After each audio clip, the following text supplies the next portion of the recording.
Okay. Testing, testing. 1, 2, 3. Got it. Okay. I do 2 tests on the chat. I don't know why. My chat box is a little wonky sometimes. It likes to be weird about stuff. I don't know why. And I still got my freeze frame on. See that? started the stream with the freeze frame.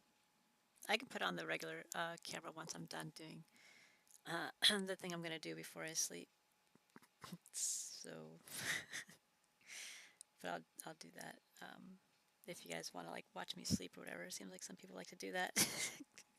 I don't know why it's exciting. I don't like see. I don't know what I'm doing. I feel like I'm just wrapped up like a cocoon in a cocoon. But I guess it's fun to watch. On the side of watching SPL, which is more fun.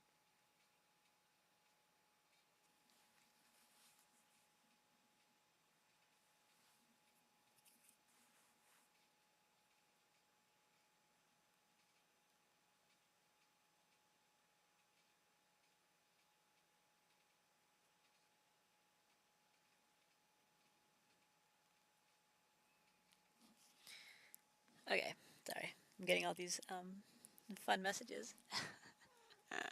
Hi, Bloop. All right.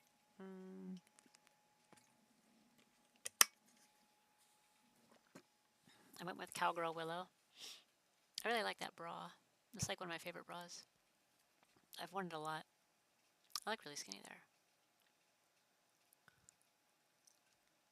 I think, I'm trying to remember that photo shoot, how much I weighed. I want to say I was like 103 to 105-ish, something like that. I think I might have been around that, if I remember correctly. Which I might not remember correctly. All right, so give me a moment, and I'm going to turn off this light and get some more water because I'm like totally out of water now. I'm kind of parched, and I'll come back and put this on. Okay, so I'll be right back, you guys.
today.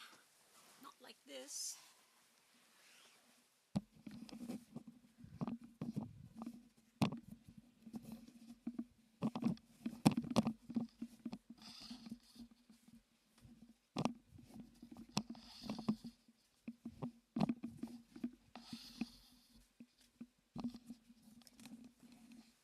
Okay, party people, I'm back. And let's see, we've been up for 7 minutes, so let's go ahead and put on the SPL. See how the volume is. This is at 35. I want to make this like 25 for the videos.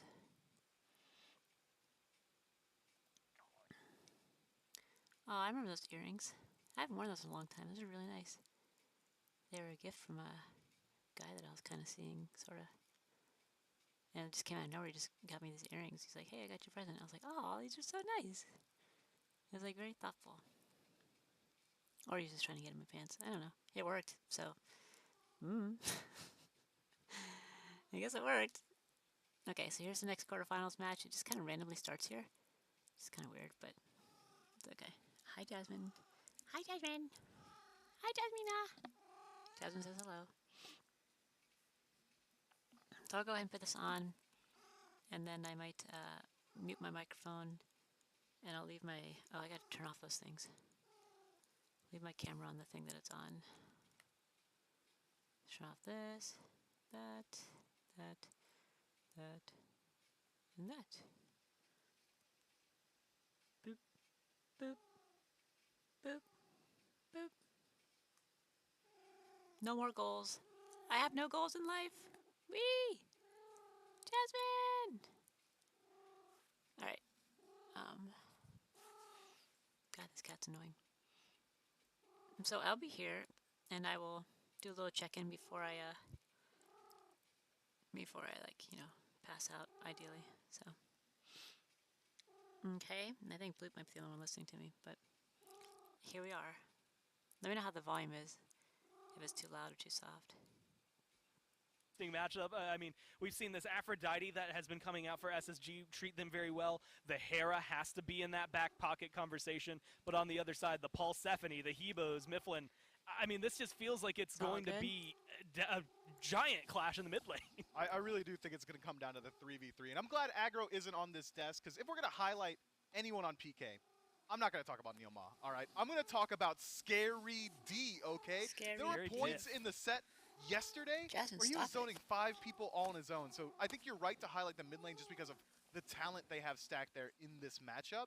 But I think solo lane might be a little bit more indicative of how this set's going to go.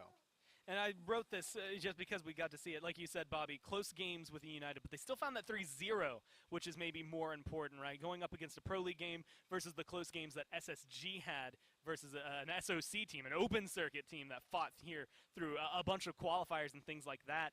It's also interesting, as a support player, I want to know, because I was looking at the picks trying to figure out what kind of things I should expect. And I didn't get what I thought I would get out of Neil. At least in the top picks, they had things like Sobek, Bacchus was up there. I mean, do you think that either of those picks have a real good hold right here, or do you think that they're going to maybe get pushed to the wayside for some other supports?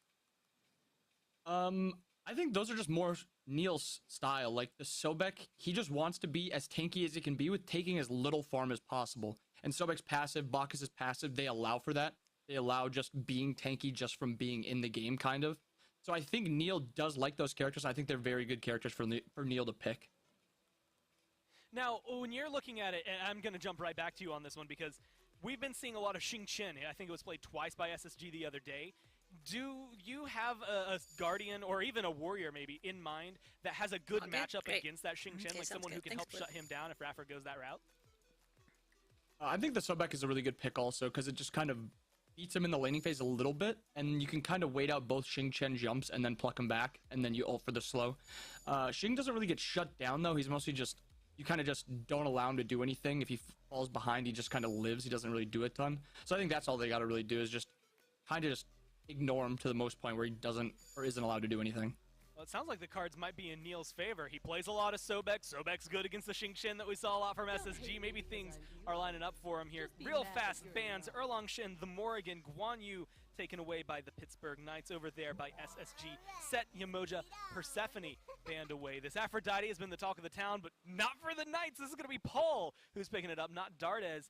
And this ban, or, well, pick this time, it has been a ban all day. Cupid with Sobek. Mifflin, we weren't real happy about this Cupid being banned a lot last set, but how do you feel about it getting picked up finally? Look, Cupid's been dominant throughout the entirety of Phase 1 and 2. Throughout the entirety of Season 7, the conversation around the Hunter role has been Rom and Cupid. So I'm surprised that we haven't seen him nearly as much throughout this week. So I'm finally excited to get to see a team as veteran as SSG try and bring it out. And just talk about that duo lane, if this Sobek is going in a duo. That's an OG kill lane, Gormizer. I mean, me and you have been around for a long time. Back in 2012, you didn't load into a game without seeing this, so I'm pumped to see it here. It's going to be a classic combo. Discordia rounds out their top 3 as they come into it. But it's the other side. I actually wrote this down because I figured it was going to come through. We talked a lot about the Apollo, and yeah, Zapman's played Smite forever and has been able to bring out that Apollo if necessary. But this Ymir that has been very big, we saw it go kind of pop off for specifically Sanguine. That was very big, but, you know, Bobby, you've played it, Jake's played it here, Neil has locked it in, and this Heimdall, above a 50% win rate for the Knights. It's very nice to Zapman. When you look at these two duo lanes, Bobby, with Cupid Sobek versus Heimdall Ymir, who comes out on top? Where are their strengths and where are their weaknesses on either side? I think the SSG duo lane just wins pretty convincingly. It's a kill lane, and it's a very hard lane to kill, while PK's lane is a little bit more of a kill lane, but they are easier to kill. So it's sustain and protections from the Sobek, who's just going to be unkillable, and then he's just going to be flipping the Ymir towards the Cupid, and those slows are just going to stack on that Ymir. He's going to be an easy pick. Well, Raffer just straight up walking off in the middle of picks and bans. Like, yeah, they got your Sobek, man, but come on, the game's about to start. Make sure you sit back down. Hopefully he's just grabbing a drink or something. Kamazotz and the Osiris banned out, and the remainder for SSG. On the other side, it's this Nemesis and the King Arthur. Again, someone who we haven't really seen a lot this weekend, but has been very notable for this team in the past. And the question, I think, on everyone's mind, at least mine right now, is the jungle pick for SSG. They lock in this Kakullen to go over towards the solo. And this matchup, Cherio, what is he going to go? The Erlong's been taken care of with the Nemesis gone. I mean, Mifflin, where are you starting to lean with a Divining Rod? What assassin does well against Pele?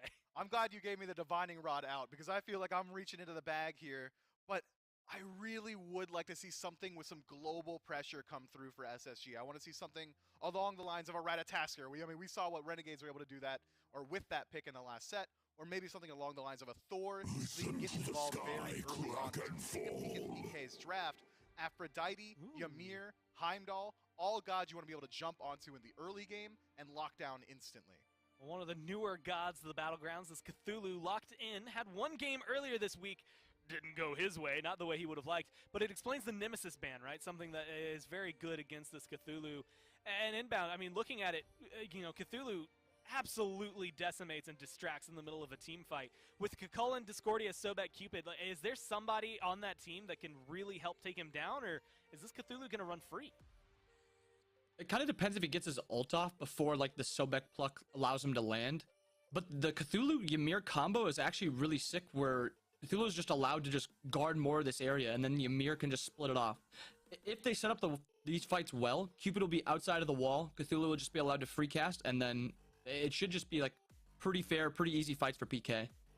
Look, I don't care whether you have Nemesis or not. I guess even better that they don't have the Nemesis. I see Cthulhu and then just readied in the Aphrodite right next to it. I'm a little scared. That guy's not going to die. Yikes. Kali locked in here. Mifflin, jump over to you. Cherio loves this pick. It has been very 50-50 overall. I mean, sometimes you get to, 25 minutes and it looks phenomenal, and sometimes you never get to see the light of day. Do you think this is a pick that can do well against this comp? I think that this pick can work into this comp and with the composition that SSG have got for themselves here, because if you look at what they've drafted, it's pressure across the board. Kakullen doesn't need help. Cupid Sobek doesn't need help. So the side lanes, they're taken care of. Largely, I imagine this Discordia is going to be allowed to free farm for the majority of the match, which means that Cherry's going to be able to do the exact same. I don't expect to see him until he's got 2-3 items under his belt. Then you got to be worried about Cherio coming out of the jungle. Inbound, I mean, you have had to actually prepare against SSG in the past. Has this Kali kind of crossed your mind at the discussion in Obey, or was this a pick that you thought you could maybe widely ignore because it sometimes doesn't necessarily have the impact that you would want? I think it's something you got to look for, but it's more towards the end of the draft. It's nowhere near as good as Erlang, his Nemesis, but it's still a very good pick, and it plays very well into Cthulhu. You just kind of shred the Cthulhu late game. I love the Kali pick with this comp. Cullen will just be allowed to free dive, and he does enough damage that he'll just poke everyone down, and Kali should be able to just clean up the fight if it goes late. Now, with picks like Aphrodite, Ymir, Cthulhu, you had mentioned it synergizes pretty well with the comp, but do you think it takes them down well enough? I mean, there's a lot of health and a lot of healing on the side of the Knights. Is the Kali going to be able to get those kills and find that proc for her passive? I think it mostly depends on how well Nika can play this Cullen. If Nika can get into the backline without taking too much damage and get 2-3 of the characters down to half, 2/3 health, I think Cherry can carry these fights with the Kali. If he can't do that, if Nika can't get to the backline, I think the Kali's going to struggle, and she's going to struggle hard. Look, at any point where you have to say, is Nika going to perform well, I think that's a bet you can take almost every single time, right, Mifflin? So I don't think he's too worried. And now I want to shift. The one matchup we have, like you said, the side lane's kind of taken care of. The one matchup we haven't looked as much into is this Aphrodite that has been locked in there for the Knights. Going up against the Discordia is a little interesting. I mean, how does that matchup work for Aphrodite in mid? Like, she's going to be healing. I don't expect her to die a lot. But where does that pressure go? Does Pele maybe make up for that? I think Pele's going to be doing whatever she can around the side lanes, trying to create pressure there. Because the Aphrodite into Discordia, with a Kali jungle coming out of SSG, no one's punishing this Aphrodite in the early game. She's free farming, and if PK has a free farming Aphrodite, why shake the boat? Why do anything else? Because you're gonna, in the late game, you're going to have an Aphrodite, Undying Love, link up to your Pele, all of a sudden you've got Volcanic Eruption into back off damage. The burst potential is absolutely there. I don't think PK needs to do anything with this Afro in the early. Well, it's weird. As with everything, Knights, they're looking for that early control, right? They have a lot of it, as you had just highlighted. SSG, if they get to the late game and Nika does Nika things and Cherio gets to pop off on this Kali, it sounds like the consensus is that they're going to be able to do a lot with that effort from back there. Endbound, I mean, I guess one final time, you're looking at these two drafts. In the middle of the team fight, you would discuss the synergy between things like a Cthulhu and a Ymir, but from top to bottom for the Knights, do they have enough to run away with this game, or are SSG going to be able to put up enough of a fight that you can't really call it? See, I don't know if PK has enough early game to be able to put SSG far enough behind. I think SSG's comp will be able to survive, and I think their late game will be good enough to win.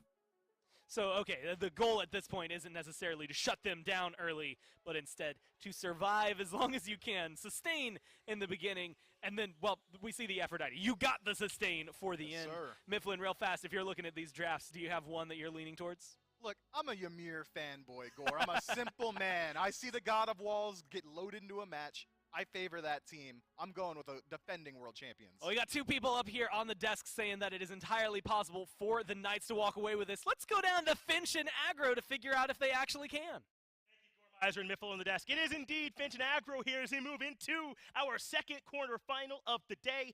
And we had all 3 O's up until this point. Hopefully someone can finally give us a fight in Aggro. This is a game with 2 ticking time bombs as far as I'm concerned. Aphrodite for PK and Kali in Cherio's hands for SSG. Who has the tools around it to make sure that that bomb gets to go off?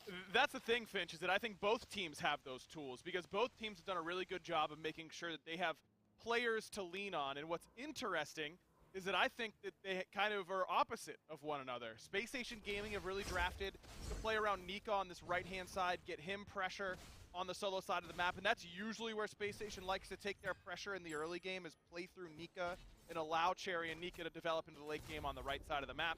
And PK, typical to them, are going to try and play through the left-hand side a little bit more and through mid. Cuvo Fred is going to have a good early game, a lot like he did on the Kamazots in the last time we saw this Aphrodite comp for PK. Well, I mean, isn't that one of the biggest disparities between when those 2 picks are planned on being good is in the jungle as Neomar finds the stun onto Vote, does not force out those relics. But I mean, it's like Miff said on the desk, right? I don't think Cheerio is going to be looking to get all that involved here really much until he's got at least a couple in line, and then as you said, go over to solo. But this Pele should be ready to lock and load right away, so maybe that is a bit of an opportunity for Cuvo Fred. But Kali's not as bad in the early game as I think a lot of the community would perceive. She really actually has pretty good level 3 fight and is a very good level 2 ganker in duo. Just having an AoE stun around you that gives you some power usually tends to be pretty good in situations like that. But Cherio likes to go with these scaling styles of builds. He does it on the Erlong Shen. It looks like he's going to be doing it here on the Kali. He starts with this light blade, which is not exactly efficient in the early game, but it gets you to your most important power spike, which is that chin size, very early on. So Kali is not going to take 35 minutes to get online here. I'm thinking 3 items, and Jerry's probably coasting. We'll see if PK make it easy for him to get there. Already SSG have the pressure in duo lane with the Sobek and the Cupid pushed right up. And this Cupid has been another big focal point of this weekend as Neil Ma gets the freeze, blocks the charge prey as well, but doesn't, like Pittsburgh, quite have the pressure to push up. But this Cupid's been a big focal point. It's been getting top banned all weekend over things like Persephone, right? And some of these other really top picks. Is it that strong right now? And maybe Vote can show us that. I'm not of the opinion that it is, but I haven't been scrimming with the last 2 months with the idea of coming up with the world's best team compositions. Just based on what picks and bans have told me, a lot of teams seem to think Cupid's the best carry in the game right now. So a lot of this pressure goes on to Vote, because we see this all the time in tournaments. There's a god that everyone thinks is really good. Sometimes it's Yamodra or Persephone. In this case, I think the bill fits to Cupid. Once you get it and you lose, it puts you behind in picks and bans. Yama in a bad position now with that Heart Bomb ready to go. Vote's landing the auto. Sickening Strike gets him low. But Neilma makes it out of there easily. And isn't it crazy? You're saying Cupid's the best ADC in the game. Apollo's been making a pretty good argument. Agreed. But I don't think he was picked or banned in this one here at all. Not much value from these two teams being placed on the guy that can go through the sky. A little surprised just because PK looked to value him a decent amount in their set up against United a few days ago. And don't forget that these teams just watched what happened to Sanguine. They watched what Barracuda did.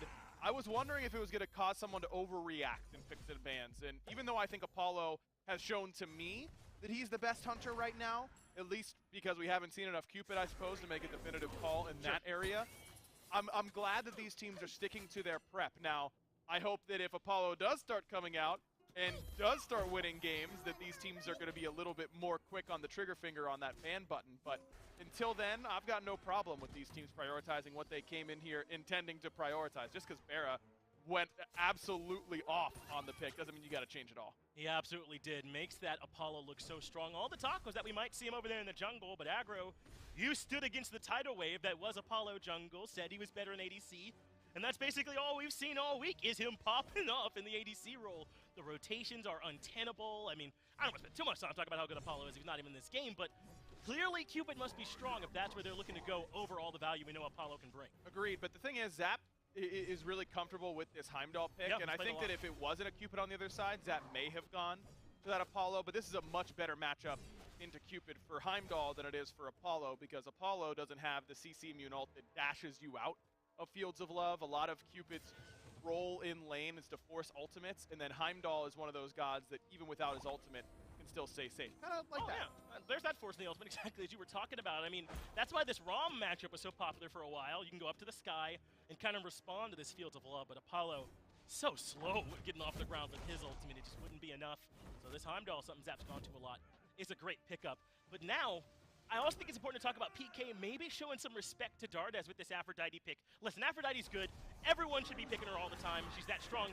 But especially against SSG, don't you like first taking that Aphrodite and not letting it get in his hands? I do, because that is an instant win condition for Space Station Gaming in particular. And I love the composition that PK has drafted around this Aphrodite. It's not simply good enough to lock in Afro and go, all right, fellas, one of you is going to get a lot of heals coming up super soon. You have to have that really good link target, and I think that Ymir is a very good link target in the early game. It lets you play far more aggressive with that link in your back pocket, knowing that you have that healing and that CC immunity coming your way if you need it.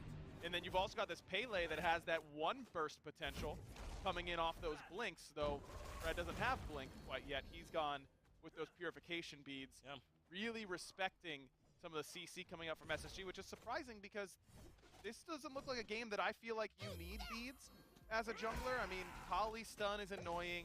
Boat's ultimate is a big deal for you, but you have Volcanic Lightning as CC immunity. Maybe it's Raffer's Pluck that Fred's scared about, but with CC immunity in the kit and an Undying Love on your side, I think I would have preferred to see Fred take the aggressive route and go with that blink. But I think that might be a bit indicative, right, of what PK's game plan is. I mean, you're kind of right to point at the relics. It's 4 of them down the board, plus the 1 sprint, not even upgraded from Neil, as opposed to the 2 blinks and upgraded shell on the other side. I wonder if this is a sign that PK is content to wait until Paul's ready to kind of be the star for him and then get this action going. I think that's a fair observation, but I just don't know that that's PK's best route in my mind. Right. Because SSG, look, PK's composition scales really well into the late game, but they are playing against SSG, the late game team. Zapman, patient with the ultimate, uses it there at the tail end. He makes it out, and obviously Neil Ma not in that much trouble from one Fields of Love. I'm a bit surprised. I'm a bit shell-shocked for what we saw Renegades do last set with this slow start. They came out of their gates hot, didn't they, in every game. Lasbra played really, really well, despite maybe some of his recent struggles. He stepped up to the plate. But here in this game, it feels more calculated. In aggro, I'm kind of glad we're going to see some of that calculation. Maybe that'll lead to a bit of a longer set when we haven't seen it, as Dardez makes out of that trouble easily, holding on to his beats. Yeah, I really hope we're going to see at least 4 games here in this one. And history tells us that we should. Don't forget that these are the 2 teams that met in the semifinals last year under 2 different organizations. PK, obviously the SK Gaming squad, and Space Station were the Renegades at that time. But that was a huge set. The only reverse sweep in Smite World Championship history, where Renegades went up 2-0, and then it was an unbelievable comeback from SK. And even though I'm a little surprised at the pace of this game so far, I think PK has better tools to be the aggressors and the better play style than playing aggressively. Right. A lot of those games went really long, and SK's championship run was predicated on a lot of really staunch base defenses, bending but not breaking. Looks like PK is trying to go back to that identity a little bit, even though that's not really what we saw from them up against the United. Right, and maybe not even necessarily what they had to draft for, right? Amir's pretty good at this point in the game, as is Pela. You'd think they'd have some opportunities to perhaps get in there, but they're choosing to go about this one a bit more patient. And I don't have any complaints for him, man. This is the big time. You're on the side of the bracket with Radiance. It's not going to be easy to get through them, but if you can, you're in the finals. On the other side, you're thinking you're likely going to be up against Ghost. I like coming into this point in the tournament, making sure you're making all these choices deliberately with a specific game plan behind them. That's what it looks like PK's doing to me, and that's what they're going to need. Have to, especially against the team of SSG's quality. I think that just letting SSG set their feet in a game like this, because this is a team that understands that they are one of the top seeds, and they are one of the favorites to win the World Championship. And you talk to these guys and what last year meant to them and what this year means to them to try and get a championship for Cherio, as he says he's on the way out, Raffer saying he's on the way out. Yeah. A lot of these guys feeling like this might be one of their last chances. I think that if I'm in PK's shoes, I wouldn't want them to be able to set their feet. Look, I'm the NA guy. I think that running it down is the way to go. I just think that's the best way you can be playing Smite right now based on what Ghost and Renegades are doing. I'm a little surprised at PK's pace. This could be our first bit of trouble, though. Neomar has been caught out. Out comes the unruly magic, but Neomar still stands. The Undying Love is there as well. Paul swoops in at the last minute and keeps his support alive. So we still continue without blood having been drawn to this game, but maybe Scary D could be the next target. SSG have pressure everywhere. They force out the descent into madness, and that ultimate is enough for Scary D to get back to safety. But now, we can't say it's been slow for lack of trying, as Neo Ma gets aggressive in mid as well. You were just in trouble a moment ago. He's going to be in trouble again if Raffer can find this pluck, or maybe not. Cherio actually bounces. He's not interested in this engagement because Cubo Fred was coming around the corner. Good call by Cherry, not being aggressive. Turns out Aphrodite's pretty good. Not a lot of mid laners bail out the Ymir from that position, and Ymir's one weakness is his immobility, how easy it is to pick him. But Aphrodite in tow, maybe that isn't such a worry. Looks like that red buff invade was successful as well. So nice work there by PK. I'm a little disappointed in my boy Neil. I was on the interview with him, and my man said he was holding W. That's the only way. I want to see maybe a little bit more from him if he's going to give me that in the interview, but this could count with some purple buff pressure, plus Raffer taking damage as well. He retreats, but Cubo Fred is all in. This is a heavy commit, and Cubo Fred gets the first blood, but Cherio answers back 1 for 1. I know they got first blood, but how worth is it? Is now Neoma is stuck in the engagement as well, and Cubo Fred may have led some lambs to the slaughter. Scary's on his way, but it might be too little too late. Zapman steps up to the plate, but a great ultimate right down Broadway coming from Dardez. Yeah, how many times does that guy miss? Very rarely as Zapman ends up hit, walks right into the waiting clutches of Nika, and I no longer need to do the math. SSG come out on top in that in a big way. And just not a great fight selection by PK because Paul was completely out of mana walking into that engagement. Yeah, his ultimate was coming up. Yes, we've got an opportunity to go in onto Raffer, but Raffer had that upgraded shell. Cubo needs to commit way too heavily. Wasn't linked with Paul right off the rip like I feel like he should be in all of these jungle engagements. Paul used his kiss in order to stun Raffer initially. that kiss cooldown goes down to 1 second whenever you're trading it between allies, but as soon as it hits an enemy, that's a fairly long cooldown, and Fred's not going to get any support after that. So I think that Fred's fight selection there wasn't exactly my favorite, and at that point, if you're PK, you're priced into trying to get more than just 1-for-1, even though you got first blood, because Fred also used the beads preemptively to try and outrange that stun coming from the Kali. Not my favorite fight selection there by Fred, and I think that is one of the concerns I've had with him so far this year. I thought that he had great fight selection during his United set. That's not exactly his best start here. Oh, was that kiss off the mark? I don't see the link. They're landing, so they ain't about an engagement. Not going to be a big deal there at all, really. But this is what's really confusing to me about it is that that's not really cohesive with the way that PK have addressed this game at all. Is now Zapman in some pressure. Oh my God, I forgot who Heimdall is. That guy's got the Bifrost. He's never in any trouble, but that aggressive play from Cubo Fred doesn't seem consistent with the way that they started this game, right? I mean, they've had a ton of better opportunities to go all in than that. Yeah, a little bit of lack of patience, I feel like, is a good way to put it. But at the end of the day, it's not backbreaking. I mean, you do lose a good amount. Look at the relic situation for PK. No beads on Zap or on Cubo. That's why Vote nearly got the solo kill right there up against Zap with that Fields of Love. So, again, as you highlighted, Heimdall is able to get out of most sticky situations.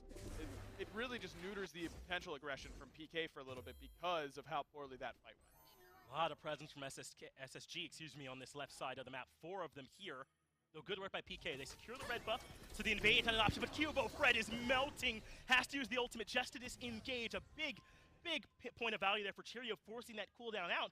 Cubo Fred's not much of a threat without it. No, Volcanic Lightning is the Pele kill potential in the early game. Late game, you've got auto cancels that can get the job done for you sometimes, but early on, you really need that as Zapman, once again, abusing the Bifrost in that sort of situation. But SSG is starting to feel momentum on their side. They're starting to be the ones being the initiators, and I think that's a good sign for them. If they can start to get some momentum, I don't know that any team goes from 0 to 60 quite as fast as SSG.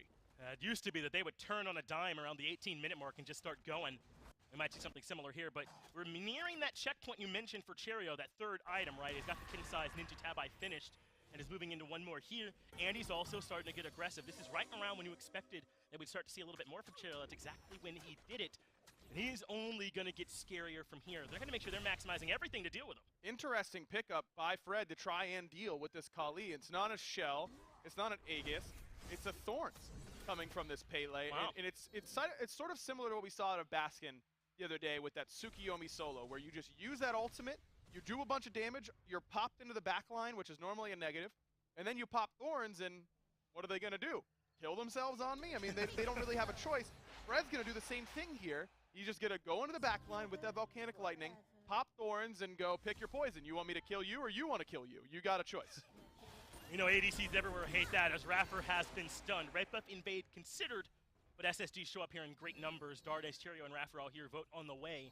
And PK can't afford to force it. But the concern with going something like Thorns here is that you don't have Blink, and so your initiation factor goes down. PK doesn't have great initiation as it stands. You're really relying on Neil to find a wall at some point in order to get a fight started for you. And unless Neil goes Blink, you don't have a Blink initiation. And if Neil goes Blink, that means you don't have an upgraded Shell against Kali, which doesn't feel like the best call. I love that pressure on the right side. Ultimate forced out from Scary, and now Dardes has to use relics to get away from Cubo Fred's aggression, but the answer is there. Vote buries him quickly. That's the first kill there for him as he continues to be the aggressor. Now Paul in some trouble as well, narrowly manages to escape, and Raffer comes right underneath. Meanwhile, Zapman has fallen back as well. There is the pluck, and Vote gets a double, improves to 3-0-2. And if this is very slowly been going in SSJ's way, sorry I called you Miff there, aggro, not really much that PK's been able to do to answer back. Well, this is a betrayal on levels never before seen, being called Mifflin, but I'm going to get over it. As Space Station Gaming are going to head towards the Gold Fury, and look, it feels kind of unceremonious, but it's the exact same story from the only other fight we've seen here in this game. Fight selection by Cubo Fred, and he nearly gets the job done. I mean, the back-off timing, I think, was a little bit off there from Paul. I don't think it ended up getting the damage and CC that they needed in order to kill Dardes. But let's theorize that Dardes dies in that fight. Does that stop Space Station Gaming from killing multiple members, from going to Gold Fury afterwards? Probably not. It's just a little bit more annoying for them. As it stands, they're now up 4,000 gold with the Kali in the jungle, who's really been able to free farm up until this point. PK really starting to feel that lack of initiation. It's Fred starting to force it again on that initiation when I don't know how else they're supposed to get fights started, so I can understand his desire to get the fight started in whatever way he can. It has been tough for PK so far throughout this game. This is a good time to talk about crit. This is something Myth, who I just can't stop thinking about, has been thinking about for a long time as Zapman narrowly avoids Vote's aggression again. We're seeing this fail not into the Wind Demon, into the Deathbringer build quite a bit from some of these hunters. How do you like crit here right now? Because a lot of these ADCs seem to. I like it whenever you look across the way and you see what Nika has. He's got an Ankh, no thorns at all for Space Station Gaming, so Zap probably licking his lips that he doesn't have to worry about crit or using that crit on the other side. You look at what PK has, 3 members with thorns on their side, so you're not going to want to itemize into crit heavily here if your Vote. That fail not really just acting as a really good utility tool with your ultimate, giving you some pen, giving you some CDR, and now I expect him to transition more away from that crit and into the pen build. Frankly, it doesn't matter that much. You're going to kill yourself on thorns whether you've got pen build or crit build, but I think you give yourself a slightly bigger window to react to it with something like the pen build. It sounds like Thorn's pretty good. That's why PK have 3 of them holstered, as you covered. Not bad for them at all. Meanwhile, SSG have gone more the route of the 2 upgraded shells, trying to help them out when there's some aggression on them. You like that against Pele especially. Love it against Pele. And there is an upgraded Thorns on PK's side. I think I misspoke earlier saying they might not have room. Zap ends up picking one up. So you at least have one, but is Zap going to be able to be in the same spot as Paul or Scary D or Fred or whoever is in that trouble from the Kali? I'm not so sure. Zap oftentimes is able to come in a little bit late to these team fights or get out of dodge early in team fights and then come back in and play that cleanup crew. You don't really want that guy being your Thorns guy, or your Shell, excuse me, in your team fights. No, I mean, Zapman might take the expressway out of there instead of shelling with that Bifrost. I'm right there with you. It doesn't exactly feel like someone's going to be in the thick of it when that shell is needed most. But we'll see how it ends up getting used. We know for sure that that's been used as an Aegis in a lot of cases for these teams, but you can still keep attacking, and it's really effective against these auto attackers. So we'll see it ends up going still slow from both these teams. But look at the way SSG are itemizing with the Heart Word, and they've got the Sovereignty there available. They've got this big Pestilence, Mystical Mail. I mean, are SSG planning on kind of having these big grouped up team fights then, where they can kind of fight kind of stacked up? I think they are, because who's going to punish them for it? Are you going to get Blink Ymir frozen? No. He might sprint at you, but that's the worst you have to worry about. With how little engage PK has, from instant engage, I should say. I mean, you do have something like a Cthulhu root from a distance or a Ymir wall, but those things are a little bit slow. They don't compare to blink taunts or anything of that nature. You can get paid off for staying grouped and using these auras. Plus, you want to be using your Cupid Hearts consistently.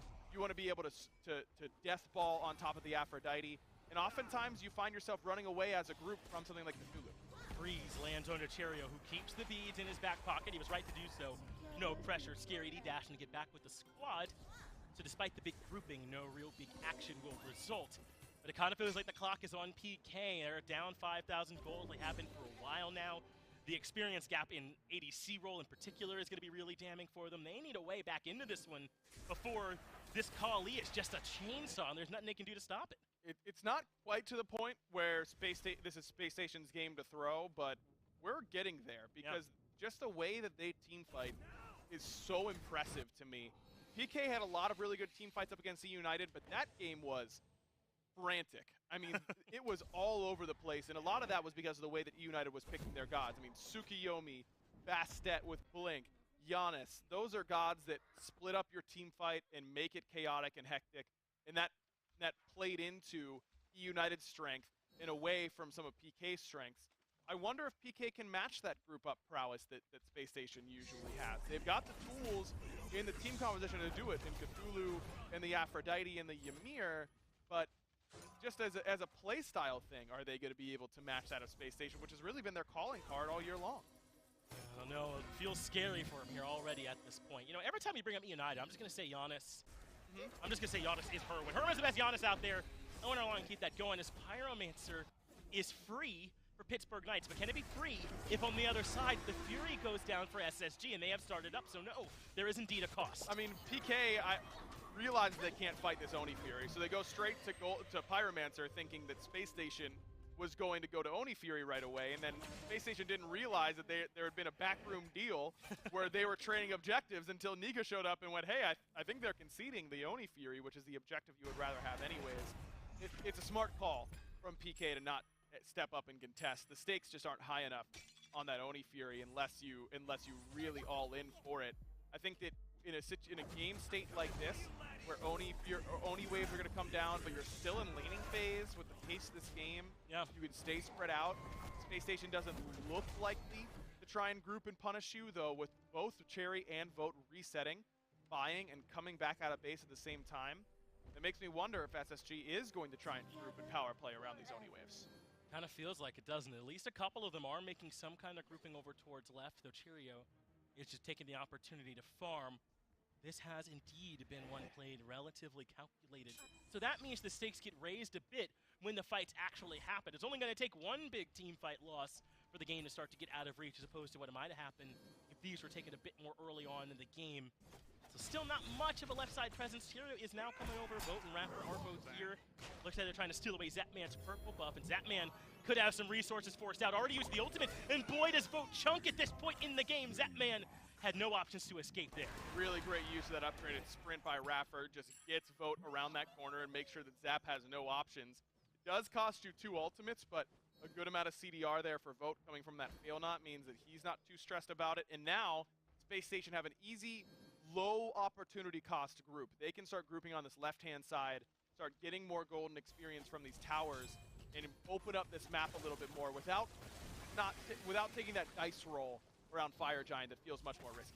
Wow, now Neoma is in some trouble. He gets the freeze off and is able to escape thanks to this wall. But look what this does. It forces over Scary D, but Nika was able to push and take that tier 1, but now Scary D can look for some impact before the other solo laner is here. He's got Rapper in trouble. Big wall coming out from Neoma, but somehow Rapper still is alive throughout all of this. He even gets the charge spray off. There's a shell to keep him alive, but somehow Rapper still draws breath. Cheerio gets 1, and there in the back, Neoma is falling to Cheerio, who has the pressure, he uses the destruction, and instead switches targets towards Q. Vo, Fred, SSG have turned this fight around despite all the pressure under their support. Man, what a fight coming from Space Station Gaming, and Zapman shows up to a desolate wasteland here on the left-hand side. Just that pick onto Zap opens up the map for over, SSG. right? It actually might be over. What? Nika is full HP, and they've got a wave coming. I don't know. I mean, Paul up in 20? A lot of towers up. Lot of towers up. This is a risky end call with 3 towers up. I got to agree, but it looks like SSG are going to go for it. I mean, I said one call might be over, but instead they go for Zapman, force out the ultimate right away. Bifrost does allow him to escape, and SSG are still kind of in the middle ground. No. Looks like they are going to give this one up. Maybe a bit of a feint. See if they can get an easy kill on the Zapman, but he does a good job avoiding it. But still, I mean, that's all of a sudden a 10,000 gold lead for Space Station Gaming. Wow. Left side Phoenix down for Space Station Gaming. They've got infinite map pressure now, and you see this Kali really just go unanswered in the lack of really good follow-up onto a frontliner materializes. They needed Zap there if they wanted to kill Raffer with any sort of speed. And without Zap, they just don't have it. I mean, Pele is not a tank killer, she's a backline killer. Afro is not a tank killer, she's a sustain and pocket burst guy that you can help out on those blink initiations onto the backline. But that just didn't happen. Space Station's frontline ends up going in well, and stop me if you've heard this one before, Raffer baits himself, quote unquote, with his bad, quote unquote, positioning, and the enemy team swallows it hook, line, and sinker. Talk about the PEMDAS here, the order of operations. They went Phoenix to open up the Fire Giant here from SSG. What a call from, it's all kind of from, as you said, that commitment that they made onto Zapman, right? And since then, the domino effect has been favoring SSG. They forced down those towers, got the Phoenix, then they come back and get this Fire Giant. Pittsburgh Knights have been forced onto the back foot here by SSG, who have, through calculation, decided where to expend their resources. And you see this difference in the duo lane so far. I mean, Vote has been absolutely flawless in this game. 5-0 and 4. Felt like the man has taken 6 player damage all game long, and he's dealing out all the player damage. He's top of the charts right now, if my memory serves. Love the way that he's playing. Raffer selling out that Guardian's Blessing, which is usually a big no-no because you want to keep your gold spooling as high as you can, but able to sell it in order to pick up this Emperor's Armor, which is going to make their sieges that much easier by slowing down that attack speed of the enemy towers. Space Station Gaming isn't messing around. They're trying to get in there and end this one off this FG. Yeah, that's exactly going to be the call. Look at this Chilio build. Am I the only one that didn't know that the Hunter build worked as well on Kali too? It's the Atalanta's Kinsai Silver Branch, and Cherio is going to be swinging. So this feels like it is for all the marbles this siege, but maybe getting a bit of my head of myself. SSG are going to do everything right. Send Cherio for the Pyro, come over and grab the Primal. Nothing will be left on this map if their siege is unsuccessful. And they've got a wave on this right-hand side that they need to push as well. You really want to make sure that both your side waves are pushing at the right times. Still have a good amount of time on this FG, so this reset doesn't mean that SSG is taking their foot off the gas by any means. In fact, it's anything but. A couple power pots built here by Space Station Gaming as they get ready to go. I mean, Cherio, Nika, and Vote all have them ready. Look at this item picked up by Dardes as well, a Talisman of Energy in the mid lane. We've seen a lot of these mid laners splashing defense in their builds. Talisman really good on sieges because you're going to be standing near waves as they die. You get instant movement speed and attack speed for your squad. Makes it that much easier to siege. I love it. It's a great idea. I mean, there's a lot of incidental magic damage over there for Pittsburgh Knights, and some not so incidental, right, between Scary D and what Neil Maul can do alongside Paul, so this makes some sense to me. And oftentimes with Cthulhu, he's going to kill you on the last swipe in the ultimate. You know, you're going to be able to buy yourself time with your dash and with your relics, and then he just barely kills you. One defense item like Talisman of Energy, make sure it's not even close. Scary D is going to need help. He can't just solo Dardes out. It's not going to be free, so for now, SSD are rocking a 3-2 split. Raffer, Cherio, Nika in mid, Dardes and Vote in right. And that'd be a unique way to split it. All the carry is kind of alone, so it looks like they're adjusting that. Now Raffer heading over to right with Vote. Meanwhile, they keep up the pressure in mid. Paul uses the ultimate off a great little 2 off through the wall there by Dardes. That gives him a lot of extra pressure, and look at the damage Cubo Fred has taken. Cherry takes a good amount as well, and they don't have a healer on their side to get that back up, but SSG still has Fire Giant for 50 seconds. That's a non-zero amount of sustain that'll help. Relics up for everyone on both sides as Raffer and Vote look to reinstate the dual lane over in right. Meanwhile, Nika is rotating over to left. He knows the Phoenix is weak, so he's going to burn it down on his own, and Cubo Fred can't really do anything about it. That is the left side Phoenix reclaimed by Nika. Meanwhile, SSG have the pressure in right. Neil Ma goes into shards of ice. He felt the pressure, but maybe wasn't needed as Raffer comes in to try and finish off the kill. Vote gets Zapman in the back, and now Neil being thrown back towards the wolves. That is right side Phoenix going down, and here comes the collapse from Space Station Gaming. Cubo Fred gets to do nothing. Dardes shuts down Neil Ma, and SSG will not be denied. Game number 1, Scary D removed. Nika gets a double. Let's move on to game number 2. Clinical. That's the only word for what we just witnessed there from SSG. That did not look hard for them. I mean, Dardes looked bored. Did you see his player? Well, that's just Dardes. I mean, he always looking a little bit bored. This Space Station Gaming team would love every game to wait until that point before the action really kicks off. And I think that PK needs to draft a little bit more initiation. They need to be a little bit more proactive. It's not that PK can't win late game against this team. That's not what I'm saying, but why play to that team's strengths? PK is still a good early game team. I want to see Neil on gods. Like, Ymir's a good pick, but they didn't go in. They just didn't do anything. No, in they the left it all to stages. Cubo, didn't they? Yeah, they left it all to Cubo, and that didn't really work out. So not the best start to this set here for PK. All right, we're going to be taking a quick break here, but make sure that you stick around, even if things go down for a moment. Big set coming. Well, SSG, Space Station Gaming, knock the Knights into orbit in game number 1. Doesn't even feel like there's much of a fighting chance there. Kills all in favor of SSG. Gold also all in favor of SSG. A very, very well-played game 1. We're going to break that down just a second. First, we want to see how you guys are watching at home. We've got Twitter going on, hashtag SWC at home, if you want to be able to get featured on the broadcast and how you are watching. And I see a nice fluffy animal right there, invested in on the game. I don't blame you. That Renegade Sanguine set was a very good one. It was the red and gold versus the gold and red to see who had the rights for the colors.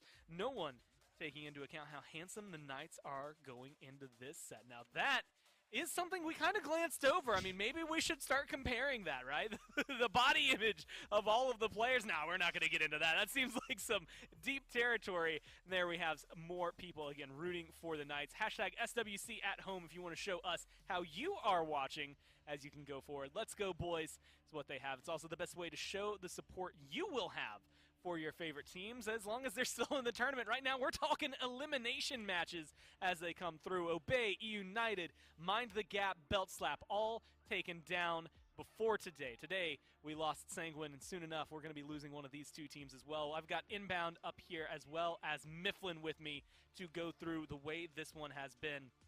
And look, of all the things I wrote down, the one that I think I have to start with, Bobby, you had said at the very beginning, if PK can just survive the early game, then their late game will be good enough. They didn't really do that part. The just survive the early game part just did not seem to work for them. Yeah, and as you saw, like those late games play out, that Kali was just unstoppable. They had no burst damage to blow her up. She just sticks on the Afro. Even if Afro's ulting, Kali ult lasts longer. That SSG comp was near perfectly drafted, and I don't know how Pittsburgh could have even won that game. And Mifflin, I mean, yeah, you talk about Cherio, the late game monster in Kali that we know and respect at this point. I had even slandered it. I had the audacity to try and say that it didn't look as good in the regular season from what we got to see. But the other just cold-blooded killer here for Space Station Gaming had to be Vote. He dropped the NBK, but I wanted to say it there for the hype moment. I mean, he is absolutely a menace. It makes me realize why we've seen him banned so much. Well, I think you highlighted the right one here. This game felt like duo diff to me. Zapman was behind the entire time. Well, let's highlight what went right. Vote NBK, natural born killer, went off. He drafted a kill lane with the Cupid and the Sobek, and it just worked out. It felt like to me SSG drafted, and they just trusted every individual piece to work out, and it absolutely did. Look, Kali, she can do a lot of things. If she's diving your fountain, things have gone drastically wrong for you in your game. That's the only way to look at it. 3, 0, and 7 there for Cherio. 1, 0, and 10. I mean, there's 2 deaths on here, and both of them go to Raffer. Inbound, look, you're a support player. I like playing support.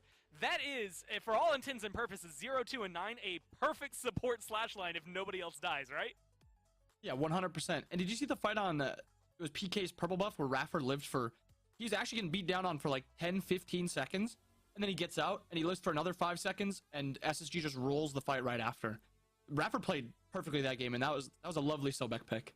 And 22,000 damage peak there for Vote. Like you said, the setup from Sobek, Raffer there, showcasing why that man has 2 rings on his finger, why he was able to help Epsilon, NRG in the way back when your seasons 2 and 3 to get that trophy and to lift that hammer, something that they're hoping to repeat here.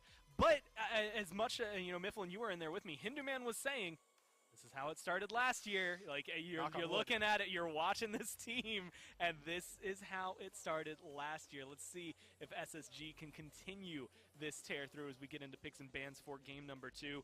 I mean, Nika, I literally wrote, is just good. I didn't have much more to say about that. So someone you have to worry about over there in the solo lane. It feels like you have to worry about this Cupid now if you're the Knights.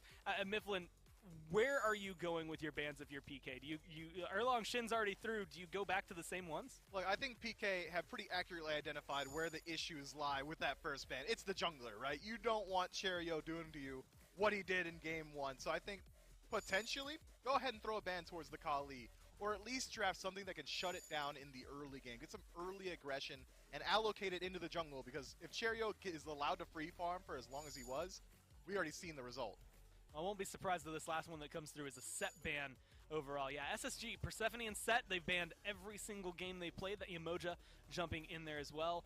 You had called it, I mean, the Aphrodite, it didn't work for them. They went ahead and banned that out. You don't want to give that over to Dardez. Up there, the Kali and the Erlong Shin, 2 bans over there towards what we have for Cherio. Now, Sobek first pick, inbound. There's a lot of supports out there that are golden in this game. There's a lot of picks right now, though, that are the talk of the town. The Apollo is this Cupid from last game.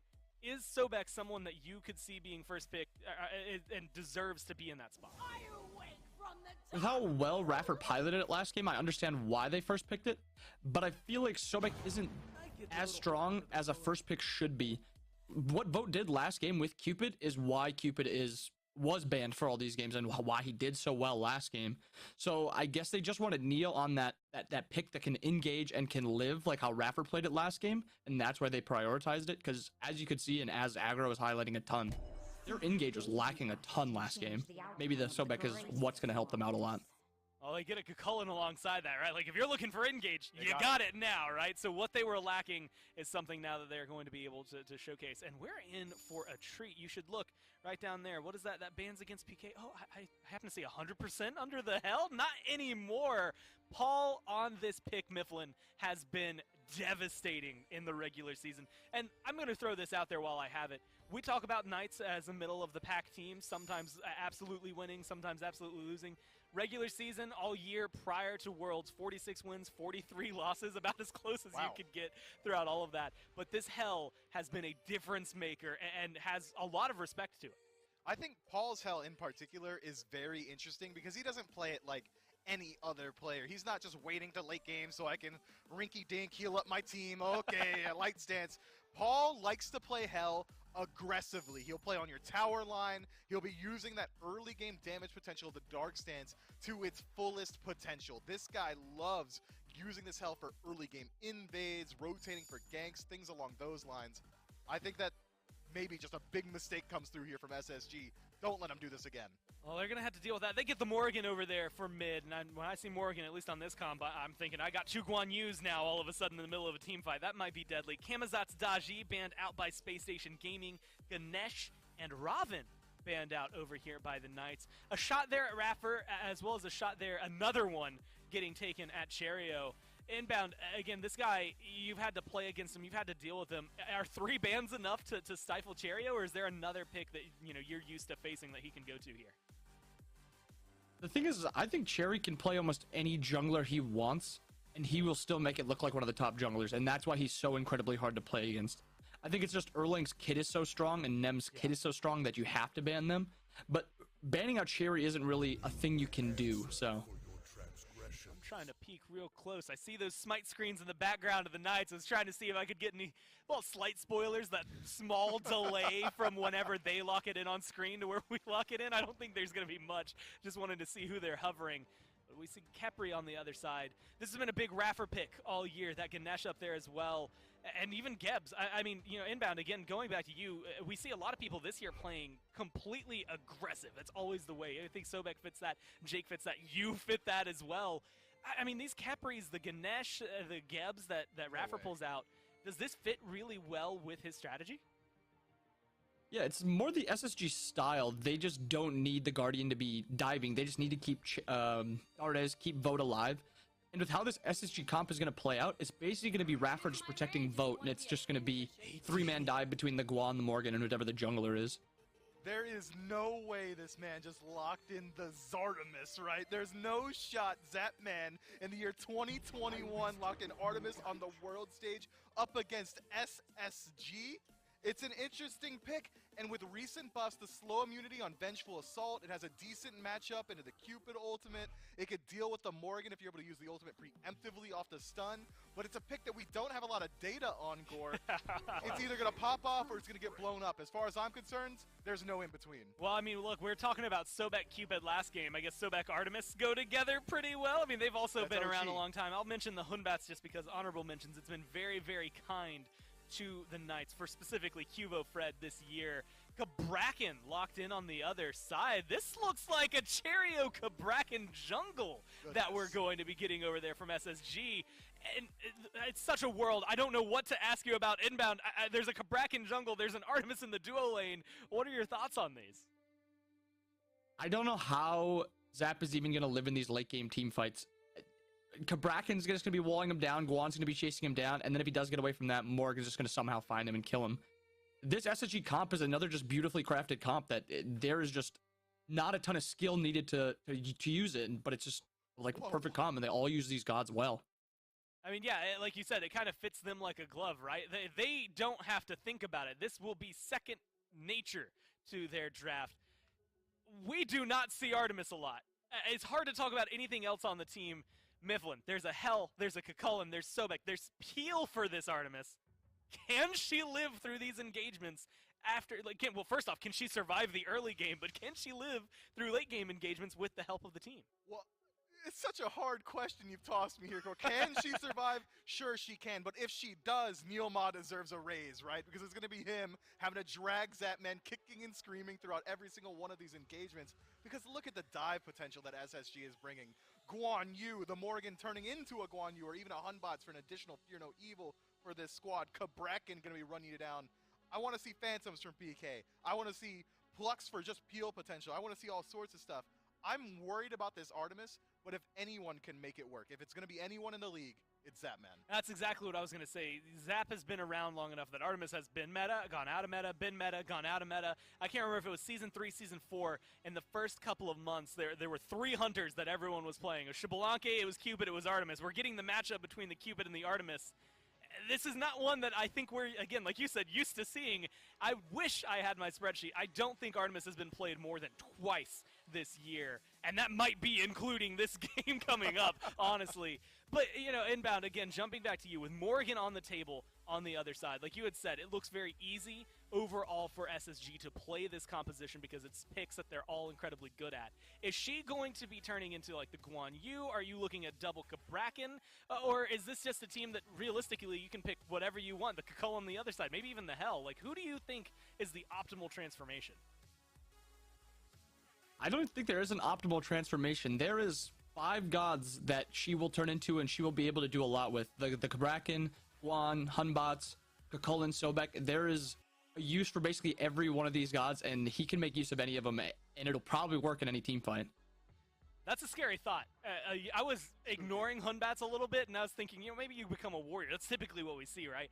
But you just highlighted 5 incredible threats, and now there's going to be a second one, or one that's cloning you on the side of SSG. A very, very scary thought, I think, if you're PK.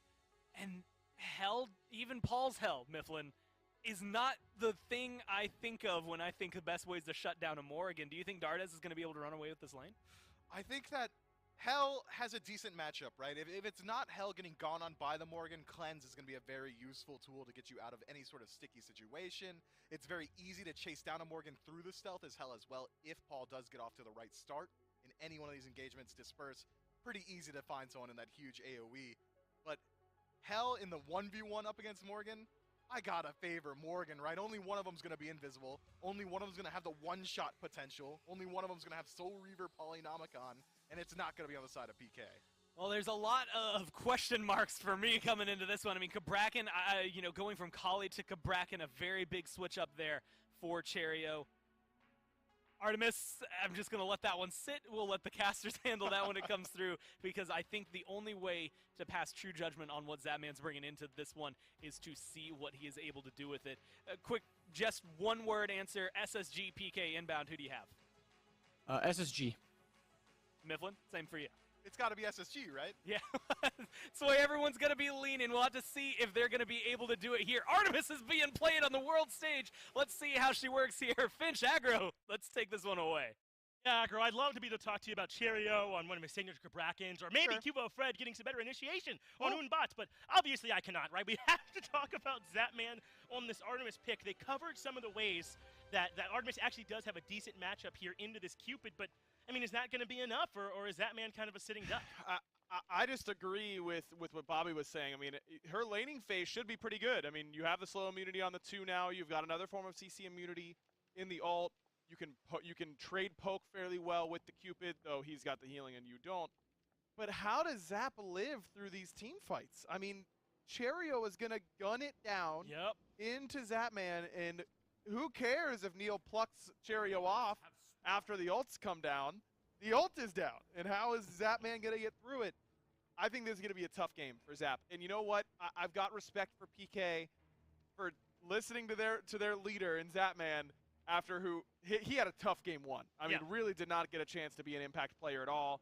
He made the play of getting picked that really opened the game up for SSG to take it away. Yeah. To give him a high-risk, high-reward pick right after a game like that, I've got some respect for it.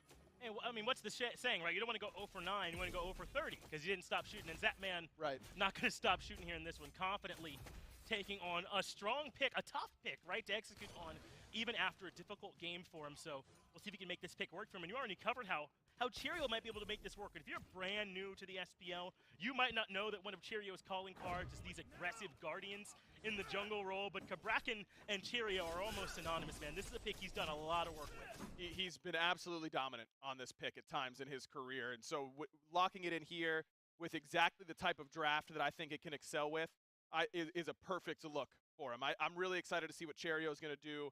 He looked really, really good on that Kali last game.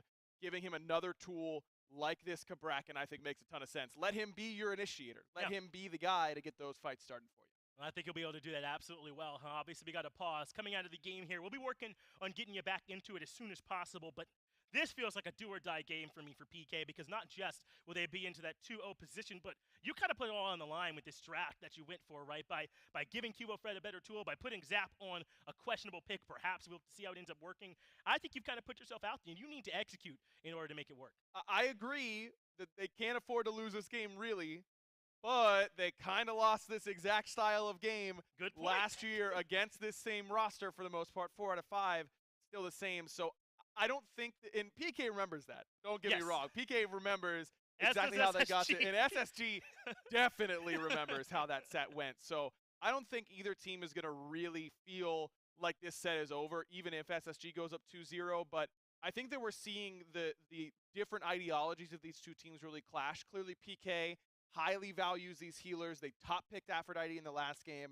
They ban it this time around. They go with Hell top 3. Yeah. You see SSG not really prioritizing those healers quite as highly. They get the Guan top 2 here, but not those big burst healers in the mid lane. I think that we'll see which team's prep and draft preparation ends up being correct here. Well, if Paul were my mid laner, I'd feel pretty good about giving him Hell as well. He has looked great on this pick time after time. Yep. And I think Myth, who I've already done more than enough celebrating here this set, it's right to talk about the way that Paul plays this Hell and how he likes to play it aggressively, and how this might be the kind of pick that he can use to be a bully in the middle lane, right? Rather than someone who just sits back and waits until their items are done. I think Paul plays this pick as a way to get aggressive. It really does. And that's the thing about Hell, is that she's not that, oh, we have to get to late game and put ourselves in a position to win that way. She can snowball games really, really well in the early stages. I say it a lot when I talk about Hell, like, why is she allowed to do that much healing and one-shot me at the same time? That's the frustration point, I think, with that character oftentimes. And if Paul can get one of those leads for himself, I think that's a position that SSG is going to have a hard time coming back from, even with this Cabrakan there for Cheerio. But I think a lot of this could also come down to Dardes. I mean, obviously, Cheerio's got to execute, right? His job is to punish Zapman in this one, but you kind of get this cover, right? You kind of have almost a free safety with Dardes out there, because he can turn whatever it is that you need in that situation and make it work. But there's the Fear No Evil, and Vote is in some trouble. Vote's in more than trouble. Artemis finding first blood, but let's be honest, I give a lot of credit to that to keep up. And the Neoma, who blink plucks and gets the dash right away from Vote. And I like the decision there from Vote to hold the purification beads. No reason to use those whenever you know you're dead to rights. Yeah. Whenever that jungler comes.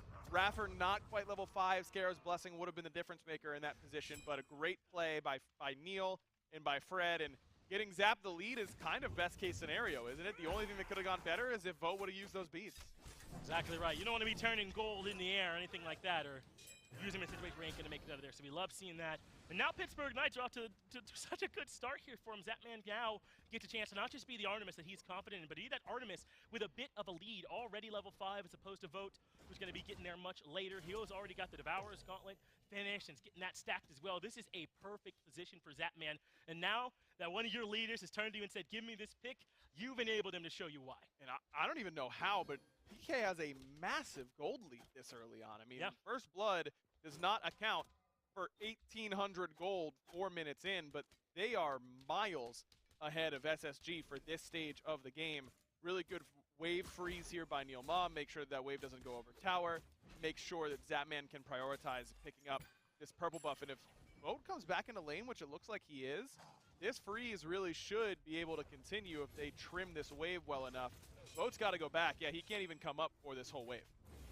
Great use there by Pittsburgh Knights to kind of deny some farm, make life harder over there for Space Station Gaming, securing their own securing their own farm as well. And that's going to make life easier for Cubo Fred. He makes one gank over here to duo, and now, theoretically, he shouldn't have to worry about coming over here again, right? He could potentially move towards mid or even towards solo and have a chance to help out Scary. When one lane gets ahead, it can be this domino effect, can't it? And you can start to build off it. Easily, and especially the work that Scary's doing on Nika, getting him poked out and low, it makes your job a lot easier as a jungler to come over and just clean up a quick kill instead of having to worry about doing all the work by yourself. Nika now no ultimate, half HP. Fred probably pretty close to needing a reset. He's got those full boots, but enough time to get a blink ultimate before he goes back. Could come over and look for, and he is nearby on that right-hand side, but he'll end up running into Cheerio over there if he's not careful as well, so maybe not going to come unawares the Soul Lane. Instead, they both end up heading back. Speed buff is spawning. Nowhere else that a jungler would rather be right now than making sure they secure that buff for themselves. So obviously, PK are off to a good start here to this game. Certainly nothing that puts out of reach for SSG, but a good start here nonetheless. So what's your diagnosis then for SSG? Should they respond with pressure? Should they look to just kind of farm it on up here on this one, or maybe not alter the game plan at all? I think that they can keep going at their pace. I mean, I like where Cherio's going right now, understanding that he's got a power play potential on this right-hand side, but he has to be wary of Cuvo sticking around. Cherry is slightly stronger right now because he's got a better back off. But there's the move in. Fear No Evil lands as well, along with the spear. But a two-man stun from Cheerio. He has the response. Problem is, it just ain't enough, but it is enough to get the return kill. So no, Cheerio doesn't live, but he makes sure Scary D goes down as well. Nika knows he can't stick around in this blue buff Neoma on the way, who does have Blink, but not going to be the aggressor here. Look at where Raffer is. I mean, he was at PK's back harpies. That's got to be careful. This isn't a trade that he knows he can take for sure. No, it isn't, but there comes out the Caledonian Boar. I'm not going to say that every single time, but the Boar from Artemis is there instead. Vote with the awareness alongside Raffer to come up and look for a purple buff strip. Even though Zapman has the advantage, they were indeed able to strip that one away. They put it onto Raffer, and that's huge for SSG to help them start getting back into this. All and Neil are on the way, but Dardes level 9 is going to be able to be here, and Cherry on the way back at the same time. See the difference that having a Guardian in the jungle can make, by the way, instead of something like a traditional assassin. Cherry eats 2 Blink ultimates from Scary and Fred, who were perfectly timed, by the way. Look at their blinks in perfect sync. He lived forever and got his whole kit off, and that's what allows Nika to get that trade kill back onto Scary D. Not ideal for Scary, because he took a tier 2 tower shot by accident, dashing in order to interrupt those tremors coming from Cherry, but at the end of the day, that Kabrakan is probably going to scale fairly well, and his job is to lock in Paul and Zap in this match, and frankly, he doesn't need to be that farm to do it. He can just take whatever the PK gives him and just take that farm and do his job, which is lock in those hyper carries in the back. He's going to start with cooldown boots into Divine Ruin. The CDR prioritized alongside a little bit of mitigation for the healing, but look at PK. Did you want to know if their aggression is back? Well, it certainly is. They go right to the Gold Fury, 8 minutes, 50 seconds in, and only Raffer is around. So yeah, SSG no, but they can't do a whole lot about it, and PK secure the Fury early. Really good aggressiveness by PK, not letting just a Khepri be a deterrent. And Raffer does his job. He's not going to overcommit. He's not going to try and steal it with a dash or something silly. He's just going to throw the coin and make it the truth 50-50. So that coin is always weighted in PK's favor. They've got far more burst on their side than a Khepri. Good, just a good aggressive play. Don't let the moment get the best of you, and PK executes nicely. And PK didn't have a ton of information in the moment. I think they had a topside ward there in that path from mid, but they just trusted that there wasn't much backup. It was a good decision. And now Zapman taking some damage, uses the boar so he doesn't get stunned. That trades out with Vote, but that is great map awareness from PK to stick on that Fury. A lot of the time, support is there and backup is coming, but they timed that to the resets from SSG. And Dardes was the one who was back in base, and that's a huge deal. When that Morrigan slash Hunbat slash Guan Yu slash whatever you need. whatever you need at that given time isn't going to be there, it's going to make your team fight an awful lot easier. Little surprised to see Dardes go Doom Orb still instead of that Divine Ruin, but Doom Orb's so popular on the Morrigan, a character really predicated on getting into the backlines with that stealth and using that extra movement speed from the third ability. Getting extra movement speed from your items makes your job a lot easier come the mid to late game, but it does mean that even though it's more power right now, not having Divine Ruin right away means that Paul's Hell is going to be a lot more effective through the early stages of this game. Once Dardes gets that Divine Ruin, you've got 2 forms of it. It's gonna be a lot easier to kill him. Big charge. Preyland's vote is now out of the purification beads, and the slows are on. See you later to vote, but in comes the response. Tyrio dumps everything onto Zapman, but Zapman stays calm. It was almost enough to get him out of there. Zapman used the beads as well, but it looks like the fight might continue. Cubo, Fred, and Neomar far enough away, and SSG end up with a trade. So close for Zapman to be able to get through that wall. Neil's 2 just wasn't quite up. Both the pluck and the tail whip on cooldown, so you can't interrupt Cherio. Good return kill coming from Cherry, but PK clearly putting a good amount of pressure on this duo lane. They ganked early as soon as Fred was 5. Another gank coming from Neil Ma this time around, and this time it gets the beads out from Vote. Now both hunters without a relic coming back into lane means that I'd want to see both junglers head right back over there. You've got more kill potential against 2 hunters that really want to be able to snowball in this lane because they both have such great kill potential.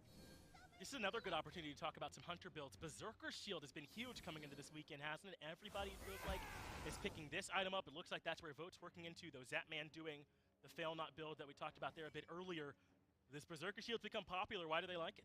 It's defense and offense at the same time, and traditionally hybrid items in Smite have always been particularly strong. Yeah. We've seen the dives coming from these backliners and frontliners, I should say, onto the backline. And having that little bit of extra defense makes a world of difference because Warriors aren't building pen the vast majority of the time. Guardians aren't building pen. They just want to get on top of you and deal damage with their base stats. So building resistances against those damage types is extra effective because they won't have that penetration to take some of it away. It does lower your DPS a little bit, but it's the old theory of me being alive is far better than being dead. DPS is 0 whenever you're on the respawn. Absolutely is. Even adds to your trade potential a little bit if we end up getting low. So these hunters are liking this item right about now. So don't be surprised if throughout the rest of this week you continue to see this one popping up. Elsewhere on the map, though, things are looking fairly standard, I would say. Sovereignty there for Raffer, Onis for Neil Ma instead. That additional mitigation going to be big for Neil to keep him alive. Here's Raffer trying to help out the squad a bit. Yeah, a little interested in the Onis, but I guess with the magical mid laner and magical jungler, in the 3v3 in mid, that's 3 magical damage dealers there for Space Station Gaming, but Neil may be a little bit selfish with this pickup. I mean, this item for Neil Ma is far better than something like a Heartward Amulet. It's far better in terms of the defensive stats that he gets, cheaper as well. I think I would have preferred to see him get Heartward, though, just to make sure that Zap gets a little bit of extra protection coming from that Kabrakan dive and from that Dark Omen that can be applied from such a great distance. If Neil's going to be trying to hold Zap's hand in these team fights, which I imagine his job will be pluck somebody and then immediately turn on top of Zap and try and help the boy out, then a Heartward Amulet could have gone a long way. Take a look at Paul as well. I mean, I know defensive items for mid laner, that's not particularly out of field. We see Breastplate in this spot a lot, but Spirit Robe against 3 mages on the other side, well, not mage, but magical damage, makes some sense. It does, because Breastplate doesn't do you a whole lot of good in that mid 3v3. Right. And Kabrakan's burst is all predicated on CC, so getting that Spirit Robe means that you're going to get that mitigation. I think Spirit Robe's just one of the best items in Smite, and it always has been. You'll never see me complaining about picking up this item. It's B-Robe. Especially out against Kabrakan as Neomar takes a ton of damage from a vote. We'll be able to make it out of there without spreading the heart's stun as well. So a little bit of an investigation into maybe a red buff invade from PK, but that does not pan out. SSG do a good job sending them away, so they can continue this off, but they're not going to stop with their aggression. They're starting up the Fury, but SSG are nearby, so now the question becomes, are they okay with a contested Fury? And it looks like they are. Kabrakan already used that ultimate. Cherio threw it off in no man's land. Pluck on the Neil. CC chain is perfect, but Neil might be out of there. It looks like he made it out, so that means they cannot take care of the Sobek right away. This fight continues. Good res coming through. That will be enough to keep him alive for a second, but not much longer after that. Raffer will fall as Cubo, Fred, and PK continue their aggression, but that was Dardes on the Guan Yu, so now he's a sitting duck, but he finds the stun, and he makes it out of there, but Vote is low right behind. No way. Paul has not slowed down, so in goes the aggression coming out from the actual Scary D here this time, but doesn't get it back up from Paul, but That somehow trap! he lives. I just don't understand. Dardes, though, gets the turnaround, and Scary D can't make it out of there unscathed. Just a lack of discipline from PK. They got exactly what they wanted. They picked Raffer. They got all the ultimates on cooldown. They have the hell back up and do that objective, but instead they dive under a tier 2 tower, and now Paul's completely out of mana, and Cherio's ultimate is back up. This is risky now. Wow, it forced the reset, but there's a good pluck on a Cheerio who's thrown back in, does get the ultimate off, but that is it. Cheerio is coffin to Zetman, finds one more kill, he's 3-1-1, but they want a little bit more as Dardaz has already expended the Aegis, but he finds a turnaround kill, and Zetman and SSG are absolutely nuts. This fight was all PK for me, but they found a way to turn it around. Neil trying to hunt down a 1 HP Dardaz, and he's gonna die as well.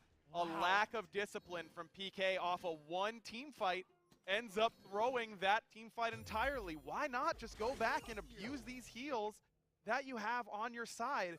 That was such a great team fight from PK, and we see how good their team fight can be. Pluck straight onto a frontliner, put him out of position, and it also starts the chain of Tusky. Make no mistake about it, Artemis Ult is insane in team fights. Really good. It is a 5-man guaranteed stun. That is absurd, and it does a lot of damage at the same time. Zap stunned 4 members there, did damage to all of them. Why didn't PK just take that win and get the objective? Now, it's Space Station Gaming with the opportunity. It's down below half of PK are here, but there's Dardaz moving in stealth. But he cannot find the stun, but that deters the boys out. But Scary D is still battling in the back all alone and actually bringing Raffer low. But this dive onto Paul's will be expected, but good peel from Kubo Fred. Meanwhile, Scary D eventually falls into the back line, but now they've managed to lock down Dardaz. He has fallen. Right behind him will be Nika, and PK turn this fight around. And Neil doing great work to keep the rest of the team off of this objective. PK now in force back onto this Fury. Dardaz and Nika just not quite enough damage. That Spirit Robe made such a difference there for Paul. It's CDR, it's protection, and it's mitigation. And even Taolu Assault isn't going to help you against something like mitigation. That Prot Shred does not matter up against that full-on damage mitigation from the Spirit Robe. Great heal coming from Fred. And then Zapman just walks up and he gets to press 4 and stun 2 dudes for free and do 300 damage at the same time. Beautiful. Not bad at all. I mean, that was PK overstepping a little bit on their fight, followed up by SSG overstepping a little bit in their fight, and PK end up being the victors. They've extended this lead back out to about 3,000 as Kubo Fred is heavily committing for Raffer, who drops the ultimate on himself, and he's going to make it out of there. An over-commitment from PK, but it looks like they won't be punished. They just don't get the kill they were looking for, but it doesn't matter. Tier 1 tower goes down. Yeah, you get Tier 1 tower still, you get Raffer's beads and ult. I'm Not loving bad, right? that situation there for PK. And look, even though I think they really overextended on that left side fight, they didn't really lose anything for it, right? They get a couple deaths on their side, but Space Station returned the favor in kind by going back to that Oni Fury. Still a 4,000 gold lead for PK, which is monumental at this point in the game. I mean, 4K at 18 minutes is a pretty hefty lead. Looks like experience is pretty close, so you don't have both of those overwhelming in your favor, but you're in a really good position here if you're PK. You're going to start getting those items online much more quickly than your opponents. Kubo Fred looking much better on the Even Boss than the Pele as well. Yeah. I think a lot of that is just the overall pace has favored PK a lot more, but hasn't this Fear No Evil just been dominant? It's been really, really good, and Neil's been given the tools to engage a little bit more this time around. He's gone Blink instead of something like that sprint that he had last game. He's able to get in there, get these fights started, and be that initiator. Scary D's looking much better on the Kukulkan this time around. So I think that Pittsburgh Knights is just doing less sitting on their hands and more holding W. And what do you know? It's starting to work out a little better. And they gave themselves a better way to hold W as well. I like this much better from PK. So suddenly, feeling like we really got a set on our hands as PK hold the lead. They got to show us what they can do now that they hold that lead. And Space Station, I think, showed me, despite the fact the lead's a bit greater now, that on that Fury fight, they can definitely still win if PK make even one little mistake. So yes, they have this lead. Yes, they're looking better, but they got to make sure they're being clean with it. I thought maybe with the way Mind the Gap looked, I think that's who SSU played, that they looked maybe a little bit weaker, but they're in form here today. They look good, and really these guys are playing very well, but PK is now in a position where I think that this is their game to lose at this point. I mean, you've got a Hell, you're up 3,000-4,000 gold at 20 minutes. Yeah. It's the game, the ball's in your court, and that's where these healers put so much pressure on enemy teams, is because it is an instant win condition if you aren't able to take them out. Scary in particular has looked really good in this game. Maybe a couple overextensions from him, but overall, the space he's created in these games, the damage that he's been able to put out, really, really impressive. There's two Mega Eyes cloaks here already, one for Dardaz, one for Kubo, and those have both been procced by the other front line, so they'll both be a little bit more vulnerable, more likely to have to use Purification Beads if that comes around. But I think this is a great set for those items. Especially up against someone like an Artemis, because you can be Dardes sitting 30 feet back from the team fight, and if your frontliners are lined up in a row, I mean, it can jump to you checker style and still hit you for a lot of damage and stun you, keep you out of that fight.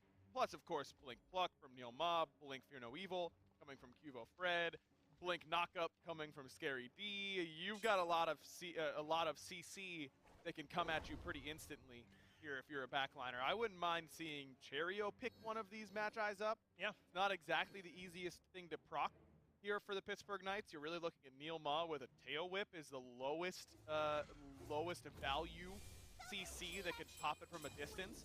I think the Magi is far worse up against Space Station's composition just because they have Raffer on the Kepri there with the ability to hit it with a solar flare, pull it off from a distance with a lower value CC, or even vote with a heart bomb if that's fully charged, can strip one off. I think Space Station Gaming should have a lot of Magi's cloaks, honestly. I think it would make some sense that it lets them continue some of their aggression at times too, especially in the case of Dardes when he's looking to make that dash in.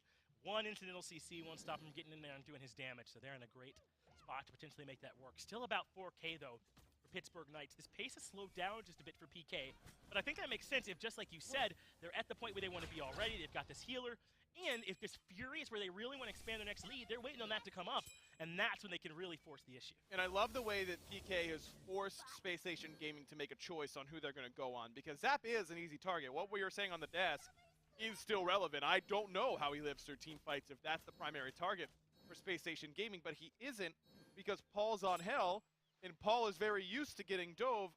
I wonder, I mean, it's risky, but I wonder if just leaving Paul to last is the call. Normally that's the opposite thing you want to do against healers, but with the defense that Paul has and the peel that PK has, I wonder if just taking their damage off the board in the form of killing Zapman, killing Cuvo, and then taking care of Paul whenever everyone else is gone is the right call, because clearly so far the dive onto this Hell has not worked. 0, 0, and 4 for the Hell.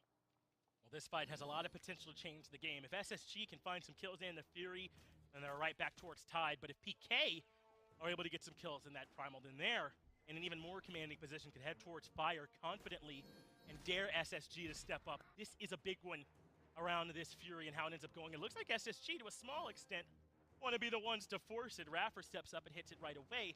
Taking a look at these relics coming into this, everyone will have them. Cursed Ankh is available for PK. Cursed Ankh available for Space Station as well over there on Nika.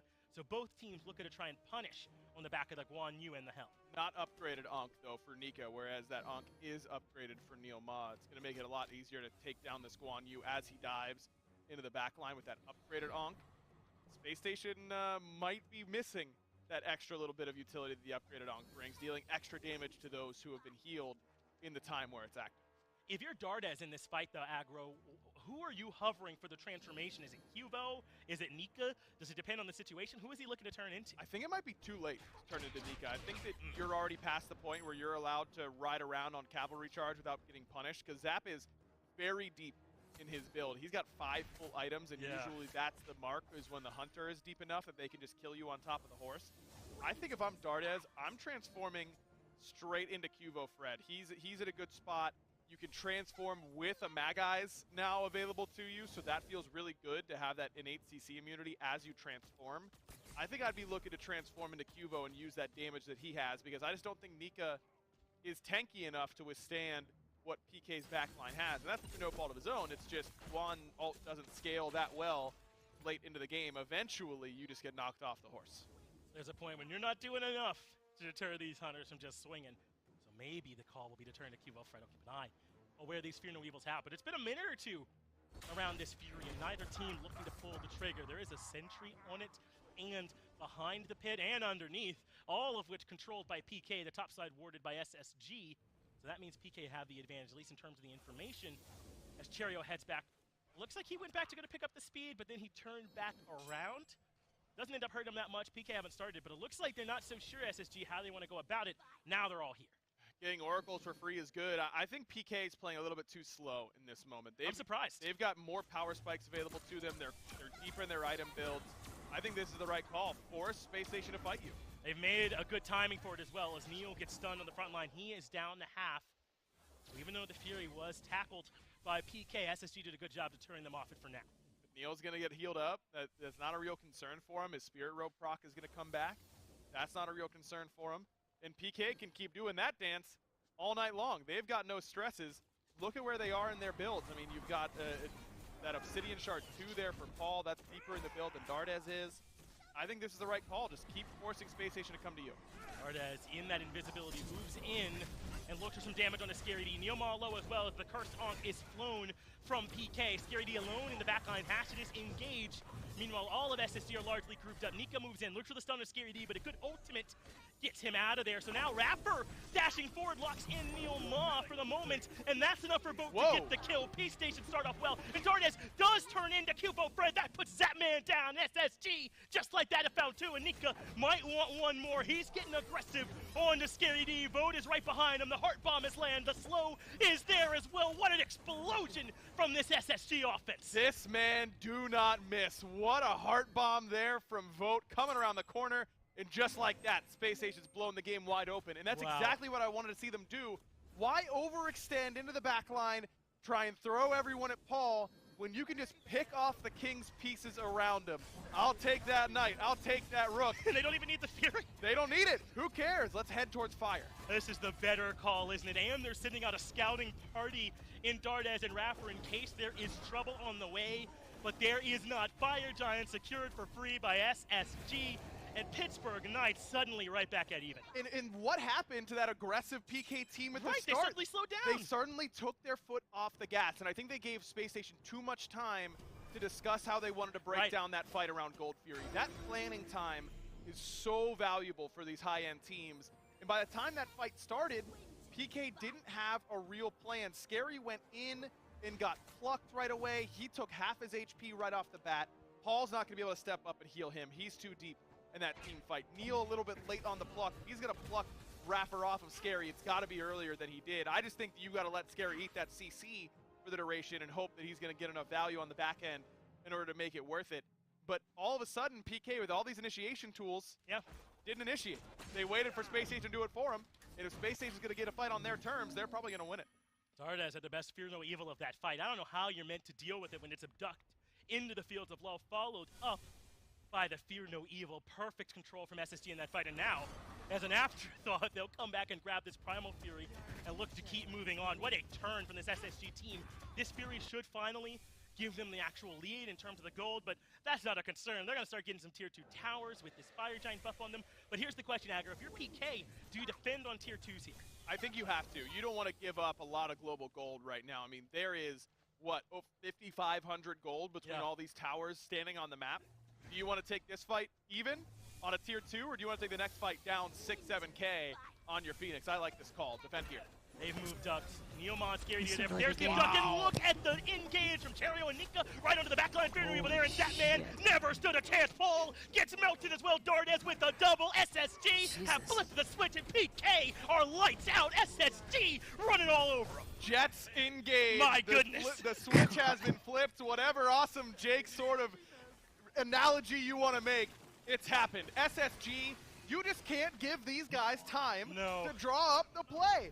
What is Paul supposed to do? My man is probably leaned back, waiting for what's about to happen.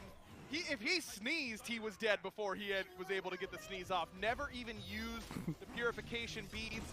SSG is a ticking time bomb. You cannot let them get to the point where they are taking fights on their terms. You just can't. And now PK has put themselves in a position where they have to do what only one team comprised of these 4 guys has done before. A reverse sweep has to be in the cards if PK are going to lift the hammer once again. And the right side of the map for SSG is too good, isn't it? Cherio and Nika's engage was flawless time and time again. As we saw it in Game 1, there again in Game 2. You're right, I don't know what Paul and Zapman are supposed to do. All of a sudden, it's all on top of them. Just both in, right on top of one another. Both Paul and Zap were too close. You can't get insta-killed like that, but that's why defending on tier 2s is risky. Are they scared of a tier 2 with a Fire Giant at 29 minutes of the game? I don't think so. Great all-in potential there from SSG. Now the owners of a 2-0 victory. We'll find out if they close it out right after the break. Cray cray. Hey Bloop. Feeling good, Willow? Yeah. Yeah, I'm feeling good. Thanks, Bloop. How are you feeling?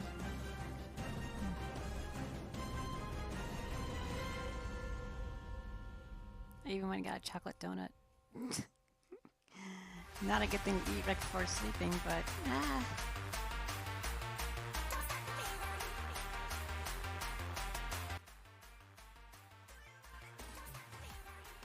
it'll be okay though. That was a really good match. I was just watching the end of it there while eating the donut. I was like, oh shit, look at this turnaround. Like they were down, you know? They were down like 5,000 gold or something.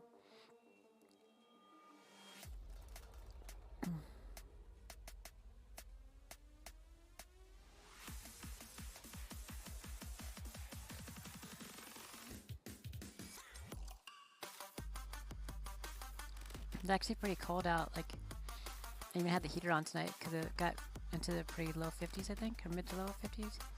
And it's gonna be raining today, which makes the temperature drop a lot. Like, it doesn't get into like the 80s and 90s, you know? It doesn't even leave the 60s, so it'll be pretty chilly today. So I decided to put on some yoga pants and a tank top.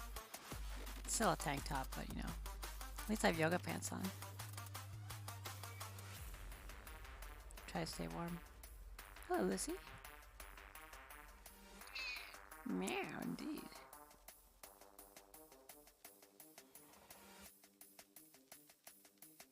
This cat's adorable. Feeling happy. Hearing you smiling like that makes me happy. Aw. Feeling your calm on my face makes me I mean, what? Feeling your happiness makes me happy too. I'm so bad.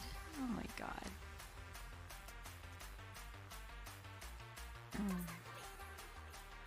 I really can't help it though. What's wrong, Liz? Come here. You can come up here. No, don't go around. Just come here. You don't have to go around. Come this way. Just come up here. It's fine. Go ahead. Hi, pretty girl.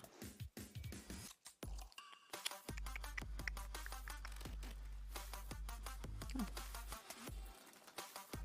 Let's see. Solid all the way here. That's my leg. You can stand on my leg. Here. Go and stand on it. Yeah, it's fine. You stood there before. Remember, you used to like sleep there when you were younger.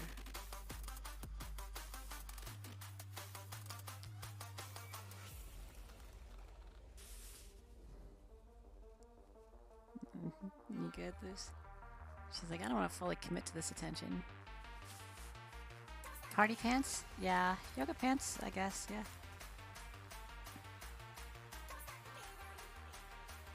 I don't know why, but guys seem to really like girls in yoga pants. I don't really see what the big deal is.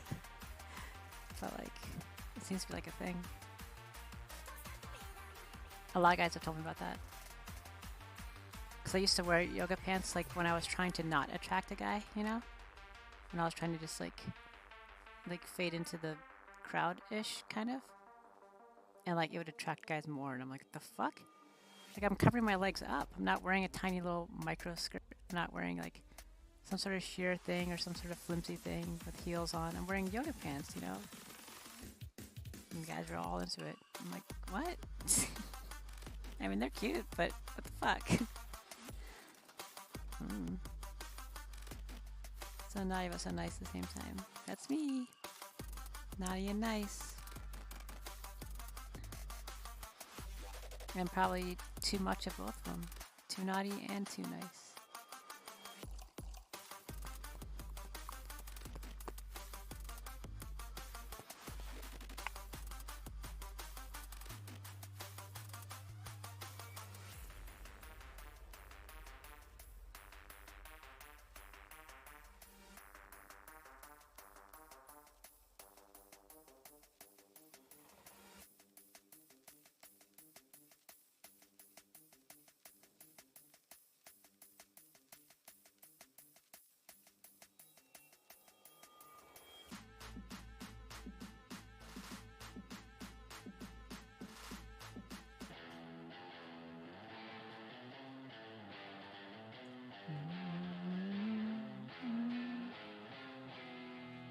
Gilgamesh!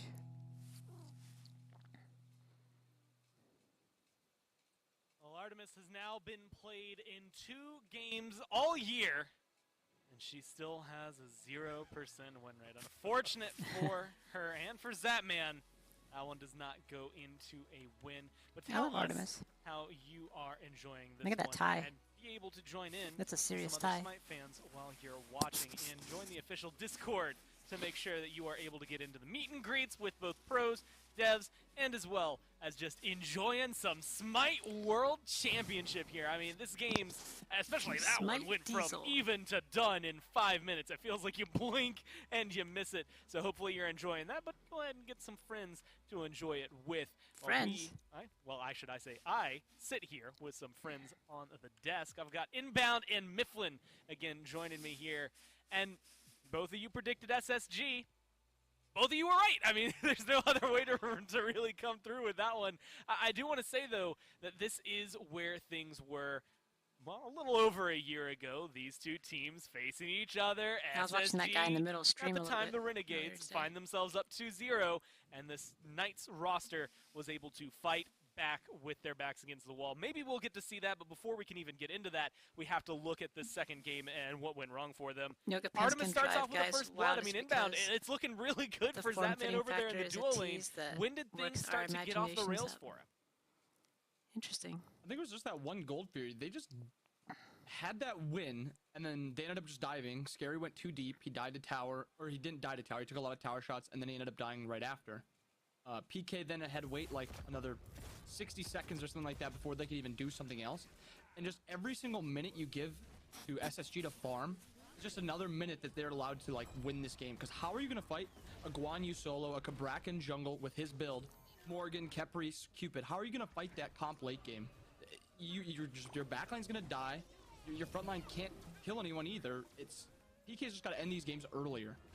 You have to watch specifically this guy. This was a perfect compilation that came through. We got a little bit of the Fields of Love there, but Dardes, this absolute menace, is the only terminology I can use. Yeah, that was I mean, this crazy. guy was transforming into Humbat's Mifflin and making it look like it was just another day in the park. He was perfectly at home with that pick. The ults were really good. He got to the back line. 4-1 and 5. Dardes absolutely making a difference. Look, as far as I'm concerned, Dardes is the best Hunbots in that lobby. So right? I mean, interestingly, there's no other way to in word these two it. Every teams, single Nika, Funeral Dardes, and found Vote on the bottom 16 team, people separately. and It's Leomar and actually Kivo ridiculous Fred on the top how team, well he was able to play around not only being combined Morgan, but to also make, just transforming, throwing out the Sacred the Monkey, finding the teleport, jumping onto another the Oni guy, Warriors hitting a 3-man that are ultimate, and then currently overhand in smashing SPL. 5 separate people. They did that in Every Season 8. single time. Dardes, man. So this half guy's people from playing one out team of and half his people from the other You team. know, they got to the post-game lobby, and Scary Combined D to was make just their own like, hey, team. guys, literally any help here? No. And they 18,000 did not do damage, very well. a little under twice They're as both like much top as Zapman performing did. teams That here in Season 990 7, but extra that Zap had, making it combining just them, close enough. they didn't do so Scary great. D's not able to run away with that one. It looks really, really good for SSG, but we want to know how you at home are watching this Like I and said who before, you're the rooting tease is for great right when now. someone knows SSG are how in the to lead use it. 2-0, but You know we've how to seen a lot tease of great, Knights too. fans here on Thanks. Twitter. Hashtag SWC try. at home to make I sure tend that to you show come off through more, and are though, like featured I on the like I usually broadcast. have my legs And out. look, you know? you got the Cats on your side. People are definitely feeling the Knights roster over there. Whereas this is people cooking while they're watching as well, Mifflin. Yeah, I that's typically have my legs interesting. out. Got I the typically have my computer set arms up out, inside and the usually kitchen. some Gotta bit get of my belly respect. is out. And here you get to see, again, comfy, nice Season 7 hoodie while you're relaxing there for Mr. Mercury. The- Again, a the lot teams of fun if change you want to. You pretty can wildly tweet at us between using seasons, hashtag don't they? SWC at home. Not and get necessarily. featured on this broadcast as things are going. First Not- time watching from home in 3 years. Not very much So excited changed for all this these year. matches. This season has been incredible. I cannot Only a agree couple of the more. teams These changed games a have been little bit. awesome. This season has been awesome. And you can see how everyone is coming through. Watching theater style as well. Hannah styling on everybody. That's a better view than I got. Dude, look at that. She's got the projector. There's a dog right there. I am envious of this one as you got to come through. I'm excited to see as well with people not But only how they're during watching, Season but I 8, guess who they are rooting they for had as of right a now. thing called Knights, roster apocalypse. SSG, again, this set Like last time roster they faced apocalypse, in a world because championship the rosters were ended all up being changing a around so reverse much, sweep and they were for all trying to those figure out guys who right wanted to behind play me, with the who. Pittsburgh Knights. So there's a lot of backs against the controversy over wall, what was going on. inbound. This is a team that has a lot of And they grit, came up that with what has they came up a with. lot of tenacity and want to fight back. And then they still had a couple Is changes this throughout the down season. and out area for them. Can So Season they 8 was pull pretty off another volatile as reverse far as sweep, changes or was go. that a 1 in a million shot? Usually only like one person might change Yeah, I was teams, actually going if to highlight any. that But PK is not a team usually you they want to stay count out. together, Even when they're so. behind, they somehow get these wins in the late game. But PK's mental is super, super strong, as you saw from last year.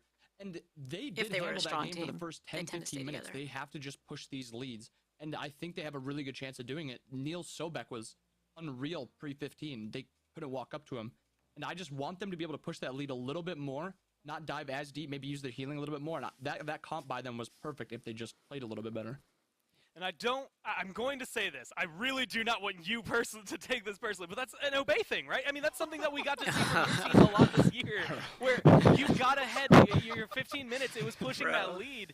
As someone who's been in that position, I mean, like, how difficult, Don't take it especially personally, but against a this team is like exactly what SSG, you guys did, right? Isn't it? Like, I mean, it's a little scary, right? Like, knowing That's that his you team, have this lead, but Inbound's this team. team is able to do Obey what we United. just saw. I mean, blink your eyes, Or Obey, and all of a sudden they're in the lead again. How do you deal with that? Obey Gaming. It's really hard to deal with because SSG has this thing with them where they just know when they need to fight and what they can give up.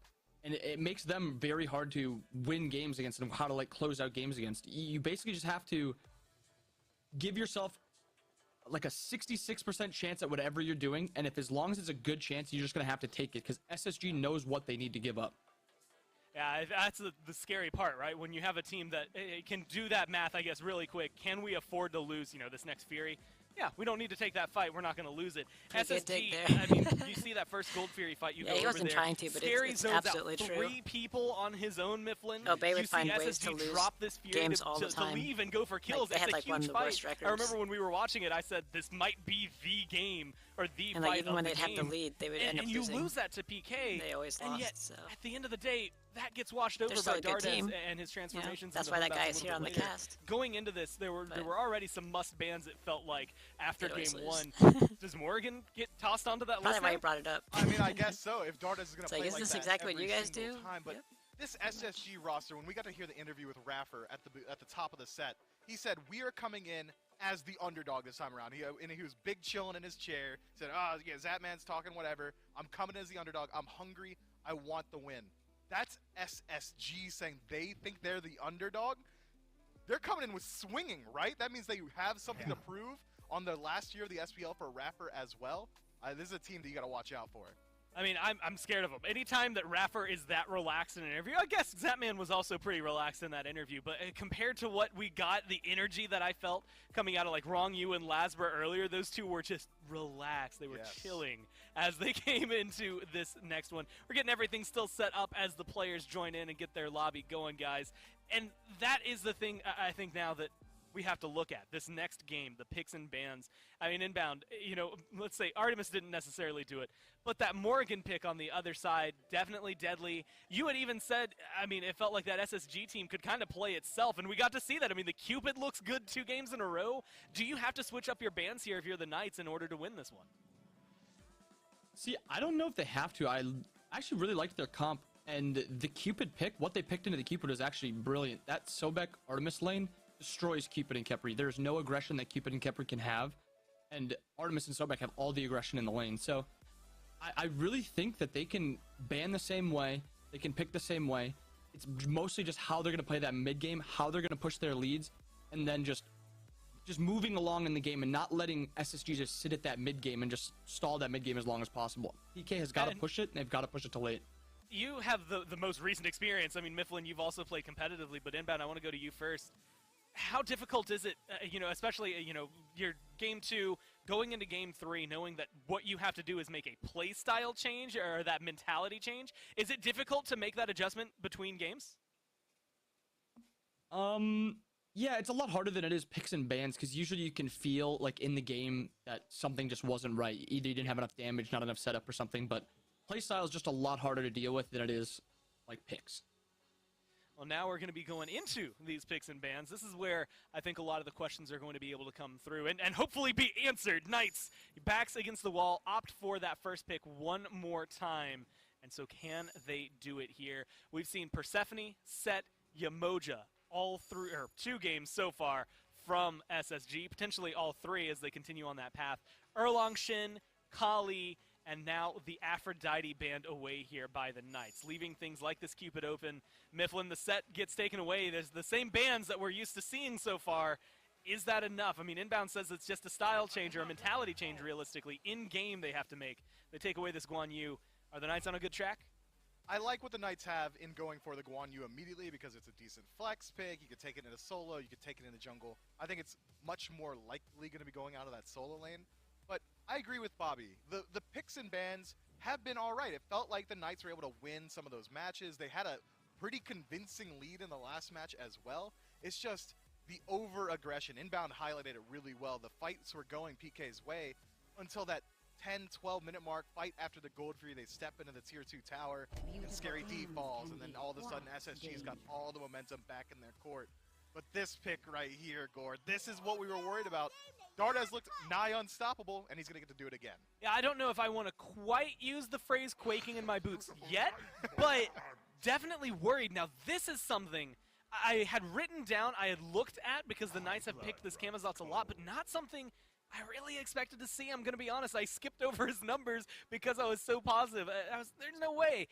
Inbound, Camazotz in the jungle? Like, how is this going to work for the Knights? I don't really know why they prioritize the Camazotz so much. I feel like he did fine on the Hunbots in the early game. They punished in the level 5 when Hunbots hit it. The Camazotz maybe just to be able to see the Morgan when she's invis. Chases Cupid pretty well, I guess. Yeah, I don't know.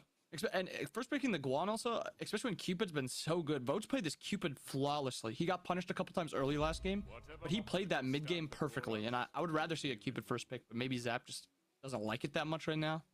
Yeah. You know, personally, I'm a huge fan of this Camazotz pickup, Gore. I think that, as Bobby highlighted, the matchup into the Morgan is incredibly good. You land the Screech, all of a sudden stealth no longer an issue if you're able to hit Vampiric Bats on the beforehand.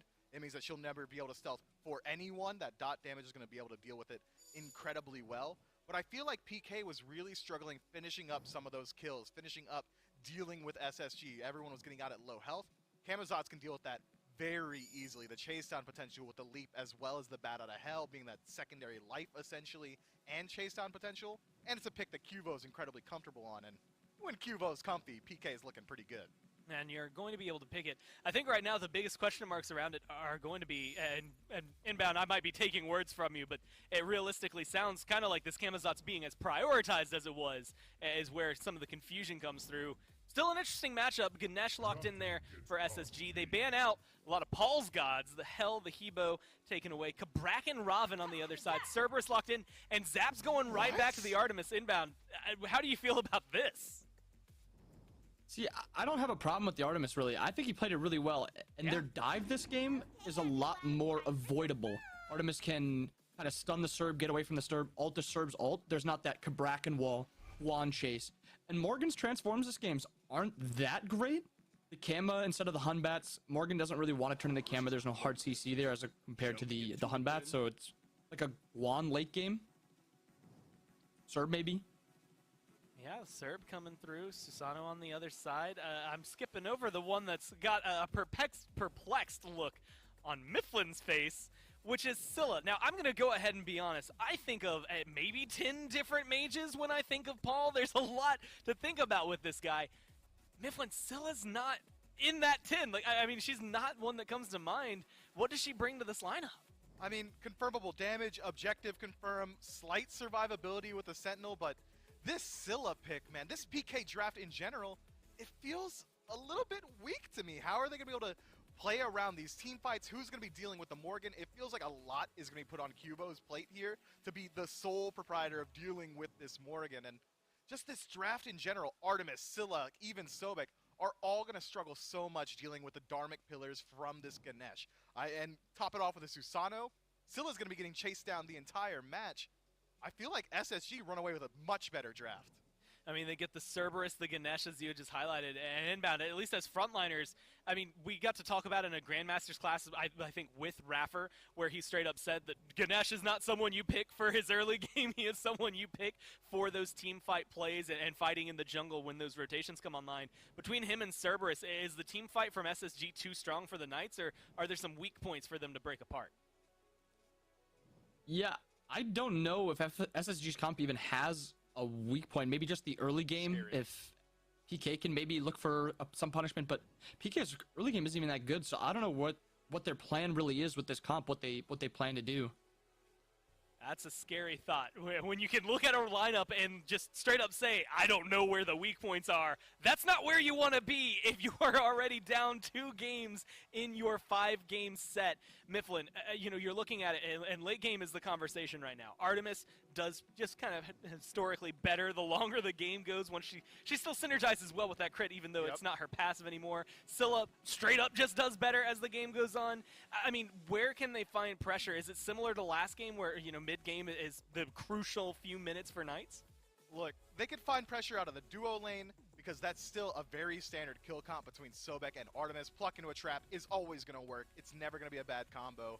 But so much of this is going to be on Cuvo's plate to keep them afloat throughout the early game. And putting that much pressure on your jungler when you have lanes that are likely going to struggle up against the opposition. I mean, Morgan's rotations are going to be ridiculous. The Ganesh is going to be able to lock down that lane so easily because Artemis has no way to avoid the damage from Dharmic Pillars.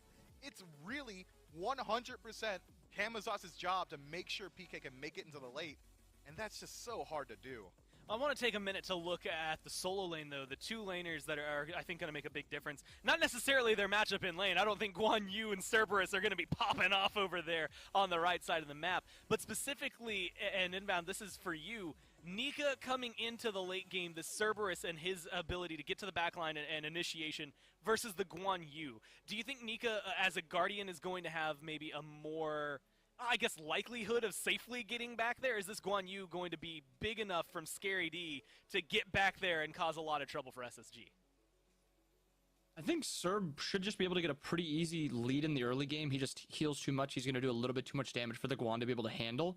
And I think that'll allow him just to be a little bit farther ahead in the mid game and look to make those plays and be able to dive and do enough damage while also being tanky. So I like the Serb a little bit more than the Guan even. It seems like SSG have this one, at least from roll to roll, what feels like potentially down pat. We'll have to see if they can do it. They're reaching deep in the pockets. Knights, backs against the wall. Can they do it 2 years in a row? Let's find out with Finch and Aggro. Task, though, set for this PK team to somehow find a way to reverse sweep up against SSG. And I wish that I thought that Zapman taking the Artemis again was a big talking point. To me, that is Zapman. The Artemis worked. He didn't think that it was really all him. He's going right back to it. But do you like how Inbound felt about this SSG draft, where maybe there's no particular flaw for PK to try and exploit? Yeah, I'm kind of siding with Inbound here. I mean, SSG, they're a later game team composition that scales well when they group. That's not exactly groundbreaking for what SSG normally likes to do.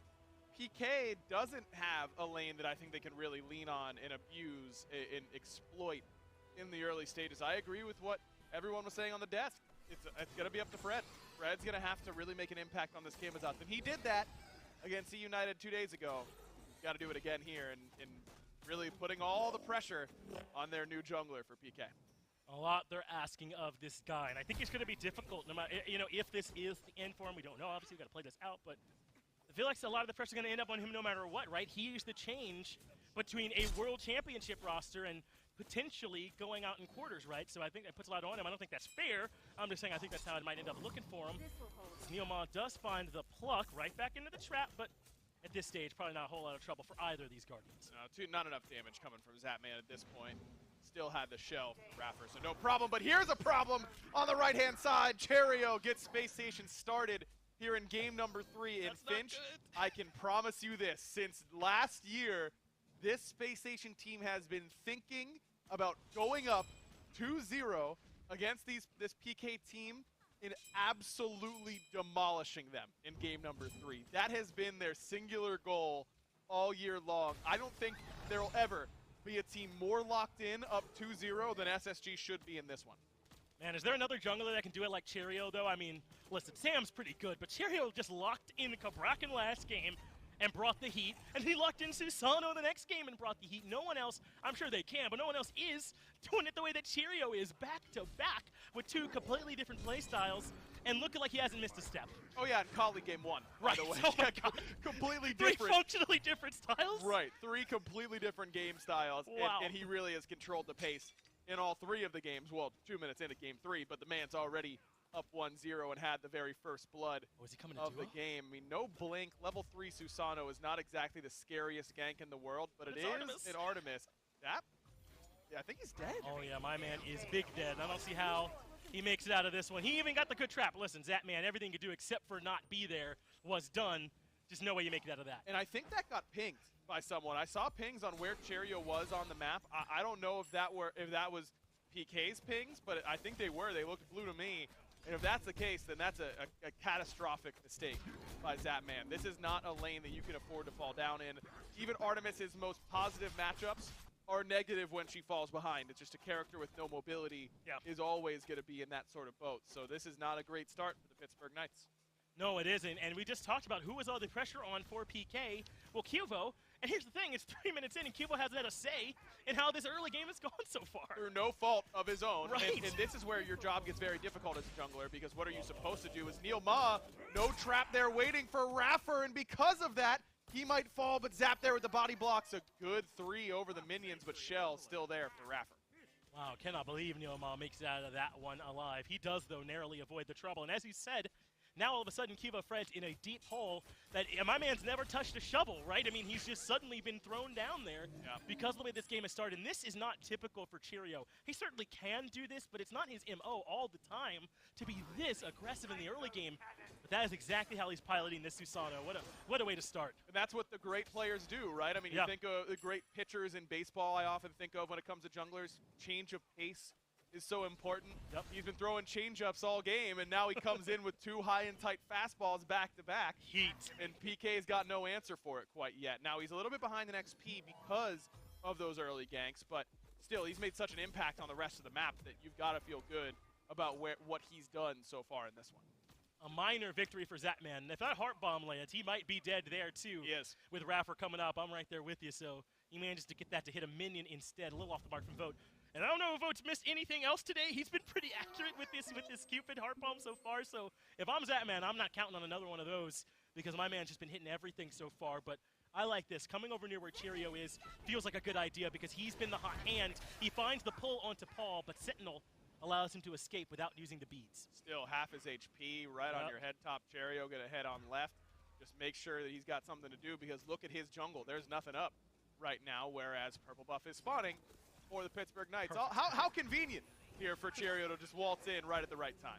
Yeah, sure wish I could believe that was some kind of accident, but these SSG guys are planning it. Newmall blinked in for the pluck. He does have some backup coming as Raffer drops down the Dharmic Pillars, but that shuts all of it down. No one can afford to push through there, and now Cheerio putting some damage on the Neomon. No more picks coming through, but what an ult from Raffer. Really close on Cheerio going in, but that might open up a window here for Cuvo Fred. Blink available. He's got plenty of burst damage ready to go with his boots done.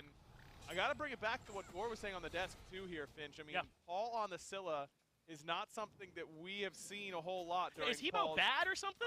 I guess so. I don't know. What happened. That's a great point. If you want a burst mage, I'm surprised they go the way of Scylla instead of something like the Hebo. That feels like much more of Paul's signature. Yeah. But Paul is just that mechanically good that I can trust him. Oh, but this is big. Cubo Fred rotating in. The Boar has already gotten the stuns into the trap, but the Fields of Love slows it down. But here comes Cubo Fred like a bat out of hell. The silence used for the Prots. And I think Raffer and Vote played that about as well as you could ask. Gets out alive. I mean, good ults there by Fred and by Zap, but a better ult by Vote and a shell coming from Raffer means that he's okay. Nice beads coming from the Cupid as well, but it doesn't mean he's going to earn his purple buff. Still going the way of the Pittsburgh Knights, and I like this by PK. Much needed pressure. They aren't rolling over just because Space Station has gotten off to a good lead. They're still being aggressive where they feel like they should be being aggressive around this duo lane side. And if they can keep taking these fights without Dardes rotating over, I think they're right to be aggressive. But as soon as these mid laners get in the mix, Dardes is so much more valuable than Paul at this point in the game. Not only does Dardes' kit at this point is much easier to confirm and really worth about just as much burst damage unless you count in those ultimates, but also then he transforms into a Guan Yu or a Camazotz, and he's way better because those characters are better than Scylla anyways, so he's really almost doubly as valuable as Paul can be in these team fights. I think that Paul's job is to keep this wave pushed in mid and keep Dardes on the line. Right. Just force him to give up farm if he wants to rotate, and if he starts rotating, so be it. He'll fall behind, and you just just got to communicate to your team that they've got to back up because you're winning elsewhere on the map. Trust that they'll be able to handle it, even if they end up in a bit of a numbers disadvantage. That's what you can do at this level of competitive Smite, man. These players are able to communicate. They can trust him in the right moments. And look at Cheerio getting aggressive. Cuvo Fred has the ultimate, though, so he makes it out. And that's the blink for Cheerio down for the ult for Cuvo Fred. Still feels good to not to worry about that Susano blink initiation, but right at the end of the day, not having Bat Out of Hell is going to be problematic for you, as Nika really one paralyzing spit away from maybe finding a solo kill, but Scary D has that healing on his side. No beads here from Vote on this left-hand side, but looks like Neil couldn't quite find the charge prey necessary to get the kill. Yeah, that red buff belongs to Space Station. That's what this team does so well, is push their lead, right? Is make sure that they're in all the right spots to continue expanding. And this is relatively the type of spot where PK held up, as in comes Raffer, plucked by Neil Ma, but he escapes calmly. Is able to even turn back around and look for more action. Neil will indeed be stunned, but wow, that forced out the ultimate. I don't know if they were really going to commit that much more, but I don't think Raffer has or Neil has a choice in that spot, right? You got to get out of there. Dharmic Pillars comes down, you're instantly in trouble, and man, Nika is just dominating Scary D in this matchup. This is going to be a pre-9-minute tower for Nika. Yeah, you got to walk. Blink it, Scary D, not quite there for Nika. Stygian Torment a little bit too short. Well, it's still impressive from Nika. They were sitting on the desk. They weren't expecting much action from that solo lane. I think that's normally the right idea, but Nika's bringing the heat. And Agar, I think you have been right to keep up this storyline of SSG wanting this win really badly, of remembering what happened to them last year, because they're playing in a way that I don't see them play all that often. This is really, really efficient from this team. This is we're not giving you a single opening, stifling from SSG. Just locked in from top to bottom. You want to talk about lighting a fire underneath somebody? How about beating them in a reverse sweep with a chance of the finals on the line? Now, we're a little bit earlier in the tournament this time around, but I don't think that lowers the stakes at all here for the boys of Space Station Gaming. I mean, 3,000 gold in 9 minutes is really an impossible lead at this level. I mean, especially in a Worlds game like this. You just don't see this that often. And now you want to talk about putting pressure on Cuvo. I don't think Cuvo's done a whole lot wrong in this game. Where is he supposed to go? The duo lane that got ganked early and died, or the solo lane that got ganked early and died and has already lost their tower? Cuvo can't kill Nika at this point. Nika's level 11 with a Stone of Binding. He'll kill you before you even have a shot at killing him, and you're not really fighting around the Scylla in mid. It's great selective aggressiveness by SSG. You don't see it from them that often, but understanding that if they can take the win out of these side lanes, the mid lane is such a non-factor early on because of the Scylla pick, that you just don't have to worry about Dardes in that lane. You completely neutralize the whole team just by taking the side lanes out of the equation because Fred's got nowhere to go and Paul's trying to scale. It's a great start to this game from Space Station Gaming. It's such an important match. It is Radiant awaiting the potential winner of this set, so whoever it is going to need to look at least this good if they're going to want to deal with that team coming off of a bye, waiting for them later on in the bracket. But SSG spare no thoughts for Radiance in this moment. They are completely locked in on shutting out the Pittsburgh Knights, on making it tough. But I think you kind of hit a really important note earlier, Agro. PK have not given up. Look at Neil locked in the same as ever, communicating with the team.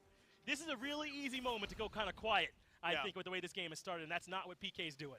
No, because they've been here before. This is something that they know that they can do, and in some of those games up against SSG, or it was Renegades last year, they were behind. Those were long, close games. It's not like it was a couple of blowouts back and forth. This is a capable PK team, but at this point, I mean, 11 minutes in to be down by this much, you have to start to think about where your playmaking capability is going to be, because in my mind, you either start trying to make your comeback play soon, where you won't just instantly lose a Phoenix for losing a team fight by being down by this much, or you're signing on for a 40-minute, just absolute barn burner, because those are your only options. I think I just checked off some bingo lists somewhere. I think I saw barn burner on some of them. Yeah, if you're out there with a good bingo board, you are welcome. I think we're supposed to be making a pun or something like that. Right. So yeah, we'll work that in. Agro, maybe I'll leave that up to you.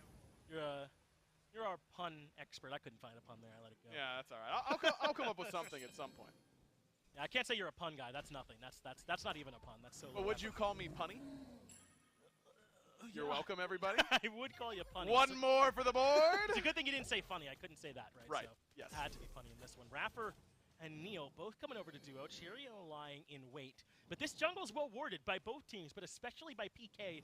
That is a hard thing to invest in when you're behind. But isn't it kind of bearing fruit? They certainly could have been ganked a couple times already, but they had the information.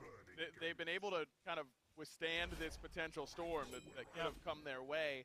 But look, I mean, SSG isn't in any rush. They've been able to get to the mid game and win every single team fight. What was the latest 5-on-5 that PK won in this set? Like that 12-minute fight in game 1? That's okay. Prove to us that you can beat us late game, and then we'll have to respect you trying to take it late. Until that point, I don't think SSG has anything to worry about. They are still maintaining this lead. PK is not starting to pull it back at all. Still some occasional buff invades coming from SSG when they can. Stripping away the camps, getting things like oracles, that neutral farm. Eventually, they're going to start taking objectives, and eventually PK is going to have to fight them. Why would you fight if you're SSG? I think them slowing the pace of this game down makes a ton of sense. I suppose there's only a chance you kind of give that lead up, right? Similar to what we've seen even happen to PK earlier when they maybe kind of let up on the gas a little bit and gave SSG a way back in. So this is a way for them to do both, right? They slowed it down. Now they're starting up the Fury. Paul and Cubo and Scary D are nearby, but how can they come in? Cheerio gets blown up, though. Big damage from PK. They find their first kill, and the Fury has now become an afterthought. Vote is low in the background as well, and Scary D is going to hunt him down. One more kill, though. Dardes does manage to blow up Satman, but Aggro, I don't know how this happened. PK are suddenly right back in it. Paul just one-tapped Cheerio on that blink in. He was happy to deal with that Susanoo, and now Dardes, nowhere for him to go. Nice pre-beats coming from Scary D. Dark Omen isn't going to help Dardes now. This is going to be another one in the hands of PK.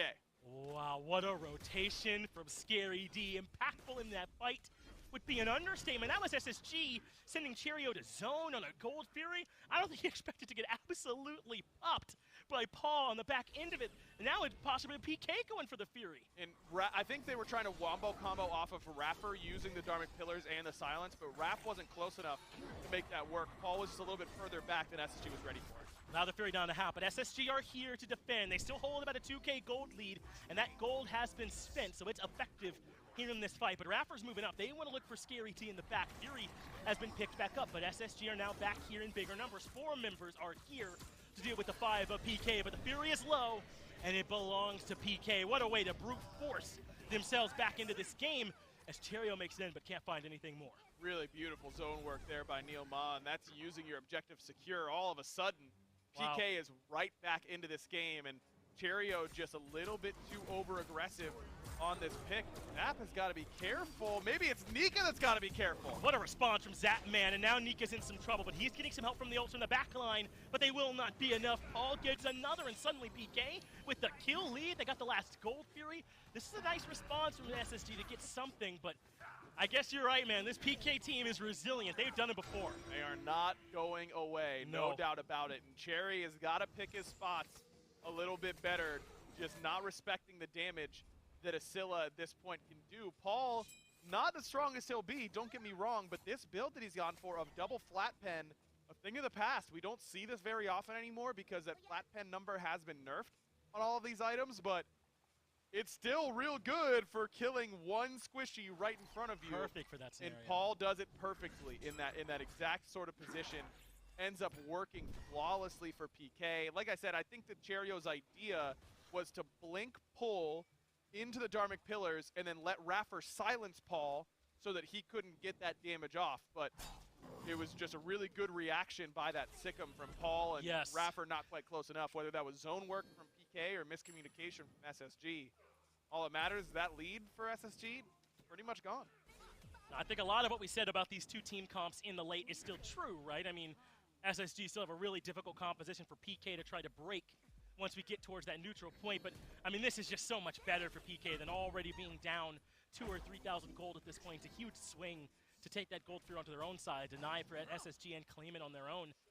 They got to make sure they are being careful. I know Paul can swing at this point, but Cheerio could still potentially blow someone up if he gets a good engage. Really love the idea here for PK to just sit around and wait a little bit until Scary's ready to rejoin the fray. I mean, for all that extra farm that Nika had, Nika was not able to match the impact of of Scary in that fight. And you see why this Camazotz has been getting banned from PK in the second phases a lot. You see why it's been picked early here in this one for the Pittsburgh Knights, because Fred is just unstoppable on that pick. Quite literally, when he uses the ultimate, nowhere for Vote to go. Vote never even got his ultimate off in that fight. I don't really blame him, because who's he going to hit? The CC immune Guan Yu for 5 seconds or the CC immune Camazotz for 5 seconds? That Fields of Love isn't going to do a whole lot of good. Vote's got to realize that and either stay closer to the team, force the rest of the squad to collapse in on those diving frontliners, or drop the ultimate on your way out of the fight and accept that you're just pulling 2 people away and hope your team can win the 4v3. I never would imagine at this point that Scary D would have the level lead over Nika. With the way that Nika started off this game, impressive over there. And take a look at Zapman. A lot of the times we see Failnaught in this slot when you're going crit, but he starts up the Rage at this point in the game. A little bit off from what we normally see, but I mean, we know the rewards for Rage can be great once it's finished. Yeah, it is, and if he thinks that they're going to group up a little bit, I'm a little surprised, as Paul, no Sentinel, I suppose, so has to use his ultimate. Trades with that of Raffer and Dharmic Pillar, such a low base cooldown that's well worth Raffer's CD in order to get that I'm a Monster off the playing field for PK. I just think the game pace has been so slow, I don't really trust this Rage is going to get stacked particularly quickly, but if it is a longer game, then it'll get stacked one way or the other. It is very, very good against this diving backline of Cherio and Dardez. If you're going to be hitting squishies with your autos, crit is the best way you can kill them, and Rage is the best way to crit. So I think we understand Zapman's sort of decision-making, though. I don't know if that's the case when he's going Blink quite as much. He hasn't gone for the shell or anything like that, no Aegis for him. Instead, I think he realizes that he's not surviving if he sticks in the backline by himself anyways. Might as well hit the gas pedal with the rest of the gang. Wow, this is the haymaker. This is the anime boxer, light leaving his eyes, but he's still swinging back. PK are taking the fight to space station with the way that they've started this. With this Rage, with this Blink for Zapman. This is, as you said, not waiting in the backline for death to come. This is leaping in yourself and trying to bring it to the opposition. I love what this means about PK's mindset, right? This is, just as we've been saying, not a team that's resigned to a third loss here. This is a team that's finding every single way they can to fight back up against SSG. And I don't want to sound surprised. None of our SPL teams are quitters by any means, but I mean, certainly on this big stage, you'd be forgiven for it weighing on you a bit. Absolutely. I mean, being down 2-0, especially with the way that the last game ended for PK, I wouldn't have surprised me. But I suppose it should with how resilient this team has been, not only this year, but last year as well. Oh, Scary D could become the target. He's in between 4, but he uses the horse. He should be able to escape. Typhoon used, but Scary D avoids it. What a play from the solo laner for Pittsburgh Knights. Raffer makes it out of there as well, but huge that Scary D gets all those resources. Scary's just going to heal back up. He doesn't have to worry about this low HP bar for long. It'll take him a couple heals, but he's got a lot of CDR in the build already. Kadushia's shield as well, so those heals are going to be even stronger. Losing Typhoon is not the end of the world. That's one of the lower value ultimates, I would say, on SSG's side, but that doesn't mean it's bad. Typhoon really, really good during Oni Fury fights. Covers up a large portion of that jungle. It's also just great data for Scary D, right? 4 members turned on him, and he still made it out of there. Wouldn't hurt to know that as the Fury pulled for a moment. This is Oni, so certainly a big deal. The team that gets this, not just the gold, but they've got a little bit of map pressure to work with as well. So SSG starting it up. Relics available all the way across the board, but what happened to Raffer? He gets absolutely blown up, so Nika moves in. Stygian Torment collects 1, does get some help from the Dharmic Pillars as well, but Nika now the furthest member back, and he is slowed. In comes the pressure. Zapman drops the ult.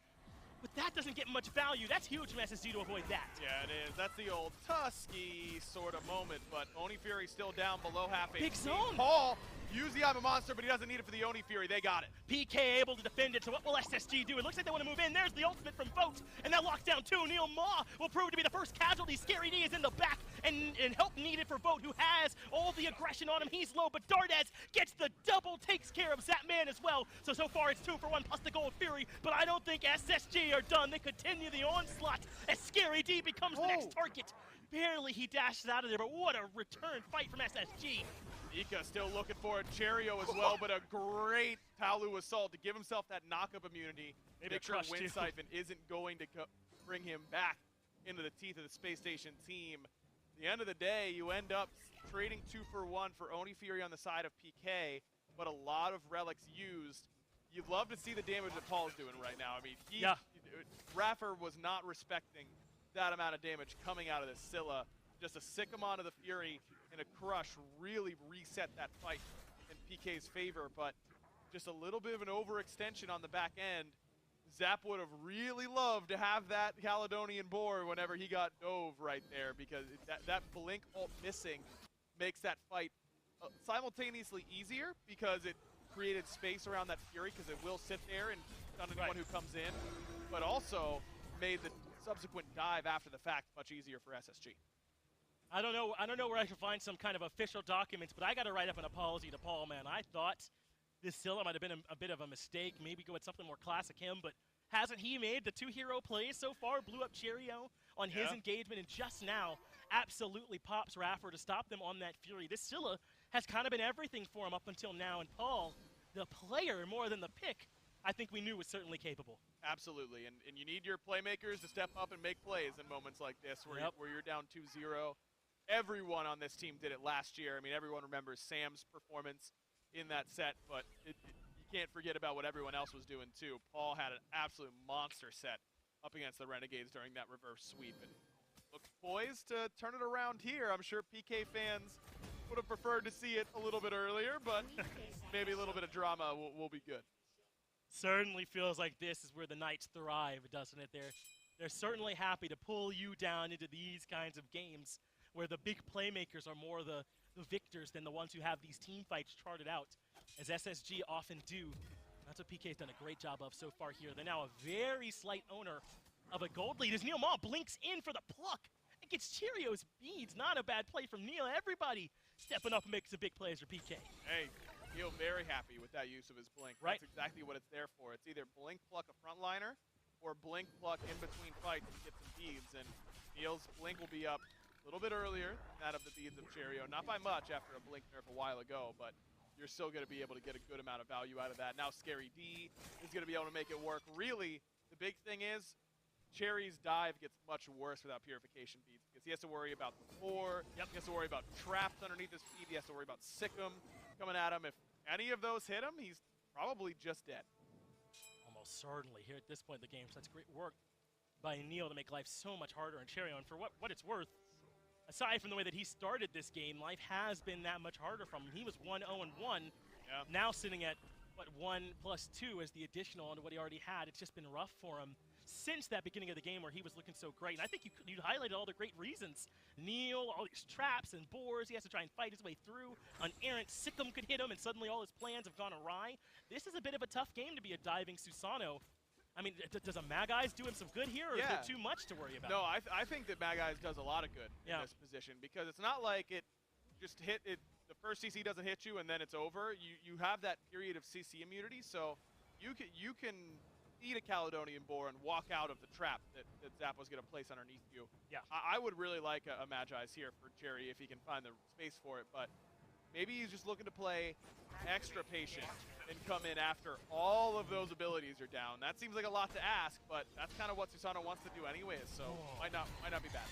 What a call here from PK. Maybe a bit of a bait as Nika is the one drawn in. Hook, line, and sinker, but he's able to make it back out of there. One leap. PK don't quite get what they were looking for out of that. But maybe take a look to see how much damage they could do, who would respond, and they don't quite what they were looking for. Still a good poke onto Rafford. You've got the healer on your side if you're PK. Another good pluck coming from Neil. Straight into the Sikkim, straight into the crush. See you later, Craig. He's dead. It's not just Space Station. I'm not giving enough respect to how much damage Paul does. One pluck seems to be a death sentence at this point if Paul is nearby. That is 3 ultimates used on the PK side, though, but it's a 5v4. And SSG can't quite group up to defend. The mid-tier 1 goes down. Now PK are on their way to the Fury. And it's perfect timing because Fury's about to come up. You still have I'm a Monster. You really don't have to worry about a whole lot. Raffer's still dead for 20. Can't imagine SSG is that concerned about a Primal Fury at this point. They shouldn't be. Let's see what they can do. A nice pull lands on Anil and Cubo. They'll take a kill onto these zoners for sure as Scary D moves up with that ultimate. Votes does end up getting stunned. Does not overreact though with the Aegis. He stays safe, and Primal Fury has been left forgotten, but Neil in the grasp, in the clutch of Dardes, not quite enough for the kill. But looks like SSG are now considering pushing back in. Nika's underneath. Yeah, and Raffer's back. I don't understand that dive from PK. I mean, it was too deep a zone. for sure there from the Pittsburgh Knights front line, but Right. you can afford to lose Neil and not have it be the end of the world. Primal Fury makes your contested Fire Giant so much better. It makes Paul's job of securing Fire Giant much easier down the road. I think that was a real missed opportunity there from the Pittsburgh Knights. That is not the first time they've been over-aggressive in the midst of an objective play. They have been too kill hungry in this set and not enough objective focus. They've got to change that moving forward. Remember, Vote does not have his purification beads, no shell or beads for Neoma and Scary respectively. But the Primal Fury is low. Crush is there for the secure. Dharmic Pillars contests, but PK secure the Fury very, very cleanly. They're backing back up, and SSG not going to overcommit. About 3K now in PK's favor, but we are deep into this game now, almost 28 minutes in. Not the biggest deal. No, 3K at this point in the game is not a tangible lead. I mean, you should be getting slightly better ward coverage than your opponents, and that's about the only place you'll see a lead like this really start to materialize. Everyone's getting towards their 6 items anyways. You don't really need to worry too much about a lead like this. It shouldn't stop a team like SSG from contesting a Fire Giant or stepping up to a fight that looks favorable. It really isn't that bad. Would you have guessed there's only 11 kills in this game had I asked you? I don't think so, right? I mean, this has been an action-packed third game, and such an important one it is. PK certainly in a position to be able to extend this set out further, but SSG would only need one good fight to shut this one down. That's just the truth of it, of the matter. As it looks like there's a bit of a grouping over near this Fury. Check out what Raffer did. He actually sold his Guardian's Blessing for Spirit Robe, and I agree with the realization that Spirit Robe is going to be critical because it stops that pluck into insta-kill combo. But you need that Guardian's Blessing. He's going to be so far behind in gold income for the rest of the game, and it doesn't look like this game's going to end anytime soon. Right. Don't like that decision by Raffer. You think you can afford to wait the extra, what, 400 gold? Just ask for some extra camps, you know, go to an extra wave or two. You know that the pace of the game is likely going to slow down after that Primal Fury goes down. I think that's a bit of a mistake. It's going to be harder for him to keep up with Neil, who is in the same spot in his build now, but should be able to accelerate much faster because of the extra gold coming from that Guardian. Right, and maybe give a little bit of credit to PK. That Fire Giant poke, you know, that might be in SSG's head a little bit, that PK are any second away from trying to make something happen. Hard to tell. But either way, Raffer has sacrificed the long term for a little bit better here in the short term. Maybe even they should think about starting a fight. Dardes is on his way. Cheerio, Vote, Raffer already here. The Pittsburgh Knights are grouping themselves. Perhaps the R&D can have a big battle here over this next FG, as Scary D is dashed in, but Cheerio escapes pretty easily. Pretty hard to lock down someone like a Susano, especially without a blink there for Scary D. Power Pot has been used by Paul. He bought one on that last reset, so definitely going to want to put that 500 gold to good use. Wouldn't be surprised at all to see the Pittsburgh Knights start this up just as a bit of a test of the water. Yeah. Problem is, it just got enhanced, so just past that 30-minute mark, that Fire Giant buff becomes much stronger, but the Fire Giant himself becomes much stronger, and compensation much, much harder for PK to burn it down now.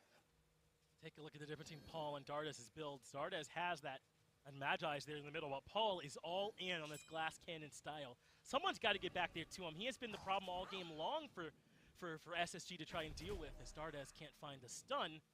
I don't know whose job it is, though, but whoever it is, got to get back there. Good luck, because you're going to probably get one shot on top of that. Not a whole lot of dedicated magical defense here from Nika. I mean, you've got a Void Stone and some extra protections coming from, you know, a tiny bit from Magi's, a tiny bit from Binding. I don't think he can really tank the Scylla either. Dharmic Pillars used, trying to isolate Paul. It does. So maybe they can look to commit a bit more into Scary D and Neil, who are alone near the front. Meanwhile, Cubo Fred tries to keep the damage out of the fight. That's good work by him. Makes it harder for Scary and Neil to get collapsed on. A bit of a skirmish away from this Fire Giant pit as Dardes turned into the Camazotz. That's his ultimate wasted, and Nika's in some trouble. Stygian Torment does collect some members. He leaps back out and somehow is still alive, but out comes Scary D to hunt him down. He'll settle for Volt instead as that man elsewhere takes care of Cheerio. Cheerio, an absolute Timbuktu. What's he doing all the way over there, whereas the rest of the Pittsburgh Knights surging forward. Another great signal coming from Paul, and that crush will claim Raffer for himself. That's such a big fight for the Pittsburgh Knights, isn't it? They find 3-for-0 as SSG commit a little too much, trying to destroy the front line of Pittsburgh Knights. Their damage gets separated elsewhere. Just not a great look for them. And a beautiful bait by Fred in the mid lane. He gets started as his transformation. That's that huge. really takes a big part of Space Station's fight potential out the window. And really, that was dangerous for PK because Paul ends up missing the I'm a Monster on the Nika because of the tail whip coming from Neil. That lets Nika get Stygian Torment off, which gets a lot of sets of beads, which baits all of PK into a corridor, which puts Typhoon in there, and Cherry's thinking, here we go, but the rest of the team was on the retreat, and by Cherry going in, it baits the rest of the squad into a bad spot. Well, this right side Phoenix is done for. Pittsburgh takes that cleanly, because they'll be retreating on the back of it, not going to overcommit with Raffer and Vote both coming up. But this has flipped the state of the game substantially, hasn't it? PK now have almost 10k gold lead, plus the actual Fire Giant itself. They've completely opened up the right side of the map, so SSG have to spend time over there. This has changed the way the game is going to go entirely.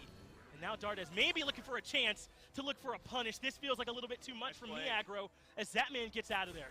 Nice blink, and now Dardes caught in no man's land. Dharmic Pillar just to zone everybody away, but Fred not to be deterred.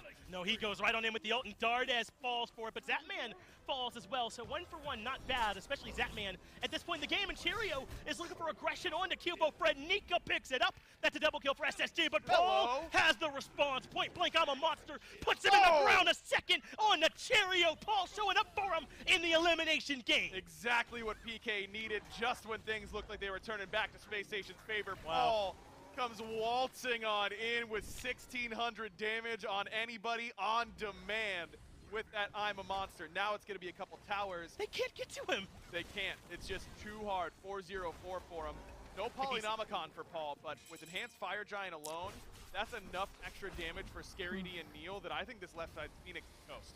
That's right, and these autos are hurting 183. Even without a Hunter, they're doing a good job of keeping them at bay. Raffer moves in to lock down Paul Abyss, but this left side Phoenix is history, the same as the last. Vote moves in, and he does have some decent damage at this point in the 2v3, but no way that PK are going to overstay. They got what they wanted. They're out of there. And what a response to them. This is shades of what we saw last time. Very, very similar. And I was going to say it's shades of what we saw last time in the sense that we have not seen a great mid to late game from Cheerio. When I think back to that set of Renegades up against SK, I think of Cherry really struggling to find his spots in the mid to late game. I thought he really got a little over-eager to find those big plays. And hasn't it felt like that here? The overextension by Golden Fury that really lets PK back in it. Him getting picked on those right side mid harpies when the rest of SSG is on the call to retreat. I mean, it's been a tough game for him ever since that wonderful start. And I'm not a Cheerio doubter by any means. I'm the exact opposite. I think he's as good as we have in the SPL. One of the best minds Smite has ever seen. But in these big moments, can he keep his composure? Can he be the playmaker that he normally is in lower pressure moments? I think he's got to prove that today. Certainly need Cheerio to step up. He went from 1-0-1 to 0-3-3. Nowhere near as impressive as the way the start went here for Cheerio, but perhaps he can help them turn this around. They only have one Phoenix left, but not the worst Phoenix defense comp. I mean, they don't clear the waves particularly well. They might just have to take a full-on fight when they're looking to defend. Exactly. They don't clear waves particularly well, but they have tons of AoE in order to defend a bunch of space and punish anybody who gets a little bit too grouped up. Vote has made a colossal mistake. This just cannot happen, Finch. Vote is going to die, and no one's going to be able to help him, and now you're in a 5v4. Why is he here? I just don't understand. Going for more waves, I suppose I do know the reason, but absolutely doesn't work. Paul gets one more free kill, and now SSG without Fields of Love, without their best sustained damage, and Cheerio in trouble of committing a same mistake. SSG kind of falling apart a bit here in the late game. Dharmic Pillars use really good pull in from Dardes. He nearly killed Fred, and Fred in a really weird spot, but again, this Guan Yu sustain gonna come into play. Well, Dardes and Raffer just tried to save the game there, didn't they, with that two-man pull back onto the Dharmic Pillars. Just was not enough damage to complete the kill, and now they face the 5v4 with only Stygian Torment as an ultimate in their back pocket. They'll be rejoined here by Paul in just a moment. Moving in now will be the Pittsburgh Knight squad. Neil Maul taking the damage from the actual Titan, and still SSG looking plenty healthy to me at this point. So is their middle Phoenix. But now Zatman is in. Now he's starting to shred it as the damage makes its way to the back line. PK are actually being pushed back out. I'm a monster off the mark as well. It's a good start for SSG. Remember, no Fire Giant left here on PK, so that's the difference on how much damage they're going to do. Right side Phoenix respawns at the same time. SSG, it's starting to look up a little bit for them despite a pretty big mistake on the left-hand side. Yeah, who got bailed out just now? Oh, Vote. Vote. Absolutely, huh? What a defense from the rest of the team. And I wonder if that does start with that Dardez Raffer play they make, where they start to whittle PK down right there and get that overreaction from them. So they're certainly still in it. SSG are kind of doing their best PK impression right now with how well PK are usually able to defend their base. Their left side Phoenix will be up before too long. They're starting to get the waves at least pushed up towards about the middle of the map, a little bit above that. Not the worst position you could be in, considering how far down they are. But when these left side Phoenix go down, I mean, it's so much more valuable now than it used to be because solo laners don't have TP anymore. They're going this Blink Thorns route. You don't have anyone to go out and clear it safely. Looks like Space are going to put up some kind of defense here at the Fire Giant. They're all here, but the Fire Giant secured. I'm a Monster has been used by Paul, but they've got two locked down inside the Dharmic Pillars. Dardez is on the hunt as well, and he finds Cubo Fred with the burst damage, then transforms into the Susanoo to come back to the rest of the fight, and that's that man he's looking for. Dardez showing up for them and getting rid of a priority target, but Vote has been left completely alone. Where's the backup as a two-man dive onto him still has not worked. Finally, Cubo Fred comes in, 3 men to kill 1, but that means the rest of SSG are left to try and get Neil, and they can't even do that. Neil's going to be able to get out, and Scary D is nowhere close to done with this fight. Paul has the option of going high. There is a ward there, but decides to take the conservative route, goes underneath. Looks like everyone else might be able to get out. Considering the blunder Vote made a moment ago, I think he gave them everything they could ask for in that fight. He bought so much time, and SSG couldn't complete the fight on the front end or make it back to defend. They are going to at least get back there and help their left side Phoenix, but that's a tough fight to go that way, considering the work that they did at the start. They did a really good job, but really very close to stealing away that EFG. Paul able to secure it beautifully with that I'm a Monster over the wall. I thought Raffer might be able to get it with that first tick of Dharmic Pillars, but it's not all bad here for SSG. I mean, you kill Zap, you take EFG off the Hunter. Absolutely. That's the one who really scares you. You don't want EFG on anybody on the other side, but at least getting it off one member isn't too bad. The real scary part is that Vote's going to respawn with no relics, whereas Zap has both of his. So now you're in a position where Vote is even more vulnerable in a game where he's looked awfully vulnerable all game long. He's bought himself a power pot, but take a look at this build. I mean, the Berserkers and the Void Shield. My man is trying not to die to Scary D and Cubo Fred when that dive comes in. But so far, it has not been enough for them. One more Phoenix defense with all 3 up, but the Enhanced Fire Giant on 4 members of PK. Man, Dardez has looked so good in this game, hasn't he? I mean, it feels like he is really, really pulling SSG alongside Mika, trying to get into these team fights and make them go in their favor. His transformation targets into this Susanoo have been really, really effective so far in this game. And if he can get on top of Zap like he has, I think it's going to continue to go that way. Zapman does still have the beads and the ultimate, which can give him an extra life. Looks like a 2-3 split for now. 3 here in mid, Cubo Fred and Scary D in left. And SSG still not quite sure how they want to defend. A lot of people sitting in between.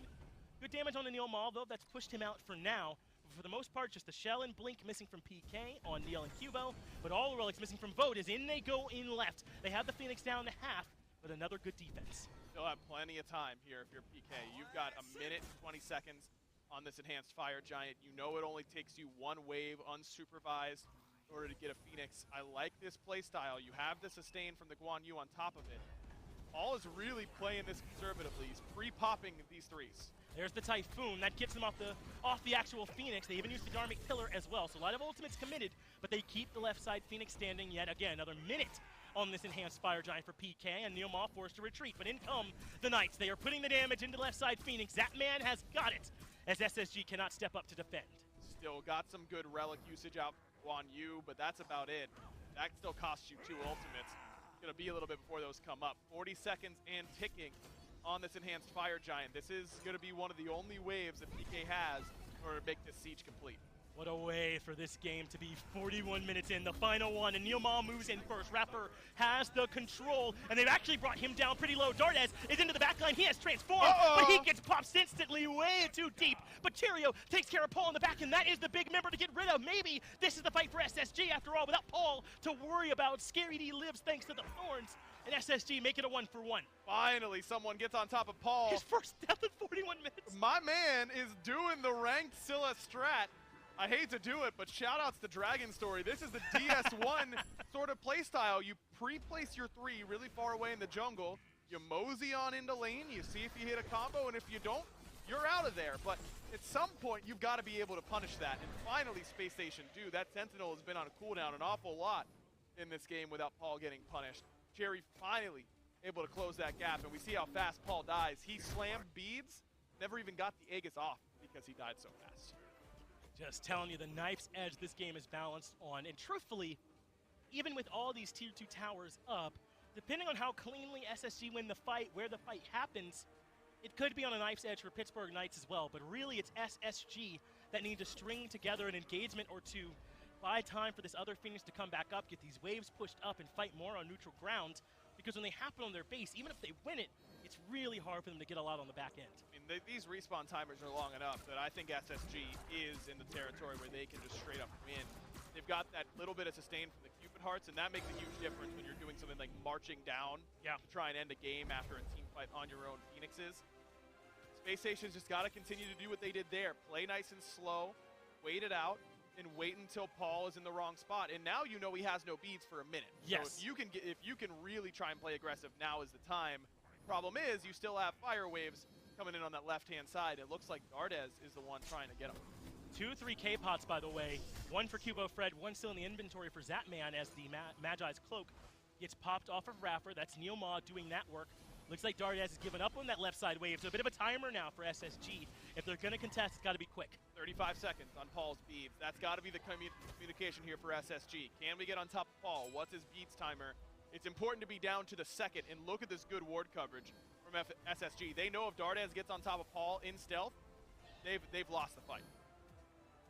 Still, good patience from PK. They are not starting up this fire. They're not giving Space Station away in just yet until those beads are down, because PK are the ones with minions pouring into the base. They're the ones with every advantage in this fight. Zapman pops his 3K pot, but the drama is over. SSG have given up the defense, and they'll fight on Phoenixes instead. Makes a lot of sense. You just depended on Phoenix. You didn't have a Phoenix down at the time, and I don't love the feeling of giving up an enhanced fire giant at any point, but I just think it's too difficult. PK had too good a ward coverage for you to be able to get into that back line, and now it feels really bad because you didn't even get a chance to push out left side far enough. And, and Dardez isn't going to make the same mistake that Vote did. He's not going to overextend for an extra wave. Ooh, the information isn't there for SSG, but PK took some backs just now. A couple more channeling in, so not a bad opportunity to push that wave up. But there's really no way that SSG can know that. That's why they're kind of stacked up here, playing safe. But man, what a game for this third one. We really haven't had many be quite this competitive yet. But a lot of ones going one way or the other. But Pittsburgh Knights are giving SSG all they can handle. I love it. This is what we needed. You know, we needed some drama here. It's been all 3-0 so far at the Season 7 Smite World Championship. But that doesn't mean we haven't had our fair share of great games. We certainly have. But I'd be down for a game 4. You know, that sounds like fun to me. We'll see if PK can make it happen, man, because they have looked really good for the first 45 minutes of this game. But it only takes one mistake from here, and SSG know that. They're trying to turtle up enough to be able to get it done. So there's a defense pot. So defense for Neomar, potion of power for Zap, plus the 3K pot. Zap will be swinging in this next fight, so he's as much a priority as Paul. For my money here at this point, as SSG keep them out. Scary D has been locked down, took a good bit of damage, but nothing worth being too worried about. Typhoon comes through. Dardez transformed, or is he still into the Morgan? No, okay, he's still still. That's Cheerio using the ultimate, so that Typhoon's down. Tried to Frosty combo Paul there, and it would have one-shot him with a Dark Omen on top of him, but did the same thing. Just was sitting there, had the Sentinel already out. Really hard to tell if he has Sentinel out if you don't have direct line of sight on him. So you don't know if he's safe enough to be able to try and all in him right like that. Tough. Now Cheerio has no ult or blink. Be difficult for Cheerio to have the impact he wants to in this one. Someone left over committed. Scary D and Neomar go in. The damage is there onto the front line. Dharmic Pillars to stop the backup, and Space Station Gaming have done it already. They've gotten one to at least start this fight off, and that is forcing the retreat from PK. Aggro, this is exactly what they ordered. As Cheerio almost overextends. Plays with fire a little bit, but he doesn't get burned that time. Really, really beautiful CC chain on the Neomar. Neil's trying to blink in and create space for PK to operate, but the CC chain coming from Raffer, and then Nika again off the ultimate. Neil didn't get to play that team fight. He blinked, tail whipped, and died. Those are the only things that Neil got to see in that team fight. Didn't get the shell, didn't get to ult. That is perfect by Space Station Gaming, and that won't be the entire Enhanced Fire Giant, but it'll be a lot of it. Still 30 seconds left for Neil. I think that actually is the entire EFT Yeah. here, Finch. I don't think that they're going to have a chance to mount another push. And how important was the Dharmic Pillars in that fight, too? Normally, Huge. when they're committing that much onto your tank, you can at least come up and trade during that window, but no one could step up because of how well Raffer placed that ultimate. That's one of the biggest strengths of Ganesh, man, to divide the team fight. Raffer did it there. SSG now going to step up and grab the Oni Fury. Signs of life here from this SSG team. They can get this objective. It'll give them a bit of a window, but Scary D is in their face. Even with only 4 members, PK are not giving it up for free. In comes that man, and his damage is strong. Nika just felt it. As Q-Afraid gets his ultimate forced out, Dardes moved in and put the pressure onto Paul. The chase is on, and this fight could determine everything as the I'm a Monster gives Paul a chance out, but Cheerio gets Q-Fred. The Space Station team is getting right back into this. Neoma's back, but it might be too little too late. Cherry exiting up through the top end. He's pretty low, but Wow. PK only end up losing 1. They could have lost more. Dardes, I don't say this very often, just a little bit off the mark with that chase. I just don't understand that defense there, Finch. Right? It's an Oni Fury. You've got a Scylla. You'll insta-clear all these waves. You don't have to worry about it. Why get in there and contest? And it's not just that they lose Cuvo Fred and they lose the Oni Fury anyways. It's that now, look at these beads timers. Yep. 2 minutes for Fred, 1.5 minutes for Paul and for Zapman. And what did Space Station use? Nothing. Yeah. Nothing. They only used ultimates, and all of those will be back up for the next fight. All of a sudden, I think this game is in Space Station's favor. They've got to find a way to be able to get here early. I think they're taking a little bit too long to get to this fight because so important when you have a Morrigan is ward coverage. You have to be able to get to fights early, set up around these objectives, and let Dardes do what he did right there, which is sneak into the back line and be able to put pressure onto Paul. I mean, that's been the biggest advantage that Pittsburgh Knights have had, right? That every one of these Fire Giant fights, SSG really can't get their way in. Right. When they move into neutral territory around the Fury, all of that dynamic changes. Dardes in the 5v4 is free, and they make some trouble as Nika now moves up. Raffer takes some damage, and Nika has lost the Magi's proc for now. But they still have the big push up. So instead of going for fire, they're going to use this Oni wave. They're going to get this tier 2 for free, and then I wonder if they're going to try and back it up into fire here. Wonder if they could have just sent 1 or 2 to get that tower, and then the rest already pull FG whenever that fire, whenever the Oni wave's on the tower. It's risky, but it might have given them a window in order to get the objective itself. As it stands, Space Station now is just sitting at a pretty even position. Looking for flank routes here for Dardes. Now you can go through the lane, which is a really big deal, being able to come in through that lane because it's very hard to ward that entrance. But I'm looking at this left-hand side, right where Cuvo's sitting. You have a really good way to just curve around that left-hand side. No ward coverage whatsoever there for the Pittsburgh Knights. Watch for Dardes coming around these flanks because he's going to be looking for back. 50 minutes and counting for Pittsburgh Knights' fate, and boy are they fighting for it up against SSG. They come in as the 3rd seed, but they've been a top contender all year long. SSG now with defensive positioning around the Fire Giant. Neomod takes some free poke, more than poke. He's down below half, so Scary D feels like he has to engage. He takes a little bit of poke, but also puts some hurt onto Nika. But all the relics, all the ultimates still held onto. And this is favoring Pittsburgh Knights because they have the Guan Yu. They have extra sustain. I mean, Space Station has Vote with that Cupid, but that's not quite as potent as someone like Guan Yu with that Conviction heal. But point out by Doug, left side tier 2 goes down. That wave's still shoving in SSG's favor. That's actually really big. That's just one more area where they have essentially a win condition where they can push into the Phoenix and maybe close this game out. So Space Station start up fire. Dardes moves up, gets the stun onto Neil for some extra poke. It's actually been dropped. Space Station would love to take the fight rather than the Fire Giant right now if someone on PK steps up too far. Exactly, because PK has better confirm. They've got that I'm a Monster. They've got Crush. Both of those are going to out-confirm anything Space Station Gaming has, and PK knows that. They know they can play passively, and they're sitting on a couple sentry wards. They have this whole area guaranteed vision for themselves. Still have to be a little bit worried. I'm surprised, man. I mean, of course, it's impossible for Dardes and Space Station to know what we know based on the mini-map, but that is a very common flank route in through the tower. In fact, you see the right-hand side lane is actually sentry warded by Space Station because they're worried about where Dardes is right now, pushing through the wave. Okay, he's not going to push up. I'm worried if Dardes goes in there, he's falling into the trap. As Scary D steps forward, he is stunned by Dardes, takes quite a bit of damage for the trouble, but can heal back up. Neilma is removing the Magi's away from Nika, so these small little advantages continue.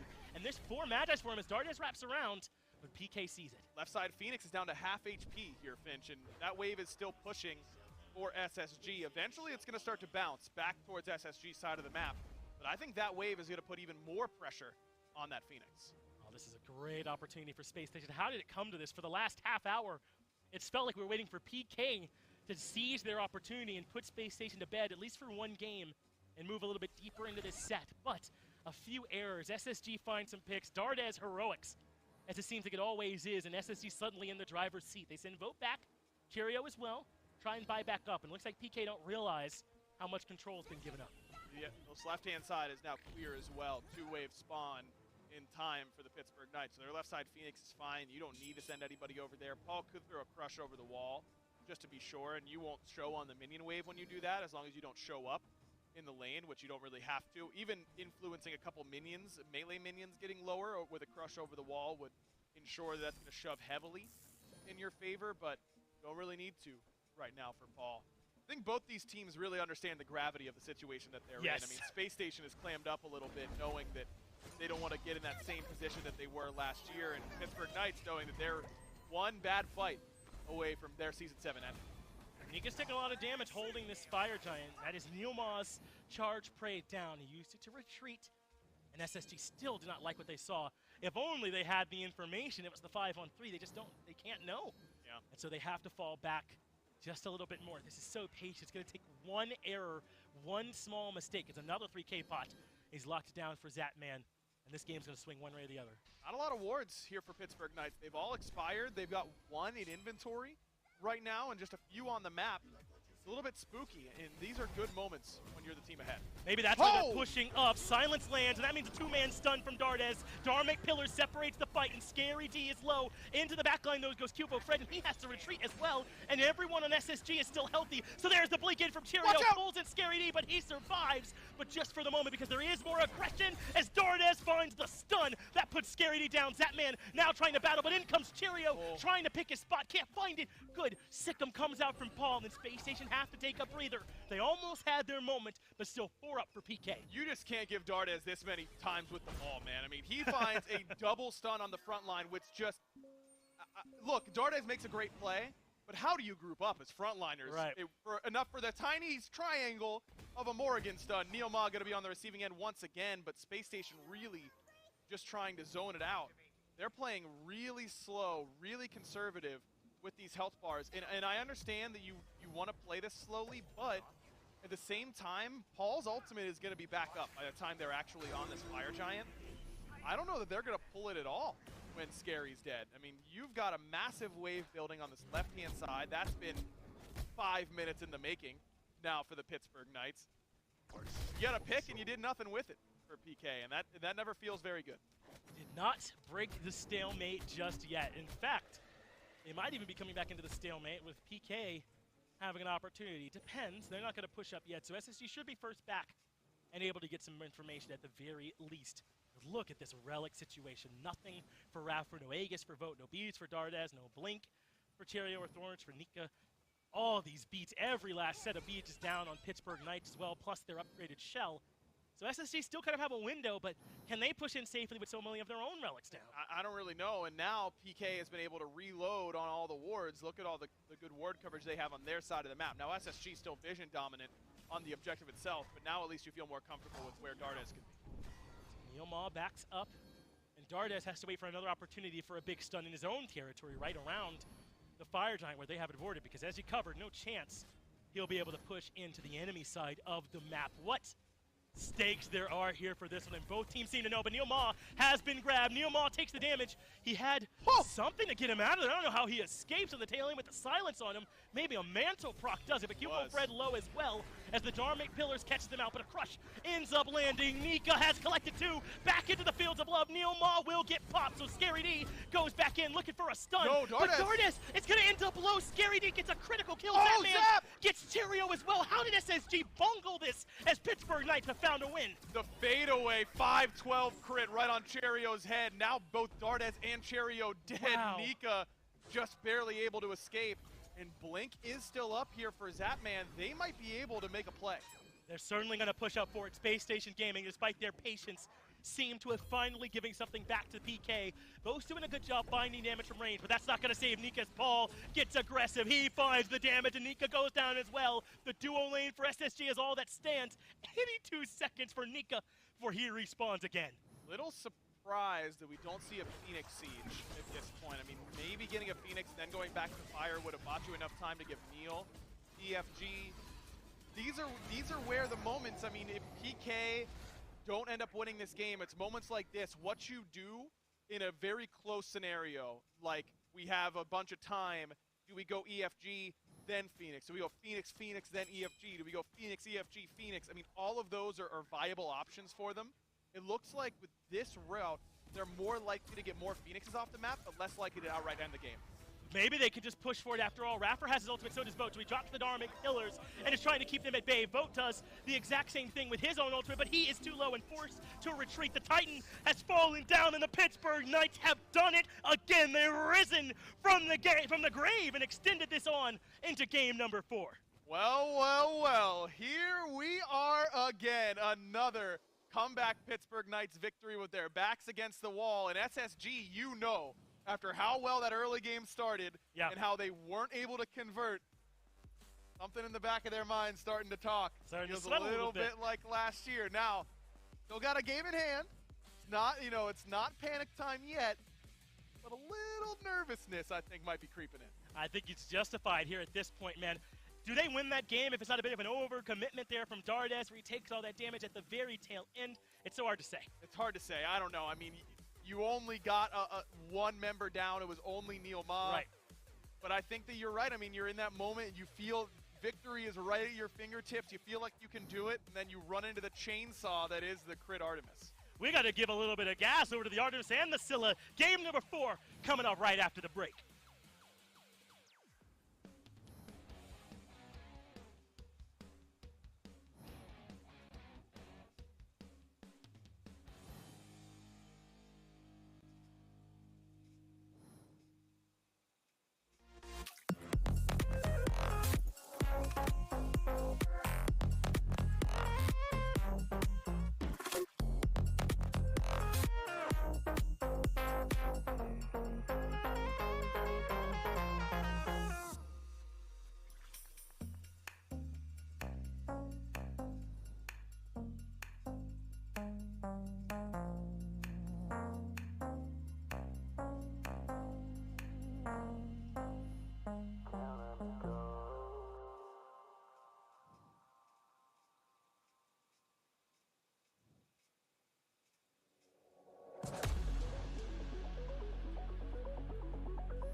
Well, it's deja vu for Smite fans as of right now, but it is not a glitch in the Matrix this time around. It is just the Knights fighting back. Almost 58 full minutes to fight this one through, and it takes them a while, and it takes them everything, but they get the dub, and they stop the 3-0 where in its tracks, at least for right now. There's still a chance for SSG to win this one, but everyone, I think most importantly, the SSG players right now thinking about the fact that this has happened before. But while you are watching this, of course, afterward, if you're anything like me, the first thing you want to do is hop right back into Smite. It just gets you amped to play a little bit more. And while you're out there, go ahead and enjoy it. There's a gym sale going on. There's some sick skins in this game, 33% off. Make sure you get it while you can. Your wallet will thank you, because otherwise you'll wait too long. You'll have to get them full price. That's just not fun. Nobody enjoys that. Make sure you go forward and buy that one. Well, hopefully getting some good games. Unless you're Blazy playing on the PTS. I got to bring that one up. I don't know why. He's in my crosshairs today. I don't know what that one was.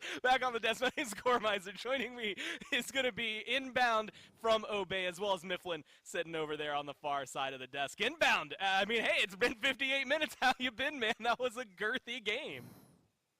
That was a game. That was a game, all right.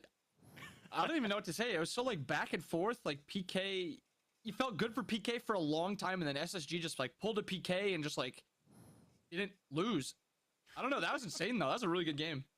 I mean, like you said, it's just so back and forth. I mean, better than a pancake flip-flopping back and forth. Everything is what you need. I don't know what. It's you know what? It's the dinner that we just had that we kind of kicking in, making sure that the brain is at full function. Mifflin, there's no credit you can give to this outside of Paul, right? I mean, yes, Zap has a pretty cool game, brings out the Blink Artemis, Scary D, Neil, Cuvo, all doing their best to set it up and getting picks, but this man was a literal monster. He did it all for his team. Every single crush finding home. That double I'm a monster right there. Absolutely huge for the squad. Paul, you'd expect him to be under attack the entire match. Look at the dive potential that SSG brought. Nika, Cherio, Dardes, Raffer, all gunning it down for him every single engagement for 56 actual human minutes. And somehow Paul, man, was able to survive more times than not, dealt insane damage. This guy's a threat. I mean, look, we've had some great Scyllas in the past. MLC Stealth is the one that everyone should recognize. He's got a skin on the god. That COG Prime roster that was able to do it. But right now, Paul 6, 1, and 8 that is able to come through. A stellar slash line for him. I would argue everybody on this team was kind of playing setup for that Scylla. I mean, inbound, when you saw that, there's several times Neil Moss, Scary D are kind of having to face the pillars on the other side. Raffer being able to zone them really well, Nika going into the back line. How does Paul get away with doing 42,000 damage? Where'd all the saving grace come from? I mean, realistically, he didn't have anyone that could dive him well. Nika can't really get much of his kit off onto a Scylla. Scylla can easily ult to dash away. Susano was a really weird pick into the Scylla too, because if Susano ever threes onto the Scylla or blinks in, Soul will just like root her feet or crush her feet and then root and just 100-0 the Susano. So I think they just need to look for a different jungler or a different Soul laner to dive this Scylla, something that can actually threaten her. Susanoo goes in on her and she says, good luck trying to kill me. We'll see who pulls the trigger a little bit faster this time. I mean, Paul looks insane there. And Mifflin, I want to ask you, Blink Artemis? I mean, it comes through. Look, I'm saying that man might have taken a little bit of a scripture from Benny Q. I feel like I see him do that more than anyone else. It gets you that engage, and realistically, it wasn't Zap's moment to carry. He had a lot of big damage numbers, but you saw the slash lane. He's not getting the kills. He was still playing setup. Yeah, my man didn't lock in Artemis. He locked in Tusky, right? He's just trying to find the stun for his team. But it's ridiculous that he gets away with going the blink, isn't it? Especially up against a Morgan who has insane one-shot potential. You'd expect Artemis to be able to just saunter on through, invisible throughout the entire team, find the one-shot, turn into Guan Yu, turn into Kamazats, and fly out of there. But instead, every single time someone went on a Zap, my man blinked straight forward, right into the enemy team, dropped Tusky, did as much damage as he could, died, and then Paul would come in and get like 1,000 million damage. Well, 57-44, the longest game we've had so far this week. And maybe looking to top themselves. PK not out of it yet. Game 4 starting now. Hey, some familiar bands hanging out up there. I bet Set, yep, completes the collection. Nice. Your Persephone Yamoja Set on one side. On the other side, you get your Erlong, your Kali, as well as that Aphrodite. And it's this Guan Yu first pick. This is where they went last time. I want to ask, because last time we were a little on the fence about this inbound, going directly to you. Still feeling a little shaky about Guan Yu, or did Scary D solidify your trust in this? Yeah, I ended up liking it. The healing just coming out in those team fights is just so much. And Guan is so hard to shut down, and even though he fell behind to the Serb, he was level 8 and Serb was level 10. He still ended up making it work after that one winning team fight over on gold. So yeah, I'm down with the Guan first pick. I kind of wanted to see the Kama again. I feel like the Kama was actually really played well by Cubo, and it was really good pick into the Cupid. The Cupid really couldn't play up too much. It was allowed to dive the Morgan too, but yeah. Well, they get the Cupid, Sobek, Discordia back. I feel like I'm having some flashbacks to game number 1 here for SSG, not what Knights fans want to hear. And unfortunately for you, Inbound, that Kamazats you liked a lot, taken away from Cuvo. They completed, though, a Scylla and Xing Chen. Now, Xing Chen played a lot by Space Station Gaming a couple of days ago. Now, I mean, this Scylla, top 3, Mifflin? I mean, do you really go for it? It was good, but is that really where you prioritize this? I really thought it was just a fallback pick for Paul, right? It was, what, 5 bans dedicated to him by SSG in the last match, so sure, go to the Scylla. But they took it in the top 3 slot. Clearly, it's the PK boys in love with the 46,000 damage he's able to do in the last match, but this is a crazy draft for a PK. Now, they've got even more setup for the Scylla. Now, the Skyhook from Xing Chen or the Whirlwind of Rage and Steel, as well as the Cavalry Charge, it's going to be a lot easier to find those huge priority Ama monsters. Well, a Loki ban, of all things, coming out from SSG. I guess if you're targeting the jungle, you got to target the jungle. I think worried that this one might come out alongside the Scylla. I mean, Inbound, what is it that Loki could bring? Like, do you think he fits well into the Knights draft, or do you think this is something that maybe SSG were just assuming might happen? Where does he fit into this? Why is he banned? I don't think Loki's great with this comp, but I know it is a pick that Cuvo does like to play, so I think it's more of just a ban against Cuvo than a ban against Loki in that comp. Just try to take care of that. Robin, Nemesis taken away, so both junglers having to reach a little bit further down. Susano notably still available, which was played last time around, but as Inbound had put really eloquently for us earlier, not really the best pick into a Scylla.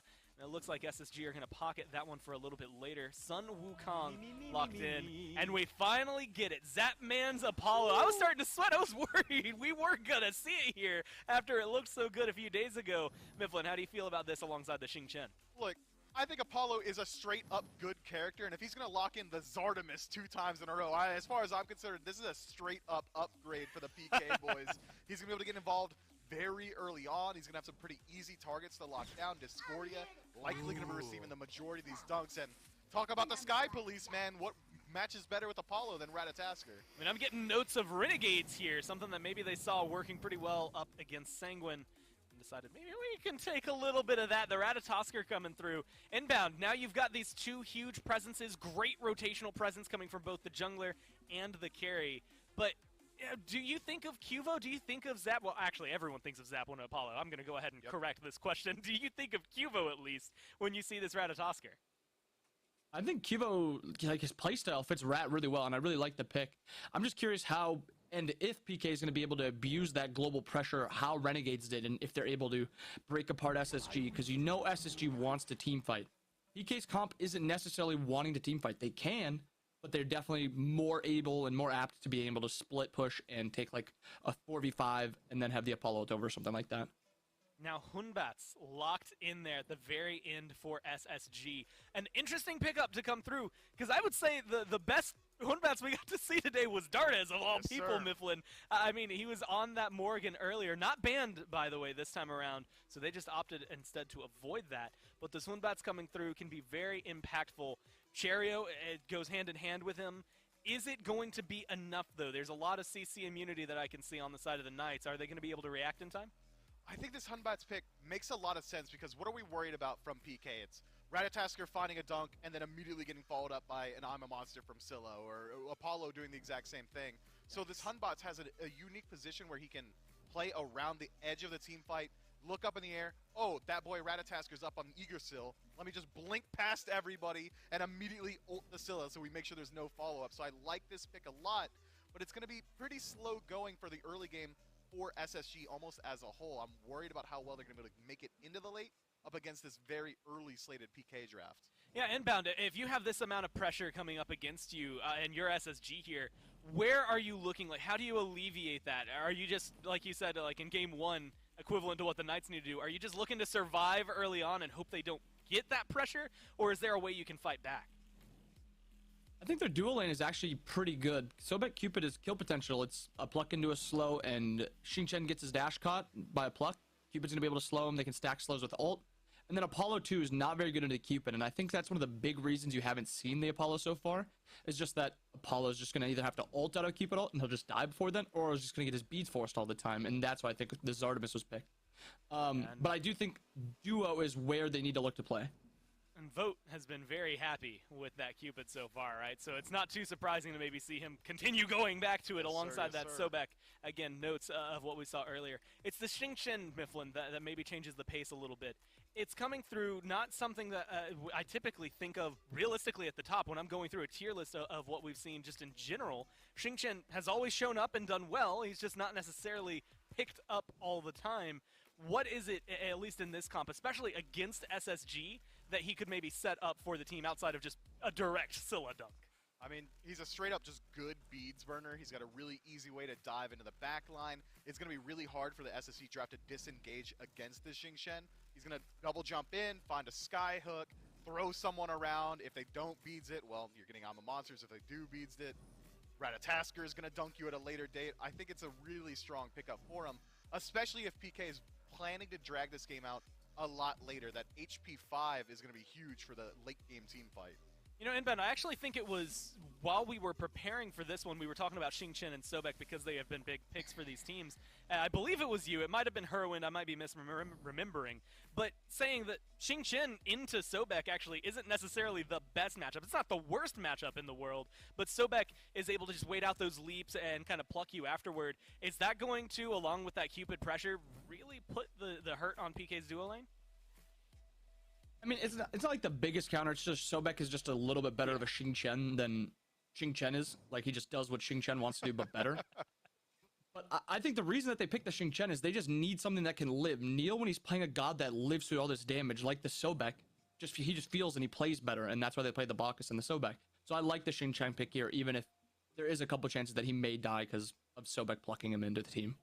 Well, he's looking to live here as long as they can. They give us a near 58-minute show in that last match, but it's not over yet for the Knights. They have to win another to try and get themselves close to lifting that hammer. Let's go back to Finch and Aggro to take us through to game number 4. Fun. We just snuck in some dinner, so the only thing feeling tighter than my suit right now is this set. Yeah. Thanks for laughing at that, Aggro. I absolutely needed it. We are I looked into your eyes, and I could see that you desperately needed me to laugh at that. But you're right. You're right. Pity, yeah. Listen, that's how you know we're veteran casters. We both got a full meal in between games because I think we could be here for a while, Finch, especially with how that last game went. But I don't know about this one because this draft for PK, this is a straight-up rip of the Renegades. Like, the Renegades could accuse PK of plagiarism based on this draft. DMCA strike it, you know? Absolutely. Get it out of here. And if PK is going to play this style of composition, they should play it like the Renegades play it, which is fast, aggressive, early. And we have not seen that willingness from this team during this set. It's not impossible for this composition to win late, but it's a lot easier for them to win early using this global pressure from the Ratatosker. I'm going to be tracking Fred consistently in this game. I think how he plays on this Rat could just determine what happens this set.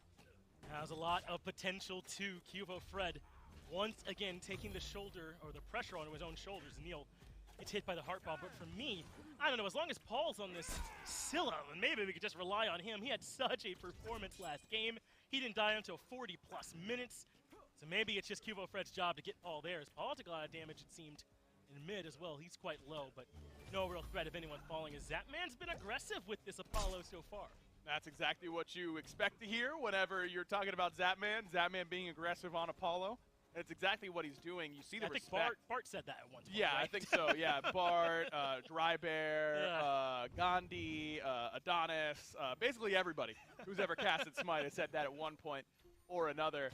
You see the respect that SSG has to give it. I mean, Sobek Cupid a kill lane, as Inbound was talking about on the desk, but Apollo level 1 is just so strong. It forced out the shell from Raffer pretty early, which means there's even more kill potential. Zapman pulled back in, does not overreact, though, uses the dash, but Vote moves in He's dead. with the heart bomb, and that is it. Zapman in trouble, still alive, but Vote finds the final shot. SSG getting it done in the duo lane. And that's why it's a kill lane. Pluck is such a great displacement tool. Zap doesn't respect it, doesn't use the purification beads, and ends up getting punished for it right away, which is not the best start to how this lane and how this game really needs to be played. Now, we saw Renegades have some mishaps in the duo lane. You know, Jake lagged or whatever it was and ended up dying a couple times early in their set, but they didn't let off the gas. Yeah. I wonder if PK is, because that's what they've kind of done this set. They've let off the gas a couple times. Maybe this is just a 5-head play. Think about how much more money Vote will be worth when Cuvo Fred comes over here. Huge. No, intentional feed from Zap, as always. Certainly not that, but I think just maybe, as you said, Zapman is always very patient with his relics. Occasionally, as we just saw, to a fault, but more times than not, Zapman makes it out of those types of situations with extra relics in tow, and there's frustration on the other side's part. But Vote, starting up purple, places down a ward, and great work from Raffer to keep them at bay. So this purple buff's still low, but Neomar gets there in time to deny it. So now SSG kind of wasted some abilities and time as Pittsburgh Knights pull up. You know, so low on mana, though, and a level down from where Vote is, that I don't think this is a great fighting opportunity for the Pittsburgh Knights. In fact, now Neil has no jumps. Raffer still has Pluck, but playing it nice and safe because Cubo Fred is in the left side jungle, as is Paul. Good call and communication from the Space Station Gaming crew that could have been a potential gank opportunity for Fred, who, once again, no blink early on, going with the beats. Choosing a bit of a safer option, even on this Ratatosker, who you need to be aggressive. We talked about it already, how much PK is going to be relying on Cuvo Fred in particular to set the pace. As Cheerio, even without the ult, takes the 1v1 up against Cuvo Fred. And ends up feeling all right about it. They're not going to be able to contest the purple buff. He falls back. This is not bad here from SSG. They've been relatively okay with playing it a bit slow. Last game, Cheerio kind of turned up the gas a little bit. Maybe trying to do something similar in this game. This is a signature pick for Cherry. I mean, you want to talk about the Bracken for Cherry. Obviously, the Naja comes to mind. The Hun Bats is right there with those as one of his signature selections. So I love him going to it in this crucial game number 4. Worth noting that Raffer did get the beads from Zap during that little potential invade a little bit later on after Neil left lane. So Zap no beads means that Cherio could easily be coming to this left-hand side now that he has Fear No Evil. Zapman's in trouble, even if he's able to maybe channel the ultimate off the blink sound, right, and not get CC'd. It takes a while for Apollo to take off. There's someone back there, maybe not getting their luggage in the rack right, or missing their seat, but whatever's happening, he is not taking off very quickly. And there's room for them to get that kill, even in that small window. So we'll see how SSG want to approach this one. Will Cheerio move over to Duo and look to get a bit of a punish? Instead, he's moved over to the right side of the map. And with Nika backing, this is more of a farming expedition than any kills. There's really no one over there for him to help. And Zap has really good wave management. I think he's one of the best in the league at this, is putting the wave in a position for him to be less susceptible to these ganks. I mean, look at all the ground Cherry would have to cover in order to gank Zap here on his tower line. Even without beads, this is not an easy gank for a Hunbats whenever Zap is in this position, all the way up on the tower line, and wave is frozen. It makes it very easy, on the other hand, for a Ratatosker to gank someone like a Cupid. Even though that Fields of Love is good, that dash only goes so far, and through the Cosmos is going to be able to match it. Plus, he picked up the beats, right? He'll have the opportunity to even move through it if that's what he wants to do, as he's the one over here on the left side.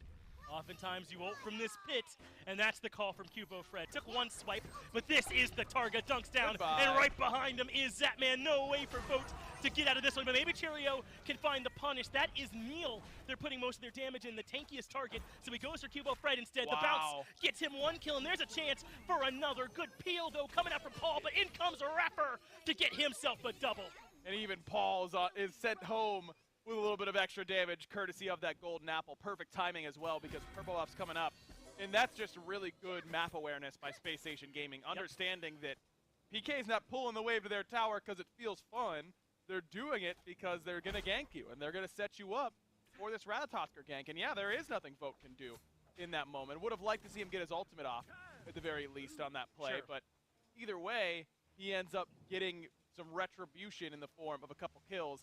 A little bit unfortunate that Space Station's kills go to Raffer. He gets both of them, but Sobek's one of those gods that can leverage leads well enough that you're not too upset. But you make a good point. It's a real-world impact, right? Because Cheerio is that little bit behind of Cubo Fred, and maybe those kills would have helped him close that gap just a little bit. As Raffer and Vote continue their onslaught here in the duo lane. Just some poke on to Neil. Unlikely to be able to actually grab that kill, but I like that we are seeing Space Station being willing to be aggressive. That was more of a counter engage, but they understood what PK were thinking about doing. We're over there just in time for the punish. Always willing to rotate is Dardaz as well, even when he's not on the Morgan.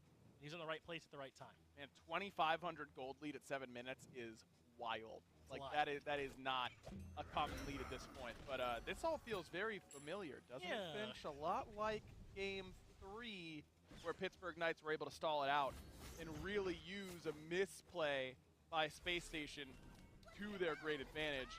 I think Cheerio might be a little bit more conservative now with this lead. I think that Space Station might be a little bit more measured. At the end of the day, they're going to have to keep taking these fights, and Pittsburgh Knights' composition is maybe a bit more well-suited to taking those fights. Raffer made his way over to the red buff. No one else joined, though. But that will send Neil back towards the squad. A little bit of damage there from Dardaz, but not enough. Not going to get there in time to steal the red buff either. So SSG look for a little bit of aggression. They end up not finding much. As Scary is shredding Dardaz. Why is the solo laner here so early? Dardaz drops the ultimate onto Paul, and it spreads. He still gets the kill on the Neil, and now Nika can show up and try and look for a low HP Paul, who has to ult in order to get away. But Cheerio drops the Fear No Evil, nearly enough to get the kill, but not quite. Ends up being 1-for-1 mid for support. Yeah, but that should have been a 1-for-0 there, Finch. I mean, such a great rotation from Scary, and really, yeah, Paul needs to be more careful. Maybe he should have used his ult just for the CC immunity, because it was the intoxication effect of that golden apple that brought him back into Neil. Is really good pluck there by Raffer. Gets the beads, and that should do it for this purple buff invade. But I don't think Neil needed to get in there at all. He blinks back in, guns blazing, trying to kill Dardaz. There's no way Scary drops that kill off a cavalry charge. You just got to trust your teammate in that moment. I think that's a mistake on Neil Ma's part for going back in at all. Yeah, shouldn't have gotten transferred over from Paul, but Neil shouldn't have been there at all. Space Station still managed to find something, even with Pittsburgh Knights make a great rotation like what Scary D just did. And what a tournament Scary D has had so far, hasn't he? Really, Yep. all of this Pittsburgh Knights team has showed up, but especially their front line in Neil and Scary. And really, I think that's exactly who had the most kind of improvement at the last LAN when they actually won, were Scary and Neil. Yeah. They both really reached a new level, and that was how they made that big run. It's an uphill battle, but it's a hill they've climbed before. And they're halfway up the mountain, and they're still at the tippy top. You know, that's as they say. They've really played well so far in this tournament, but I think that you're going to have to continue to find those moments, because Scary getting these first picks, I mean, they're prioritizing his gods very, very heavily in these drafts, especially when it's the Guan Yu. This Guan pick has looked so good. The Pittsburgh Knights, yeah, the sustain has felt very strong, but it's also been the damage and the CC and the dive that Scary has really utilized well in these games. Got very bullied in the last lane, and he's getting bullied here too. Look at how low his tower is, but at least he's made the impact on the map already. Team player Scary D. So that means his tower might struggle a little bit.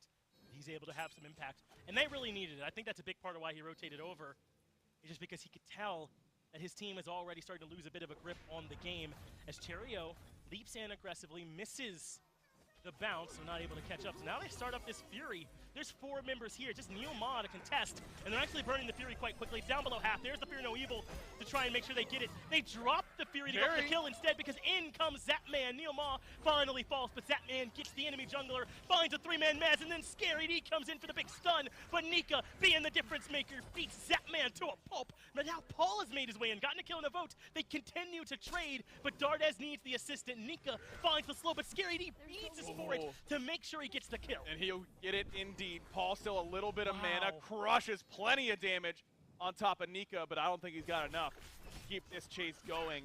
Chariot is on a different page from the rest of the team. He continued to go back to gold and pull gold and pull gold and pull gold and pull gold, and he's just taking damage from that objective. Zap misplays a little bit, overplays his hand on that dive in, allows Chariot to jump away, which forces Zap to dash in, which seals his fate. I think Zap could have done that even a little bit more cleanly, saved that So Beautiful for the jump coming from Chariot. Expect that coming a little bit more, but maybe a little bit late on the So Beautiful. That CC chain is usually there. Either way, a great ult from Zap, the right target. So far, Cherry has been a little bit on a different page in this one, in the most important moment. Still 0-1 and 4, still in a good spot in this game, don't get me wrong, but that clearly shows that they are not all on the same page. Still over a 2,000 gold lead for SSG as well, but you kind of play out already that Cheerio is such a critical part of this team. All the junglers are, obviously, but in Cherio's case in particular, they go where the jungler goes, man. Last year, Cheerio, the one that maybe didn't quite give him enough, and now they need him to make sure he's executing. He made the first critical mistake that let Pittsburgh Knights back in, and maybe we can talk about if maybe Raffer wasn't quite where he was meant to be on that one either, but still, it is Cheerio who ended up dying first. And they need him to be clean. It's not only just for this set. If they're going to move on and play Radiant, and eventually whoever makes it there, they're going to need this guy to really, really execute. Yeah, I think Radiance is looking at both of these teams and going, I think we can do that. All right, you know, like and look, that's what every player is going to say all the time, no matter how good a team looks. That's how competitive players think. And that's what Mind the Gap said, by the way. Right, yeah, exactly. That's how you should be thinking. It's the only way to be the best. But I think that both of these teams have really found some great plays and a couple of head scratchers, but that's what makes playing these games so great, is that the pressure does get to people sometimes, and the moment can end up getting in your head a little bit, or you can just miss some stuff you wouldn't normally miss. It has nothing to do with the pressure. I don't know. What I'm saying is, having our Smite pros be human every once in a while isn't such a bad thing. I don't mind seeing some mistakes time to time. Pittsburgh Knights secure the Pyromancer. I'm a Monster used to make sure that goes over to the Knights. And I guess some credit to Nika for kind of forcing their hand on that one by showing up and causing some pressure. But you're absolutely right. I mean, these are the biggest moments. Maybe the lights aren't quite as bright. They're back at home. Who knows how well they're lit. But it's still the same pressure as we talked about before, especially if you're SSG. I mean, I think there might just slightly be a little bit more pressure on Space Station than the Knights, right? The Knights are kind of playing with house money, so to speak, for still being in the set. And SSG are the team that made the same mistake last year and have to execute here. Yep, absolutely. I mean, Pittsburgh Knights is the lower seed. Space Station's been top 2 in the SPL all year long. Yep. There's a team that everyone knows is really, really talented, and I think that they really internalize that pressure. Whether or not that affects their play, you know, it's impossible for us to say definitively, but in my opinion, I think it does. All 5 members are here. Gold Fury started again. Neoma is plucked in, but not killed. Gold Fury leashed. And that might just be the end of that one. And that's a couple times where, when it looked like maybe the Fury could be secure, if they went for these picks instead. I mean, both calls are fine, but they got to make sure they're executing whichever one they do. Really, really good poke coming from Dardez, and Scary D is already here and sustaining everybody up, but there's still a Divine Ruin on the other side. This damage is still going to hold. Oh, Neoma took so much damage. What was that? In comes Cheerio, dropping down the Fear No Evil. It's his bounce that takes care of Neoma, but in the back line, look how low Dardez is, but somehow he still clings to life. What? Fred gets removed as the Scary D. How does Dardez walk the tightrope like that? But he absolutely does it. All right, that's not allowed. We're calling it right there. That's not allowed. Dardez is too good. Is he good? Yes. Yeah, he real good. I don't know how he ever lives in that instance, and what a play by Cheerio as well. He found a beautiful initiation with that Fear No Evil. Monkey bounce, killing one, got beads from the other, and the ultimate out of Paul, forced him out of the fight single-handedly. Great fight for Space Station Gaming. And that's the thing about Cheerio. I know we maybe gave him a little bit of a hard time a moment ago, but he makes that play 10 times as much as he makes the other play, man. That's how good this guy is. Now Zap, trying to see if maybe he can find a pick here, force some cooldowns. He uses the Aegis, but that works. It gets Nika to give up on it. Paul was on the way. Good work there from Zap. I thought he might have been dead to rights. Well, Nika just no mana. I think if Nika has enough mana for the Master's Will, Zap's in a lot more trouble. But with Paul coming on the reinforcements and the Aegis usage, I think that's going to be enough for Zap. But another great fight from Space Station Gaming. Dardez somehow lived, for context, against a Guan Yu diving him, a Ratatosker diving him. Doing the spin, right? That did anybody. Yeah, and Zapman diving him with the ultimate. He somehow lived through all of that. Wow. Discordia Leap is like half an inch, by the way. It's not exactly traversing the map by any stretch of the imagination. I think Cuvo may have ulted from too far away. I didn't really see where he took off from, but I know his landing target wasn't exactly where he wanted to be. He landed in the midst of a Fields of Love and then had to beads and walk around right away. That's not exactly where you want to dunk down.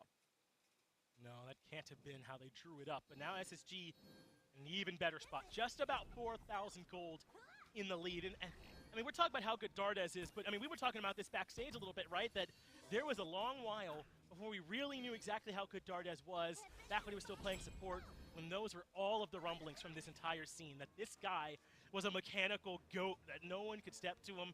And eventually, over these last couple of years, we've been able to see that put into practice. This is a guy they've known about for a long time.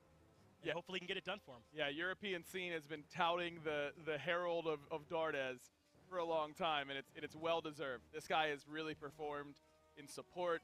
We're not going to talk about his role swap to ADC because we're going to talk about his mid lane instead. He really found a home here and has been so important to the Space Station team. I mean, the trio of Dardez, Cherry, and Nika have been together for, what, 4 years? A long time. Now they've been playing together, and those other two guys obviously don't get enough credit either for how good they can make Dardez look, but Dardez also makes them look really good. It's what makes them a very potent trio, is that all three of them work so well together, and I know all three of them are really close friends off the game as well, and I don't think that's a coincidence. Those guys have gotten along really well over the course of a few years, and we've gotten treated to some really good smites from those three guys. We absolutely have. What a strong core for this team, and a team that's hoping they can get a little bit more out of this, potentially for some guys who might not come back next time around, so feels like it could be a last shot for them. Meanwhile, PK trying to defend that title with a bit of a different look. I mean, I thought at the beginning of the year, replacing Sam with Cuvo was barely a change at all, but Sam's been having such a great year. Cuvo has his moments still. They would love to be able to prove that Cuvo can fill that spot just as well. Well, that's Blink, and Raffer low. I think Paul was expecting that Sikkim to hit. That's a rhythm play as a Scylla. Right.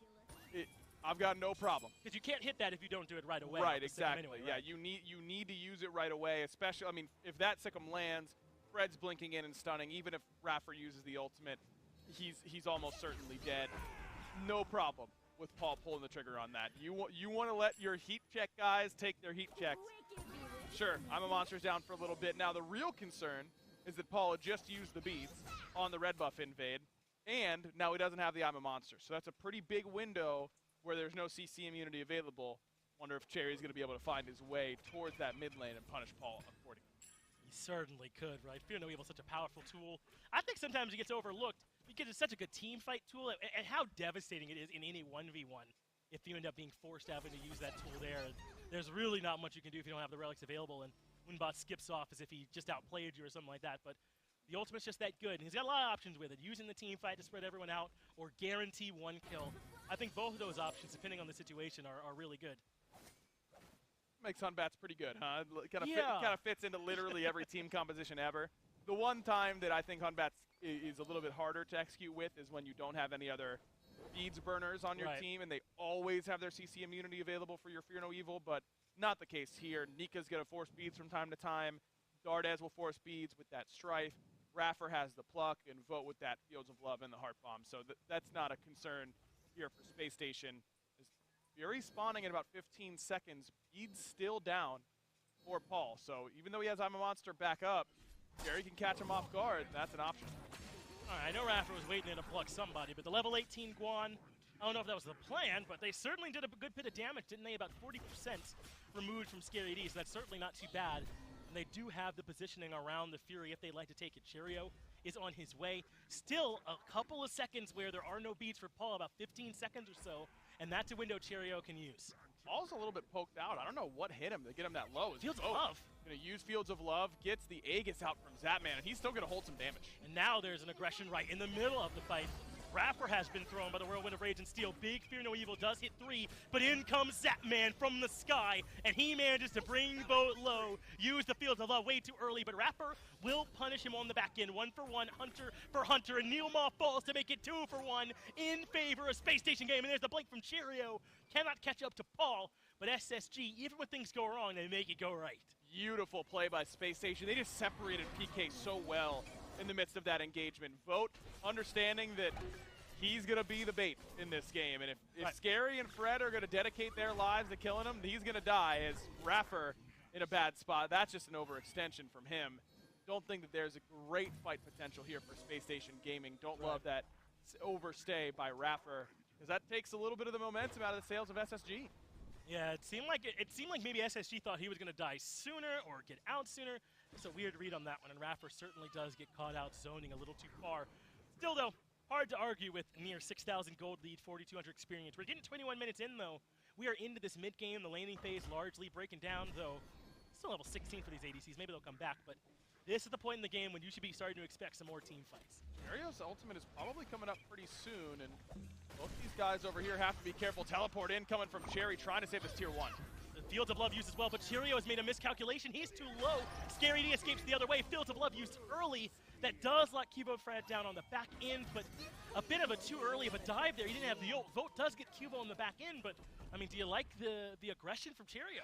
I mean, maybe a little bit too early, and didn't use a purification bead, didn't respect the damage he was going to take there from Fred, who really slammed with that Acorn Blast. I think Cherry, if he just uses the beads and respects that damage a little bit more, it goes a little bit better. Or play it slow. You don't have to TP in right at that moment. Who cares if you lose the tier 1? It's not the end of the world. You just want to make sure that you're able to get that ultimate going off in your favor. Good ult there from Zapman. That's the interaction I mean. You have a window to ult if you can get it off, and even though he took some damage, way better than having gotten plucked, and that Spart holds onto the beads, even though he loses a pretty valuable ultimate for it. So this still favors Space Station Gaming by a pretty good margin here at this point, the same $6,000 mark, 6,000 gold mark or so. Maybe they pull this fight over towards the Fire Giant side of the map at the very least, see if they can get PK'd overstep. Fire Giant is going to be pretty risky for SSG throughout this whole game because of that threat of the Silly once again. I mean, it's still the best secure on the map. Can't touch it. As Dardez finishes off his Sovereignty. Interesting pickup here from Dardez. We saw Herwin do this on the Isis a couple days ago up against the Pittsburgh Knights. Feel like you're going to get Dove consistently. Go with something like the Sovereignty, and it helps your team fight because it lets you get your team a little bit more tanky, and you have that HP 5 aura for your whole squad. I don't know. The only thing that I'm a little bit worried about here, Finch, is that Dardez has not been the focus yet. Now, eventually he will be. I mean, they're going to kill Vote, and they're going to come hunting for Dardez. It's only a matter of time, but I wonder if just letting Dardez do maximum damage while Vote is the focus, if Vote is going to continue to be the focus, what's the play? Cubo Fred gets hit by the Fear No Evil. That cost his ultimate, not his beads. and he escapes. Cheerio thought he had an opportunity to catch him. A little bit quick on that one is Cuba Fred. I'm so surprised by some of the mid lane defense options. I was on board with Breastplate, that's prots, it's cooldown, it's mana. I'm like, that's what mid laners want, but some of these other ones are kind of out of left field, but they've been fitting in, haven't they? They've been working. It's a bit of the innovation in the mid lane role this year, and really towards the tail end of it, trying to survive. They know they're the target. Look, I mean, I don't want my mid laner in ranked building sovereignty, but in a competitive setting where you know you're going to be grouping up and using communication effectively, it can work well enough. And is it as good for Dartez as something like a Breastplate could have been? Maybe not just in terms of damage output, but certainly in terms of survivability. Having HP and protection together makes your protection much, much more valuable to have an actual HP pool they have to chew through at the same time as those prots. Space Station Gaming are on the right side of the map. Vote and Zapman are still over and left, farming it up. It feels like when I play, I never rotate out of lane, but these guys are catching up on some farm. Since there's not going to be any pressure on the Fire Giant, Pittsburgh Knights are behind. They're not going to start it up, and Space Station don't want to start it up because, as you confirmed, they don't have the best confirm.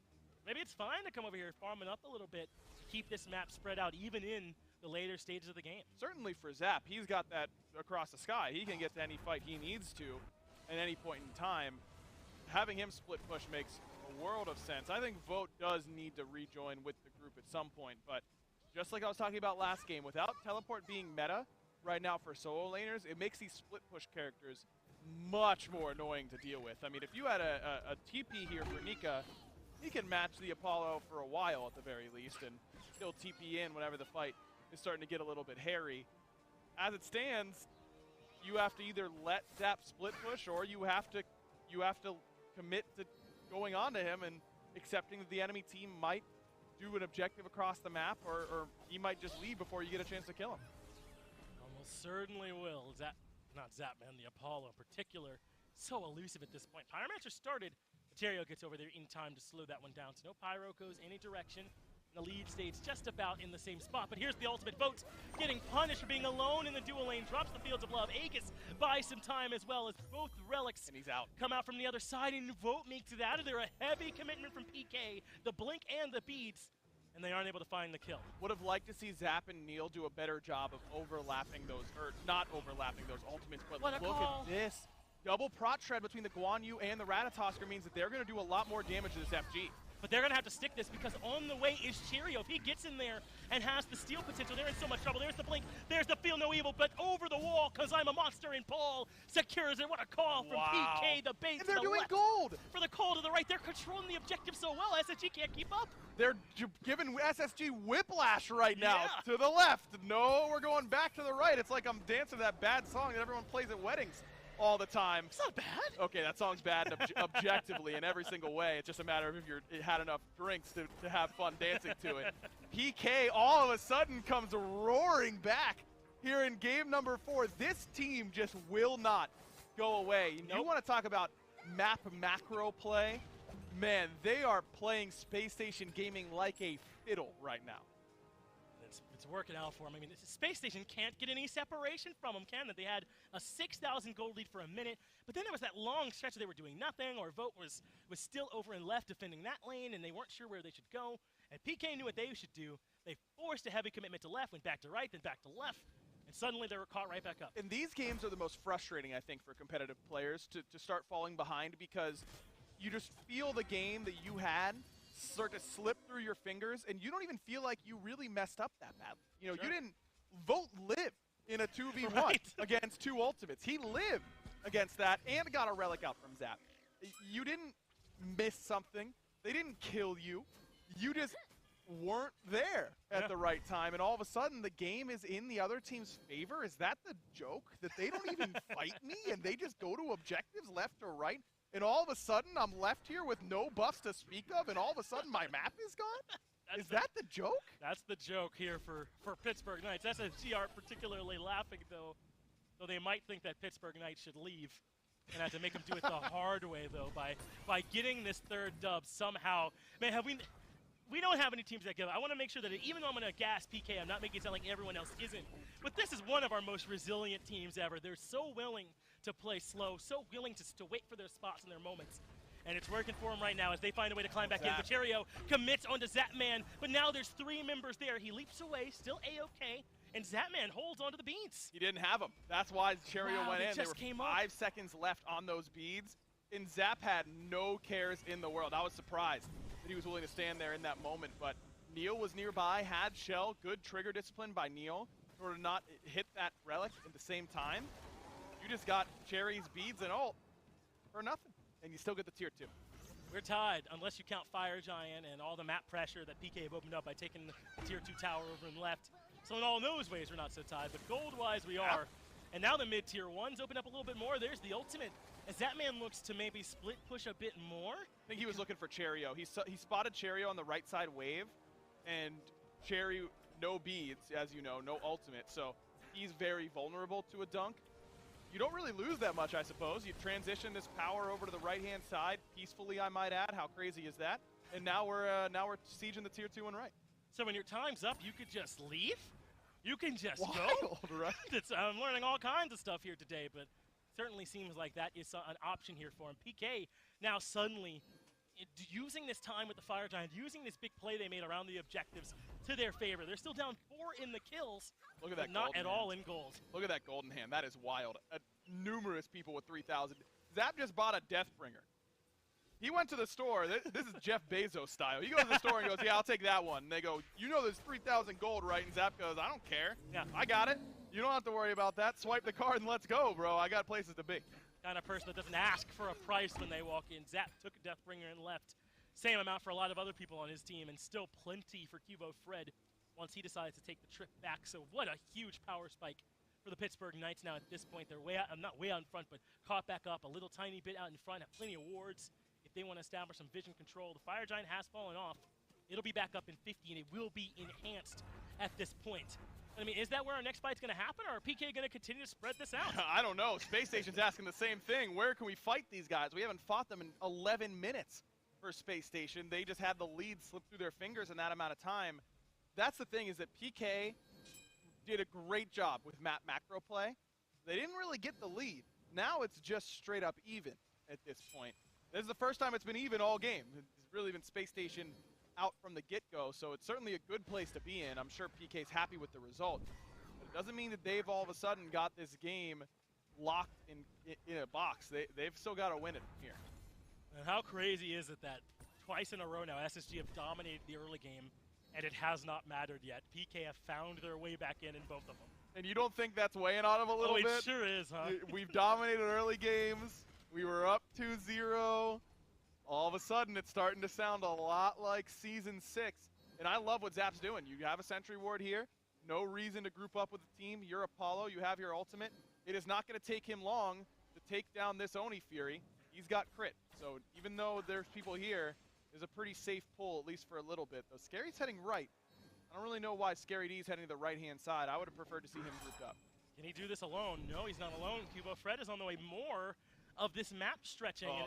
And instead of planting their feet, SSG, and demanding PK come to them, they're trying to keep up. I mean, is there a way they can dictate their own pace and just try and push on their own and force PK to come to them? Yeah, step up and pull gold, I think, is what you do if you're in SSG's shoes there. Now, you have to know that it's going to be a 5-on-4 at best, because you know Cubo has ultimate. It's not going to take him long to get there. And look, Pyromancer is not exactly a marathon walk. Sure. He's going to get there fairly soon. Oni Fury low. I'm a monster for the confirm, and Pittsburgh Knights get yet another objective to continue to extend their lead. Now they're up about 4,000. I mean, we're 32 minutes in. Not a huge deal at all, but I think it is great to kind of explain how this game has gone. If you could see the chart, and you see how SSG went up, and then PK brought it right back in their favor, it kind of explains Wild. the emotional roller coaster Space Station have been on. So tough. They literally have not fought Pittsburgh Knights for 15 minutes. At And this why point. would they? And because they were up, Fidge. They wanted to fight, and PK Well, why would didn't PK let fight them? Yeah, I mean, exactly. Why would PK ever fight them at this point? Now you just wait for Paul's I'm a Monster to come back up, and you can go to Fire Giant and do the same thing. Neek is all the way in left, dealing with an Oni wave. Great. We'll pull Fire. Here they go, starting it up, knowing that SSG are at best in a 5v4. Neil and Cubo Fred are up on the zone, so Neil blinks in to keep 2 at bay. It's only a wrap for close enough to try and defend, but they move off.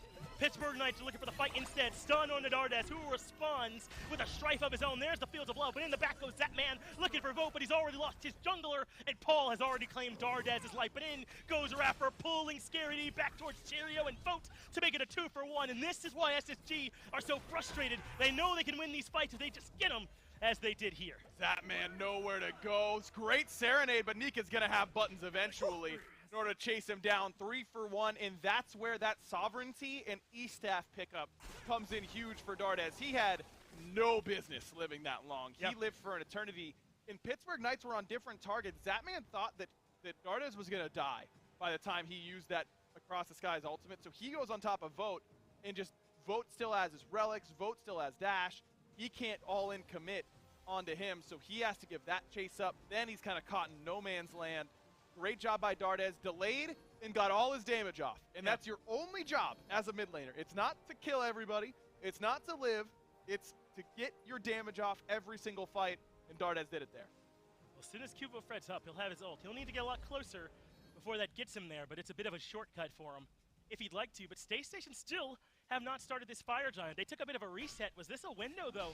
Now they're starting it up. It's just Paul and Neilmaw here. Paul's ult will be up soon. Jerry's back. And they're dropping it. So all that, much ado about nothing. Wow. There for Space Station Gaming. I mean, you get 3-for-1. It's just the fact that they didn't kill Scylla. They have to find a way to track her down. And Nika, without having his ultimate for a while, no blink, no beads, he can't really reliably get on top of this Scylla. That's not a viable option for him.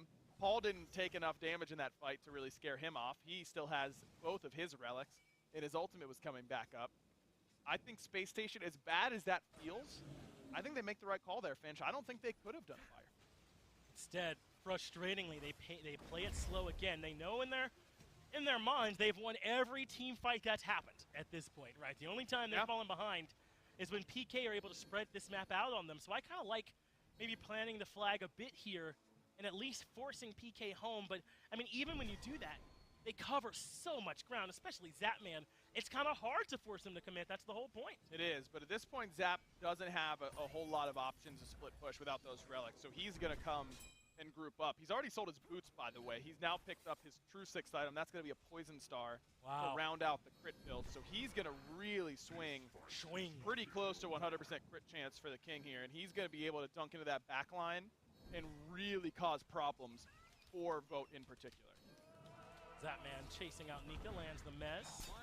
Really not much comes from this. Kubo Fred gets plucked back in. No strife, though. Kubo Fred makes it out pretty cleanly. We're skirmishing now over in mid, not near the actual Fire Giant pit. These are the fights we'll sometimes see where these junglers or these solo agents think they could find a big advantage for their team, force some relics, force some cooldowns, and then get back into FG. This is where Zap is going to get a reset off, and if I'm Zap, I think I'm going left in this situation. Now I've got my relics up, full build. Don't feel like anyone can really effectively 1v1 me, though Cherry has built to 1v1 Zap, and Zap can't just use Across the Skies as soon as he hears the blink sound. He'll die before he gets off the ground to this Cheerio build. A little surprised that Zap is sticking around here. I think that keeping this split up, as you've mentioned, Space Station's won the full 5-on-5 fights. Why give it to him? So there's the pluck from Raffer that pulls Scary D back into some damage. The ult from Kubo Fred is here, so PK wants to engage, gets the dunk onto Cheerio, who lives through it cleanly. Paul has the beads forced by Raffer. What a play, and Zatman's ult is down. I don't know if there's going to be a better opportunity for SSG. Maybe they just go right to fire. Yeah, but you still have I'm a Monster to worry about, and that's not exactly an easy tool to deal with.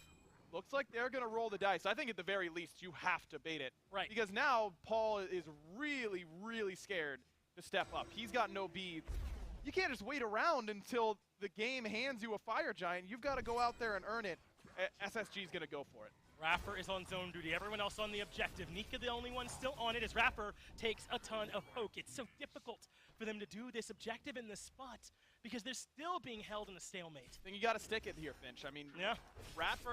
If Raffer dies getting a pluck on Paul, it was a life well lived for him. You know, that's your support's job. I don't know. I think that Space Station is playing a little bit too timid. This composition is too good at defending Fire Giants. You've got multiple ults down. You've got multiple relics down the other side. No thorns for Scary. No beads for Paul. Look, it's not a great guarantee they're going to get that Fire Giant. I'm not saying that's an absolute lock for SSG, but Are they going to get that many better chances? Probably not, especially if PK keep up this. This is what you're hoping you prevent by kind of forcing the fight to happen on FG and not leaving time for PK to dare you to come answer them. Zapman finds the primal, and I think at this point in the game, that's a pretty big deal. It's going to make it easier for them, not a ton, but certainly easier for them to start working on this Fire Giant when they're the ones on it, and you don't want to give too many of those away. Just can't, because you already have less sustained damage, or less burst damage than that of Pittsburgh Knights. Add 7% onto Paul's I'm a Monster, and it's only going to get easier from here on securing that Fire Giant. And the same way Nico was taking so much damage with Hamas on it, wouldn't be the same in Neil or Scary D's case. They'd take less. So it matters, man. It absolutely does, and that's what all this time is kind of adding to them. But if SSG think they can find a crack here for Pittsburgh Knights that PK can't cleanly execute every time, and that SSG just kind of have to wait for that mix-up, and I guess that's what they're looking for here now, but they got to hope it happens as in comes Scary D. He's the one that takes the damage, though, and easily out of there is SSG. Still a good strife over the wall, puts Neil's Magi's on a 70-second cooldown. Love to see that as the frontliner. Now you're opening up the option for Rafford to be an impact player with that Blink Pluck. I don't think we've seen Raff really use that Blink Pluck really well here yet, because everybody's got some form of CC immunity in terms of their ultimates or their beads. 5 or 4 sets of beads on the other side and the Magi. So now at least you have one option, but this Blink has not felt particularly valuable yet for Raff in this game. I think that we could have seen it maybe whenever Paul didn't have those beads when they went towards Fire Giant last time around. Maybe that should have been the play.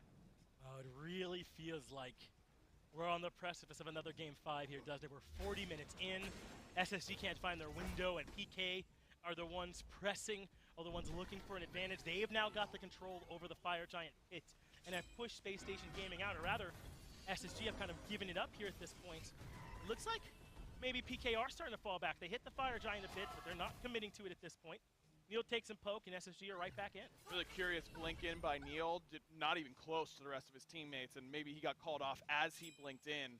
Good job not to overcommit and, you know, the sunk cost fallacy. I'm already in here, I might as well drop the ultimate and jump in, try and get some beads. Doesn't do that, just accepts the mistake and backs up. But not having beads on your blink on your Xingqian's a big deal. That's a good time for the pluck. Make Scary use the ultimate. There's the Fear No Evil that forces Scary to use the beads. He goes right into the ult and knows he has backup coming from Cuvo Fred up in the sky, but still somehow Vote is alive in the back. But Zapman looks to rectify it. Cuvo Fred gets one. Zapman gets the other. They do lose their jungler for it, but Dardez is low off to the side. Paul cannot take the opportunity, but it's Pittsburgh Knights that get the advantage 2-for-1. And Zap gonna be able to slow Raffer down. Poison Star, the bane of all frontliners' existence. It's a double kill for Zapman. And now the Fire Giant is awaiting PK's arrival. Well, I mean, I feel like that's what we were talking about, right? I mean, that's kind of the end result of some of this patience from Space Station Gaming, of some of the trepidation. They got to eventually start that off, but Nika's here. Paul has to confirm, though, if he puts it down, but they go for the fight instead. In comes Nika. No, he leaves with the Ox Form, and this shall belong to PK. And that was just really poor relic usage by Vote. Is Scary going to force the blink out from Nika? That should be the end of that fight. Vote was in the midst of the team fight, and I think got a little lost with everything that was happening, because Cubo was patient on the dunk down, was trying to wait out some potential relic usage, and Vote just never used them until it was too late. Zap was the one who ended up forcing him, but by that time, Vote was already too low. Good damage on the middle. Phoenix I'm a Monster does not hit Dardez, so they're not able to find that kill. Looks like Pittsburgh Knights are forced out from looking for an in, especially with Vote respawning Raffer right behind. They will settle for that middle Phoenix, but this stalemate has been broken. And I think that is a close call there by PK. I mean, you had 3 down for a long period of time. We were kind of talking about the Fire Giant, didn't even discuss a potential end call. But I don't mind that FG instead of going for the end. It would have been close. Scary was a little bit low on mana, as are Paul and Neil. Now, obviously, they casted skills around the Fire Giant, so they would have had more mana going for the end. But at the end of the day, I think that going for the EFG is such a huge power spike, and now you have a team fight win under your belt that really wasn't particularly close. Yeah. That it instills you with some confidence to take the more conservative route on going for the EFG instead of the end call that would have been pretty close. I think we're really starting to see the value, though, of these, I guess you call them global, but these aerial assaults, right, from Cubo Fred and Zapman. They really get to pick and choose where in the engagement they start the fight, and it means that Vote or Dardez are constantly under pressure. even all the way in the back of the fight. It's not impossible to run away from it effectively. I mean, Vote, I think the relic usage could have been a little bit better, but at the end of the day, what is he supposed to do? A fight in the jungle where all of this mobility is strong. Vote is the target yet again. Scary D claims that life. Raffer, though, is able to nearly get Dardes there. is Instead, too. they lose Qvo Fred, but Dardes and Vote are both down. Pittsburgh Knights still with a 4v3 advantage, and they're looking to take Nick out of the equation as well. Oh, Raffer gonna blink in, trying to save the life of his solo laner, but the chase is too strong. Serenade right on point.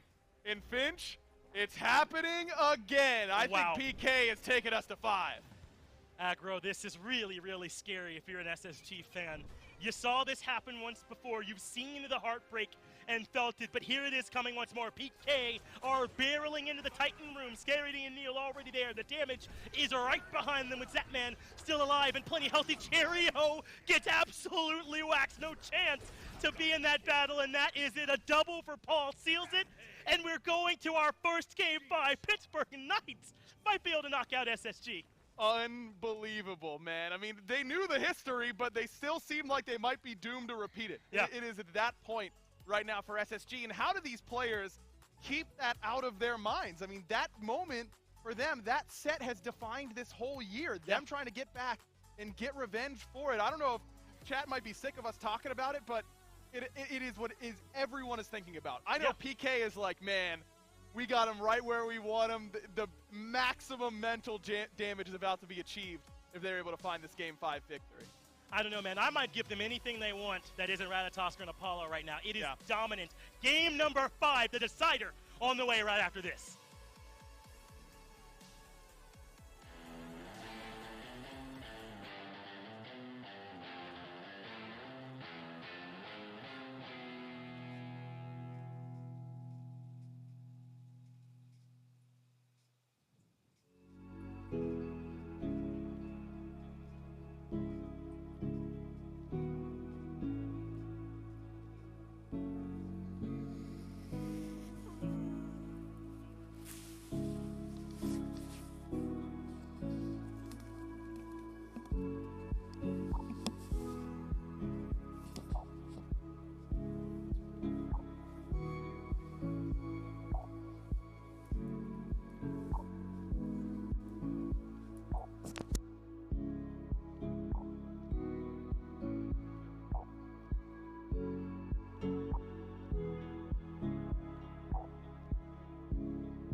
The Pittsburgh Knights are at it again. Now it's all tied up, and we're going to be going to a game number 5. Twice in a row, 2 years in a row. You know that's at the front of Space Station Gaming's mind, but we want to know, I guess, what's on the forefront of your mind, not just in, well, how these games are going, absolutely on that, but also in how you are enjoying this one. I mean, look, it's getting to the point where it's some late night smite, some late Friday night smite even, that you're going to be able to come through. So make sure you use hashtag SWC at home and tweet at us a picture of how you are watching, putting that unlimited data to use to make sure it's going through.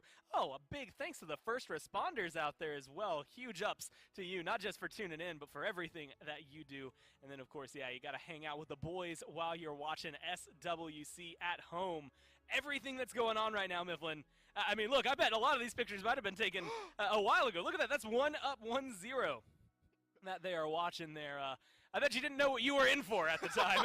you watched that first game, and it does not seem like we're going to get here to game number 5. Lunchbox Legend, you've been hanging out here. Guys, it's real simple. Look, you just take out your phone, you take a picture, and then you're perfectly golden to be able to then tweet at us, hashtag SWC at home. If you want the monitor in there, you can. I tend to recommend it. But either way, it's going to be a good one. Mifflin, you are here with me. So is Inbound once again coming through. Inbound, you signed up for a long one, man. I hope things are going well for you over there.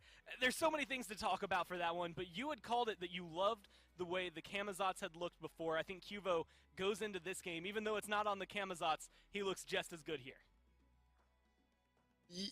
The first 2 games, it looked like all SSG. These games, it's kind of back and forth, but PK you just have a feeling that PK is going to win the games. It's been a crazy set. I don't know, man. It's been a crazy set. I don't know, man. That's a really good synopsis, honestly. That's the best tagline I think you could have for this one. It all comes down to this. Mifflin, we were joking about this. The dual lane was 1-9 combined. Neil was 0-5. Zap was 1-4. Going, what, 30 minutes into the game? Maybe even longer. And yet they still make a big difference. Zapman with a couple of crucial kills at the very end. Yeah, I mean, Zapman does come in clutch at the end, but I think the guy on screen we just saw, Cuvo Fred, was putting in work throughout the entire duration of the match. Probably had to let his boy Zapman know, hey, bro, just stop dying for a second so we can win this game.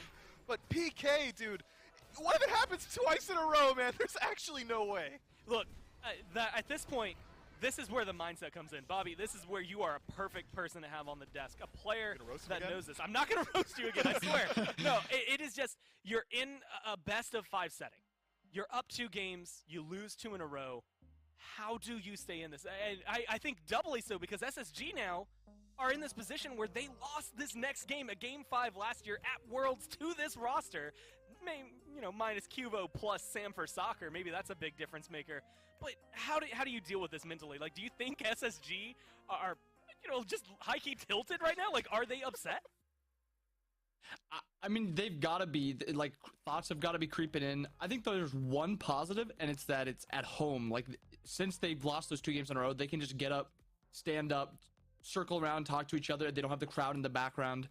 I think that is the one thing that actually gives them a shot still in this 5th game, even though they have lost 2 in a row. But it's going to take a lot. It's going to take a lot for SSG to be able to pull this out. It's that weird thing. The crowd giveth, the crowd can taketh away. Like you said, it's good when you're at home because maybe you don't have people, especially if, the Knights are winning, you hear the crowd maybe a little louder than they were for you when you were winning.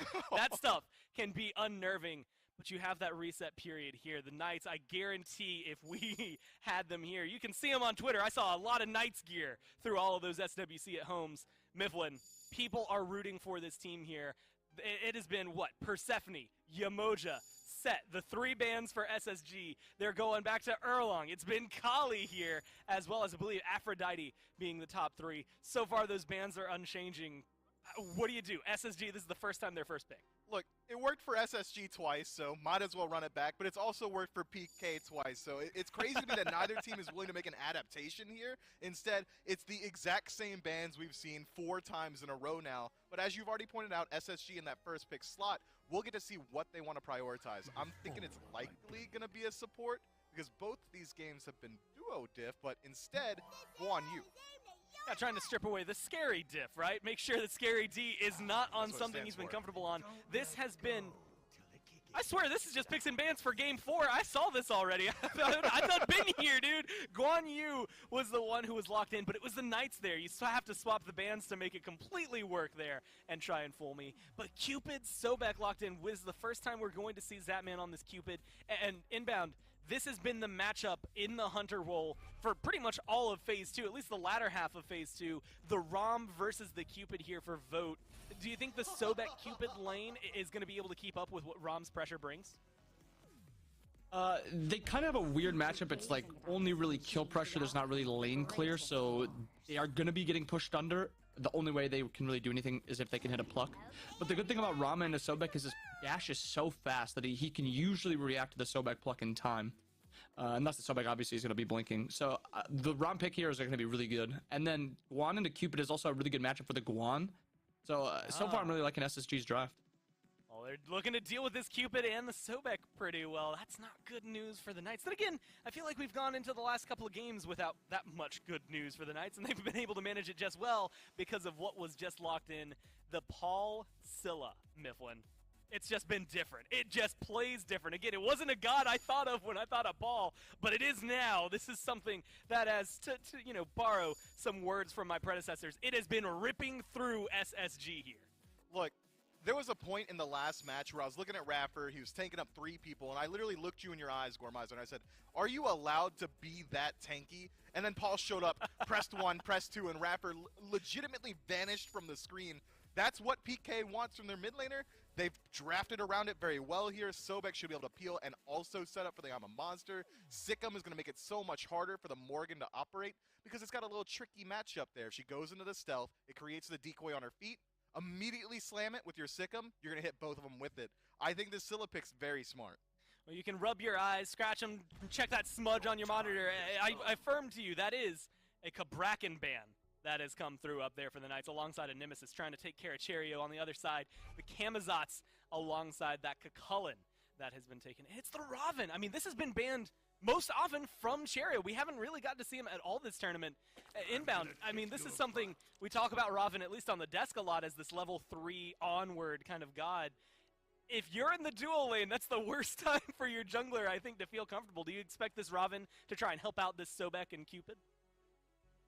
Yeah, I mean, that's a lot of just CC and just damage over in that lane between Robin, Cupid, and Sobek. So, I mean, they're pretty easy level 3 ganks, and he's got pretty decent mid ganks. The Robin's a really good pick right here.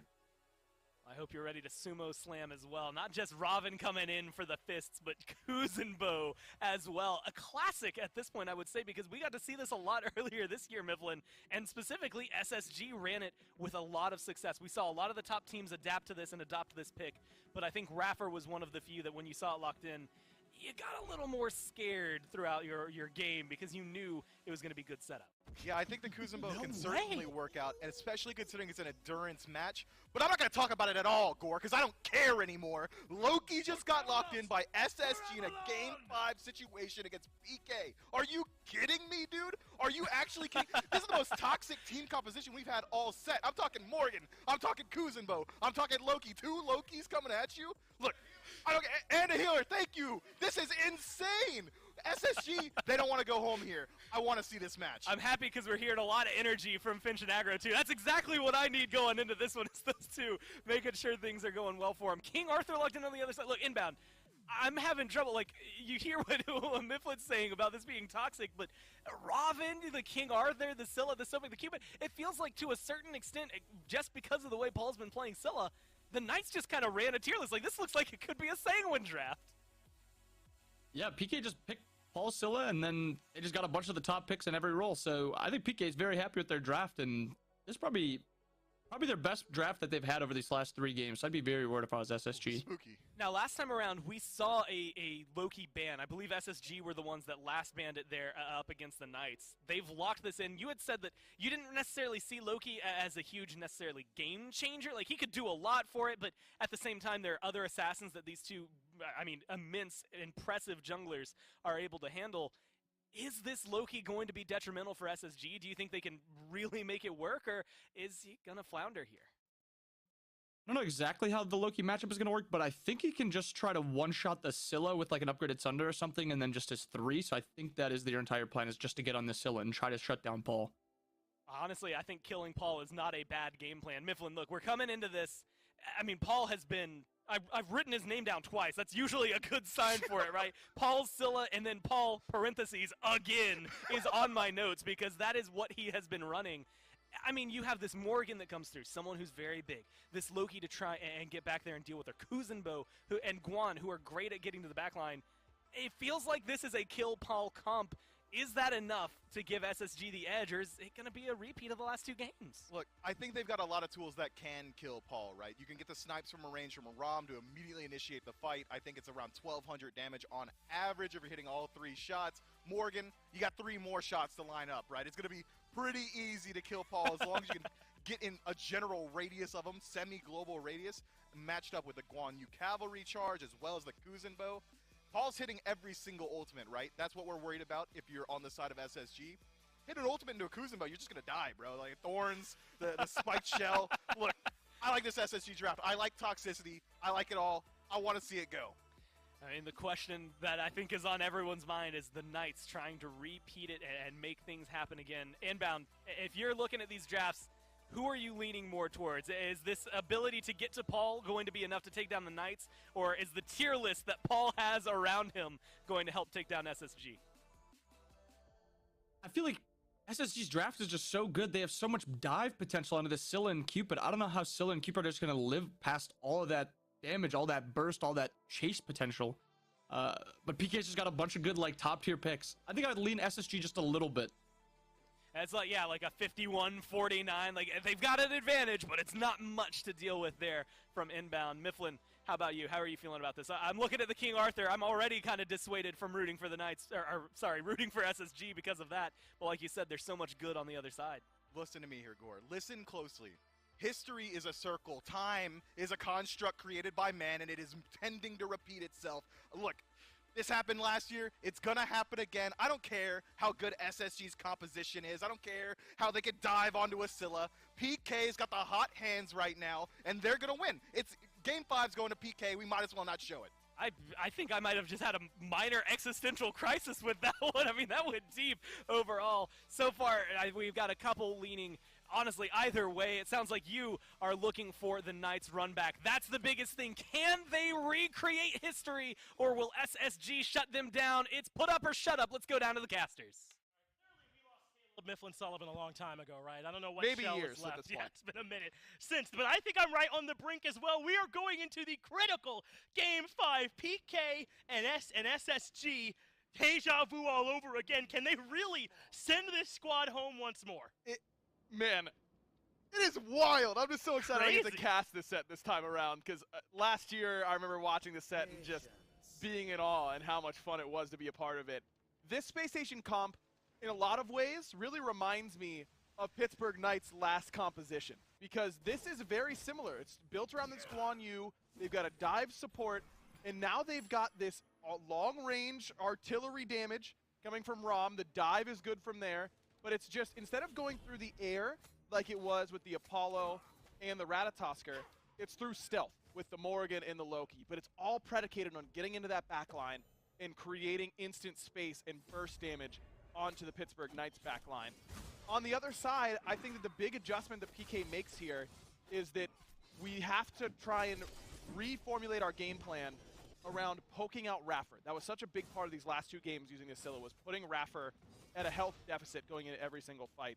But now he's on Kuzenbo. And it's almost like Raf said, you want to use buttons on me to start the fight? Happily. Here's the shell spikes. Here's the thorns coming in. Those are going to be really, really annoying for Paul to deal with in particular. So I think that PK is going to have to switch up their style a little bit. They cannot just go in with the idea of getting Raffer low as going to be our initiation tool. They've got to find someone else to hit. But aren't you just surprised that this is the look that PK brought in? I mean, Yes. was the Apollo or the Rat taken away? I don't believe so. It's just that instead, PK chose a completely different direction. If I'm being honest with you, I'm completely blindsided by this about face of a strategy. Yeah, it's really that I think you don't want to give a team like SSG too many looks at the same plan. Sure. I think they'll make an adjustment even if they're concerned about the position. Is Gary should be concerned about his position. Nika 2. might have the solo kill. Slows there. One more auto, but Nika can't find it. Wow, incredibly close to the first kill of our game number 5 to put Space Station Gaming ahead. And I got to make sure we are setting this stage, right? I mean, SSG, they and Ghost have been 1A and 1B all year long. It has been so close. Everyone thought, I thought weeks ago, that this game at the very end of this tournament was going to be SSG and Ghosts going up against each other to see who was the best. Now, the Pittsburgh Knights, the defending champs who lost the world MVP and added in Cubo Fred, one of the best that we ever had, are on the precipice of doing it again from 0-2. I know, but it's the same story for this Pittsburgh Knights roster. They beat Scream in the Yeah. round before, just like they did last year. Crazy. And now they went down 2-0 against the same roster pretty much, except for Vote. And now they're back to 2-2. I think that if SSG win this, you want to talk about being able to bounce back mentally. Because honestly, I would log off after game 4. Right. That was the most tilting game I've ever watched, I They think. didn't even really beat you, arguably, right? I mean, They just went around the map faster than us, and we were too slow. And you lost every objective, and then we lost like one fight, and then we lost. That is horrendous. And they've been really, really far ahead in both games. Yep. They really did have control of both of those. And look, PK has played so well. They deserve a world of credit. You want to talk about a mentally tough team. Yeah. You're not going to find one tougher, the Pittsburgh Knights. But at some point, got to be able to get in there and make a play. Space Station hasn't. Look at Cubo Fred stepping up, huh? With the blink play, forcing beads out from Dardez, stripping away the red buff. And for me, I think a lot of this comes down to him. I mean, obviously his gameplay is going to be critical, but what's it going to look like if in the same scenario, the exact same moment, Sam's for Soccer succeeds where you end up failing, right? I mean, I think he has something riding on this in a pretty big way. His legacy, I think, is untouchable, right? This guy's been such a beast for our scene for such a long time. That's not riding on this, but this moment, in the biggest moments where Cubo Fred has sometimes struggled, it'd be so big for him to be able to dispel that aura that's been around him, of in these moments kind of shrinking away. Look, I think for me, he's already done that. Yeah. Regardless of how this game goes, I think Fred has really stepped up during this run. I think that he's shown that he can join in. I mean, this is his first year without Trix Tank alongside him. Right. You lose your boy that you've been playing with your whole career. Fred has had to reinvent his play style and reinvent the way that he's going to fit into a team composition and a team dynamic. He's been willing to, too. And he's been willing to do it. He's been really, really solid all year long. Yeah, he's had some bad games, but literally every player in the SPL has had bad games. That's the way it goes. Has Sam had a bad game? Yeah, he's Go had, find that for yeah, me? he's had some bad games, but he paid me to delete those VODs, but I'm going to be honest, I haven't done it yet. Don't tell him at this point. Look, Fred's been sick this year, and no matter what happens here for PK, if you put it on Fred's feet, I think you're being disingenuous. Being unfair, I think so, man. I mean, he's done so much before this year, including this year. He should be untouchable, I think, from that kind of criticism. I hope so. But here we are in a very close game to the first 5 minutes. Quiet to start this one. Cheerio spent the last couple of games being very, very aggressive in the early game, helping to set up his team. But it looks like this time we're getting it a little bit calmer from him in these first few moments. And maybe he's right. I mean, has it changed much how good he's been in these first 10, 15 minutes? So, maybe ease into it and make sure this team is not, a little overwhelmed by the moment. Isn't it insane that Cherry picks Loki in this game? Yes. Is that not the most psychotic thing you've ever seen Why? in your entire life? I mean, this is a character that just got reworked. No one's really sure how good he is. Yeah. I just don't know. They must really believe in this pick. They must really think that it's really good. But at the same time, must not have thought it was good enough to prioritize before this. Maybe it's a matchup thing, but this is a very similar PK composition to what we've seen from them in the past. I don't know what triggered Cherry going to this pick, but I'm excited to see how it works out. I mean, I've got my theory. I think they're tired of losing to Paul on this pick. Whatever happens, they ain't losing to Paul as Tyrio uses his ultimate, forces Cubo Fred's out. And that's kind of showing you the idea. They couldn't lock down Cubo Fred, but Paul's only got the one Sentinel, and they're going to be gunning for him. I mean, Myth posited the idea of 2 ROM ults with this Morrigan to make sure Paul is not the decider. And Dardez has played raw mid this year and absolutely just destroyed people on it. So it wouldn't surprise me if that is a possible transformation here for Dardez. I think that Space Station has got to find a way to have an answer for Scary D. That's my concern with this composition is I don't know that they have enough damage to take down a King Arthur. And I'm surprised this is our first Arthur game of the tournament we have so many great Arthur players in the league. I mean, Yarkor didn't play it at all. Variety hasn't played it at all. Scary D hasn't played it. Nika hasn't played it.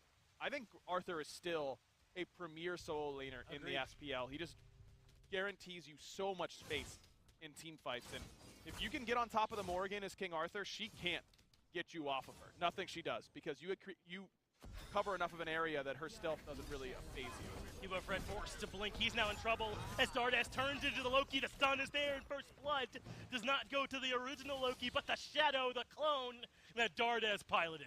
Love it. Love the aggressiveness, and Cuvo Fred, excuse me, just in the wrong spot without his ultimate. And even that overhead kick doesn't really get the job done for him. I've got no problem with Cuvo trying to stay aggressive. It's what you want to do on the Robin, but didn't work out there. Good tail whip from Neil. Perhaps saves him. He does, though, get that charge prey interrupted as the red buff seems to have been defended on their side. We'll get a chance to take a look. They got it. Paul's Crush got it, but he's so low on mana, he's not going to want to go back in. Oh, no. And pick that up. Definitely not worth it. Zap going to trade ultimates here with the boat. The typical Rom Cupid interaction. Yep. I agree. Going back to what we were talking about earlier on, I not get a chance. I mean, Cherry does not have kill potential anymore. Okay, I can talk about it. The Apollo Ratatosker audible to go away from that. Right. It'll make Chuck, the coach of the Pittsburgh Knights, look like a genius if it works out that, they don't go back to that pick. They don't give Space Station another look at it and another attempt to beat that Apollo. But if this is a loss for Pittsburgh Knights, if things change and history does not repeat itself, I think that's going to be something that they stay up and think about a little bit. Would it have been better to go in that direction? I don't think you can ever blame PK for prioritizing the Sobek. That's clearly high value in this set. Or the Scylla for Paul. He's so dominant on it. And look, if you pick Ratatosker, Apollo gets banned. If you pick Apollo, Ratatosker gets banned. But still going to be that what if, that nagging feeling in the back of your head if PK doesn't manage to pull it out with a totally different style of composition. I mean, it is completely different. I think the big core that they kept, though, that's going to be so important are Paul and Scary, as you kind of covered already. Paul has been lights out, no question, on this Scylla, man. There has not been an answer from SSG, despite all their tries. Perhaps this composition can be it. Then you factor in Scary, as you already covered on King Arthur. I mean, he, with that Stone of Gaia, is so difficult to deal with at this point. I'll have the Reinforced Greaves as well. Going to be difficult for some of this tick damage, some of these repeated strikes to kill him. I think they've got two really big problems ahead of them, and they're going to have to show us that Loki and potentially Dardas turning into another Loki is the answer. But this is going to have to be about the macro game as well, because that's what lost Space Station game number 4, right. is the ability of PK to play really, really strong macro game around the map, understand how teams are going to rotate.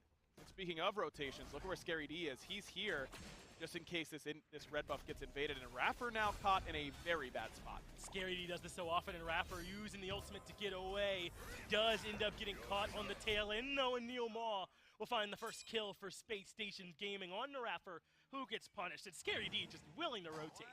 He's always the first one here. And Nika's made a huge impact on this set. Don't get me wrong. I feel like we've been calling Scary D's name a little bit more so far here in this one. He has been so impactful, and what a surprise that Scary D steps up when the games matter most. This has always been where this dude makes his name at the Smite World Championships. He's done it since Season 3, and no different here in Season 7. Scary's the one who set that up. I mean, whenever I ask these PK guys, formerly SK, who was it that really stepped up big for them at Worlds last year to get that win? Because I really thought it was Neil. I mean, they unwaveringly say that it was Scary, man. That Scary was the impact player for them, that he was the big difference maker. That's why they won. That team is not of two minds about Scary's impact for this roster. And at a certain point, I just got to follow along with them. They know best. And I'm starting to really see the evidence, especially here, that you got to find some kind of way to deal with this guy. It just seems like he turns it up even more, the more important the game is. I mean, don't forget, when they went on this absurd win streak in Phase 2, it was because they were camping the right side of the map, and Scary D was getting huge every game and just running amok in the midst of enemy backlines. They're not really camping solo this time around. It's a little bit different, but same result. Scary's running amok. They really, really trust this guy. That's Oracles going over to the Pittsburgh Knights, but no more aggression after that. So this is the game starting out a little bit slower than what we've seen for some of these other times. So we can take a look around. Everything's looking pretty standard so far in these builds. This is the Brawler that is picked up there by Cheerio. I mean, maybe not a ton of healing, but there is some incidental healing around, and you probably like that when King Arthur's over there. just making sure that that HP 5 isn't going to be a huge deal. I mean, you've got the Cupid Hearts as well. Maybe Crusher is a little bit better in this spot. Maybe Jotun's Wrath to get more ults off, but you really don't want to end up losing a kill just by a sliver of HP because that man picked up a Cupid Heart, you know, and it's still so cost efficient. European players in particular have always loved guaranteeing that anti-heal. We'll see anti-heal on the other side almost certainly. The Pittsburgh Knights. A little surprised that Fred hasn't gone into it yet because I think Fred, one of his big power spikes this game is going to be getting an Erendite to deal with all this stealth on the other side. Remember, when you use that ultimate, it reveals everybody in the area, and that includes stealth characters like Loki and the Morrigan. If he's going Sledge in this third slot, which by the cudgel he is, that means that he's either going Brawlers or Erendite fourth, which means that he might want to get the other one fifth, which means that he's not getting Heartseeker until sixth, or in no Mantle or anything like that. Don't love the Jotun's pickup. I think I would have liked to see him get his CDR from the Erendite instead. It really does seem to have boxed Cuvo Fred's build in just a little bit here at the start, but I don't know, hard for me to question what Cuvo Fred does here at this point. I'll trust him to be able to make the right decision for him here this time. Everything else makes sense. You know, we haven't seen a ton of Thebes, I feel like, throughout this tournament. We've seen Onis, we've seen Heartwords and Sovereignties, but here's that Thebes here from Neil Ma, perhaps recognizing that this time the game's going to be a bit slower so that item gets some value. Yeah, I love it, and I'm a little surprised to see Raffer go with the Heartword. You could tell that Paul has really put the fear of God in him in order to make him get Heartword Amulet first overall against a Sobek and a Scylla. Normally you could wait until, you know, your third item or your second item after boots until you get some dedicated magical defense for Scylla. Not been the case this set. Raph's been punished one too many times. He decides to make the hedges bets and assume that he's going to take more damage from the Scylla than he will from someone like the Raven or the Cupid, even in the early stages. I really never thought coming in today that not only I, but Raffer would be showing this much respect to this Scylla pick, but we say it all the time, and Paul elevates the things that he selects. I mean, it's one thing to pick the best stuff and play that really, really well. That is tough, but I mean, is anyone else getting this much value out of Scylla? I mean, the answer is no, right? And he's making it look so good right now. And I think we got to keep remembering that that is Paul. You know, I'm not going to log in tonight and make Scylla look this good. Few of us are. This is the Paul effect. And this double pen build is a little bit different than what we've seen out of other mid laners. He's not going Doom Orb, which I really like on someone like Scylla. Just getting as much burst damage off of the first rotation of your skills as you possibly can is the biggest thing for Scylla in my mind. That's why I hate some CDR style builds. You know, I'm never building Chronos Pendant on Scylla. I'm trying to get as much damage as I possibly can. And you still get good CDR with the build that Paul's going. You still have 20% between the Mage's Blessing and the Spear of Desolation. It's not like you're sitting forever on your cooldowns. It's just that your cooldowns are doing the most they possibly can. Well, here's Pittsburgh Knights starting up the gold here. We're 15 minutes in. The Fury is already low. PK burn it quickly. And once again, Paul Scylla proves to be a problem. It's such good confirm. It's so good in fights. Now Cheerio is too far forward. What an ult from Scary D. Get your Cheerio out, forcing the ult down defensively and getting the beads. Perfect by Scary D. Just rotates in the right spot and finds a Loki hanging out in the jungle. And I wonder if that's enough to let PK rotate over and pull something like the Pyromancer. You don't have I'm a Monster, and Space Station Gaming do have a couple of their ultimates in order to contest, but I feel like without that ultimate, Cheerio is not that intimidating to you. No, not at all. I mean, maybe he can kind of cover the screen a little bit or something like that, but nowhere near maybe as scary as Loki once was without that ultimate. Still, I think strong. It's kind of still the jury is out, right, on just how strong, as we're all kind of getting used to this new look for Loki after years and years of hating him with every fiber of our beings, let's be honest about it. Yeah. And trying to figure out honestly where this god stands now. I think he does still have great dive potential. It is slower, you can react to it, yes, but it's certainly still good. Maybe if the only goal is to kill one dude, Loki could still nail it. And Thorns is the call for Cheerio to really double down on that idea. Just he's going to get in there and he's going to return as much damage as he can before he dies. I'd expect Cheerio's scoreline to get a little bit ugly in this game. I don't think he's trying to come out of here looking crystal clear in that death department. He's trying to get in there and create space for the team, really force some relics, force as much damage as he can before he goes down, and maybe make PK chase him more than they would like to. I can't imagine this style of Loki, the Thorns build. If he's going for a round shield, which he is, likely going to be a Glad shield from here. That's what we see a lot of the time, though still could be Void. Very, very strong in that same respect. Either way, I'd expect Cheerio to really be working on creating space and diving more than looking for those true assassinations. Yeah, I think he'd be A-okay if he and Paul at the end of this game have the same death count, right? And it's high. I think that's exactly what he's looking for here in this game. So then that puts the pressure then onto some of the rest of his knights to protect as Cheerio has been caught out in the jungle, does manage to make his way into the stealth, drop the 2, and escape. That is one thing Loki is still good at. Maybe not quite as good. You can read the stealth a bit, but it's hard to keep up with him. A little surprised that we don't see an all-in commit off that pluck. I mean, they knew that Cheerio didn't have beads anymore. Get Paul in there. He was trying to use that I'm a monster, but maybe he got zoned out in the mid lane because he used it anyways. Nico, Raffer, and Dardes all on the way to defend the Pyromancer. It's low, but PK secure the objective again, but Paul is in a whole world of trouble. Dardes turning into Cubo. Fred makes it work, but in comes the real Cubo Fred to try and answer back. They'll have to dance in the fields of love. Is the real Dardes in trouble? But Zetman has the answer. Now it's Raffer in a spot of bother. Up to the sky, though, is the response from Vote, and he sends Zetman packing. So many members of Space Station Gaming stuck inside this tiny little alcove, and it looks like they want to make Cubo Fred pay. And Cherry might be the one to do it. Bleed takes care of him, but Vote in trouble. This front line from PK absolutely slamming, but Scary D low on mana. Nika takes the bullet for Vote. No ult for him. Huge work here for Nika to step in, but Scary D still on the retreat. How far can he go with Nika and Cheerio right behind him, putting in the damage, looking for the backstab. Rapper gets a 1. There's the pin against the wall as Cheerio gets the next. What a turnaround for Space Station Gaming. Just beautiful work by this Guan Yu. We've been talking about the Ratatosker. We've been talking about the Apollo, but what has Scary D been doing on this Guan Yu pick all set long? And Nika shows it right there. Consistent damage, consistent healing. He's the one who kept everybody up. Vote owes his life to Nika in more ways than one. What a job to step in front of that Excalibur's Wrath coming from Scary D. I think that would have been the end of Vote. Without Nika there, I think that goes PK's way. Huge play coming out of the solo laner for SSG. And as good as Scary is, there might be a few moments where he doesn't quite reach the consistency that Nika and FineOK are at day in and day out, and Nika stepping up when his team needs him. This is a big part of it, right? If you're not going to take the Apollo or the Ratatosker and limit that split push potential, the spread the map potential, then you've got to at least come for this Guan Yu, and that's what they did.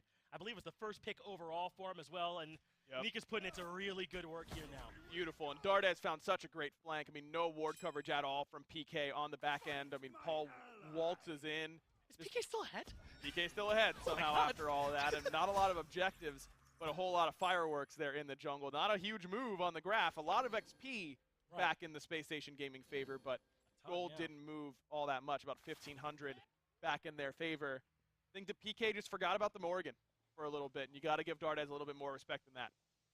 Great work from him. Such a good selection on the transformation too. Ready to go into that Robin and keep up the chase. And that, I think, is going to be a big difference in this one. You saw the example there. That time, Paul couldn't get out at low HP. And if it's not Dardes with the Robin, then maybe it's Vote with the snipes, right? Or maybe Dardes turns into the Robin, it's with the snipes. Or maybe it's Nika on the horse catching up to him. They have so many ways to make sure that Paul can't escape at low health. And Dardes has all of those at his disposal as well at the exact same time. So he's got options when it comes to that Changeling ultimate, which makes it all the more impressive that he seems to find the right one just about every time. I feel like Dardes has one of the more varied Morrigan ult selections. Sometimes you see players just slam the same one all game long. I feel like we see Dardes really transition those nicely. It looks like SSG don't like that the lead didn't move much. They start up the Primal Fury, though there is a ton of Pittsburgh Knights here, so the objective is dropped. Nika make sure that Raffer stays healed up, and PK have done enough. But in they come, a 3-man blink over the wall, and Dardes is the target. But somehow, Dardes still clings to life, transforms to the Robin, and now he is out. So the Fields of Love distracts in the fight, but it's Nika's turn to get involved, and the target is Scary D. They remove him, but in the backline, Cheerio cannot stay up. Still, the backline of PK healthy enough. No, I'm a monster here from Paul, but Crush still the best secure on the map. Down below half, down to about 2,000. They've released the objective again, and Neil Maw now is the target. Into the backline, though, goes Cubo, Fred, and they've managed to pluck Raffer all the way into the backline. The damage is there, and Paul finds one more. PK are absolutely staying in this one, but they gotta deal with Nika. They can't right now. 0-0 and 5. Look at the heals coming from that Caduceus shield as well. The lack of anti-heal starting to pop up, and back to the Primal Fury goes Space Station Gaming. And in comes Paul. He still doesn't have the ultimate, but Crush might just still be the best burst damage anyone has. They're going to have to reset. Oh, they got it! Steal it away. What a play from the Knights. What a week, what a day from PK. They are not going away. I just can't imagine what the call there is, though, from Space Station. What Right? are we doing? Let's hope he messes up. That's the call against Paul. And he's been doing it to you 3 times in a row here now. I mean, it just Hate don't the call. seem right. Hate the call. I mean, I get it. Space Station, you've got the healing. Nika's killing it. You want to stay up. You want to stay there. Wow. But you just can't 50-50 an objective against Ascilla because your only hope is that Paul messes up. If your stake for the hammer is hoping that Paul messes up, then I don't think you're going to do very well. I mean, that's just a great play from Paul, staying nice and composed. Zatman gets in there with that little bit of last burst damage because SSG was trying to reset it, but that Sikkim actually prevented Nika from resetting it. It rooted him in the Gold Fury pit to allow that DPS to still go through, and that ultimately ends up with Pittsburgh Knights getting the Gold Fury. And I gotta say, Finch, and I'm sorry for saying this to SSG, but that last fight reminded me of last year's SK so much because it was perfect tank switching there between Neil and Cuvo. Neil goes in, ends up making a lot of space for their side. Cuvo, as soon as everyone commits on to Neil, Cuvo Mystic Rush over the top. Yeah. That means everyone drops Neil. That means Neil's free to pluck Raffer back in. That means Raffer's dead. It's perfect tank switching, and that's something that PK did really, really well last year that we haven't seen from them during the regular season. Good sign that they're looking like it now. Man, I mean, I don't want to pick sides, but what a comeback from PK, right? It's hard not to want it for these guys with the work that they are putting in, but to feel the same for SSG, as Neoma is the early target of Dart as his aggression, makes it back out of there though. Pyromancer and Furia down, but it's already 24 minutes into this game. Oh, how the time flies when it's a game as good as this. So the Fire Giant being started, is this a bait? There's only 3 here. It can't be, right? I mean, they managed to pull in Scary D, but they have to give it up. Yeah, I don't know what world they think they're getting Fire with Paul still on the map with both Relics and Alt. You can't do objectives with Paul alive and around. You just can't. Unless you're going to be able to bait him in and punish him, you've got to have a better plan than that. There's a crush, doesn't find much, but Raffer suddenly taking some decent damage. Ends up having to back up though. But now that we're this late into the game, we're at that 24-minute mark. I think this Fire Giant has become the focus now. And as it's been in game 3 and 4 and now here in 5, it's going to be tough for SSG to do much around this. In the world where Paul is still up, they have got to find a way to use this dive to get to him. And it's really losing its value soon enough because Paul's going to start one-shotting these divers sooner rather than later. Nika's not going to be able to withstand a crush with the build that he has. He looks like he's going Sledge. Next item, that's not enough procs in order to deal with something like Scylla late game. I mean, Paul's already at 5 items. And now Cubo finally has that anti-heal. He started the Erendite, realized what we were talking about, which is the healing's a problem for Nika. We need a Brawler's Beat Stick. Comes back, finishes the Brawlers, and now he's got Erendite, so he's got it all. Cubo finally hitting that point. Still probably wouldn't mind having a little bit extra survivability. He has the Sledge, yes. We'll see what he does with that last item if he does choose to go all in, a little bit more power. Heartseeker, I guess. Or maybe add in a bit more Heartseeker. Certainly would make some sense here for him. You just see Raffer kind of starting up the fire a little while ago with PK around him. What if he was trying to bait them in or not? He was all alone for it in the rearview mirror now, but this is the most interesting point of the game, of the whole set we've had so far, is this point here where, yes, PK are ahead, but certainly not out of reach. And if SSG can make the right play, then they could be the ones in the lead easily. This is the only time that PK's been even close to Space Station around this point, right? I mean, the last 2 games, SSG has really controlled the early and the mid games. I think it's been a little bit later than this before PK's been able to wrest control away and back in their favor. But now the ball's in their court. Or they get to be the ones start up the objectives.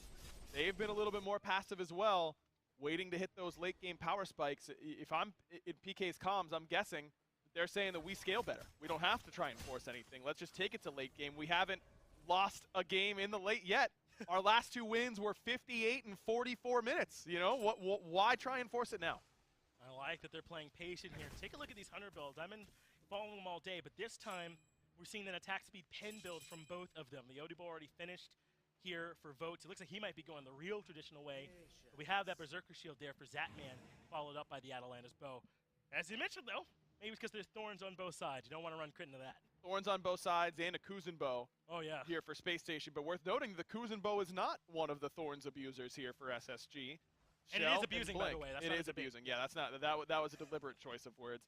Raffer decides not to go for it, which is surprising because that's, I think, in my mind, a huge draw to Kuzin Bow in the first place is that you get to a point in the late game where they can't hit you because they'll kill you. And if you can blink onto the back line and then use the shell spikes effectively, use those thorns effectively, you need to be peeled like you're an assassin, because otherwise you will solo kill the enemy hunter.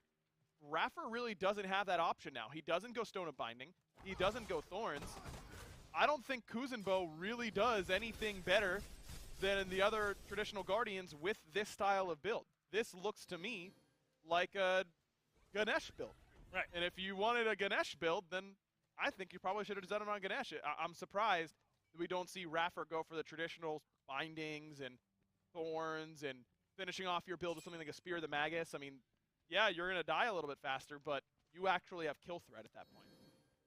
That's a great thread to follow. How well can Zapman and or Paul deal with a Raffer on the other side with this start? But Fred and Cheerio have found each other in the jungle, but it's only Cheerio on the wrong side of the map. He's still holding onto the ult for now. There's the Mystic Rush.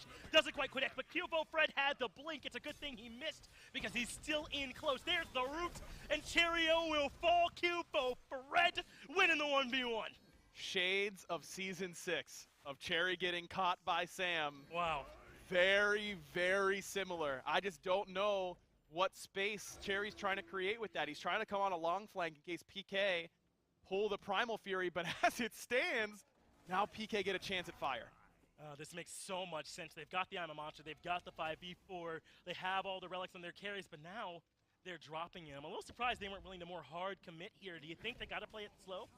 A little bit. I mean, Cuvo did use a lot, and I'm a Monster is on cooldown now from Paul, so I think that PK probably just takes their win as they can get it. Double blinks down from their front line.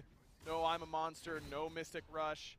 A lot on cooldown. I like this. Go to the lower stress, the lower stakes objective here in the Primal Fury. This is a much safer call. If you lose it, you're not really behind the 8-ball. Dardez is here for the contest, but not going to be able to do it. PK the ones in control. Paul and Zapman make it work. Vote has just lost his relics, man. The front line from PK, Scary and Neil are putting in so much work. But why are they in a position to get plucked in that situation, Finch? I mean, it's just being out of position now for SSG, and this is where, I mean, we're in the middle of a very long set. Yep. We've been playing for a while now. If you're on these sides, it gets taxing playing these games. And oh yeah, the weight that you were up 2-0, and you did have leads in the last 2 games, and this is exactly the same as what happened to you last year. All that weighs on you, and I think that, you know, making positional mistakes is the cardinal sin in big games like this. It's the easiest way to lose games. Vote's still pushing up here a little bit. They've got sentries on this spot, so you know he's okay, trying to get a ward down. Take a look at the state of the game here at this point. Very, very close, especially in experience. Only 2,600. Goal difference is 4,500. A bit more certainly matters a bit, but the closer we get to this point in the game, the less it does matter. And now, this patience, all this waiting means it is going to be the EFG that much harder for whichever team starts it up to try to secure.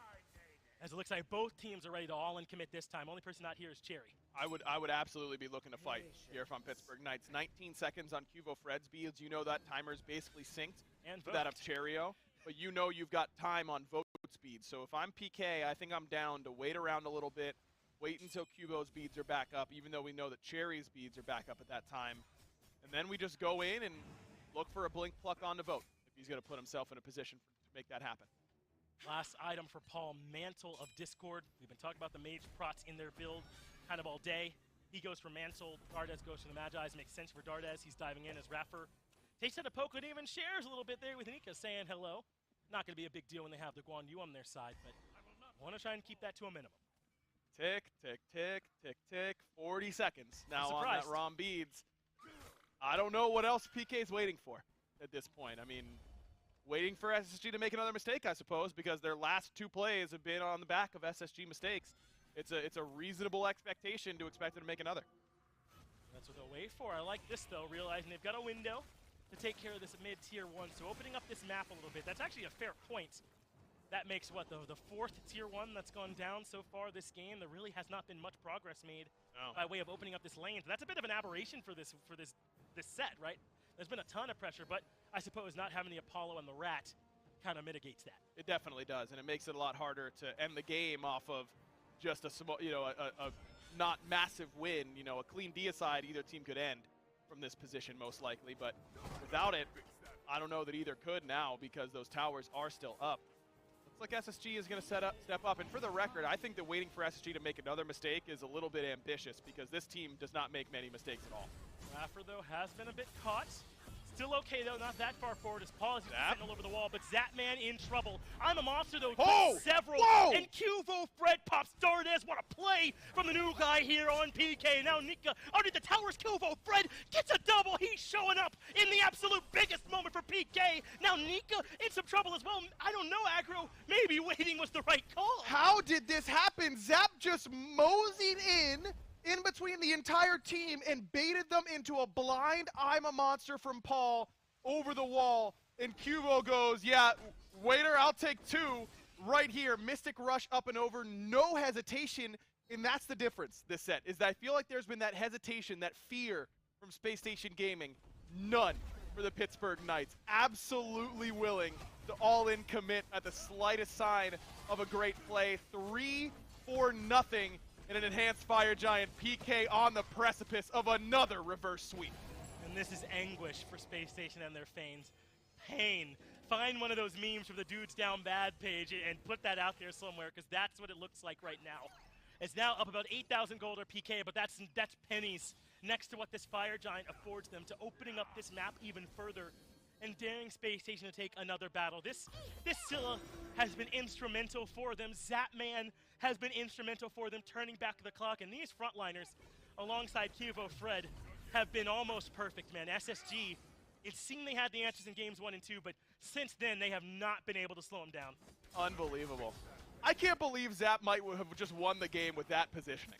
You know, like, there's something wrong cosmically with that. The Zapman effect. Has diving Zapman ever worked for anybody, by the way? I don't know, man. Certainly not there for SSG. And Dardes died without getting a single relic off. That obviously is not a great position, but as soon as he gets hit by I'm a Monster, he's dead to Fred's dive, basically no matter what, because even through the Aegis, I think Fred has the burst damage, and even if he tries to transform, that locks you and animation locks you for long enough that I don't think Dardes could have done a whole lot. Now, at the very least, you have your relics, but what is Space Station doing here? Why are we here down 9K with an enhanced Fire Giant on the other side? He's going to try to loop by, but there's a Sentry Ward not far from him. He has got to be careful, or he shall be revealed. Looks like maybe he's giving up on this Gambit now that PK are kind of no longer sticking around. But maybe he's in the right spot. They're going to go for the Fury, but if he's alone, he's in the wrong spot, right? No chance he can go with. That man is the guy they're going to be looking for. They know he still has no relics. I imagine that's the only reason Space Station was even considering going for a play here around this Fury. And now that Zap's relics are back up, it's time to haul back onto base. Good job by Cherry. I mean, he's buying time on this mid siege. About 2 minutes left on this enhanced Fire Giant buff. Matter of what PK wants to do. Do they want to try and blow the game open in terms of gold lead, or do you want to give yourself a chance to head to the semifinals right now?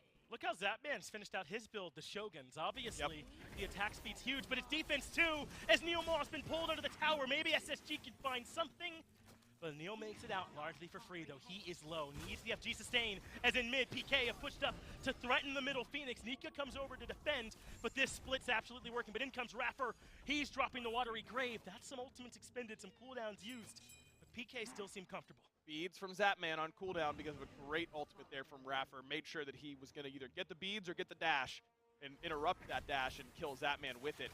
Ends up costing Zap his beads, which means Dardes has a better time, but this is where Morrigan's at her weakest. She's very bad in these moments because it's very hard for her to get into the enemy team composition, especially with the Odysseus bow that Zapman has. It's a 3-2 split, but now it's actually changed. Paul has come over to this middle lane, is now pushing alongside Scary and Cuvo. That's left the duo lane in the duo lane, pushing down towards that left side Phoenix, but maybe they're backing up a little bit here, are the Knights. Getting all those tier 2 towers, I mean, we're kind of late. Maybe don't feel great about it, but it's still certainly big. It has these Phoenixes open, but no, they are not giving up on it yet. PK are back in. Just going to get the buffs, heal up a little bit. You know you've got at least 1.5 more waves, and now the mid Phoenix is exposed. Fred's going to be able to get some great poke here with Scary. Has it all the way down towards half, and now they're going to retreat safely. Cheerio moves in, but cannot do the required damage. Paul again moving over to help out Scary and Cuvo Fed. This is the 3-2 split, but now it's changing. Neil's coming over alongside, but Maybe they are actually backing up here at the very end.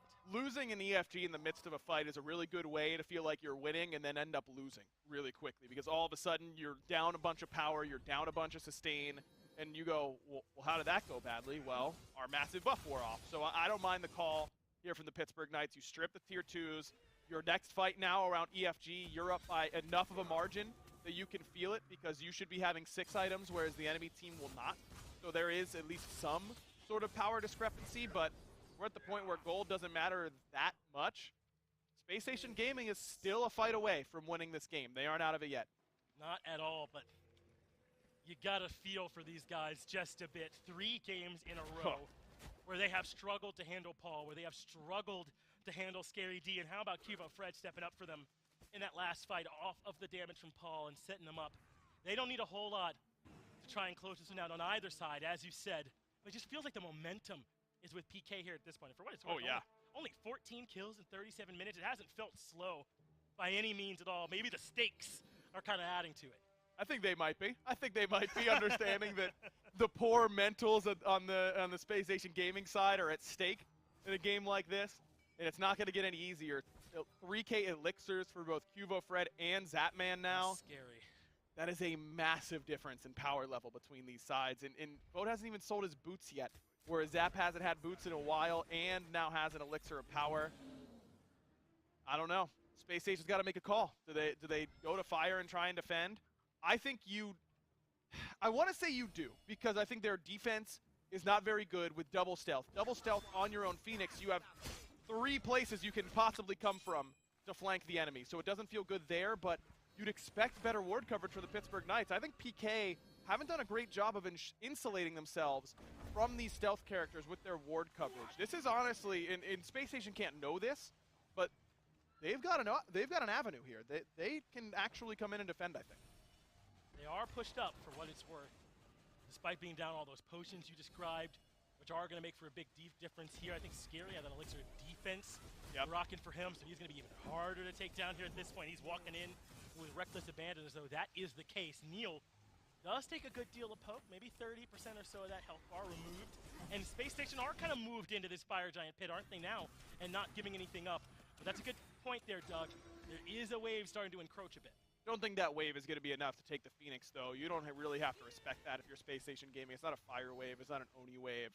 It's not a massive wave either. So Cherry can pop over here, clear it quickly, but I think he really backed in order to refill on wards and pop that 500 pot that he just picked up. If he gets to clear a couple of waves on the way, certainly doesn't hurt. He isn't really clearing the waves for now. He'll come back over in just a bit and get rid of them. Yeah, might as well. And Pittsburgh Knights are playing this awfully slowly. I mean, their 3K pots, at least Cubo Fred's, is ticking down. Zap still holding his in inventory, as is Scary D. So they know that those are options, but haven't used them quite yet.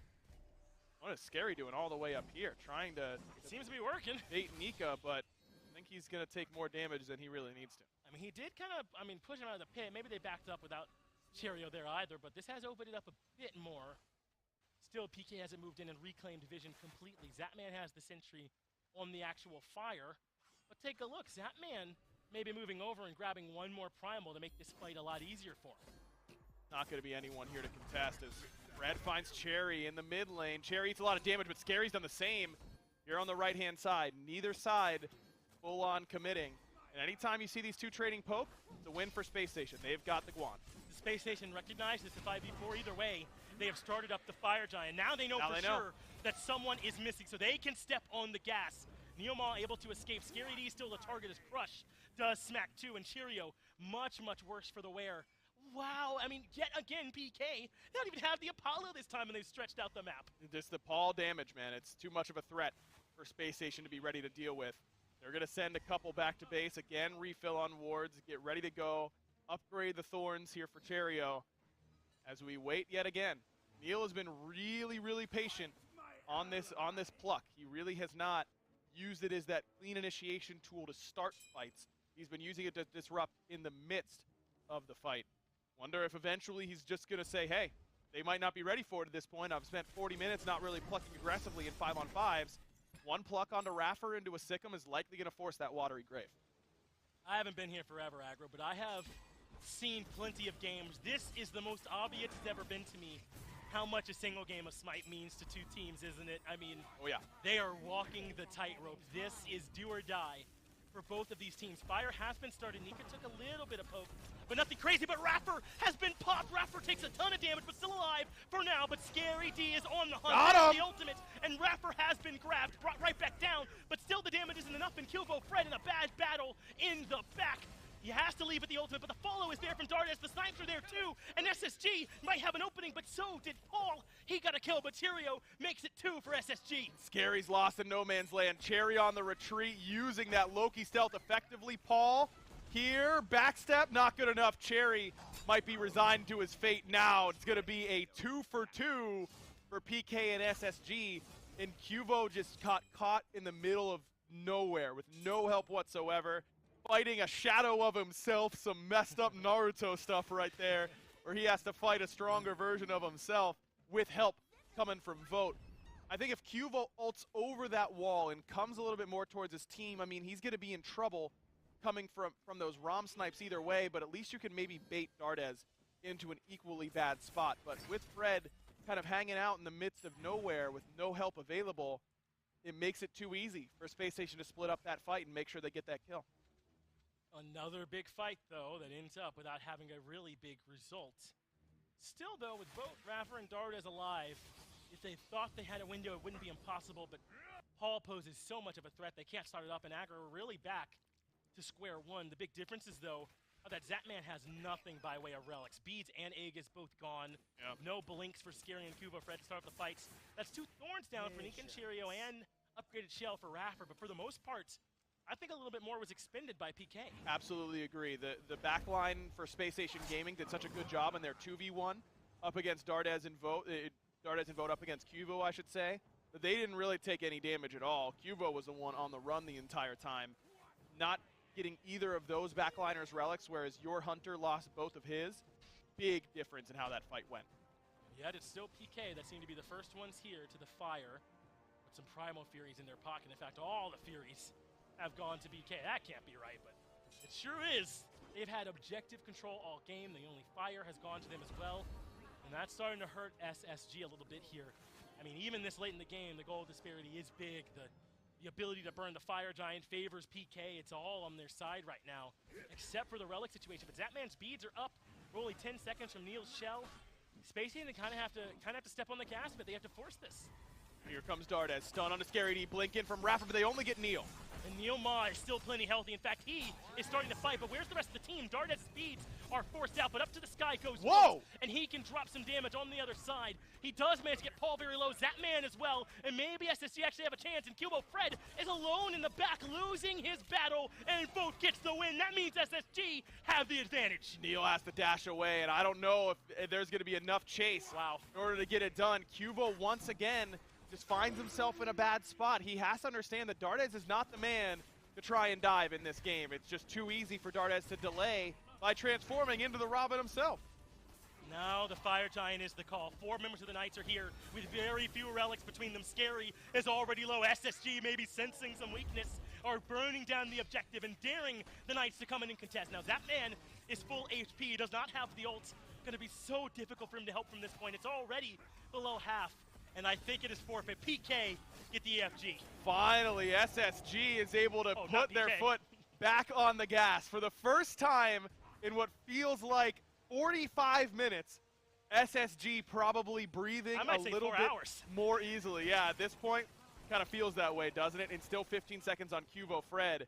They're going to test the mettle of the Pittsburgh Knights. It's been a little bit now since PK has been on the back foot. Maybe they won't. Cuvo coming up in 5. That's enough. Space Station Gaming is going to call it for now. They instead elect to back. Their relics are not a whole lot better. Nothing for Dardes, no beads for Vote, nothing for Raffer either, or Cheerio. So maybe that is enough motivation for them to just fall back for the time being. I mean, there are a couple tier 2 towers still standing here at this point, but that's not such a big deal. We're so late, they have so much damage. Instead, PK are going to take this opportunity to get yet another Fury. Well, I don't know that it's free. Cheerio nearby, so is Vote. But PK have burned it so quickly, that'll belong to them. They even use I'm a Monster, wow, to confirm it. That's a big cooldown to use at this point. You imagine that Paul has this 500 pot, that plus the Mantle of Discord plus Spear of Desolation, that equals 30%. CDR, so he's got a lot of CDR ready to go. He doesn't have a 500 pot, actually. Only that 3K, which I don't think does provide any CDR. So you're looking at a fairly long cooldown for that I'm a Monster. Really scary to deal with an Oni Fury whenever you're on the defense, so I understand Pittsburgh Knights' insistence on making sure that Space Station Gaming doesn't have it under their control, but if Space Station for some reason are really able to step on the gas here, even though they don't know it, they'd be up because that I'm a Monster is on cooldown. Well, it looks like that window might pass, though, now that they've eased up a little bit. Not far Paul is from having that ultimate back here at this point. So now PK get to show a little bit of defense. Really surprised at this pace, though, from Space Station Gaming. I mean, they are A bit slow, yeah? Yeah, they are moseying around. I would not say they're walking with a whole lot of purpose at They this ain't point. hustling, you know? No, they are not. Cherio's going to be sent to deal with his Oni wave and right. Who cares about the Oni wave and right? You've got EFG for not that much time. Look at how much time it's taking Cherio to deal with this wave. I mean, you're down to 1:40 now on this Fire Giant buff. Oh, red's up. Better go get that. Okay, time to group. Well, better push this left wave now. I mean, I don't know. I think Space Station's giving themselves too short of a window. Now, PK is able to change their defense accordingly. You can use more ultimates. You can be a little bit more aggressive because you know that you don't have to deal with an elongated siege here. You know that the enemy doesn't have the extra stuff necessary to stay here for a long time. Cherio now is going to be able to effectively split push. It's Cubo Fred coming over to deal with him. He used the ultimate right away, Mystic Rush. That forces Cherio to use his defensively. And still, the Phoenix stands, so good work from Cubo to keep that up. Yeah, and Cubo's not been able to find a great use of that ultimate anyways in these team fights, so he's not feeling too bad. But using that Mystic Rush in that way, trade ultimates in that position, I'm sure is a good position for him. Now, he did have to blink ult in order to get in range. Losing the blink is the bigger deal to me than losing Mystic Rush. Yeah. It hampers his ability to get into that backline. Now, Nika's moved in through the mid-Phoenix to contest, but good sick him into Crush. That did some decent damage onto Nika and Zapman, and a little bit of help from Neil Maher keeping them at bay, but Neil has been pushed in, so that forces Scary D's hand to come in to help. But Hagro, 30 seconds left, right, on this buff. Not a ton of time to force down anything big. One more wave is all you have to do here if you're PK. One more wave and it's over. That's why Scary D moves up and uses the ultimate. Not a big amount of follow-up there, but there's Nika onto the horse, trying to help. And that's the left side Phoenix going down. Cubo looking to help, but I think SSG are pushing in. Nika takes care of Zapman. A lot of the damage now removed. The Sipes from Vote don't find much, but the base has been opened up. And this is where the Fire Giant buff wearing off right now is the worst possible time, because now you feel like we could win if we had enough time left on this Fire Giant. You could have won here. Neilmar gets the pluck onto Oh my! deleted. Paul and Neil stepping up when they need them, getting rid of a ton of the damage on the other side. That's 4 up against 4, 15 minutes in the game. But PK are surging forward. They like their chances in this 4v4 with Paul at their back, but they gotta be careful. Cherio and Dardes are real threats. Paul trying to hunt down Neilma's target. Neil just trying to keep an eye on Dardes, and Dardes now slowed, has to use the purification beads, and the pluck. still... He gets pulled back in, but there's no immediate follow-up there to help out. But Dardes is stuck in the middle of all of it, and Scary D gets him. Neil Ma absolutely stepping up for PK in the last moment. I'm a Monster channeled, doesn't quite find Nika, but they can keep up the chase. They lost the left side Phoenix, but maybe they can get a bit more. Oh no, Nika still has Blink. I mean, he's going to have a lot of cooldowns. It's going to be hard to catch this Guan Yu, though. This pathing might make it a little bit easier. I thought Nika was going to hug the Phoenix line this whole time. By going this way, I wonder if he's put himself in harm's way. It looks like he has not. But what a chase by Neil. I mean, you want to talk about just determination, that this man is not getting away from me. Lurking in the water makes it happen. And oh, look at this. Can they do this? They can go walk right up to the EFG. Well, they're not alone. Cherio is still here with relics. Raffer still nearby, Nika as well. So this will not be free, but on the way are Cubo, Fred, and Zapman. Reinforcements have been called. But what's this call from Cherio? He's going up on his own. He's not going to try and end, is he? From Cherio. Well, look at this. Cubo Fred, how does he know he's backing? He walked will over be a there ward. to defend.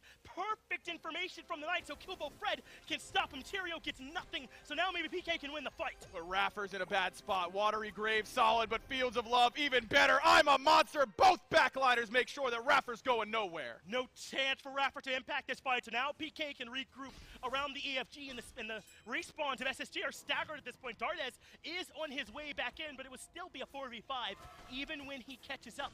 But isn't it 4v5? I mean, Paul backed as well. Cubo Fred's not there just yet. They are not burning this quick.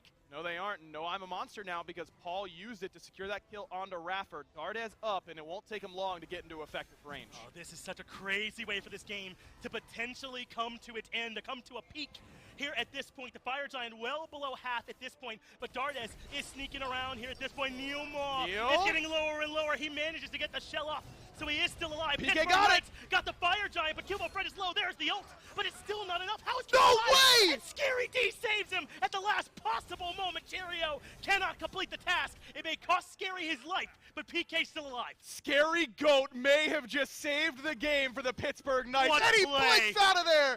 Are you kidding me? Shades of Season 3, Scary D keeping Cubo Fred alive, and Pittsburgh Knights now with 5 EFGs waiting to take their turn. Now they do defend this last Titan. Their left Phoenix not far from spawning either. I think PK are going to get their crack at an offense this time, aggro, and SSG have got to find a way to defend. We are 52 minutes into Game 5 with a 44 and a 53 preceding it, and yet Pittsburgh Knights still have to play Scary D, still as sharp as ever, and absolutely punishing SSG. That's one of the greatest plays I've ever seen in my entire life. Are you kidding me? How does Cherry not kill him with that damage? It's not Cherry's fault, for the record. He thought that he had Cubo dead to rights in that moment.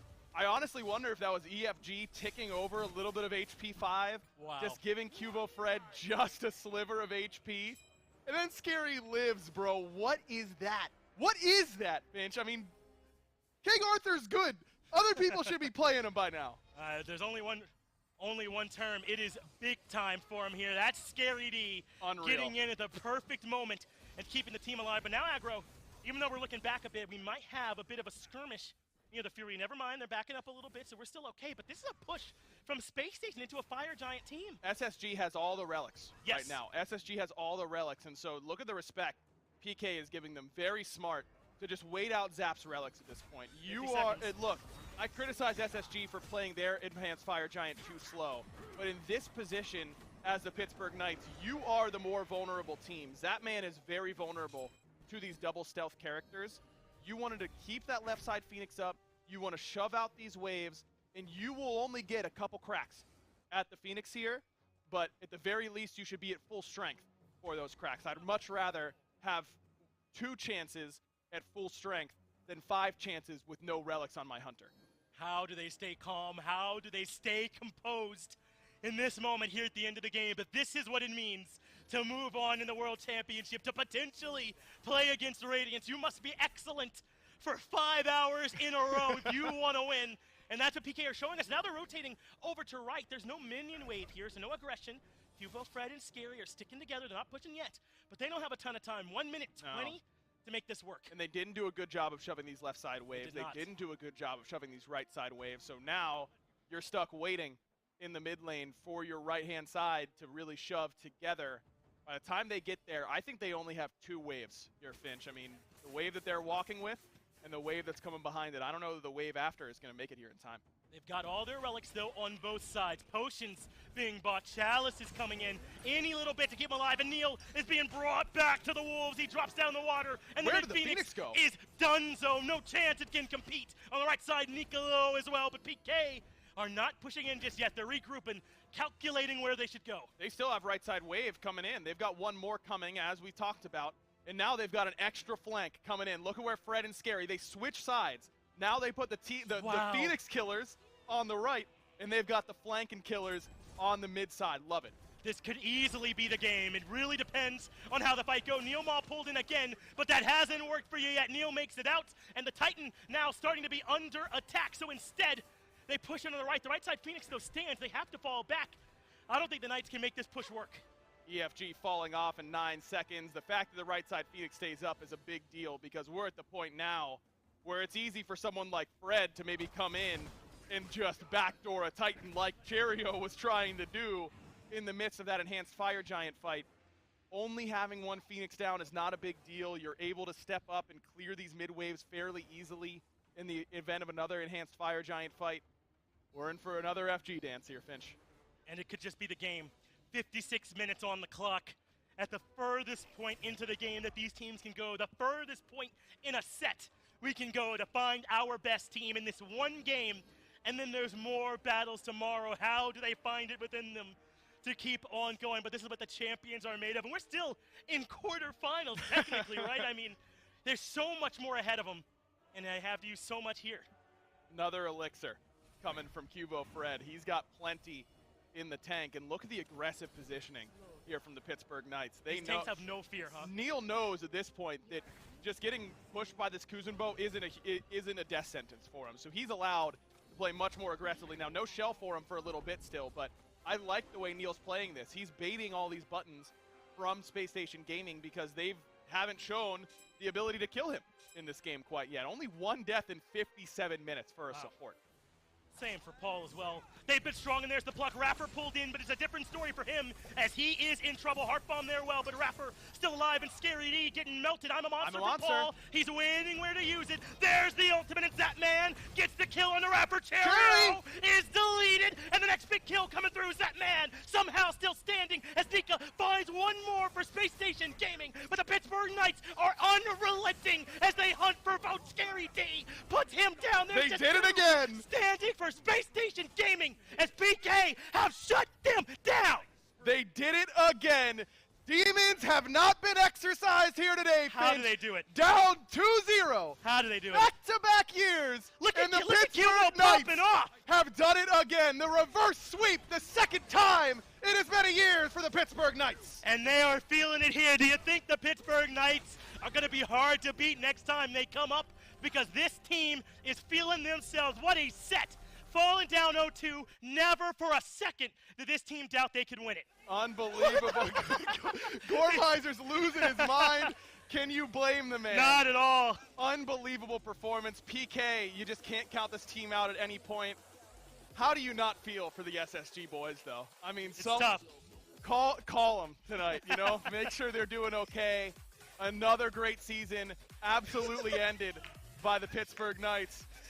Let that be a lesson to all of you out there. Nobody beats the Pittsburgh Knights 3 times in a row. Nobody. Not at all. Now, don't take this as an excuse to not F6. Please F6 in your own games. You're not the Knights. But what a performance from them. Every last one of them stepping up. It'll be a quick break, certainly well earned. Then we'll be right back to break it down.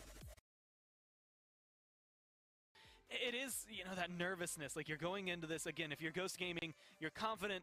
There's always, I think, especially when you're at the top, that itch in the back of your head. You've got that first seed curse that's coming through. If you're Ghost Gaming, yes, you've been rebranded, but that rival curse kind of sitting heavy on their minds. Like, so much that could be going against them. For some of these guys, they haven't been able to either lift a trophy, or maybe it's been a while since they've gotten to lift that trophy. I mean, how do you come into this mentally prepared? What are you even looking at against Renegades? Like, are you trying to ban against what they've played against you in the past? Are you looking at this Apollo, this Ratatosker? What do you start with? I mean, you nailed them both, Gore. You didn't even have to ask me. The Apollo, the Ratatasker, exactly what you want to get rid of if you're worried about what Renegade is going to bring into this set, because that's exactly what they've been doing all week up until this point. You already highlighted it. What was it, 6 games on the Ratatasker, only going away from it once?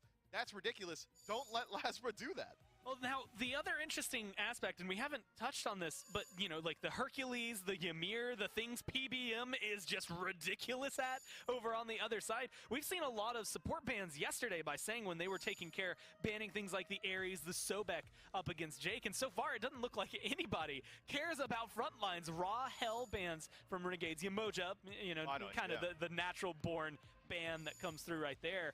But alongside the other side, Morrigan, Apollo, this Aphrodite, it leaves things open like this Persephone. This is a big question mark, but Ymir goes first. Mifflin, what world do we live in? Look, the 408 has proven to me that Ymir is top pick potential, right? The ability to control the map, the aggression in the early game. I love it all. But right here, Ghost has been doing their homework for the Ratatasker immediately stripped away from Lazarus, match it up with a Cupid as well. That's a ton of aggression and map presence from the first 2 picks. Look, all I have to say is if Kelly Link is watching anywhere right now, at least for this one, you know you got to be flipping out. If you're watching Ymir first pick on the world stage, that doesn't happen often. You got to get excited for it when it comes through. Ratatosker, Cupid, like you had said, highlighted in there. And Cupid was a big pick for Ghost Gaming even before we really got to see him rise up. I mean, this has been something they go to often, they win with often, but this Ymir and this Scylla have treated Renegades so well. I mean, is that Cupid going to be stable enough for them, or is this top 3 for Renegades going to be enough to swing things over to their side? This top 3 from Renegades is so interesting. Scylla's a pick that really only came out this Worlds week, right? We have not been talking about this god almost the entirety of the year, but it's been dealing so much damage. The sustain, the survivability that it brings is so good. But I think that the duo lane so far, if we can just assume that the 408 is going to be piloting the Ymir here, up against the Cupid, it's very volatile. Whoever wins out in the early is going to get off to a huge start, but you're right, man. We got to talk about this Anubis. I mean, Twig, yeah, like, okay, so let's roll it back. For those of you who don't know, Twig pulled this out in the regular season, and it wasn't a meme. We saw it banned once, I think, by Sanguine. We were like, what are they doing? What are you doing here, Sanguine? And then 2 days later, Twig absolutely decimated people with it. I mean, Anubis v Scylla, how does that matchup go? It shouldn't really be too much sparks flying in the early, but Anubis has a cheeky little matchup in Scylla in that when she goes into the I'm a Monster, it's a self-root, and you're going to get that Death Gaze ultimate from Anubis just channeled in constantly. Being able to burst through Anubis is the one way to deal with that lifesteal. Scylla certainly has that burst potential, but I've already got chills, man. Ghost said they're going to be running it down from minute 0 until the game's over. Anubis is one way to do it. I mean, you can 100% bet that this has blink on it when it leaves base. Like, he's not leaving with that beads. He doesn't care about the Ymir, the Guan Yu, or the root from the Scylla. He's going to look for that blink. That's the way Twig likes to play. He is jungler part 2, mid laner is a side job for him as they come through. But there we go.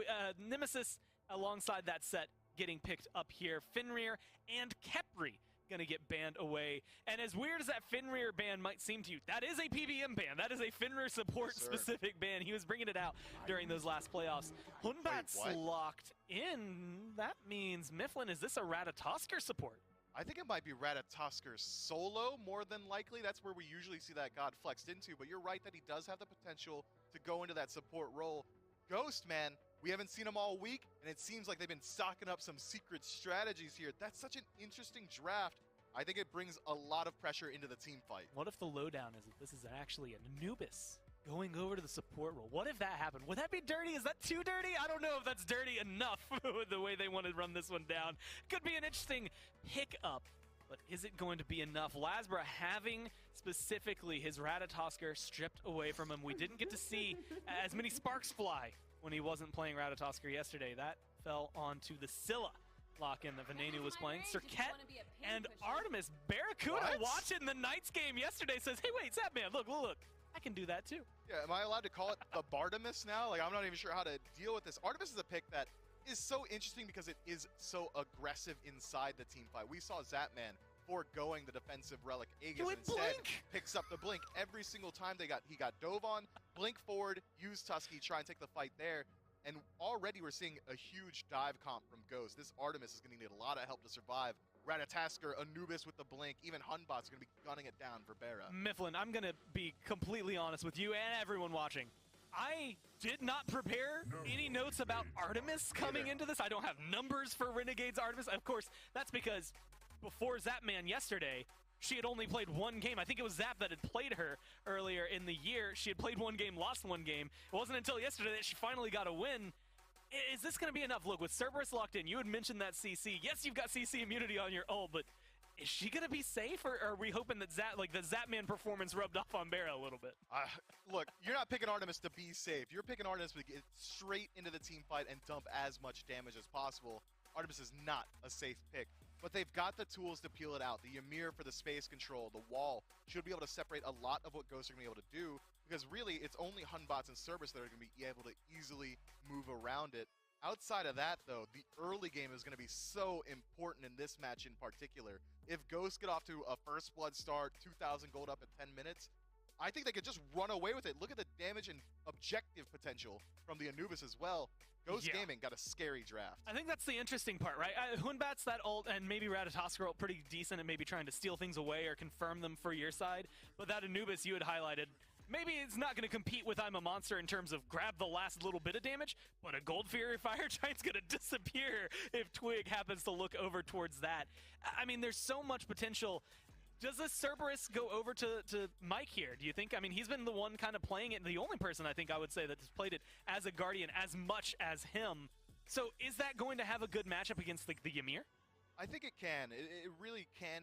just bully the Ymir throughout the early game. If Ymir falls behind at any point, he's going to have really no way to contend with a CC lockdown that Cerberus is able to bring. But you got me a little bit shook earlier, Gore. Maybe it could be a Ratatasker support. I think it is more than likely going to be the Cerberus just because we know the history of Mike. But Renegades, man, this draft, it feels very 2012, doesn't it?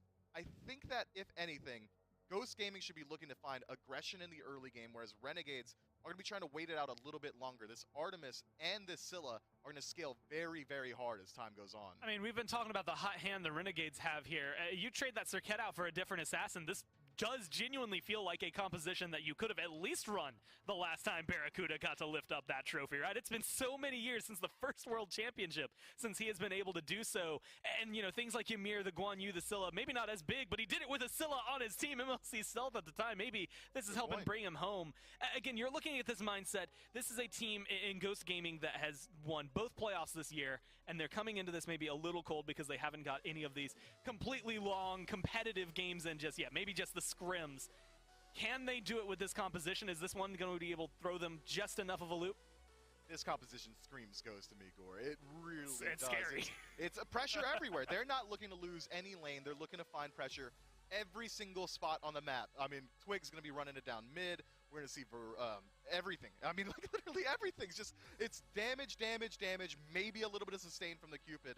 If this game goes 30 minutes, I'm going to favor this Renegades draft almost every single time.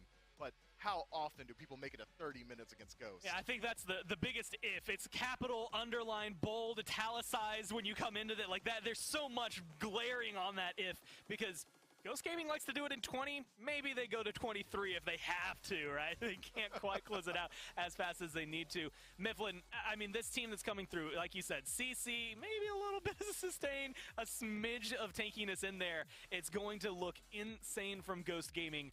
Where is the crux? Where do you poke holes in it? How do you beat them? If you're going to beat them, it's going to have to be through duo lane pressure. Artemis has a really good time in the 1v1, especially up against this Cupid. We got to highlight this exact same matchup yesterday. Vengeful Assault now having the slow immunity on it means that Fields of Love not really going to be a tool that you can use aggressively. I think if Renegades want to find aggression anywhere on the map, it's through duo. Well, keep your eyes on that duo lane. That might just be where they have to win it. We're going into game number 1, Renegades versus Ghost with Dolson and Aggro. And suddenly we're down to just 4 teams. Ghost fighting for what feels like destiny after the way their year has gone. Renegades combining old blood with new find their way on into the semifinals. My name is Dolson. Aggro's with me. Doug, of course, working the cameras for us. Aggro, the anticipation around this matchup has just been built up after the way the Renegades have played this week. How could you not get excited about this? And especially with the way these two teams stylistically have really played against one another this year. Don't forget that there aren't a lot of teams that have given Ghost trouble throughout the year. Renegades has been one of them. Both teams so early game focused with their draft and with their play style, and I think that's continued here with these two drafts. I agree with everything that Des was saying. Duo lane is going to be critical in this one. It always is for the Renegades. Our eyes immediately shift over there. Awesome Jake trying to bully out Panda Cat and PBM early on here. The Ymir pick for Jake. Absolutely one that carries some weight with it. And look at the aggression. Renegades already fighting with Panda Cat down. 1 bar of health remaining. A couple autos down. All the sidestep keeps Panda Cat alive. But the wave pressure already pushing against Ghost. That Artemis kill pressure, you don't know how much she has, because how often have you played against this pick? It seems like Zap and Barra have really been working on this selection against the Cupid matchup in particular. We talked about this matchup a little bit yesterday, but the big key is the fact that Artemis now cleanses slows and gets slow immunity right off the bat whenever she uses that second ability, that attack speed stim. So now you have an ability to get out of Fields of Love really easily, and Cupid not having any CC immunity of his own, you can get close enough to use that Caledonian Boar. You have yourself really, really easy kill potential. Let's not blink just yet on the Artemis for Barracuda. Keep your eyes on that. We saw Zapman pick that one up a little bit yesterday. Lasbra, Sam for Soccer. This is going to be a fun matchup to watch here as well. Lasbra, an absurd start to the weekend the other day. Sam for Soccer nearly snagging a quick one on Venenu. Have to be careful here. This Scylla, we've seen a rise in play out of her there as well. More action is fine. Okay, just above 100 HP in Variety. Looks to find some early pressure as well. This is what Guan Yu can do in some of these matchups, just bring this early kill potential because of that prot shred and how strong the slow is on that dash through. Ratatosker Gonna take a little bit more time. Doesn't have great wave clear in general, great jungle clear, but not enough to hit a whole minion wave sometimes. He's not really tanky enough to stand there and use the cleave autos in the early game. But as soon as he finishes off that Acorn, he'll be having a much bigger power spike than Variety can really keep up with before he backs to base. And we wondered, kind of going back to Lasbra, how Ghost would respond given the compositions that we saw Renegades have such success with yesterday against Sanguine. Obviously an Apollo ban, now FinoK sort of a pseudo pick ban around that Ratatosker, so Lasbra needs to carry some weight here on some different picks. Agreed, because the game that he didn't get the Ratatosker yesterday, he looked like a completely different player. And watching those picks and bans, I was wondering, I mean, if Ghost weren't playing against Renegades, do they value Ratatosker that highly? Probably not. And when you've been as successful as Ghost has been this year, is it worth changing your strategies to adjust to what the enemy is doing? Part of the reason why they've been successful this year is because they have given respect to those opponents and have adjusted their game plans, but at the same time, I would be a little bit worried about overcorrecting for what the enemy team is doing, because Ghost has proven that if everyone plays at a 10, if everyone plays their absolute best on a given day, Ghost should win the vast majority of the time because of the quality of their players and how good their teamwork has been throughout the year. I think that that's going to be the razor's edge you have to walk. How much are we adjusting? How much are we sticking to our own stuff? Well, you tweeted it out this morning. I agree with you. Feels like game one here carries a lot of weight for the Renegades to get themselves into this set, even if it's not a win for the Renegades, to show up competitive. Because the big question mark, I think, around this Ghost Gaming team, and we'll see it later on today with Radiance as well, how does this downtime play into how you show up, how you perform in your first match? Remember, Renegades, they've had 6 matches this week to warm up. All of them wins. They've got to have the momentum. They've got a lot of momentum coming into this, and I think that is a concern for Ghost Gaming, the fact that they are cold in comparison to where Renegades are in their total tournament structure, but at the same time, they're playing from home. They're on their same setups. I think it would be a bigger deal if they were on stage in a foreign setup. You know, you don't know exactly what the audio is like. You don't know exactly how you're going to feel in the chair after a couple hours. That would be a much bigger deal to me if we weren't in the situation we're in with having everyone have to play from home. So normally I think that would be a much bigger deal. I don't think it's a non-factor in this set. I think that Renegades come in with confidence earned instead of confidence that you just would inherently have, though you can make the argument that Ghost has earned their confidence through winning both playoffs events this year and being your #1 seed basically for the vast majority of the year. We'll see. We'll see which one ends up playing off and being a little bit stronger. I think that's where some of the destiny talk comes from, where Ghost Gaming have not been denied often this year. Variety, be careful here. FinoK, remember, had been pushed down a little bit beneath his own Tier 1 tower. Now Variety having the favor returned on him there a little bit. Interesting to see Ratatosker over here in the solo lane. I think, obviously, we've seen it more out of the jungle. We actually have seen the Ratatosker a few times out of solo, usually going this direction with the Acorn as well. FinoK, certainly a guy who can move into some interesting picks. And getting this thick bark Acorn means that you get really tanky really quickly through the stages of the game. Maybe not this early, as Variety's still losing every single trade to FinoK, but getting 2 charges of that spin that takes that prot shred, that's a huge deal.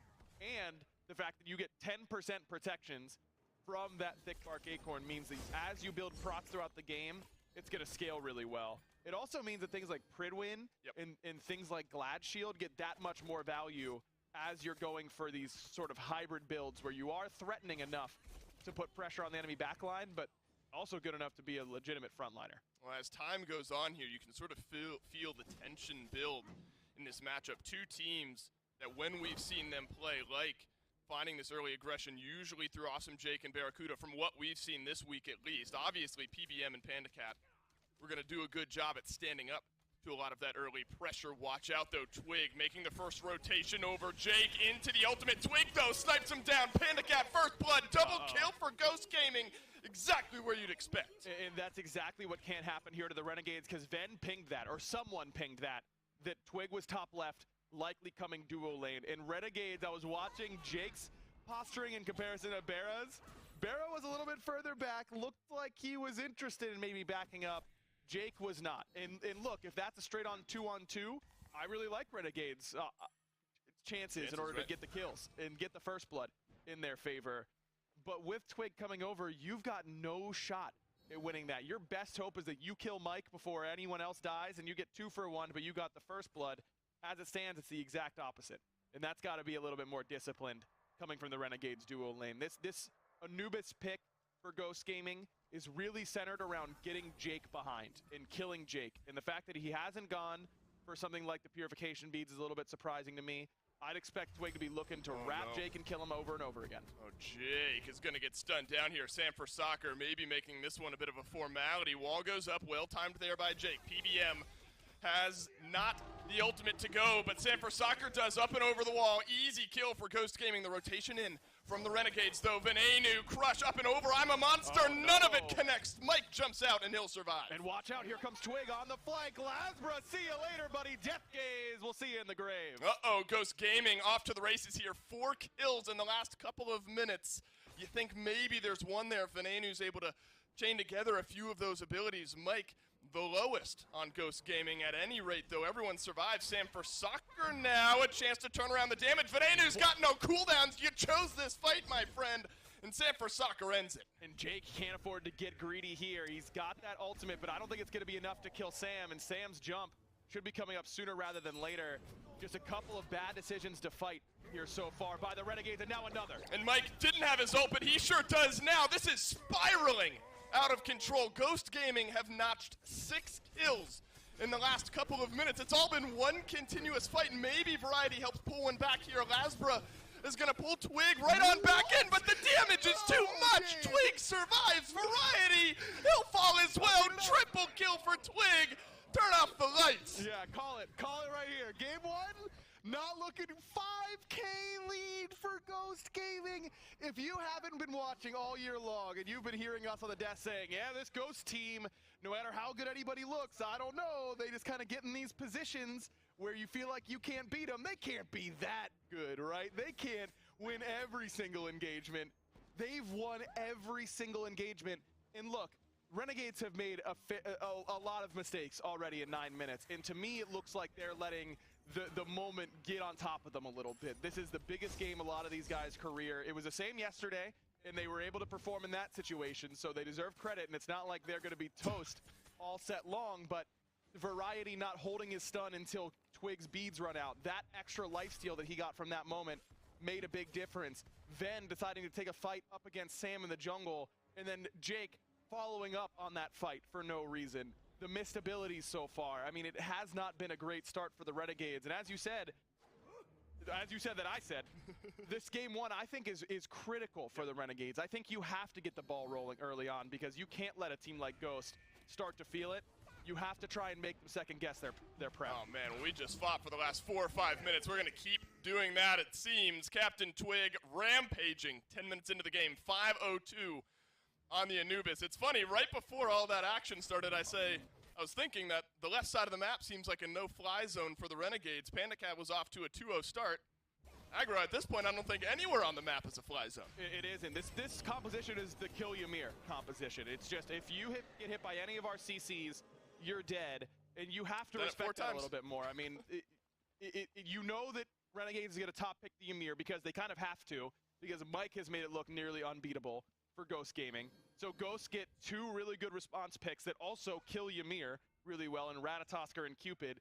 And then they lock in the Anubis that kills Ymir really, really well. And that's been a strat. I don't think Jake got the beads. It didn't respect it as much as he needed to. I love this. This is a good heat check for the Renegades. Can you kill one Fine OK with 4 of you? The answer is no. Through the Cosmos. Maybe a little bit of a cheat code there for Fine OK, but seems like the buses are starting to get warmed up. The band is starting to pack up some of their instruments here in game 1. There's always a chance for a comeback, but at this point, with Ghost Gaming and the way we know that they play consistently, it's going to be a massive turnaround, potentially a throw around one of these big objectives. Yes. For that to happen. It's going to have to be an early FG or something of the like, but I don't even know, Aggro, if at this point, this discrepancy in the gold, we've gone from 5K up to like 8 over the last couple of minutes. I don't know if you can contest. This is one of the biggest leads I've ever seen in any SPL game. I don't think I've ever seen an Happy to be here with you.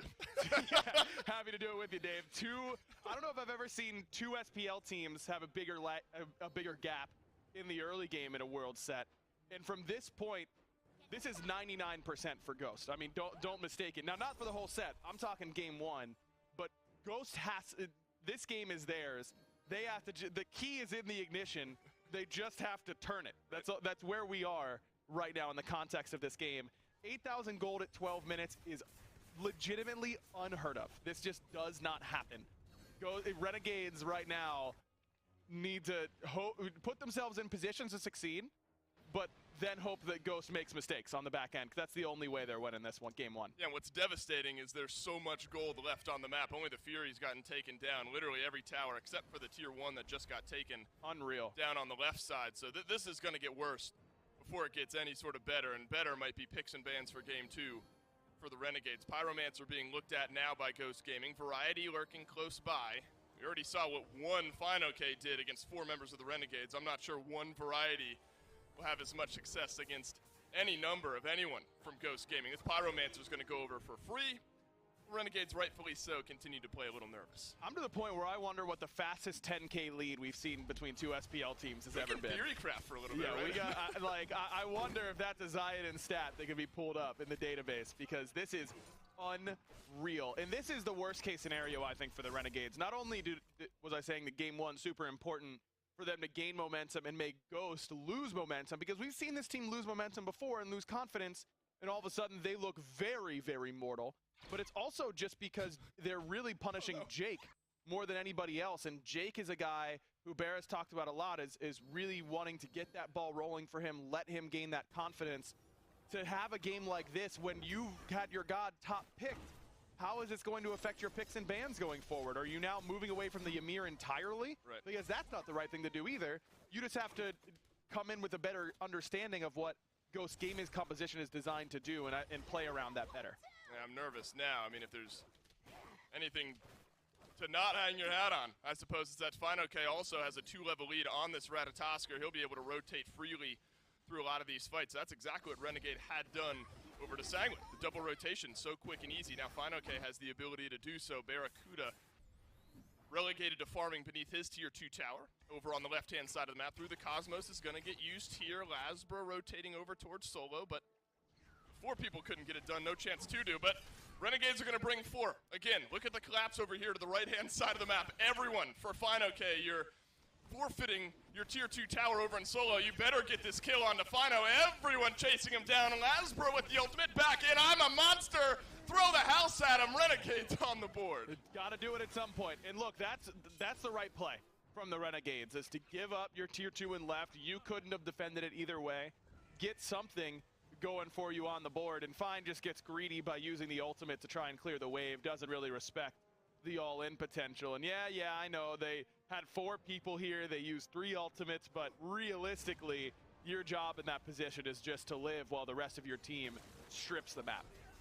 The rest of the map is going to start to go towards Ghost Gaming as the push continues. Good news is Venenu is able to stay alive. Look at this though, Variety getting aggressive, but Twig roots himself down, guns Variety back to the graveyard. Ghost Gaming have their 10th in 15 minutes. Jake is going to fall victim to Twig as well, the 6-0-3 Anubis. Nothing you want to face. And Lasbra is caught in no man's land right as the Primal Fury spawns. Ghost Gaming going to waltz on over here. There's going to be no contest coming from the Renegades, and for good reason. Look at the level lead in the jungle. 5 levels for Sam for Soccer, playing the signature Hunbats. And the idea of the Anubis, I think, makes so much sense, not only as that Ymir killer, as we were talking about earlier, but also against Guan, where if you're in a mobile mage, you feel like you can't do anything against Guan because he just is CC immune for so long, has mobility during it, and just out-trades you. Well, what if he just didn't out-trade me? What if I just stood still, agreed that we would hit each other as much as we wanted, and I just healed while that was happening? I think the Anubis pick against the Guan Yu makes a ton of sense to me. It looks a lot easier and better whenever you're really far ahead. At some point, you would think that Venenu might be able to step up, use an I'm a Monster. That's going to change your math a little bit on how much damage you're healing versus taking, but still, I like the idea. It's Ymir being half-healthed by a couple rotations there from Sam for Soccer, and Jake will not be allowed to participate. 0-5, tough game for the rookie here for the Renegades to start off the semifinal set. Variety is close by here. It's going to take a miracle to get Renegades back into this game. A steal might be that, but PBM will usher Variety away. Ghost Yeah. Gaming locked down the Fire Giant, and this is when the real pushing can begin. I'm a little surprised that Variety doesn't take the 1% chance and go for the steal. That's all they've got. Ghost Gaming misplays. It would require Ghost Gaming to misplay numerous times in order to lose that Fire Giant, but are you winning if you just let them continue to take?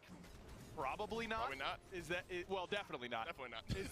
is that chance right here? You're doing the math on what chances give you the most opportunities to win, and that might have been one of them. I don't know. Yeah, 1v1ing Final K, I don't think one here. Venenu could help turn things around though, but Sam for Soccer is going to make that difficult. I'm a monster not through in time, and one more over to Ghost Gaming, and actually Final K is going to use it to re-engage. Renegades sort of collapsing in to try to help one another, but instead all three go down. Trying to split the map, it's just not going to work. Variety actually has Panda Yes! dead, doesn't use the Aegis, and Mike was on a different page. Now Mike comes in to clean it up, but certainly not the ideal situation to have your Hunter lose their Fire Giant. Yeah, absolutely not. It will be a Tier 2 tower over on the right-hand side anyway. Tier 2 tower in mid. Also under a little bit of pressure here, Twig and Final K should make quick work of this one. Only Awesome Jake is the one on the map, so all things considered, absolutely. Silver lining is that Panda Cat goes down, but Ghost Gaming not slowed down at all. Yeah, don't scratch your eyes there. That's 22,000 experience, nearly 18,000 gold is the differential here. That'll tick over 18,000 once this Pyromancer goes down. We are officially 18 and a half minutes into the game. How does this base defense start to look to you, Aggro? 18,000 gold down. It exists. It's there, right? Undoubtedly, there is They a can base stand there. defense. Yeah, they will be loaded in the game and standing there watching as Ghost takes what they please. I mean, Ymir, good on base defense because you have a wall. You've got Scylla who can help you as well with pretty decent wave clear and good poke potential, and that's about it. And that is the highlight of the game here for the Renegades. Seriously, look, if you're going to get back into this game, it's moments like that, I suppose, but you need about 13 more of those moments over the next few minutes, and the Renegades have a tough hill to climb in that regard. And this is kind of an interesting meta conversation in that. I remember we were pre-gaming the game, or we were talking pre-game before Renegades and Sanguine. You wish we were yeah, I wish we were pre-gaming, pre-gaming, right, before Renegades and Sanguine faced off, and I was wondering how Sanguine would play into some of the Renegades' interesting picks. Easy to forget, Ghost Gaming have the propensity to throw some interesting stuff out there as well. They do. They aren't predictable at all, and it's one of the reasons why they're very, very hard to play against, is because everyone thinks of them as the early game team, which is their greatest strength, but they've also beaten teams like Radiance in 55-minute long games. They're capable of beating you in any different way, also with a bunch of different picks at the same time. You can see the difficulty Renegades are facing here. I'm a monster, not enough to delete the backline. Jake, though, he's found some damage. Panda Cat with one. Jake, though, adds one here for the Renegades. Ghost Gaming, the health bars are low. Lasbra is as well. Final K still under the Phoenix. The Phoenix lives. Barracuda does as well. Sam will chase down Lasbra here. The up-down won't get the jungler done just yet. The 6th-level differential is going to be enough to send Sam back to his team. Yeah, Sam's like, all right, I guess I'm full HP in level 20, and my time is better served out. Oh no, Sam's going for this kill, man. He wants it desperately. I don't think he's gonna get it up against a Cirquette, so gonna have to let it go eventually. But left side Phoenix being the only one to go down is a step in the right direction for Ghost Gaming. The one thing about sieging this early is that you don't have that many items. You know, I mean, they've got a lot on the other side. 5 items for the vast majority of Ghosts so far. But you don't have power pots. You know, you don't have you're not level 20 all the time. Now everybody is for Ghost Gaming, but I think this next Fire Giant is going to be the real test for the Renegades. Well, look, we have to sow some intrigue into games like this, right? And it's that you only reach level 20 once, is the way we like to word it. So it's all an uphill climb in the XP department here. If you're the Renegades, in that 18 on Venenu, been a tough game for the Scylla. We saw great games out of Scylla yesterday, not so much here as of yet. But Venenu starting to build up in some of those level areas. You need some more setup. A big I'm a monster can turn things around, but it really seems aggro. You're in Miracle, you're in Hail Mary department here if you're the Renegades, and That's going to have to be massive cleave damage from your mid laner, the one who's furthest ahead on your team. Yeah, I mean, Sam's not getting any further ahead of Lasbra. Sam's full build. Lasbra has 3 items, by the way. 3.5, I guess, if we're putting some real respect credit, right? on where he is in the build. Farah dies to PBM in this situation, by the way. Unless he does that, Mike needed to land that ultimate in order to find that kill. Even through the CC immunity, I think the damage alone from Stygian Torment would have done it. Yeah, as if it's a surprise, Mike is 1 level ahead of 3 members of the Renegades and 4 levels ahead of the other 2 members of the Renegades. Fire Giant, foregone conclusion, Ghost Gaming, all 5 will take it here. So now it's the mid lane Phoenix and the right side Phoenix starting to get looked at by Ghost Gaming. Ghost can split this up. Renegades had a hard enough time defending against a full 5-on push. They're going to have to decide if anyone can take a 1v1 here against Sam. The good news is that it's kind of easy for you to clear these Oni waves, even though they're Oni waves, because those minions scale through time throughout the game, and we're 22 minutes in, so those Oni waves haven't really gotten a chance to get that tanky up until now. Plus, you've got a Scylla, one of the best at clearing even something like fire or Oni waves, so that Oni Fury might have been a death sentence against some team compositions. I guess against Radiance, it isn't quite as bad. Or Renegades, excuse me, it isn't quite as bad here. Right, well, we can take a break from whatever's been on our screens for the last 22 minutes, something to cleanse your palate out here, I suppose. Dolson and Aggro back with you here in the studio. We'll update you. Got more info on the pause. But now you really do have to, and we've been kind of teasing around this, and we'll see how this last defense goes. Maybe things get interesting here for the Renegades if they're able to find a miracle stall. Mindset probably starting to shift, though, towards Game 2.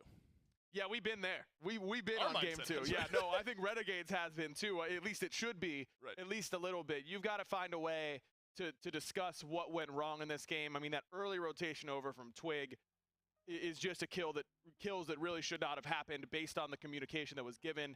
Renegades have to find a way to just totally forget about this game. All of a sudden, you're down a game, but you just have to win 3, and it doesn't matter. You know, that's what you got to do, because you cannot think about how this game has gone. It's been so dominant for Ghost. And right back in we will go. Same game state as we had before. Fire Giant buff on everyone from Ghost Gaming. We've already seen what PBM can do against Barracuda. 1 less set of beads or an Aegis from Barra, and that's a solo from Polar Bear Mike. No contest here on the mid lane Phoenix. Maybe not all that surprising. Now it's just going to be the remaining push from Ghost Gaming. You got to wait for these waves to move on in. Or not. Fine, okay.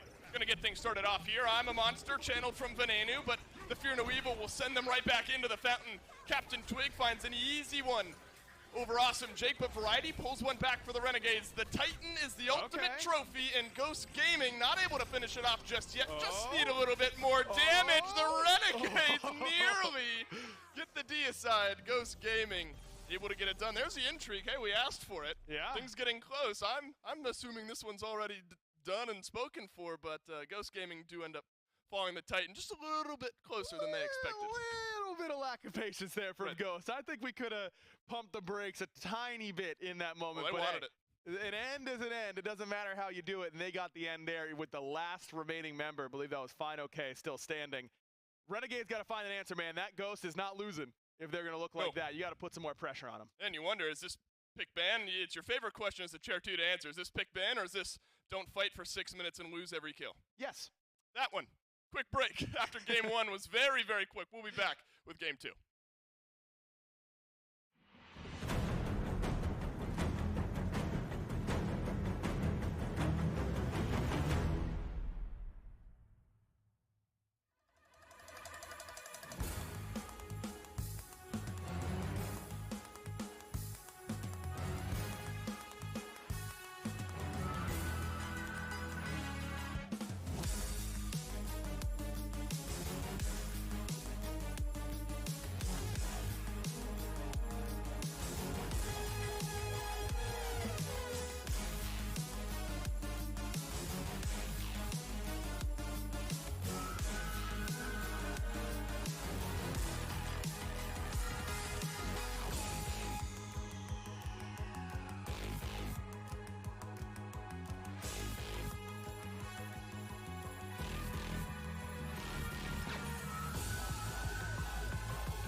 Well, Ghost Gaming looking to try and make a speed run of the Smite World Championship. Hey, Mifflin, we spent longer setting that game up. It took them longer to get in the game than it did for them to beat the Renegades there. I mean, you go through that, there's a lot, well, not really, a lot to note.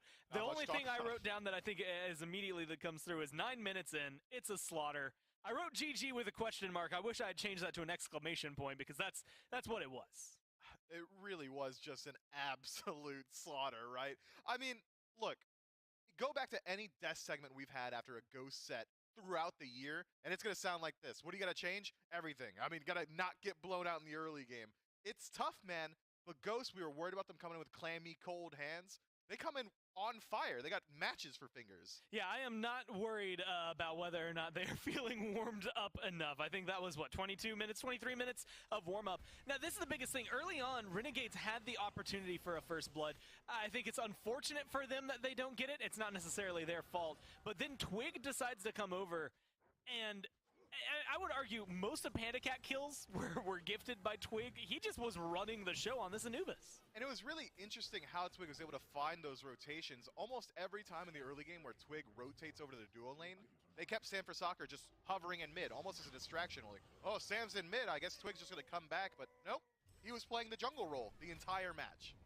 This was about as pocket pick as a pocket pick could get.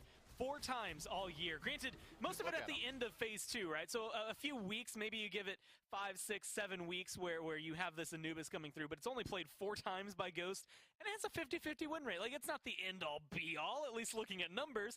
And then you see a performance like that, and, well, it's the end-all be-all, at least of Renegades in Game 1. And me and you had different takes on this. I had said, you know, this game, it's over so fast, maybe you just start mentally thinking of the next one. Like, I guess you're trying to stay into it, but look, I'm saying you're 10K gold down at 14 minutes. Maybe you just go ahead and discount it and move on to the next one mentally. And you had said, no, this hurts even worse for the Renegades. Well, I mean, you got to think about it. How many people are watching that one? And also, you got blown out. It's not like, okay, well, maybe we fell behind 4K and we had places where we could fight back in. That was a dominant, suffocating performance from Ghost. And honestly, where do you go wrong there? Is it in the P's and B's? Are you going to rework your entire draft? Is it in the play style? I think it's a little bit of both. And when both things fall apart, you got to just come in with a blank slate in the game too? That's hard to do. Well, you know things are slipping out of control when your jungler has, what was that, 1,800 damage less than your support. So not exactly what you want to be seeing. Lasbra, I think, was a very big discussion on that one. But again, guys, we want to, well, let you have fun while you're watching this. I know the community team earlier was joining for a meet and greet inside our Discord. Make sure you go to discord.gg/SmiteGame. You can join in, hang out with other Smite fans, but also you missed out on it earlier. Avrin was in there. You could have asked how to get a fire meme game. That would have been the best thing for you. I think everyone's Twitter game would have exploded. Unfortunately, I missed out on that one. That's why mine is just terrible. And so you should follow @SmitePro on Twitter to make sure that you get to follow her memes and give her a lot of appreciation there in chat. We love you, Avrin. We love having you around because you make things just better for us. And I'm sure this game was a gift for you because you got to tweet a lot about Anubis coming through. Look, Mifflin, what? I don't even know where to go. What do you, like, picks and bans? I guess that's the next thing that's on the docket. But the Ratatosker was taken away. The Apollo was banned out. We get a Ymir first pick instead of something being prioritized for Lasbra. Is that where they need to shift the jungle priority? I think it really is. You need Lasbra as comfortable as possible for this team. If they don't get him one of his best picks in the first 2, I mean, it feels like he's just going to get stifled throughout the entire match. He does not look nearly as good on the Circuit as he did on the Ratatasker or the Pele or even the Hunbots or something along those lines. If I'm the Renegades, Lasbra's my #1 focus. Now, I just had a full-on occurrence to me, a revelation that happened. Wow. Anubis was just picked over Persephone. Wow. Go ahead and let that sink in for a little bit. Anubis getting locked in over the second most banned god that we have in the game, at least this year. But you can see some respect being thrown out. Jake got focused. He was 1-7 that game, but the Ymir ban still coming through from Ghost alongside the Morgan and this Aphrodite. Over on the other side, some respect being thrown to it. Yamoja off the table. Hell off the table, but Anubis gets banned. Ratatosker locked in. Apollo's still available for Renegades. I mean, you banned Anubis, right? But you already highlighted it. Persephone is still available. These other huge priority mages are still available. You could even go to the Raw or something along those lines. Poseidon has been really good for Ghost throughout the entirety of the year. but this is a strong start from the Renegades. You want to be able to find pressure in the early game to combat what happened to you in game 1. Apollo's level 1 through 5, some of the best in the match. We'll have to figure out if Bera's going to be able to bring it. We've seen it a couple of times this week. It's been bringing it. But I think this pick is maybe the most important, right? Ratatosker has been essential for this pick out of the jungle. Lasbra, making sure that it works well. Set hasn't been picked up as often for them, mainly because he's been getting Ratatosker for free. He hasn't had to think about it too much. But that Circuit, I mean, the one moment I wrote down, he straight up threw someone out of Crush and then had to completely rearrange where his ult was going in order to try and get it to connect. I think this set theoretically should be a lot better out of the jungle. And I think it's going to fit his playstyle a lot more easily. The ability to rotate in the lane early on and try to have pressure happen in the duo is going to mesh much better here. But this is what we were worried about, man. You banned out the Anubis. You essentially forced Twig's hand into going 5 tiers up on the tier list straight into this Poseidon. Ghost Gaming, look, I think I much prefer him on the Anubis. I mean, it's dangerous, right? Again, a deep pocket pick for them. You reach down in there, you pull it out.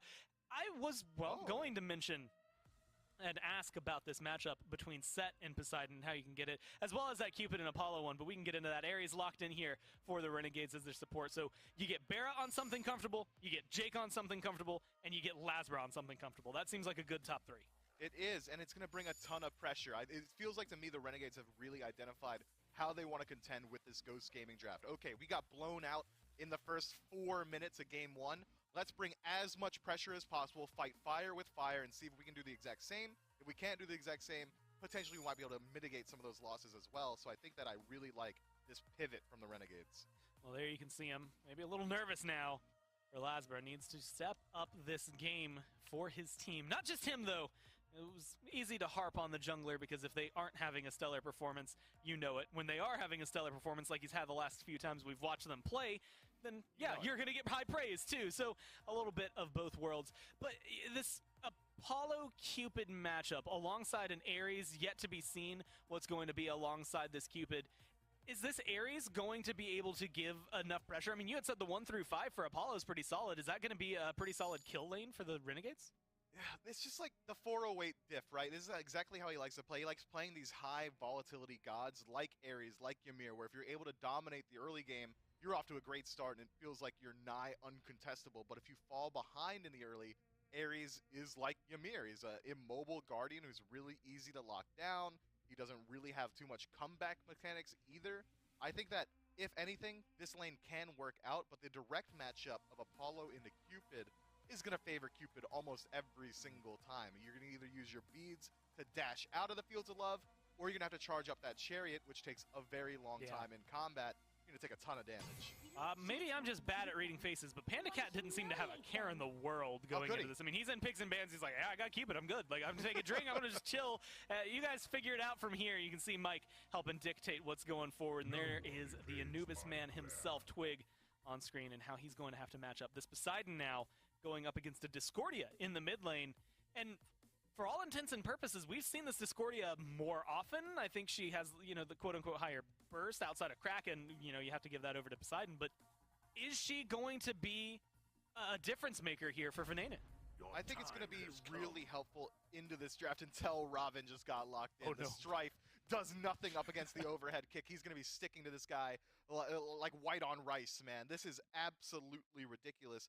But I think Discordia has decent self-peel, was the point I was going to hit until this Robin got locked in, which is going to be a very good tool to use up against Ghost, who was W King 100% of the time in Game 1. They made no qualms sharing that fact in the interview. Look, I think the Renegades come away with a much better draft this time around already with the 4 core, and now if this is going to be an Achilles lock-in, I like their ability to fight into the mid-game as well, but it's still Ghost. It's still early pressure. They still have the global from the Ratatasker. Mike's comfortable on this Cerberus. Things are not going to be easy. Just to touch up on those bans, if you're wondering, why Discordia? Why Robin? Why are those coming out? The Hunbats, the Thor, some signature picks over there for Sam getting taken away, so Renegade's still showing that they have their homework done. But that Persephone, I mean, you would have thought potentially high priority ends up going all the way down there in the second ban phase. Ghost get rid of that in the Guan Yu. So it goes to this Achilles, which we saw, like you said, Variety do really well on earlier this week.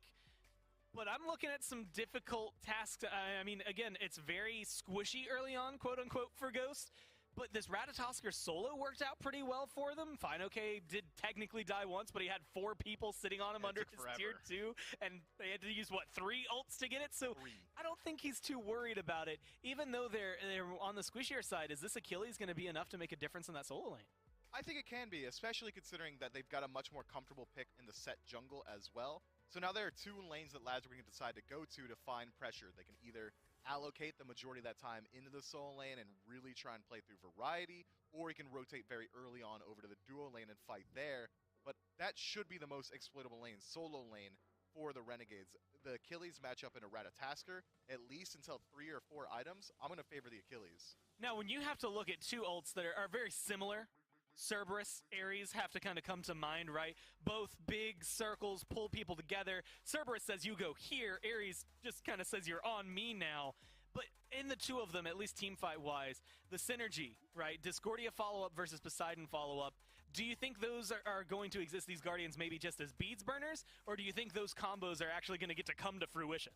I think the combo, the burst potential, you're obviously going to favor Poseidon because it's instant burst. That Kraken's coming through at the rip, right? Whereas the Golden Apple, you got to wait a little bit for the explosion, so it's easier to Aegis out, things along those lines. But if you're going to talk about the ability for these Guardians to find pressure, you have to talk about the rest of the compositions and how they're able to burn beads. Ghost Gaming, they've got Ratatasker, Cupid Ultimate, even Robin to a certain extent is going to be able to burn beads on their own to set up for the Cerberus. Whereas on the side of Renegades, it's really going to come down to, is Achilles finding a big enough stun that someone's going to be able to use beads in the back line? Is it going to be Discordia dropping a Strife that forces beads? I think the Renegades have a much harder time getting value out of the Ares ultimate than Ghost will having to get value out of the Cerberus ult. Now, FineOK had said on Twitter they wanted to make quick work of the Renegades. Game 1 at least went that way. Is this a game where the Renegades are looking to extend the timer, but unfortunately still fall? Or is this one they can actually bounce back with? I think that come late game, these drafts, I would say, are largely equally matched. It's going to come down to play on the field in the late.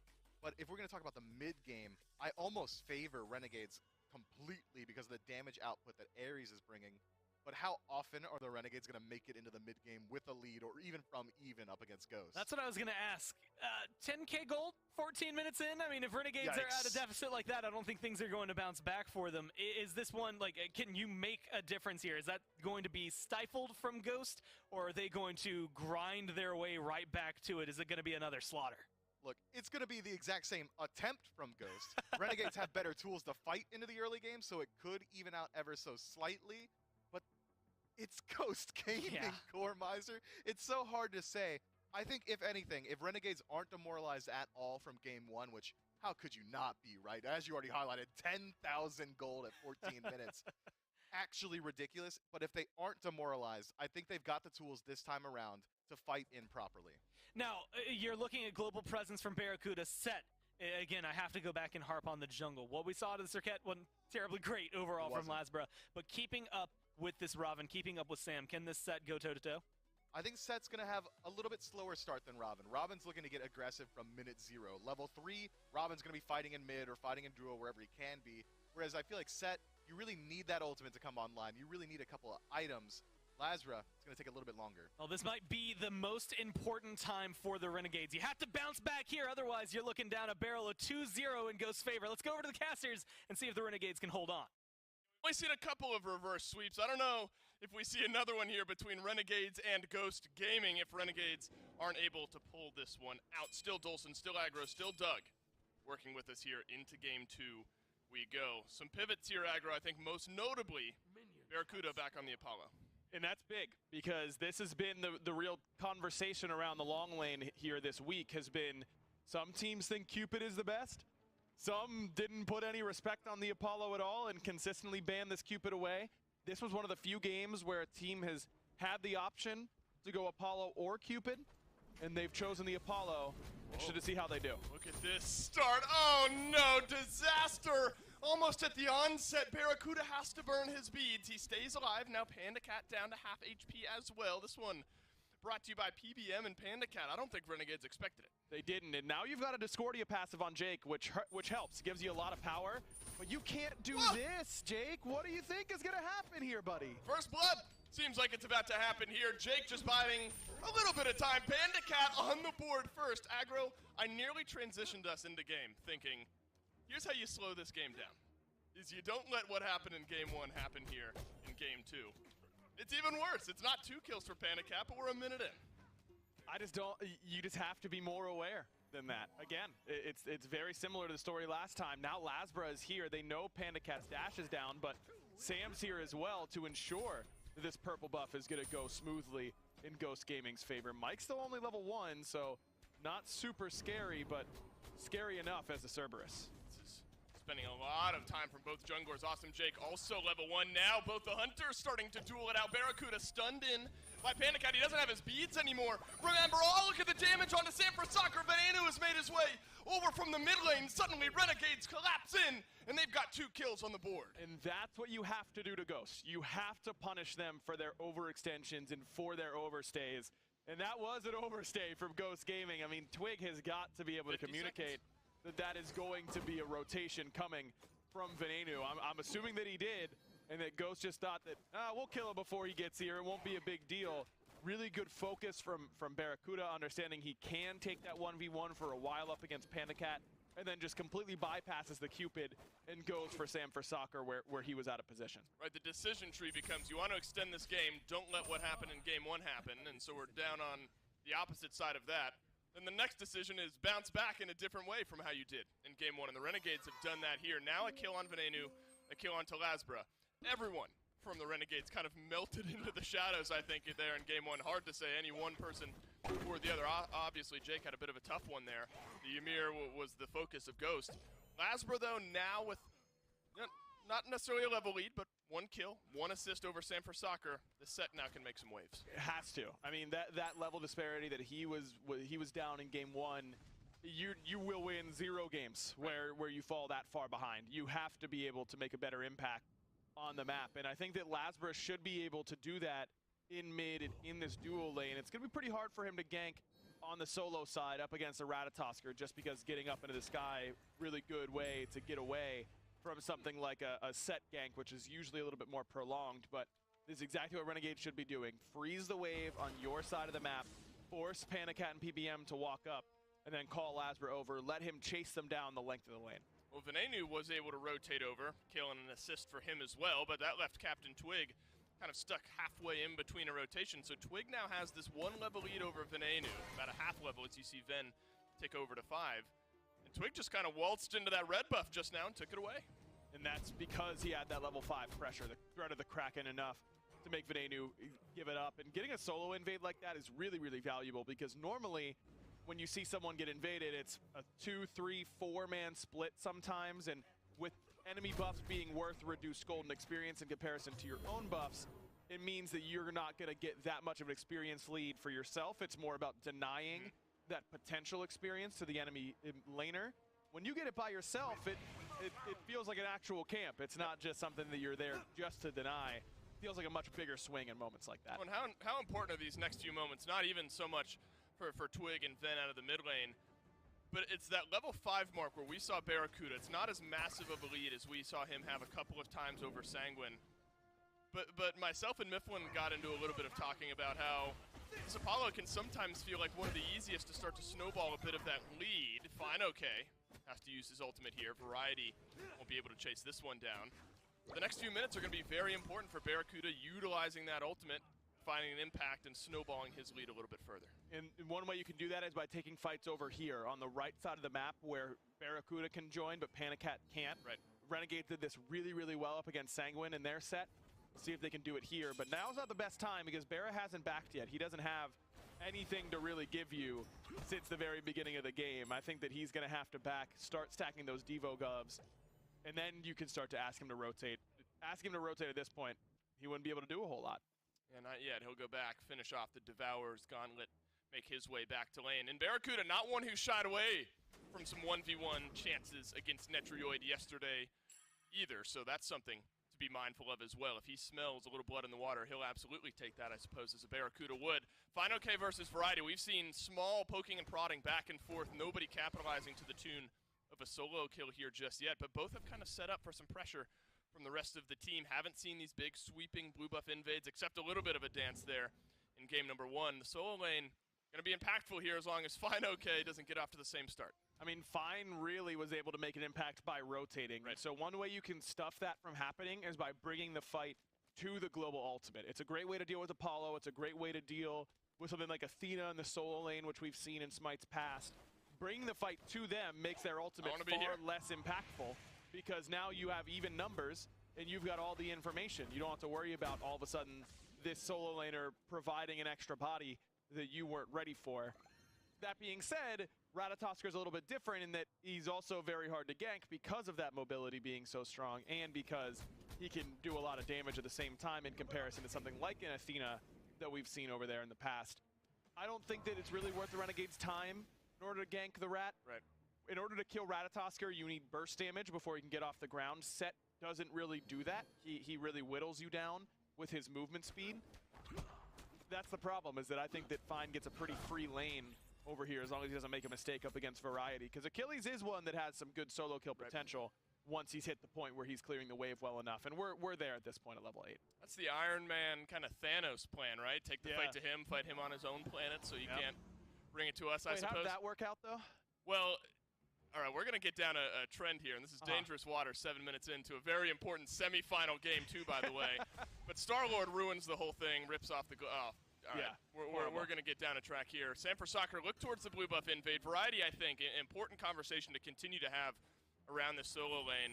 Got some credit for the success over Sanguine for good reason. Nice double pull in from Awesome Jake. Fields of Love put down by PandaCat to slow down the aggression, but now PBM wants to be the one to turn this around. Heart Bomb is on Awesome Jake. Barracuda doing his best to dispel the aggression, but Twig is going to rotate on in. Jake caught in alone. Ghost Gaming have their second. Such a smart Fields of Love by PandaCat. Doesn't use his beads right away, which maybe he should have, but by not, he really baits Jake into taking way more damage than he can afford to take. Has to respect that Stygian Torment a little bit more. As they said on the desk for game 1, Mike's really the only guy who's still playing Cerberus in support. This has really become a solo laner more than anything else, and has been for a while now. But Mike still really, really likes this pick in support, and for good reason. It has good setup, it has good peel. You just have to be accurate with those paralyzing spits, and even without it, Mike's going to do the damage. Final K is bringing the fight to his own lane. Variety has been left alone here, has Blink, but won't get the chance to use it. PBM fights on one side of the map, rotates all the way over to solo, and now we'll get to spend some of that gold. In 1, 1, and 2 for this Cerberus, you talk about Ares as the premier damage guardian a lot of the times, but Cerberus really fills that role in a very different way, a little bit more CC-oriented, but a little bit less damage overall. Kind of lower risk, lower reward is what I would say, while still being a high-risk, high-reward character in his own right. Getting him off to a lead, especially a guy like Mike, who is so often the progenitor of all of Ghost Gaming's aggression, really the guy that you're going to see be the leader for this team. Nightmare scenario for the Renegades, exactly where you don't want these leads to go. That is absolutely clinical. I mean, from an outside perspective, you're thinking, all right, he just shifted from one side of the map to the other, but the wherewithal then, Fine OK using the ultimate, everyone that was over there at the same time to perfectly collapse on Variety, who just hadn't left yet. So that's now a lead that's starting to build up on, to your point there, Aggro, some pain points here for the Renegades. Absolutely not out of control in the same way that game 1 was 8 minutes in. We're looking, what, 5, 6, 7? Game was over. Yeah, it was over at this point there in game 1. Renegades still just behind, about 1,000 gold to Ghost Gaming. It's slowing down some of those invades, some of those individual kills. That's where Ghost Gaming makes you pay. And Renegades look much more calm, don't they? They look a little bit less frazzled. They're taking better fights overall. Jake is the one that really hasn't quite yet, though. I mean, the first blood was a big positional mistake that really should have been avoided. There, I don't know that he can afford to get out, but if that's Jake's fight call, that's really not a great fight call against a lane that's just better at fighting than you are once you hit level 5. I think as long as Jake can slow the game down for himself a little bit, play a little bit more patiently, Renegades are going to be just fine. Sanford Soccer takes a bite out of that apple. Captain Twig nearly on the Kraken, but Venenu will stay alive. Lasbra, he's rotated to mid in a perfect setup, bait and switch from the Renegades, and now Lasbra's on the board.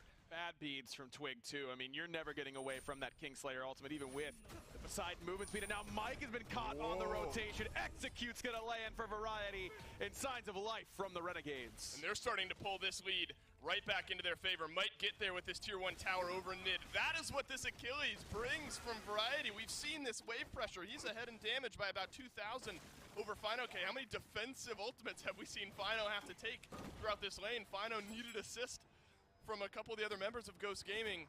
Variety starting to heat up on this pick. And that's exactly what you want to do. Force out that ultimate, and then you free yourself up for a rotation. And Fine does the right thing, stays and gets the tower, a little bit of gold back for Ghost Gaming, but still a great rotation from Variety. Good aggressiveness from Jake, and a perfect collapse coming from the Renegades. This is the pace they want to be hitting. This is exactly how they like to play their games. Using Jake and using Variety, these side laners, to collapse in on the mid lane and create numbers advantages. They've done it well here in game number 2, and Ghost have to be a little bit more ready for it because now Twig doesn't have beads. Jake still has that ultimate. He's in trouble for the next 80 seconds. I think as well, mentally as well as physically in game, the start that Lasbra needed here. He's affected 100% of the kills that the Renegades have here, 2-0-2. He's in a position, as he was at the beginning of the game, now even more so, to start to snowball this for the Renegades. Gold Fury started up, nearly finished by Ghost Gaming. The Kraken, never really much contest there by the Renegades. That's a quick one. Ghost Gaming will make you pay if you give them some space. And that's exactly the type of mentality that the best teams in the world have. That, hey, oh, that was pretty good by them. Okay, let's go do gold. Right. You know, just shake it off. Don't let it get in your head. Don't let it take away from your aggressiveness. It's taking these things in stride and still being able to be proactive on the map. Exactly the play that Ghost Gaming needed. Keeps the momentum back in their favor. Don't let Renegades start to feel like they're in control of this game. Make them respect what you're going to do on the map. Look at how, on the flip side of the coin, Sanford Soccer's melted into the background of those damage charts a little bit. Bottom right now, 972, whereas Lasbra, call it 5 times, not 5 times, 3 or 4 times as much there. I did well in math, I promise. Lasbra absolutely making a bigger impact, and that's not easy to say. Sanford Soccer hasn't maybe had quite the same opportunity, but doing this well against one of the best to do it is an absolutely great start. I mean, you look at the player damage numbers for both Twig and Sam. Those are the 2 bottom in the game so far. They have not been able to get super involved in this one. You compare that to the start that Twig had last game on the Anubis. Everyone's kind of laughing on Twitter about an Anubis ban, but look at this. Kind of working for him so far, isn't it? It's been a big difference for what he's been able to do. I thought for a moment the Renegades were going to send 4 on over to Fine OK. This time, a much more lopsided fight than the way it was. Maybe Fine OK was favored in the 4v1 against the Renegades in our last game, but Ratatosker will live to fight another day here. Again, not much pressure in either of the blue buffs so far, just the junglers poking ahead in there one time or the other. Panda Cat moves in, won't steal away the purple buff. Barracuda has been quiet here this game as well. That's been a big kind of missing piece so far. Not necessarily that Barracuda's played it poorly. We haven't seen this Apollo in those rotations just yet. And I think that he's going to be a big impact when he does. Looks like he's going for that Berserker shield against a big physical composition once again from Ghost. It makes a ton of sense. Now you've got some extra physical protection, and your dive becomes much more lethal because you're more likely to get low, which means you'll just activate that Berserker shield passive and really be able to go monkey mode on the enemy backline, really turn up those jets. Speaking of turning on the jets, it's awesome, Jake, now that I wonder, you start to look towards some of these team fights. The conversation around this Ares is always, are they going to have beads or not? My ulta's going to burn all those beads, we know that, but obviously what you want is them to already not have beads, so you can pull them in, set up that team fight for the rest of your team. You got 4 sets of beads to deal with here. If you're awesome, Jake, specifically looking at your ultimate, is that a legit concern? Do you think there's enough beads burning outside of that for the Renegades to set up for some good pulls? I don't. I think that is a major concern for the Renegades. You're looking for Venenio to hit ranged strikes against 2 people with beads and hope they both slam them, and then you can go in. Or you got to do this. You've got to be your own initiator. You get in there with the blink, force the beads, and now we have to see Renegades be a little bit more proactive than they were last time Twig used those purification beads. He didn't get punished whatsoever. Want to see Jake come back in, or even Variety do it. Oh man, Fine OK will make it into the ultimate. Lasbra had rotated over, farming up just a little bit more damage. That'll secure the tier 1 tower over in solo, though. There is a small rotation from Ghost Gaming over towards the right-hand side of the map, but responded in kind by the Renegades, who are making their way through the Pyromancer pit here. Fine OK is going to have to be defensive once again. He'll survive, and the Renegades pull back some gold. Good play by the Renegades. Not an overcommit. Don't have to use that Kingslayer or anything like that. We're just getting in there. We're getting our objective and we're getting out. That's disciplined play from the Renegades and something that you're going to need to keep up against a team like Ghost, who we've seen what they can do whenever you make a couple of mistakes back to back. Love this Magi's pickup here from Mike. Yeah, love it. Because he's the one guy who doesn't have beads. He's not going to want to buy beads. Goes with the Frenzy instead, something that he's always liked. Gives him more solo kill potential up against the back line and just ups your objective DPS, which is already very high, with something like Poseidon on your side. I think it makes a ton of sense, and it bails him out, though. This positioning might have done him no favors. Jake does not have his ultimate here. That might have been one dead PBM. Had Ares had the pull there. Venenu, again, disciplined, holding on to that ultimate, realizing there might be bigger fish to fry here in a few moments. Things calm down just a little bit here, Aggro. We saw 7 kills in the first handful of minutes of this game. A big swing for the Renegades. They were able to close that gold gap pretty effectively over towards the mid lane.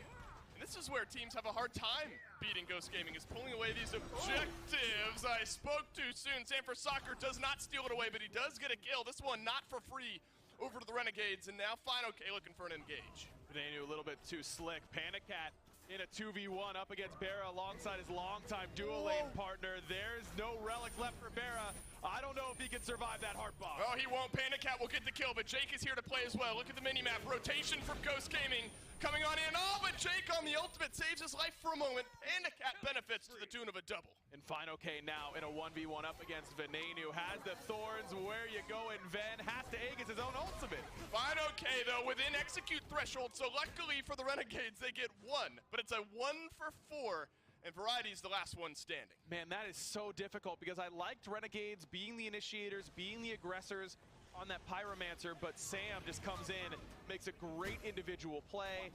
Panic Cat sets up for that gank beautifully for himself on the other side, and now Variety looking to force the Aegis. He does, and here comes Lasbra. Lasbra back from base. Now it's Captain Twig retreating backwards, but Lasbra will get the kill. Of course Mike is here, though, and Lasbra will eat the damage. So back to base, 1-for-1 trade after the fact.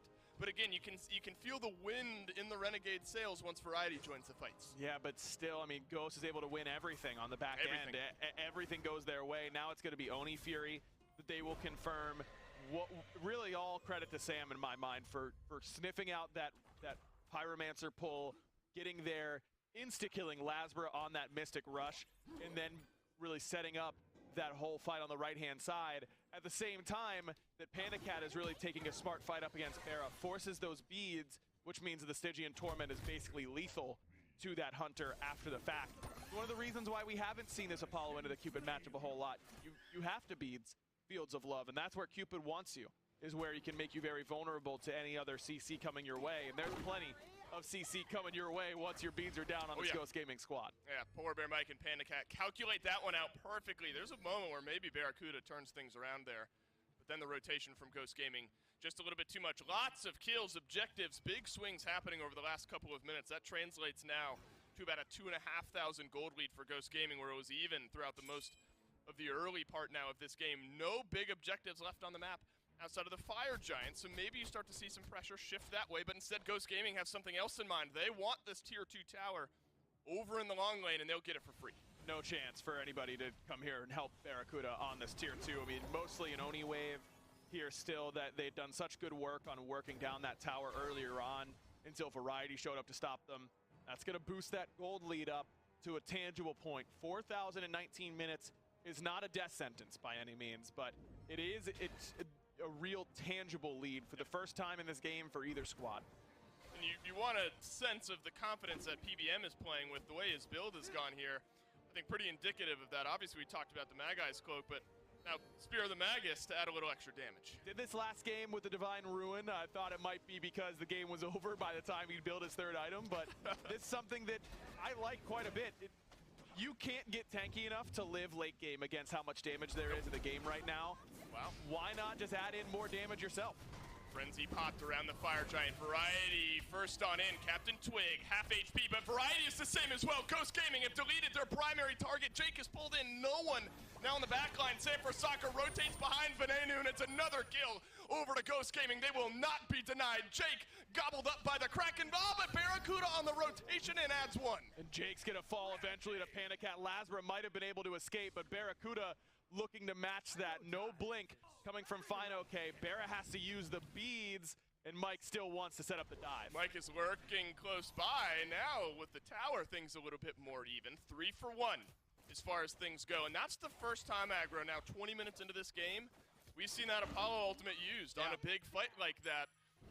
Not try to use it, Barracuda was against Sanguine. Now it's the first time. Found a kill, helped out his team a little bit, could have been a lot worse. Was massive, because otherwise, if you don't kill Twig, I think this Fire Giant goes down easily. As it stands, it looks like they'll lose it anyways because of Ghost Gaming's damage and extra sustain through this Cupid. We were all, myself included, really memeing the Cupid bans yesterday instead of these Apollo bans, but you look at how much this Cupid has done for Ghost Gaming in this set.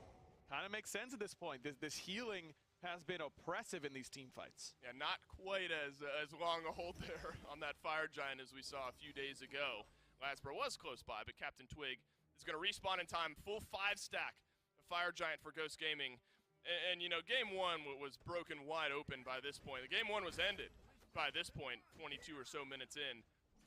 This is kind of make or break territory for the Renegades. I mean, you find yourself 6,000, 6,000 gold down. Still a few towers left on the map, and so you're not in quite a hole where you can't defend. No, you can defend. The question is, do you defend tier 2s? Right. I don't think that you can. I think that Ghost is too tanky, and their dive is too easy to execute. I mean, Fine OK is really, really tanky with this thick bark acorn and the build that he's gone. Mike isn't as tanky because of the Magi's and the Spear of the Magus, but with him and Sam and Fine OK, the dive I think is too easy. The problem is, if you give up both of these tier 2s, you're down 8,000 gold on your next Phoenix fight. You gotta ask yourself the question, would you rather take the fight down 6,000 here or down 9,000 on a Phoenix a little bit later on? Right. I think with where Renegades are in the build, you look at, they're not sitting on tier 1 items a whole lot. You know, Ven has finished the Soul Reaver. Jake has finished the Spirit Robe. You're not sitting on tier 1 and tier 2 items for the vast majority of your players. So waiting a little bit of extra time, are you going to be able to get a full extra item between now and then? Probably not. That leads me to leaning into defending these tier 2s because we won't get that much stronger in that downtime than we would if we just took the fight here. But then you have to consider, can we get level 20? Can we push out far enough to clear enough waves to be able to hit 20? Those are big power spikes, especially for mages, in order to get their ultimate, all 5 points in it. Right. I don't know. I think if I'm Renegades, I think I'm putting up a soft defense on these tier 2s. I'm gonna dip my foot in the pool and check the temperature on whether or not we're gonna get punished for it. You talk about Venenu needing to reach level 20. Level 18 here. Awesome Jake at level 15. That's going to be a big difference maker as well. Ghost Gaming just lurking by this tier 2 tower. We're going to get our answer to that question here in just a moment. For now, Renegades look like they just want to back themselves away, huddle around the Phoenix, and that'll be the answer. Yeah, it seems like it isn't going to be a tier 2 defense, and I don't think that's a game-losing call by any stretch. I think it's far easier to lose the game on a tier 2 tower defense than to repel the enemy and end up winning it, but a team like Ghost, we've talked so much this week about being able to get that time and set your feet and run a set play, so to speak. Not the god on the other side, but understanding that you're drawing up a play for the whole squad. We saw it work really well for Space Station at times yesterday early on in the set where they were able to understand, okay, as soon as this person steps up, we're double blinking on them. We're using this, they're going to do this, then we'll do that. I don't really love giving Ghost this much time to really talk through what they're going to do on the Phoenix Siege, but likely they've been discussing it since they got Fire Giant anyways. I don't think it's the break point by any stretch. I've been talking about it since picks and bans of game 2, you assume. All right, later on when we definitely have a 9,000 gold lead, how are things going to work with this composition? I mean, it's got to be frustrating playing against this Ghost comp. I mean, to really simplify, we're talking geometry here. There's a whole bunch of circles on Ghost Gaming that you don't want to stand in when that team fight starts. And they'll pile them all on you, all at once, and Fine OK can start things off from range. I mean, that is a headache of a team fight, I think, to work your way around. And maybe you really are relying on that kind of second wind of Barracuda joining the fight. You really need to, because you have to get some relics out. You know, if Jake's going to be your beads burner, which is not where you want your Ares to be the vast majority of the time, then someone's got to get back there and punish you for not having beads. And I think Bera's job is almost to do that with that Across the Skies ultimate. Get a big knock-up, get a mez, let everybody catch up, and then all of a sudden you can get off to the races. The big deal so far is that with the good start that Lasbra had, he has not been able to really transition that into damage. And at this point in the game, it becomes harder for Set to do his job, not easier. Well, Lasbra had 2200 damage. He's doubled that. Sanford Soccer has 5x'd his damage. Ult burnt, so that's a small win here for the Renegades, especially with FG coming up in the next 18 seconds. Luckily, FineOK will dash his way away from this Lasbra one. ulted too? Wow. Oh yeah, Lasbra did. Good call. Yeah, And so that's now jungle ult for jungle ult, so where the Renegades had a small advantage, it's maybe gone away. And Sam, I think, can do much more without Mystic Rush than Set can do without Kingslayer. I think you really need Kingslayer in order to be effective in a full 5-on-5. Now, if you're skirmishing against somebody, Set can still win without Kingslayer, but in a full 5-on-5, you need that movement speed and you need that sustain that is going to come through. You're not going to get a lot of it with the builds that everybody has. I mean, you've got a Divine Ruin, a Brawler's Beat Stick, and a Cerberus passive on you. You're not going to be able to really make it that much healing happen, but those extra damage procs make a difference. Oh man, watch out for the collapse here from Ghost Gaming. Ghost kind of taking the fight to Barracuda's side of the map here. They're on the opposite side of the Fire Giant where we figured they might start to fight. PBM is just going to run down Jake here. Then you have to look at the rotation from the rest of the Renegades. Ares just not quick enough to get away from things. This is going to be a big ultimate to burn some beads, pull in one, and Panicat now in the arms of Awesome Jake, but there's plenty of damage there to make quick work of the Ares. Venenu has to burn the Aegis as well, and FineOK bites off a little bit too much. Venenu adds one. Really nice play by Ven, but a better stun coming from Mike. Where you going, Lasbra? Twig able to clean up what Mike started, and that was just dominance by the front line from Ghost Gaming. FineOK just consistently slowing this full CDR build, pretty close to full CDR. Oh no, he's got 40%. Yeah, plenty of CDR, just constant dart slows, forcing Jake to use that ultimate, and really, it could have gone a little bit better. I think that Ghost dropped their target onto Jake a little bit too quickly. Panda clearly wanted to not use a relic and kill him before that no escape went off. They decide to let him live a little bit too long, and Panda has to use both relics on the back end of a fight that he probably didn't want to. But either way, you get a lot of relics out. I mean, double beads from Renegade's backline, Aegis from Venenu as well. Definitely a good start to a Fire Giant pull.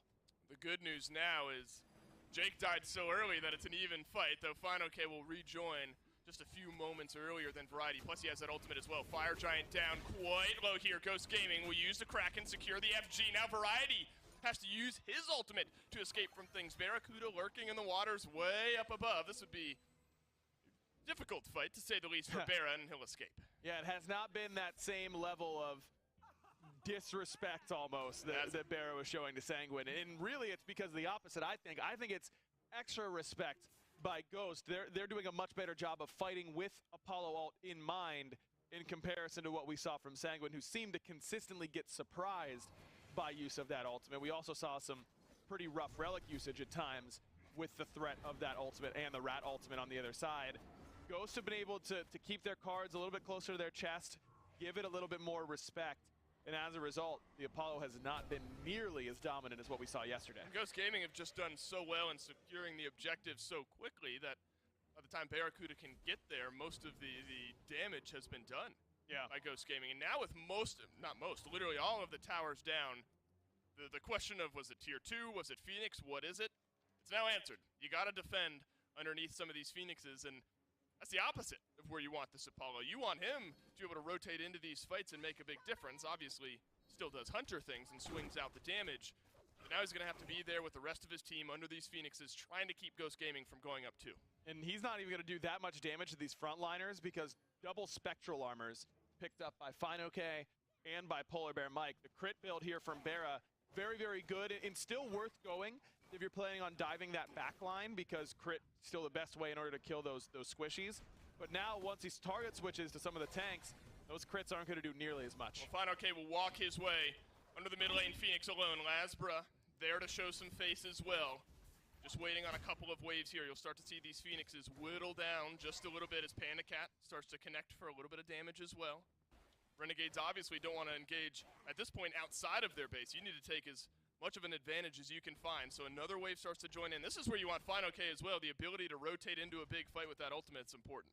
A little surprised that he's not splitting right with Right. that, and Ghost has not done a great job of pushing up that right wave. So they've either got to win it, or what a stun Whoa. coming from Polar Bear. Mike, he nearly just killed Bear himself. Yeah, Barracuda, you're in a little bit of danger here on the back line. Here's the dive from Ghost Gaming. Captain Twig found the opening kill. Variety has one as well. He'll dash away with the ultimate, but Fino is there to finish off the damage into the fountain. Go Laz and Benenu, but Ghost Gaming, 4 members strong. They all have the FG buff. They won't look for the end just yet. Slowing it down a little bit, going for the mid wave. Let's get this mid Phoenix, and then we can take our shot as your left wave is pushing in with the Titan a little bit weaker. Ghost Gaming are playing these cards perfectly. Titan is under attack. This one, not quite as much drama as game number 1. Ghost Gaming take the 2-0 set lead. And not as dominant, don't get me wrong, but still pretty dominant. Looked that way at the end. Yeah, did you have any doubts about this Ghost team? I mean, even when Renegades was starting to do things well, they never got a tangible lead. And I think that the target prioritization has been much better from Ghost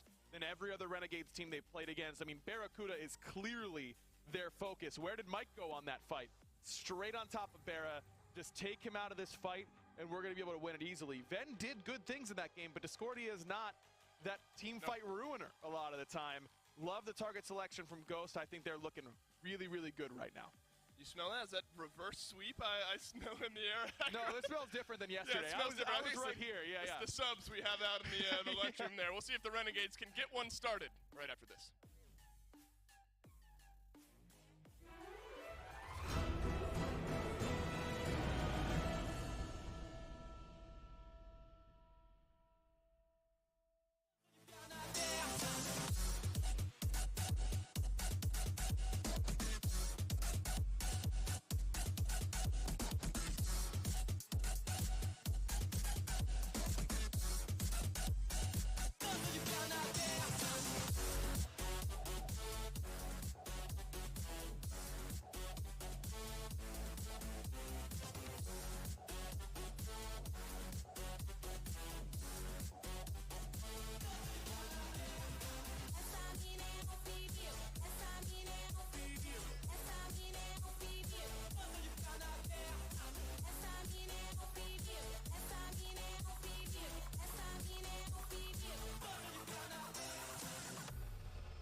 It takes them a little longer, but Ghosts still find the same end result. Welcome back, everyone, to the Smite World Championship, where now Ghost Gaming is up 2-0. One game away from a trip to the finals, and that's going to be an interesting one. But, of course, we're always interested in some other things alongside this, like how you are watching at home. If you go on Twitter and use hashtag SWC at home, then you can have your chance to get showcased here on the broadcast. As you can see, some Ghost Gaming fans turning up for this. Good luck coming down there from some of your fans across the internet. And I bet happy now that they're up 2-0, Mifflin.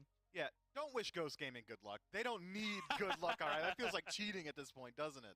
Well, and I love this. Hanging out with the boys, you got the webcams up. When you can't be together, still find a way to be there. I love the way this one looks. And, of course, Dalton Schultz, you got to see him a little bit earlier in the Content Creator Cup. He's chilling. He's got his football playoffs on the right-hand side. On the small big screen is on Smite. Loving seeing that you're coming through. Wish you were playing today. But this is not a bad day otherwise. I hope he's a Ghost fan because he'd be pretty happy. If he's rooting for the Renegades, you're a little stressed out back there. Of course, there's also PK and Radiance a little bit later. But Mifflin, I mean, it's important. First off, I have to say again, hashtag SWC at home before I get too far away from the Twitter. That's what you need to use if you want to get featured on the broadcast. We'll be checking in with you periodically throughout the day. And now back to you, Mifflin. Ghost Gaming, one game away from finals. Game one. It was fast. It was cynical. Not cynical. Surgical. That's the word. Well, yeah, maybe clinical. a little cynical as well. Hey, you mixed them. that they come through. But now Renegades are backs against the wall. We've had 2 reverse sweeps in World's history. One of them was yesterday.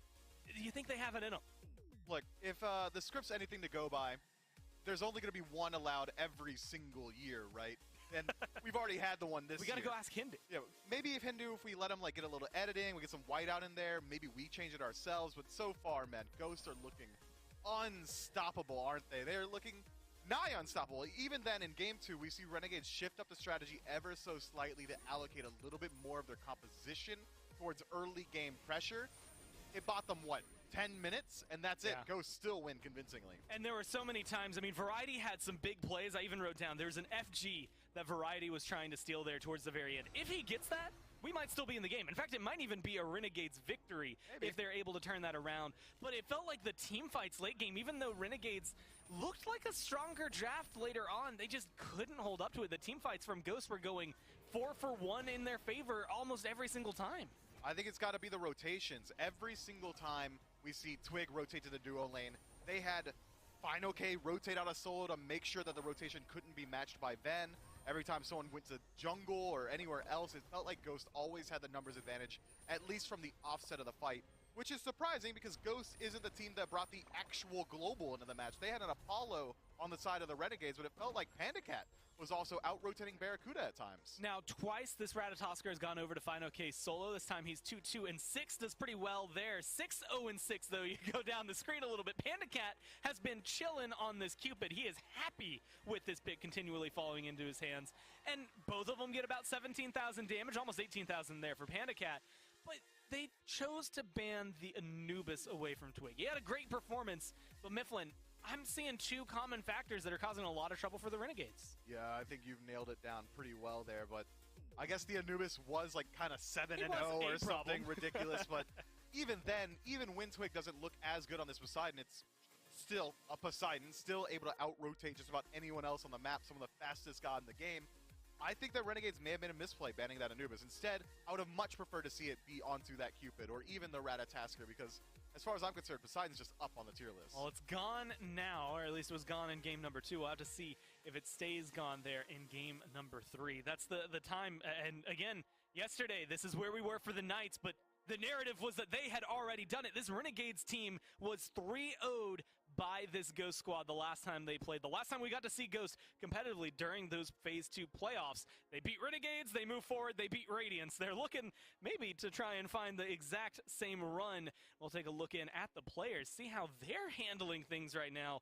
The conversations need to be deep. You can see I'm not seeing a lot of mouths moving there for the Renegades. Maybe just some small-time prep, but honestly, Mifflin, they seem a little dejected. Dude, Jake looks like a Bond villain right now. How did they find a room devoid of light except for the light coming off of this man's monitor? But look, it makes sense that the Renegades are looking a little bit more haggard than Ghost are, right? They're in a pretty tough situation, backs against the wall, 0-2, whereas Ghost kind of riding the high of being up 2-0. Well, now we're moving into this. Renegades notably taking this first pick. It's kind of curious. Last game with Ghost being able to first pick that Ratatosker. Is that the change you make? Like, Renegades here, do you just hope that Rat doesn't get banned and you scoop him up for Lasbro? I think that could be the way to go for it. If I'm Renegades, I'm not banning Ratatosker, full stop. That's just how this is going to work out. But Ghost has shown in game 1, they banned the Ratatosker, didn't they? Or no, they took it for themselves in that first pick slot, which is essentially going to be a ban towards the boy Lazar on the opposite side of the map. But Renegades, going back to the Anubis ban, I feel like it's just misplaced. I mean, it was just a different factor, though, right? Like you said, it went 7-0, if not higher than that. It's something that, again, maybe is a little weird, but because Twig has been willing to pick it up, maybe it makes sense there. Last time around, we had Morrigan, Aphrodite, and when they were in second pick, Ghost banned the Apollo. This time around, especially after last game, they decided, you know what, we could deal with that Apollo. We're going to ban the Ratatosker, maybe take it even, depending on how PandaCat's feeling. Although, notably, Mifflin PandaCat had tweeted that he doesn't think Apollo is too great. Maybe that was out of context for him, but Cupid stripped away, Ratatosker's gone. Is this going to be a way to control Ghost? It's one way to do it for sure, but the aggressive route of what Ghost has been going for has not been derivative of PandaCat. It's been playing around the jungle or the support. That's where really the aggression is founded for Ghost Gaming. So this is a good tool to not only take away the Cupid from PandaCat, but also now we get to see where the priority list lies for Panda. Where does he want to go now that his go-to Cupid's been taken away? Now, this has been an interesting week so far. Won Yu has, I think, maybe changed after these first couple of games, but he was the most first-picked god, but he had lost every single time he was first picked, so maybe not what you want out of that. Rom is typically who we talk about. Like, if I'm thinking of it, we haven't seen PandaCat go to this Apollo yet. Rom would be the second in the tier list from Phase 2. Yes, sir. He's lost 6 out of his 9 games, so he's not doing too hot so far. This Ymir Kukulkan lock in, Ymir for PBM, Kukulkan for Fine OK. Look, if you're going to have him comfortable on a Ratatosker of all things, I can't imagine he's feeling any worse now on a Kukulkan. Dude, Gore, it's just so fun to see that Ghost, they wear their heart on their sleeve. There's no tricks to these drafts. There's nothing fancy about what they're doing. They're walking into the ring, and they're throwing haymakers left and right. This is aggression across the board already with those top 2 picks. I don't expect anything to change going forward, but now we're starting to get some chills. 408, busting out the tier, and Renegades stripping away the Poseidon from Twig. I love it. Now, we've seen the tier in support role, I think, every single time they've locked it in since they picked up Jake, even though they have Variety on their team. And I think that is an honorable mention. Variety's tier is something that has been noteworthy to tons of players over there in the solo lane. Does tier have a good enough matchup against Kukulkan that they swing it over there? Or should this just go into the 408 because of what we've seen this weekend? I think tier has the capacity to lane well against Kukulkan, but if there's any counter matchup there, it's that Kukulkan's got some slight anti-heal in his side of his kit, so it's going to be able to deal with that power cleave relatively well. But we already know. I'm willing to bet money that 408 is going to be piloting the tier here because he looks so good on it. He's able to turn around so many fights. Even in the last set that he got to play in, my man went down 0-2 to start off a match and still somehow clawed his way up 3 levels. When someone's so good on a character, might as well give it to them. Well, second phase of bans have started. There's going to be the set ban, trying to strip that away from Laz, but the Raven getting some respect after last game as well. I wouldn't be surprised if we see 2 more Assassins potentially join the ranks here. Try to strip down whatever you can from both Lasbra and Sam for Soccer. That's Serket taken away. And the last one in favor of the Renegades. Again, Sam, World's MVP last year. Thor, Nemesis, Hunbats are the gods that I have written down. One of those gets banned away there in the Thor. But that Nemesis was pretty big for him all year. This Hunbats was something they went for. What was that, game 1? I'm trying hard to remember because it felt like it was so long ago, even though I think it was just because it was so fast that it happens. With all those junglers taking off, they'll be looking for that. But Rob versus Poseidon, this Hunbats beside it. How's this feeling for Ghost? Dude, you nailed it. Nostradamus Gore Miser calling out the Hunbats pick hours before it's even locked in. That's awesome. I love this draft. It makes perfect sense. Ymir Freeze, Searing Pain. Well, okay. That's pretty easy to line up. Fear No Evil, Searing Pain. Okay, well, that's pretty easy to line up too.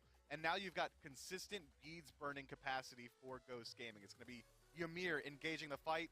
Well, you use your beads. Sam for Soccer is going to be here whenever he feels like it to finish you off whenever he feels like it. I think Ghost Gaming got themselves a very strong 4-man here. Now, there are 2 supports, and then there are 2 carries that flash onto the screen. You can see, I think, the comfort. Barracuda has been in situations dire before, so maybe not as much stress as what Jake is feeling. World stage, things haven't necessarily been going your way. You're pulling out potentially a signature pick, depending on these last two that get locked in here with that Pele going to the jungle. Pick. Yes, Lazra locking in the Pele. This is what we need. You need Lazra as comfortable as possible. I said it in the last test segment. I expected it to be a early pick for Lazra, but Camazot's getting locked in. It has to be for variety. It has to be, right? The sustain in lane is decent. The ability to fight is good. The survivability is there. And we know that really Lazra doesn't really like this Camazot's pick. Yeah, I think you're right to nail it down. I'm expecting Camazot's to be in the short lane. Well, Barrow's laughing there at the very end. The Heimdall gets locked in. I don't know if that's a good laugh, a nervous laugh, but I guess every laugh with him is a good laugh. We'll have to see if that's going to be able to come through. I think there's something to be discussed since we're on it. Heimdall versus Cupid. I mean, Heimdall's pretty safe. Typically, we see Zapman on that more than anything. Does this Cupid have any advantages there, or is this going to go kind of neutral? I think it's going to be a very safe lane. Well, I say that, but it's Ghost Gaming versus Renegades with the aggressive style. But Cupid in the 1v1 isolated against Heimdall, there's really no threat for the Heimdall. Sure, he might be able to burn beads and force the Bifrost there, but you still have the ability to just use the ultimate, escape out of the situation. If Cupid uses Flutter to close gap, very often Cupids like to barrel stuff with their auto attacks. Just use the Gallarhorn, toot it off, knock him away as well. I mean, look, I think Renegades do the exact same thing in Game 3 that they do in Game 2. They bring a draft that has the capacity to fight it out in the early game, but it's going to come down to play on the field on who is going to pull a lead, who's going to win. And so far, with Ghost playing as they have been, they're looking unstoppable. I mean, you had highlighted earlier, like, the Ymir freeze into the Searing Pain from Ra, but I think, you know, Hunbats as well, pretty decent setup for the Ra. Kakulin with a knock-up, good setup for the Ra. A lot of synergy there. That matchup between this Ra and Poseidon, both huge, big, bursty ultimates. One's a straight line, the other one's a nice wide circle. Does Poseidon have the same capabilities here for the Renegades as he did last game for Twig? He's got the ability to rotate out a lane very early, and that's how Twig was playing it. He was almost a secondary jungler trying to be inside the duo lane or the solo lane, wherever he could find pressure on the map. He's certainly got the capacity to do it, but now he's got to be worried about finding a Hunbots in the jungle, or Ra has a similar capacity to follow him up due to the Ra passive giving him movement speed as well. I think it's going to be really, we're watching the side lanes. For me, that's where we're keeping our eyes, because that's where these games have been won and lost. For the Renegades, this might be the best look duo lane they've got because they got 408 on the signature pick.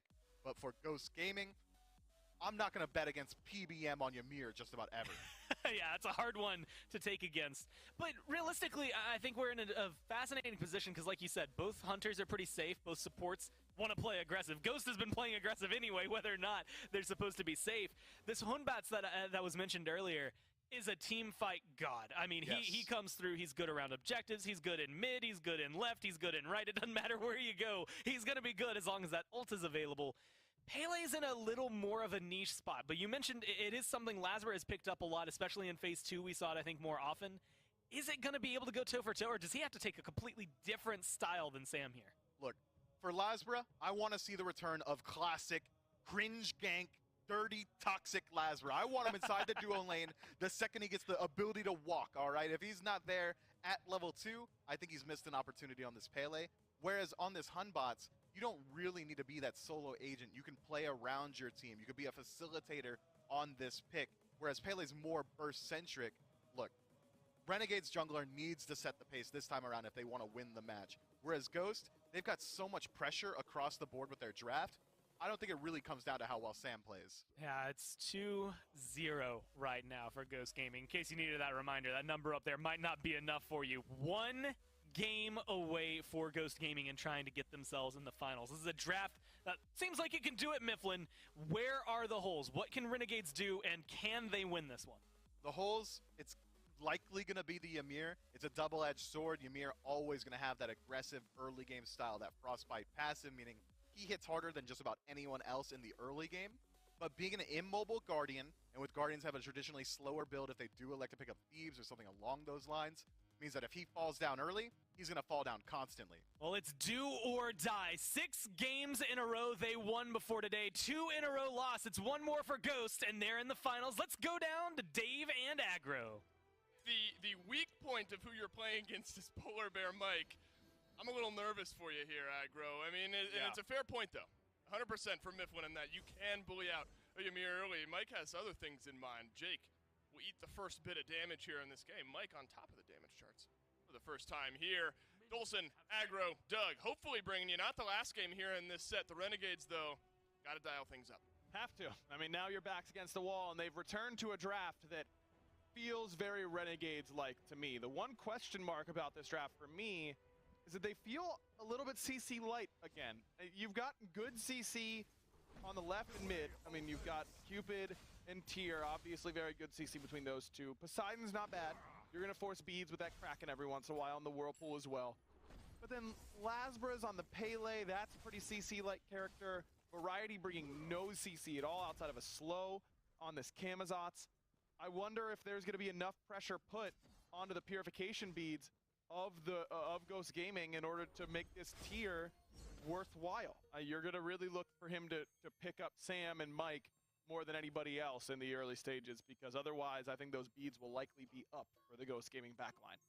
I'd argue maybe more so than we've seen in the first two games here.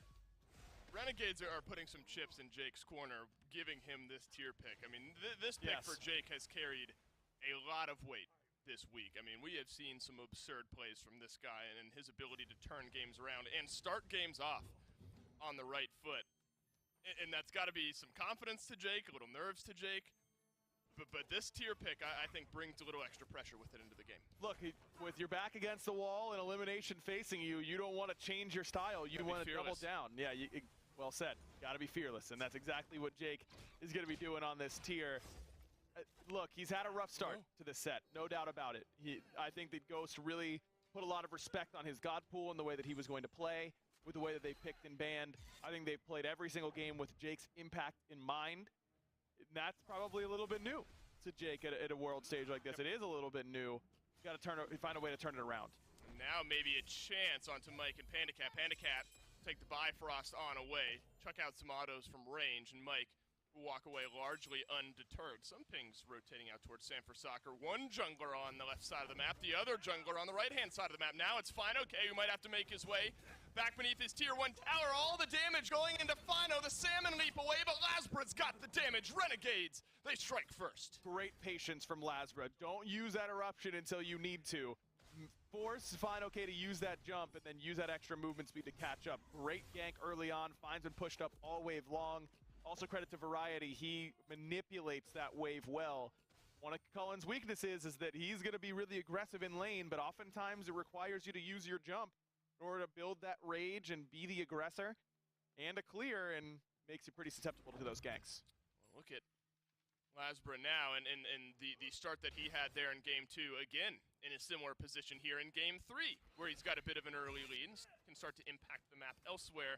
This pick, though, in Pele, sometimes can be synonymous with Lasbra. We've seen incredible performances out of this guy on this pick. I'm excited to see how that transitions later on into the game. Variety, though, on this Camazotz. Talk about how this season's kind of come full circle.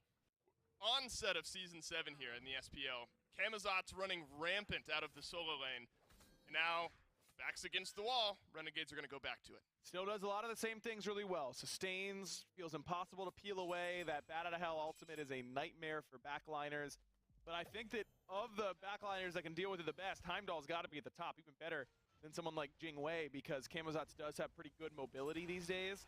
Heimdall can get out of range of anybody in the blink of an eye with the use of that Bifrost. It's really going to be Captain Twig, I imagine, who's going to be on the receiving end of this Camazotz dive. But if I'm Twig, I'm looking at a Lotus Crown third item for sure. Just lets you sit in your heel, get an absurd amount of protections. Yep. And even though you're going to get swooped on a little bit, I don't know if they can even kill you. Oh my, that damage from Jake. I did not expect that. I can't imagine Twig did either. Oh my, the setup from the Renegades. This is why you give Jake the tier. And you can't use your beads in that manner either, because now Twig is going to get paid a visit right away. What was that? Just bad pathing from Twig, because you could just go the safe way around underneath and go to that mid-wave and be fine. Whoa. There's no reason to play it like that. Look at this, Jake lurking back behind the blue buff hit. Venenu is here as well. Fino K is going to have to leap beneath the tower. Jake is here as well. Fino K ults away from all the CC. No. Will he stay alive under the damage? Final K turning it around. Are you kidding me? He stays alive. Sam's here as well. What a collapse. Ghost Gaming get two. I've seen enough. I've seen it. I don't want to see anymore, Dave. It hurts my feelings because I like the Renegades guys as people, and I don't want to watch this happen to them. Now it's Lasbra in trouble. No Volcanic Lightning for him. Shards of Ice, full channel. See you later. Overhand smash, and Ghost Gaming right back on the winner's track. Aggro, I'm melting out of this chair that you and I are definitely sitting on, by the way. Chat can rest assured that we have the ability Not to me sit anymore, down. bro. You're pacing. Aggro's pacing. I felt that, man. You cannot drop that kill. You just can't drop that kill. He didn't. Oh no, the ultimate was so well timed, but fine, he played it perfectly, but it still required Renegades to, no, don't show it, production, I just got over it. No, not That is like disgusting. this. I mean, he That had is no gross. jump. You just gotta land that Kraken. That's all there is to it. That can't miss. I mean, yeah, the one feels like it might have hit or should have hit, but you just gotta hit the Kraken. That's all. You didn't need to hit the center. You just needed to hit the edge. That's all you had to do. That's all you needed. The hands are up here at this point. Oh man, Well, how look. do you recover from that, Dave? Well- I can't recover from that. Well, you can't. I mean, then what? A moment later, they drop another kill here. So, what was a dream start has suddenly become nightmarish. It's not horrible just yet, but Final K on this Cold Call, and if he's feeling this way, what we're seeing now against Variety, Mifflin would call that disrespect. The ability to walk in, tank a tower shot, and still considering fighting through. How could you respect them after what Just happened? right? I don't know. It's a 3v1. You're saying bring who more. cares? Yeah, who cares, bro? I don't care about anything at this point. It's been 3v1, 4v1, 6 times this set. This is unbelievable, and Final K stays alive. It's going to be another attempted gank now over to the solo lane. Jake is here again. We're going to tower dive once more. Sanford Soccer, though, makes this a bit more of an even fight.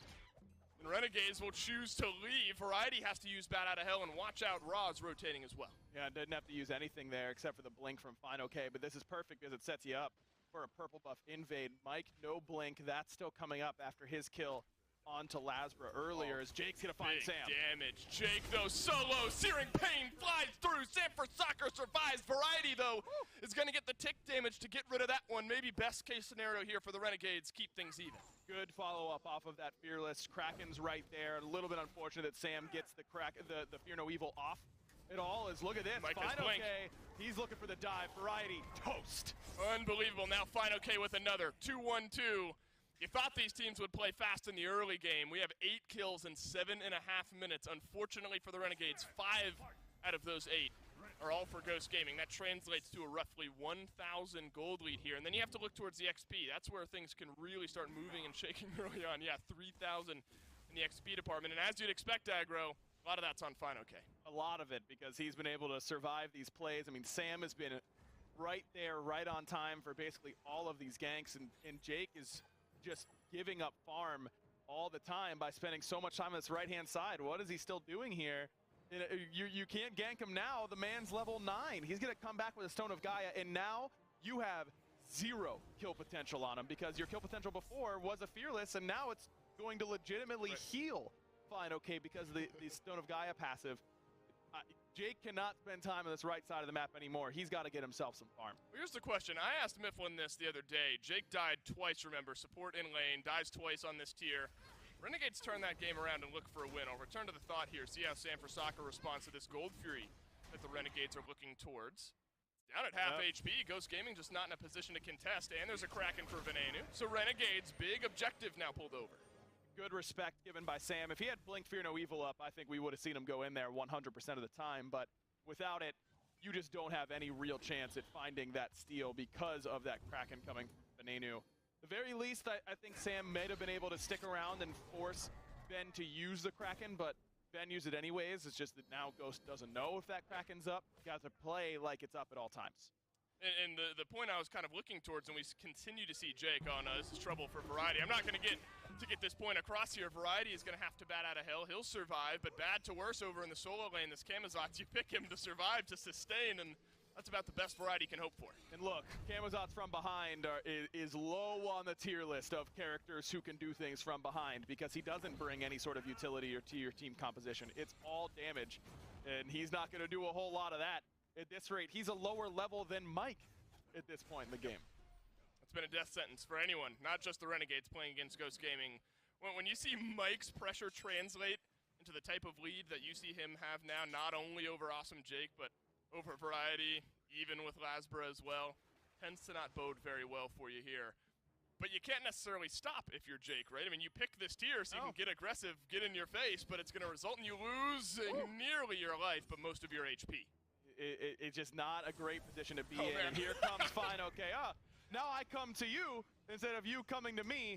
He's in a little bit of trouble with Lasbra in tow, but again, level 11 at this point in the game means that you are pretty much invincible as a solo laner. Just no one has the damage to take you down. So Fine OK will rotate with the rest of his team on over towards that Pyromancer. So Ghost Gaming give up the Gold Fury a moment ago, of course 1 for 1. Maybe still in favor of the Renegades, but the pressure that's been built up, and now plus this Pyromancer a couple minutes later after the Fury, big for Ghost. And as big as that play was for Ghost, to not lose Fine OK, to get a couple of kills on the back end, in terms of golden experience, it was a big play. Right. What it does to the mental of the Renegades, I mean, I don't know how you go through a set where game 1, you get embarrassed, frankly, in game number 1. Game 2, you like turn 45 around. minutes ago. Game 2, you look competitive. They make some more plays than you. That's fine. But now you know you're 1 game away from being done with your year. And now that happens to you. How do you bounce back mentally? I mean, we're talking above PK level of mental fortitude required. And I don't know that there is a level above PK level mental fortitude. No, I'm turning off the stream, I'm going to bed, and that's what, if my ranked games are going the way. It's that Seinfeld gif, you know, that throws the hands up. Nope, Okay, I'm leaving the theater. Thank you very much. I'll talk to you later. Yeah, exactly. Jake might wish he could leave here. He's deep in Ghost Gaming territory at half HP. Variety attempting to save his support. Bad out of hell. Actually, he's going to tick down some damage. Now things are a bit topsy-turvy here. Ghost Gaming can just collapse on in onto Variety. Awesome Jake is in there behind as well. Kraken from Venenu does some good damage, and Venenu will pick up the first kill. Awesome Jake survives, but Captain Twig adds 1. Good collapse in from the Renegades. I thought it was going to be disaster after Jake got a 2-man fearless out of that Kraken, but still looking pretty good. It's a 2 for 1 so far, and I don't think Ghost is going to be able to pick anybody else up. Fine was just on the back end of that Rage transformation, so he didn't have a lot left in the tank. Even when he retransforms back into the human form, it's just not going to be nearly as strong. Good collapse. Sam's really been punished for not having beads early on in this game. Once he gets those, I think Renegades fights get a lot harder, but so far, Lasbra's been in good spots. Ben, to his credit, after really setting up that disaster on the right-hand side, has looked good so far in this game. He had a really nice title surge, even after Jake trolled him a little bit with that fearless.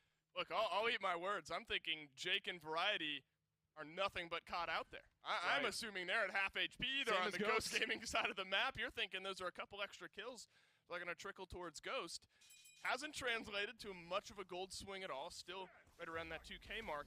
But that's what you need if you're the Renegades. Find some lopsided trades. Something just to get the mental in order. And it looks like, to their credit, their mental is in order. They look like they're in an okay position. They're still being aggressive. They're still thinking. I mean, Variety gets his ult forced, and then he really thinks about the situation, communicates the situation, and realizes that even though they're down, that was a potential for a play. This is now the Renegades who continue to flow a lot of this aggression through Jake. Again, Jake starting to hover over by the solo lane side of the map. I mean, this is a risky fight. You couldn't turn around a 2v1, whether you call it misplay, misaim, whatever it is. Now FineOK has a solid 2-level lead over Variety. Health and mana advantage there as well. Ghost Gaming are going to look towards the Oni Fury. As free as the Gold Fury went to the Renegades, the Oni Fury now goes to Ghost. Easy enough, and this is a position where you'd rather have a Gold Fury than an Oni Fury. The Oni waves, I mean, we're still in the laning phase. They're just going to shove down and be met by everybody there. Is a nice wall from Mike. Catches that Fearless, but still loses the Magi's to the defensive stance Fearless. Oni Fury having less golden experience for your team than something like a traditional Gold Fury means that that's a little bit unfortunate for Ghost. They would rather have a gold or a primal in that instance in order to get a buff that lasts a little bit longer, but still golden XP that all of a sudden Renegades can't get for a while. I'm sure they're not complaining too much. These next few minutes as well, you start to look at important pivot points as far as levels go. It's Oh, Jake is now level 9. Mike has that second relic. Wall off, stunned onto Jake again. Big ultimate, though. Jake stays alive. Variety's going to rotate in as well. Sanford Soccer has to blink away. BBM is just going to try to chase down Jake, but that's a fruitless effort here, and maybe Mike is a bit caught out. He's level 12. It's going to take a while before he actually falls. Final K is coming over this wall with a blink.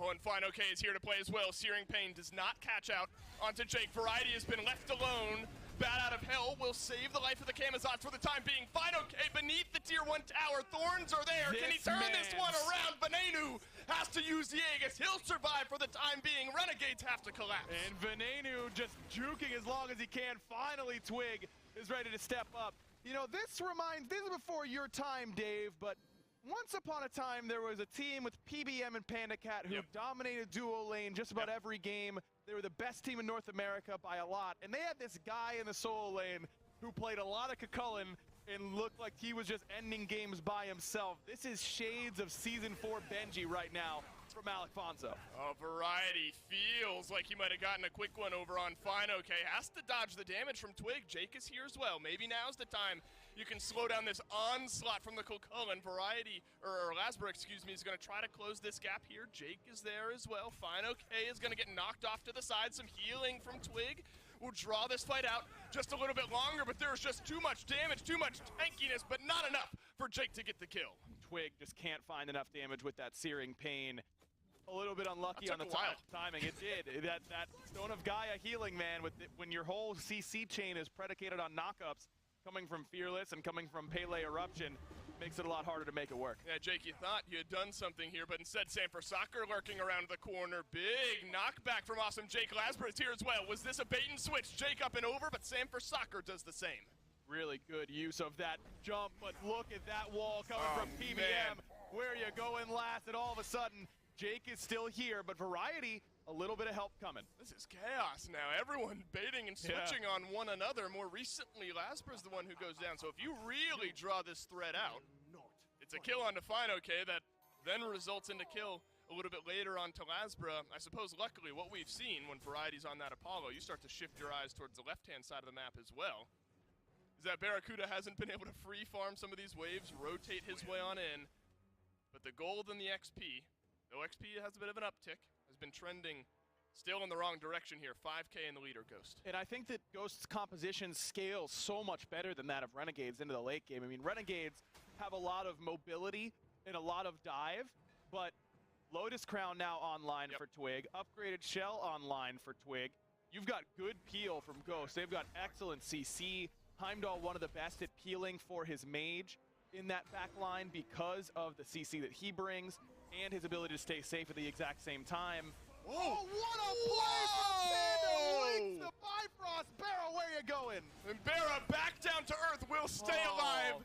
That is the least satisfying way to end that engagement. PandaCat, you are nuts. But now there's a dive from the rest of the Renegades. PandaCat stays alive, gets the kill. What a play! Awesome Jake, though, is able to turn one around. Yeah, but Ven is going to pay for it. Beads used. Twig just needs one more ability. No one's going to do it. Put the scope on Twig. He finds the long-range one. PBM there on the assist as well. Now Final K will rotate over. There's your justice for PandaCat. 2-kill swing to Ghost. That was so sick, man. That was so sick. And don't forget that everyone's talking about Zapman playing Heimdall, and for good reason. Zap's been really, really good on it. But when you think about the Heimdall players that have made the most difference, think back to what PandaCat did in Phase 1 playoffs on this pick.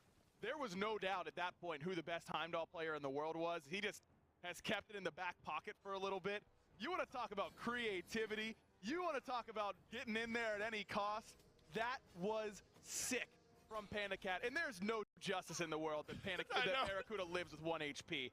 Come on, man. What is that? He's got to die for a highlight play like that. That's a joke. There is some justice for Renegades fans, though. Yeah. Except then 10 seconds later, they end up losing a few too many members anyway. So Ghost Gaming, 5K, yeah, you thought. Now, on over towards 7K. We had a brutal replay to watch from a Renegades fan perspective earlier on in this game, Aggro. I imagine this one for Hunter fans everywhere. Yeah, that feels good. Equally tough. I wonder, yeah, he got the big auto as well. Panda played that as well as humanly possible. Maybe he's supposed to put himself in tower range to give himself an extra shot, but he's going to just get one here up against Variety. Yeah, Panda Cat's found another ultimate in the meantime, and Variety will have to bat out of hell his way out of lane here. So he'll survive another target, survives the Panda Cat onslaught with just a little bit of HP. I mean, Variety at this point, you're looking for an impact anywhere. I mean, you are 3 levels down over FinoK. I guess you got to try to match that pressure somehow. Very difficult to do so. Oh, very, man. very difficult. Now Jake uses that ultimate straight into Sam's waiting surviving. arms, but still surviving. This is what Jake does best on this pick, is create space even when maybe he shouldn't be at the enemy red buff by himself with all those members of the enemy team. I think one of the biggest differences in this set for Renegades is that Barra has not been able to make the same impact in comparison to the enemy ADC as he did in that Sanguine set. Netrioid was great in all the fights that he could get to, but Barra put himself in positions to be at fights that Netrioid couldn't. The fights were over, right?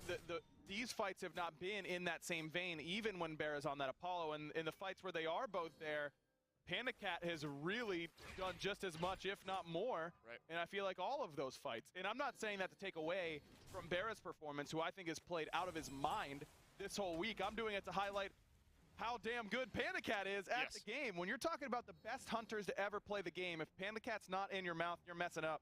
This dude has been dominant his whole career. Whether it's big multi-kills, massive damage, or smooth plays like we saw a few moments ago, Panda Cat can absolutely get it done. And now Ghost Gaming are going to try to pull this one out of reach of the Renegades with a Fire Giant pull here. Variety has been sitting at level 15 for a little bit longer than maybe he'd hoped. Good wall off from Variety. Ghost Gaming take down the FG, and it's got to be a ultimate from the Kamazots to stay alive. This is good, though, from the Renegades. They aren't here to contest in numbers, but look at where they are on the map. That's something they did very well against Sanguine, was their macro map play, trying to get some extra towers. They're going to get the tier 2 in left, but not quite the tier 2 in mid. It's a good chase there from Sam for Soccer, and Jake will end up going down. Did buy some time, did buy some gold. So the Renegades, in that moment, maybe the best you could hope for, but it's the ensuing push. We've seen this now 3 games in a row. Ghost Gaming find themselves 20 or so minute Fire Giant. They've got it on all 5 members.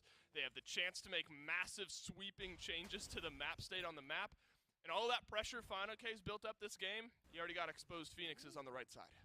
Easy for Ghost Gaming so far. And really, Renegades got off to their best start of the set in game 3.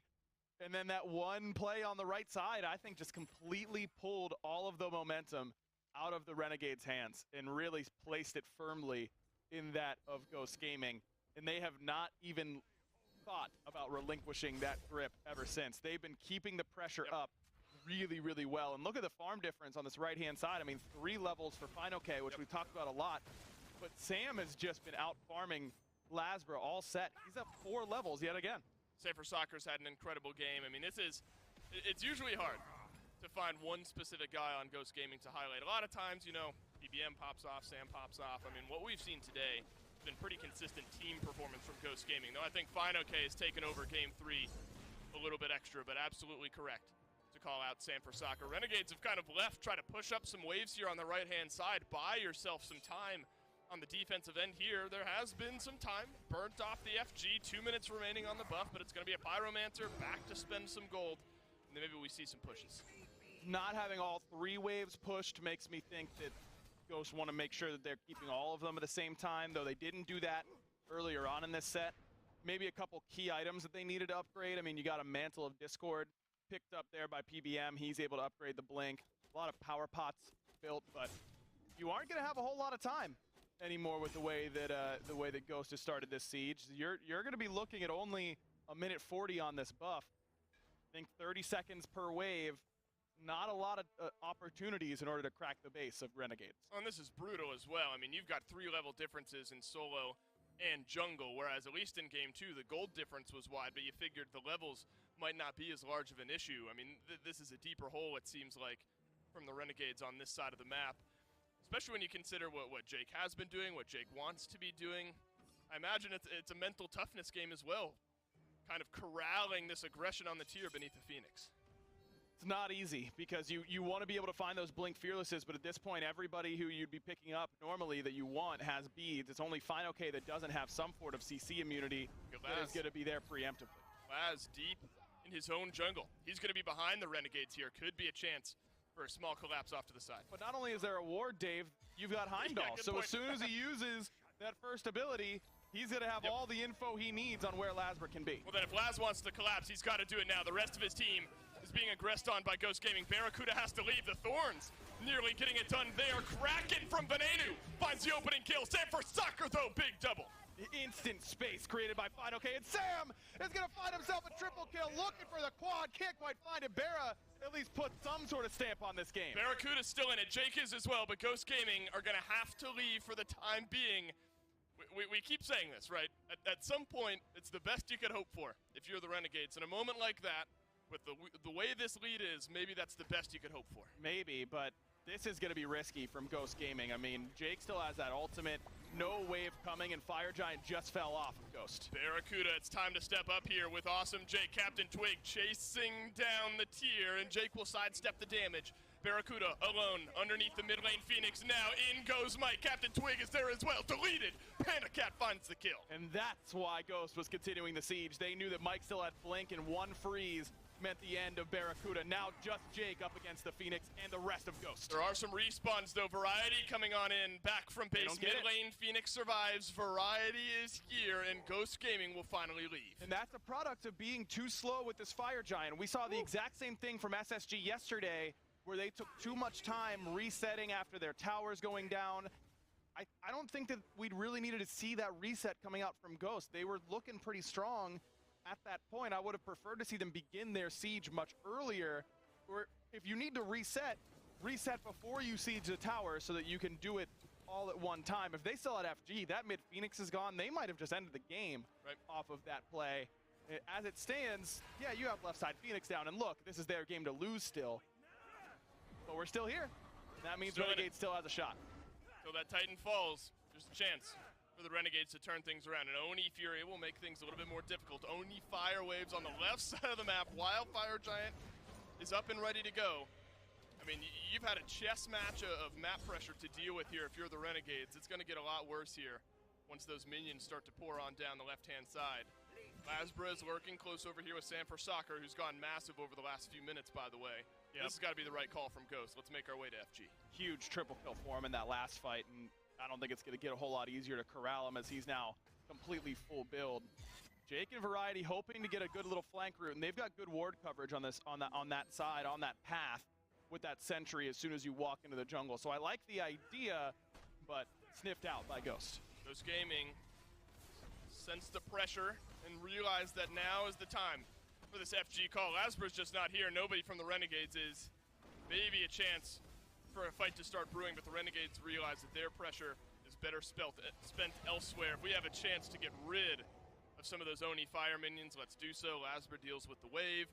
Renegades give up the Fire Giant. I like what Final K is doing. Don't worry about where Jake is. He's gonna proxy that Oni wave. That's fine. Let's just get that wave as it comes out of Phoenix. And now our wave is guaranteed to shove no matter what. And with this positioning, Ghost can actually make use of the one Oni wave still on the map coming down this right-hand side. And the right-hand side is where Ghost Gaming are going to spearhead their pressure here. Sam for Soccer back in the jungle. Lasbra is going to try to match some of that pressure there as well.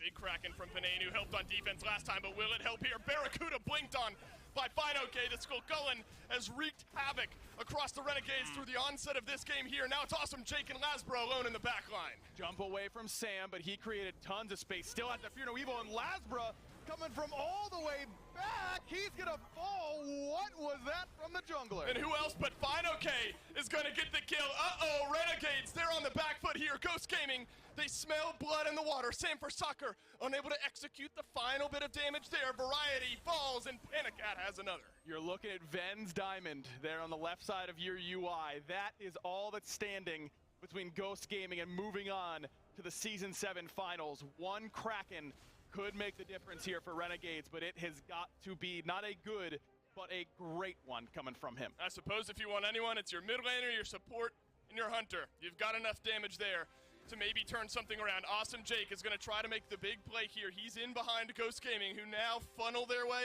in on towards the Titan. Finals right around the corner. There might not be much of a fight. Destiny is calling. Ghost Gaming, you don't want to miss it. On to the finals they go. It's exactly what this Ghost Gaming team has been waiting for all year. I mean, a phenomenal run by the Renegades to get here into the semifinals. but sometimes you just run into a brick wall, and that's what PBM and this Ghost Gaming team is. We haven't had a team that was this favored, a team that was this clearly ahead of the pack coming into the tournament since Energy Season 3, and that's the best team to ever touch the game. So I think that contextualizes what this Ghost Gaming team is capable of, and now they just have to sit and wait and see who they're going to face off against tomorrow in the finals. Do you think they'd rather face off against tomorrow? I think they'd rather face off against Radiance. They've beaten them twice in both playoffs this year, and PK is the team that beat them in the finals last year. We'll get an answer to that question right after this quick break. The guys will break.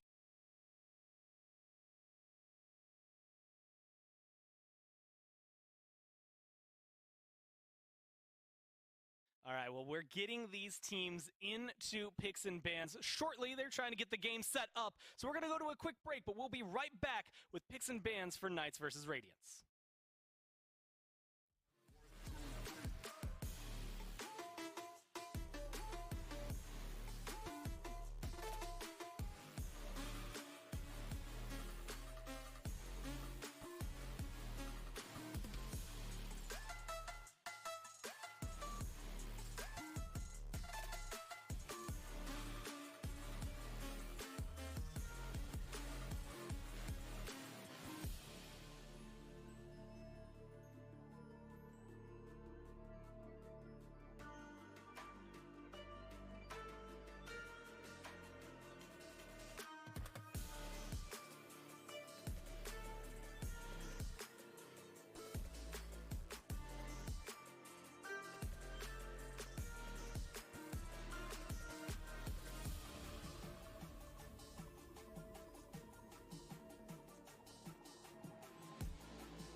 Well, the stage is set right now for that lineup of the Pittsburgh Knights to try and make a run.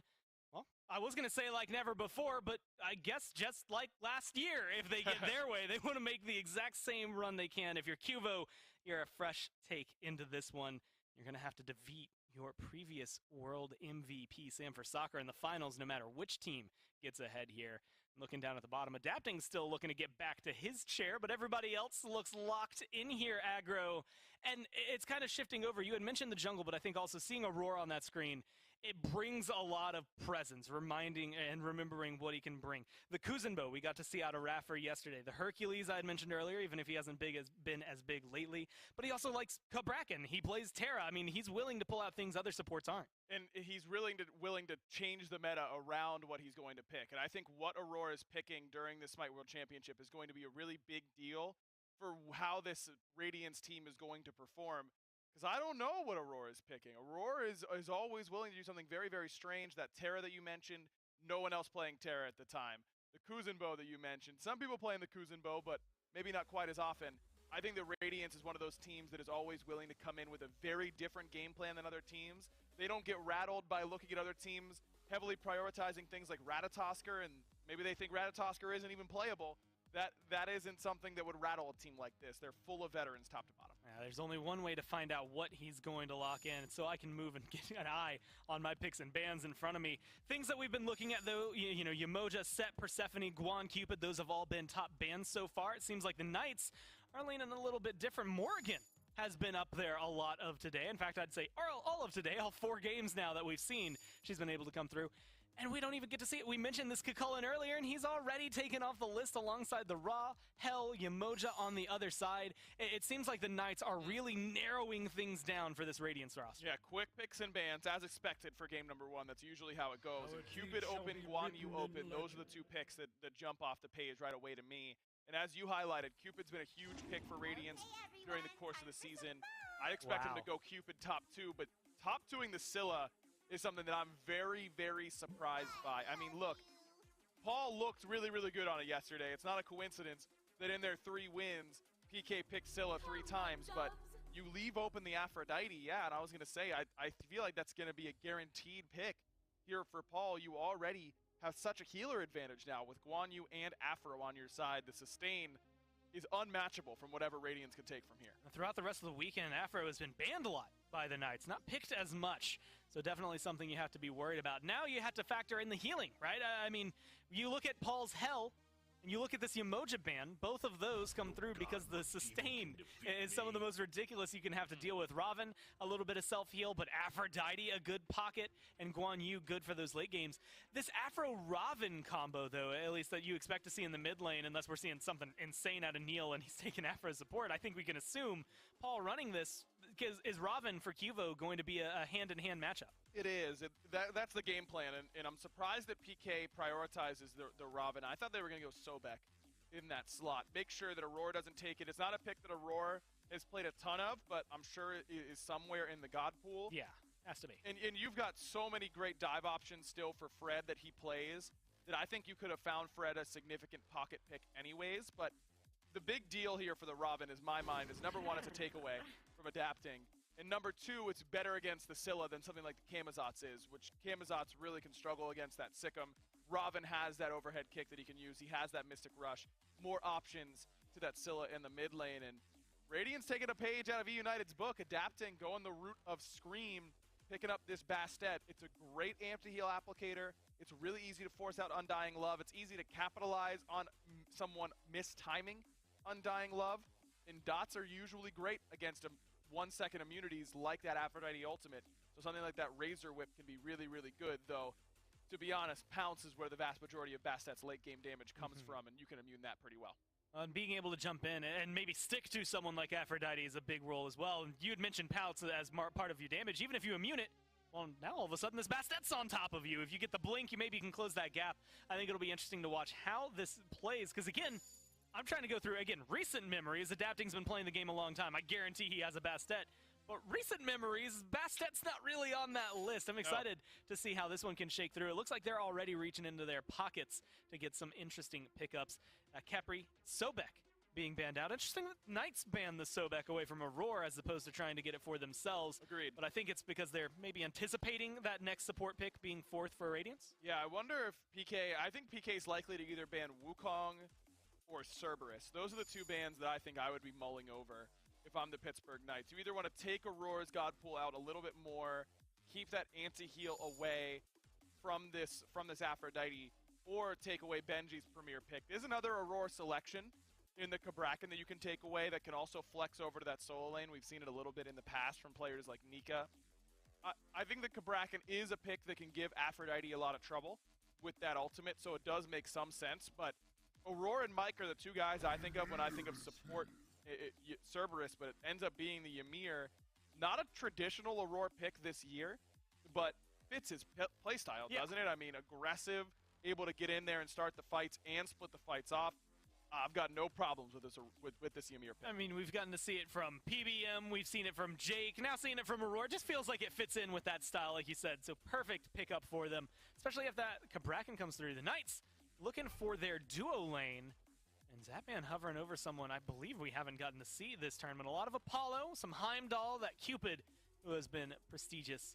But this Jing Wei has not been locked in many times, if at all. I'm trying to remember one if it was, and if it was, it would have been a few days ago. And yeah, you can see played 2 games, win rate 0. So I'm going to go ahead and say it was either maybe like Mind the Gap we could have seen and Belt Slap in one of those first days. It's been a long week to try and keep track of all of these just off the top of your head. Xing Qin locked in as well. Some of those wins that you see under his belt were SSG now eliminated, but Knights, I think, learning from their opposition. Yeah, PK played it once, I think, as well. I really like the Xing Chen pick. I would have preferred the Heim here for Zapman. That's been such a signature pick for him during the course of this year. And if you're looking for something that gets around Ymir ball, which is, I imagine, one of the big reasons why we see the Jing Wei here picking up that airstrike and that extra bit of safety, Heim just feels like he can do a little bit better, but maybe feeling like the Jing Wei can play more safe up against the Cupid than something like even Heim can. I think Radiance came away with a very strong draft, despite surprising me with that Scylla top 2. I think they got a lot of things that they really wanted. I mean, yeah, you get big man comfortable, whether it's stealing a pick away from Paul, I mean, using that kind of as a fourth ban against him, or you get yourself something that you're comfortable with. Either way, I think you're going to be happy. The Wukong coming through. Again, I'd mentioned this, but so far he has a 0% win rate. He's played a few games, but that's not the end-all be-all. How does his matchup fare against this Guan Yu? I imagine that it's pretty volatile, because if you don't put yourself in a position to get Tiger stunned in lane, that Talu Assault's going to get a full channel. Guan has really struggled through the early laning phases a lot of the time, but in some matchups he starts to get that lead. I think that being able to heal up that poke is a really big deal, and heal up your minions so you don't have to deal with that. But Scary has really made his name for himself, not in lane during these Smite World Championships, but on these early rotations. And Wukong's a god that can match early rotations really well with his really good, quick clear, and of course being able to bird form through the jungle with that 72 transformations. Now, we're looking at this, again, a team in the Knights that are coming in off of a brilliant 5-game turnaround yesterday. Radiance coming in a little warm. This composition feels like, on paper, at the very beginning, you already know what you're going to be doing, right? Like, I'm looking for a warm-up game. Everything is pretty much carte blanche. Everything, you know what you're getting into. This Bastet doesn't necessarily scream that as loud as things like the Ymir and the Scylla. I mean, is this going to be an early game-oriented adapting, or is he looking for the late game potential? I think all of Radiance is looking for the late game potential, and I was going to say, I hope Finch and Mifflin are ready to talk a little bit, because I think this is going to be a longer set, just in the way of the play style of these two teams. PK clearly willing to go late game. I mean, they turn up the gas when necessary, but looking at all 3 of those games they won against SSG yesterday, what, 54 minutes, yeah. 44 minutes, 56 or whatever it was. I mean, lengthy games. Radiance typically does the same, and this team composition looks to me like Radiance want to group up and use their very, very potent AoE damage in the midst of a team fight. Yeah, I mean, when you're able to get a win, 2 wins, I guess, an hour in, 1 win just shy, you're not like the first 30 minutes of a game does not scare you if you are the Pittsburgh Knights. We talked about that mental tenacity, but alongside that, I mean, you're getting that performance from the Xing Chen. You also have an Aphrodite and a Guan Yu. I mean, even with all the anti-heal in the world, that feels like it's going to be impressive. It will be, and that late game sustain is going to be a big deal, and that's why this Bastet, I think, is really good for that anti-heal application. Wukong could even get some anti-heal if he needs to in the form of something like Contagion or a Pestilence or a Brawler's Beatstick. We've seen solo laners start to flex a little bit more damage into their builds. I think that PK is much more reliant on what Paul and Fred are going to do in that early mid-game. You can turn up the gas pretty quickly with a blink, back-off damage into Robin damage. You'll be able to start insta-killing people 1-2 items into the game. Now, I hesitate to say this because we got to see late-game Robin yesterday where it was phenomenal from Cuvo because he had to be phenomenal at the end of that to make it work. But Robin, you know, we talk about him so much as this level 3 oriented jungler. Like, that's when he really starts to be able to get the ball rolling for his team. Bastet also has some pretty good damage early on, but is Cuvo going to be able to take that damage and force the Scylla into an uncomfortable position, or maybe the duo lane? Is he going to look for early pressure? Or, like you said, I mean, they're comfortable playing into the long game. Are they going to wait that distance? I think that PK is going to look to counter-engage a lot, because that's usually what you want to do with Robin and Aphrodite, or Aphrodite plus insert Blink jungler here, is let your duo lane start to be aggressive, assume the enemy jungler or the enemy mid laner is going to be rotating over, and then pinch them on their way in. Blink in with the jungler and let that back off do the work for you. Well, can the reigning world champs continue their tear forward, or can Radiance give adapting a third time lifting this hammer? Let's go down to Finch and Mifflin to find out. Going the dash there, Core and Aggro. It's Finch and Mifflin as moving to game number 1 of PK up against Radiance. And Miff, for me, this is going to come down to how well Radiance can deal with all this sustain. Guan Yu and Aphrodite allowed through Afro and Paul's hands. I know there's some strong picks. Scylla's been big this weekend, so have Cupid and Amir, but can they contest all that sustain? I think they can, Finch. I mean, we already had Aggro highlight how easily it's going to be applied anti-heal from the Radiance draft. Benji with the Jinku Bang from downtown. always going to be able to apply a Brawler's Bead Stick. Adapting with a dot is going to be huge. That means that there's going to be a lot less healing for a long time if he's able to get those claws in there. But even big man Tings on this Scylla should have a pretty easy time applying that Divine Ruin. I like this from Aurora. Getting disruptive on PK's normal pathing. It does not stop them from securing. That's not even necessarily the point. You want to slow them down, give a Cyclone Spin a chance to get some of that farm going, then get off to a good start. He can get aggressive exactly like this. There is the slow. And even without the kill, not a bad start. That man's speed's already on cooldown. I'm sure he's counting his lucky stars that he decided to lock in Jingwei this time around. That added layer of safety is going to be needed when Radiance is playing as aggressive as they are in this duo lane. Aurora on the Ymir, Cyclone Spin on Cupid. That's a 2013 kill lane if I've ever seen one. Where did Tings take all that damage from? He's down to half HP. Might have happened here in lane. There's plenty of poke. Maybe even end up taking some damage somewhere in the jungle, but hard to know. Either way, you'll have to play a bit safe in that middle lane. But you talked about it already, right? How the anti-heal application for Radiance should be available rather easily, and that should be enough for them to slow this down. But Aggro hypothesized that this might be a bit of a slow game. PK played slow yesterday. Do you see that happening here again? I think it's up to Radiance to set the pace in this one. If they are able to find a lead, this could very easily end quickly. If Paul falls early, he's going to fall constantly throughout the duration of this match. It certainly can go late. It's something that PK flourishes in. They'll drag the game as long as they need it to go, right? If it has to be 56 minutes for PK to win, PK is going to 56. And they'll do it happily, man. One of our most patient teams in the entire league. They've always been willing to fall back and play a bit of defense. This seems like that to another level, where they've been capable of drawing these games out, because SSG put them to the test time and time again, and PK were able to hold on. Unfortunately, that strong squad, we had to say goodbye to them. We are down to our final 3 teams. Ghost in the finals already, and then one of these joining them is Adapting, takes some damage, trading with QFO Fred. No kill potential, but don't you feel like there's maybe some pressure on Adapting to get a dub here in his potentially final season? Look, yeah, of course there is. My man wants the 3rd ring, right? Looking for the hat trick up in 2021, but even then, Adapting right now, his entire job is not to set the pace. He doesn't have to keep up with Cubo Fred. He's scaling into the late game much better on this past set. I wouldn't be surprised. We already had it highlighted earlier. He's one of the more selfish junglers in the league. He's going to be playing for him. Expect him to be farming like an ADC. Right. In terms of the play style, right? In terms of what his goals are going to be in this game, and Adapting going to be playing to make sure he's in a position that when this team needs a carry, he's there and ready to do it. And I got to think a lot of his job is going to be making sure that it's not just that Paul's not doing healing, but probably getting rid of Paul, pressuring him out of the fights, if not outright killing him. But now showing some presence for Scary D, who's pushed up a little bit in the lane. Adapting does not have ult. No one here does, but there's the flow, and there's the dash, and that should be it. With Scary D out of movement options, first blood of your second semifinal goes to Adapting. And he's called Adapt King for a reason. You're right. Keeps the crown on his head and he keeps it warm. First blood for Radiance, and that's such a huge start for him. Scary D has been a star player for this PK roster all week. If you're able to put him on the back foot initially, we were already saying, Benji, this guy's one of the most consistent we got. I'm sure he'll bring it to him. But here's the counter gank. Cubo Fred goes to left, and I don't think Aurora's got an option. He is put down, and Cubo Fred responds in kind. I think there's pressure on both of these junglers. They have historically battled throughout the history of Smite, and they're continuing it here today. Long time ago, we used to say Cubo Fred. Yeah, that's a Adapting light, right? Adapting's little brother. And now he's trying to prove on the world stage that no longer does he live in his shadow. I love this play style from PK. They see the presence from Radiance on the right side of the map and respond in kind on the opposite. Duo lane now ahead for PK. I think worth noting, maybe not exactly equal, right? Obviously, first blood a bit more, but a kill into the solo laner versus a kill into the support. I mean, you're leaning towards that pick and solo. You almost every single day of the week, but even then, take a peek at the gold. First blood bounty goes the way of Radiance, but still, PK has the gold advantage across the board. Wow. They're farming incredibly well.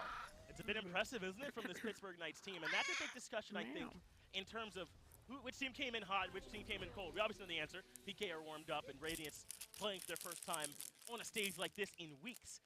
But is that going to necessarily impact the game? Maybe right at the start of this, it is a little bit in PK's favor. As they're warmed up, they know exactly where they're all going. They've done it so many times before.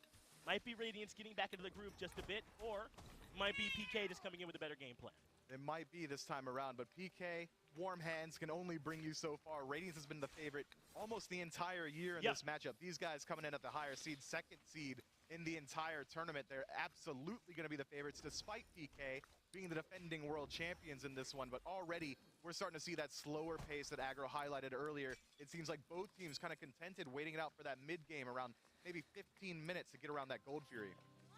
I think worth noting, there's going to be quite a bit of pressure on Big Man Tings in this set as well, and I think he's perfectly able to rise up to the challenge. He's played so well for this team. Scylla's been such a priority pick this weekend. It surprised me a bit how much he's been valued, but she's looked great, and Tings can make it work. But Neil's in trouble. Cyclone's been already using the ultimate. Neil Ma makes that with an ultimate of his own, so no harm, no foul. But that's 2 ultimates down for Radiance, just the 1 for PK. But as I was saying about Tings, I think he can more than handle rising up to this challenge. He really can. This guy has been like a crouching tiger for the Radiance draft, right? These guys have been really playing well, but often you talk about the star-studded roster. You know, Cyclone's been hailed as one of the best in the world. Adapting, obviously one of the best to have ever done it, even Aurora. But Big Man Tings is a guy who came into the beginning of the year, and he needed to prove himself a little bit, and I think he's certainly done it, becoming a win condition consistently for this Radiance roster. He has. They've known now that they can afford to rely on this Big Man Tings player, man. He's really... It's tough to come into it. Not just these guys are all real good, but some personalities on this team as well, and Tings has really ingratiated himself in there well. And there's a lot of world champs in this lobby, just in general, right? I mean, obviously most of PK already won, just not Cuba Fred, and then everyone except for Tings on this Radiant side. This is 2 squads that are very, very familiar with being in this exact position and can help bring up some of the ones that maybe haven't just yet. I'm loving what we're seeing so far already. We're going back to farming. We're consistently trying to find advantage wherever we can. PK has been bringing the fight more to Radiance a little bit more so than Radiance has been in the return, trying to find those opportunities to look for pressure, and it's because of this player you see on the screen right now. It's this Neil Ma. It's him on Jing Shen constantly moving forward, trying to find the skyhook to facilitate some aggression. Well, let's talk a little bit then about some assignments. We had to wait. Adapting, maybe thinking about getting a bit aggressive, does not get down there in time for any speed buff, but they are on time. Still away some Harpies. Not bad. Adapting and Tings work together on that. But to talk about assignments, who would you say is the priority target here on both these teams? Think obviously Paul for PK, and then whose job is it to try and mitigate them on that opposite side? In the early game, keep your eyes on Adapting around these 3v3 fights. It's really going to be on him to try and shut down this Aphrodite Paul on the other side.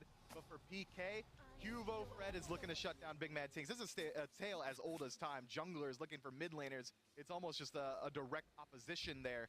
And I expect to see PK likely have their soul laner rotate out a little bit earlier than Benji will. Scary D is a player that likes to get involved very early on in the match. And as Guan Yu gets over to level 9, level 10, get some defense under his belt, that cavalry charge is going to be one of the best engage tools on the map. Scary's been great at rotating out early. That's a great point to talk about. I mean, and not just early like very early in the game, but I mean sooner than what his opposition will do, getting over there and finding those impactful moments. A lot of the times he has to do it because his team has fallen behind, as Benji can't find the Tiger Stun there, so he takes all the Talu assaults. Meanwhile, Adapting, I think it's 1. The other 2 go to PK, so still favorable for them as Radiant still try to be on time for continued invades. This is going to be a really late one, it looks like, as we thought. Both of these teams approaching it rather patiently here in the early, but here's a grouping as all of PK push up, try and get to the Harpers on the other side, but they get there a bit late. Yeah, Ymir is so good at locking down these small jungle corridors. You want to get aggressive, you're going to have to commit your leaps to get over that wall. So already, Radiance have been constantly looking to find pressure. And this is an interesting hold of the ultimate for Zapman here. Going to trade about 50% of his HP bar, but he is going to maintain the airstrike as PK, they're looking at gold.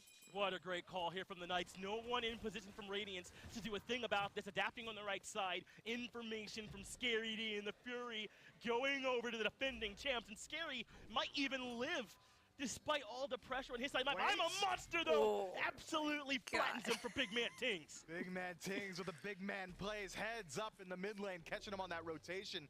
Good communication from Radiance to let him know which route Scary D's taking. But unfortunately for Radiance fans, that is always going to go the way of PK. That neutral objective going to bolster that gold. Plus a couple of ultimates used, right? Adapting and Tings had to do it. Cyclone Spin used his to try and force that man to overreact. And how about Zap? That guy is unwilling to overreact to anything. He will not give you that respect of dropping the relics, of overreacting. You have got to force them as once again, PK move up to try and strip away some hardness. That man absolutely stoic as Aurora moves forward, finds the freeze. And Paul will be the target. He is so low on mana, but over the top comes Cubo Fred to back him up, but adapting has the damage, and Paul has been removed quickly. 4 members of Radiance are going to bear down on Cubo Fred, 2 for 0, and they might get one more off a nasty wall. Aurora finds the freeze, Benji finds the kill. 2 for the solo laner of Radiance, but what are they going to do with this lead? Scary D still alive, Cyclones, one snap. And Zapman barely makes it out of there, gets over the wall to the tier 2 tower, so he does survive. But what a fight from Radiance. If you want to talk about getting back what they lost on that Fury, they certainly just did it there. You guys want a PvE? Radiance came to PvP, and now they're going to do that as well. Pyromancer being aggressed on by Radiance. No one in range from PK except for Scary D, but he knows better. He can't step forward here. This is going to be a neutral objective that goes the way of Radiance absolutely for free. This team is so strong at exactly this, at team fighting early, at out-rotating you to these fights and catching you off guard. That was PK thinking they could push up in the jungle, but Radiance had more numbers. Radiance were ready, and they came in with the reaction. And look at this start from Aurora. This is a bit odd. It's the Magi's cloak in that second slot.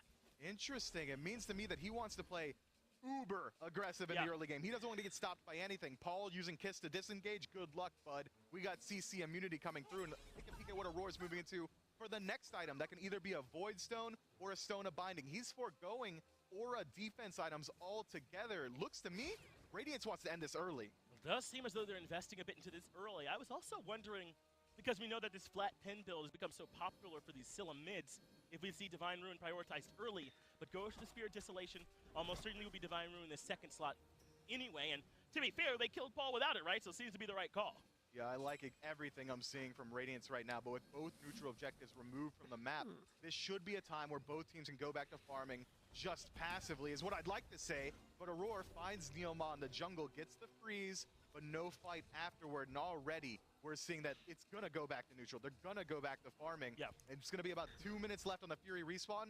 That's where sparks are going to fly. They'll be taking a little bit of a breather now, as Radiance have proven that when they're there in numbers, they can win these fights handily. And Aurora making this Amir look great. I mean, there was a while where it was all Hercules. It's a red buff invade. And Aurora's here to force a bit of a reset. Neoma moves in. Wall. There's the Magi's cloak to try and help out. Freeze lands, and they secure the red buff. Or does end up going over to PK. No one stepping in to claim it, so it must belong to the Order side team. And maybe Radiance can get a kill after all, as Neoma's low and adapting claims his life. Aurora is stuck behind the wall, so Cubo Fred claims his life. They make it 1 for 1. That man forced to use the airstrike to escape the situation. I think it was Paul with the back off that was able to confirm that red buff for his team. Well played, but it does come at a cost. Support for support here, and it's Radiance constantly looking for that aggression. Already, they're starting to group up. We thought Scary D was going to be the first one rotating out, but this time, it's Benji. Scary, on the other hand, trying to strip away whatever he can in the jungle. Cyclonesman has the pressure in the duo. You can tell just by looking at these towers, has one low, and Zap took some damage. In fact, the beads are down for Zap. That's a great opportunity, potentially a gank. And you don't even necessarily need adapting. I mean, Aurora could potentially cause problems for Zap all on his own with a little bit of backup from Cyclone. Yeah, and already, look at this. Cyclone Spin, 1 level lead. Aurora, 1 level lead. 2 levels up in mid for Big Man Tings. Radiance is controlling the map as far as XP goes, but there it is. Scary D punishing Benji for all these early rotations. Takes out that tower very early. That's the right call there from Scary. There's not much he can do once Benji's already made it over there to the other side of the fight and impact that battle. So instead, he just keeps up the pressure in his lane. That's the right call from him. But this is what you were talking about earlier. Fury respawning in about 15 seconds or so. And I think that's where we might see a bit more action. I mean, certainly Radiance will be willing to force a fight there. They should be looking to fight, but already PK's hit some very important power spikes. Paul's got the Lotus Crown online as well as the Chronos Pendant, so he's going to be healing often and supplying defense to his team. The front line of PK is going to be very strong. Another good wall. Magi's gives an opportunity to put the damage on the Neil, and that is the Undying Love. What a cooldown to have secured for Radiance. I don't know if they should do all that much backing up. Without that cooldown, Radiant should be at a good spot. But PK have the vision control. They got the oracles from themselves, so anything Radiance do, PK will be privy. Another good wall. Aurora's making it look so easy as Paul has to use both relics just to survive. Whirlwind of Rage and Steel brings in Aurora. I'm a Monster is there for backup, but in the background, Cubo Fred stomps adapting to try and get one up against the King, but Benji trades it back. It's jungle for mid laner, and now Benji in an awful position at the back of the fight, but he still has his ult. Yeah, Somersault Cloud is going to be forced out here, but what are Radiance going to do with this time? Adapting's dead, Paul's dead, neither team feeling confident, but Gold Fury's still available. It seems like we're going to let this one fizzle until both of them respawn, but I'd like to see Radiance try and push this lead. Paul being the healer for his team, that's such a huge loss. It really is. I mean, they did so much work. They got Paul's ultimate, they got Paul's life, both of his relics, and still felt like Radiance weren't comfortable pulling the trigger. Now, even when Paul makes it back and he has an ultimate available again, without beads or Aegis, it should still be much easier than normal to take care of this Afro. Yeah, Radiance is going to have a huge advantage moving to this next engagement. I would be surprised if it's not around the Gold Fury, but we might see them also go for the Pyromancer, as it's just going to be a little bit easier going for them. And already, Neilma feeling the pressure. Aurora constantly finding these walls, these freezes in mid. Yep. Neilma struggling to keep up.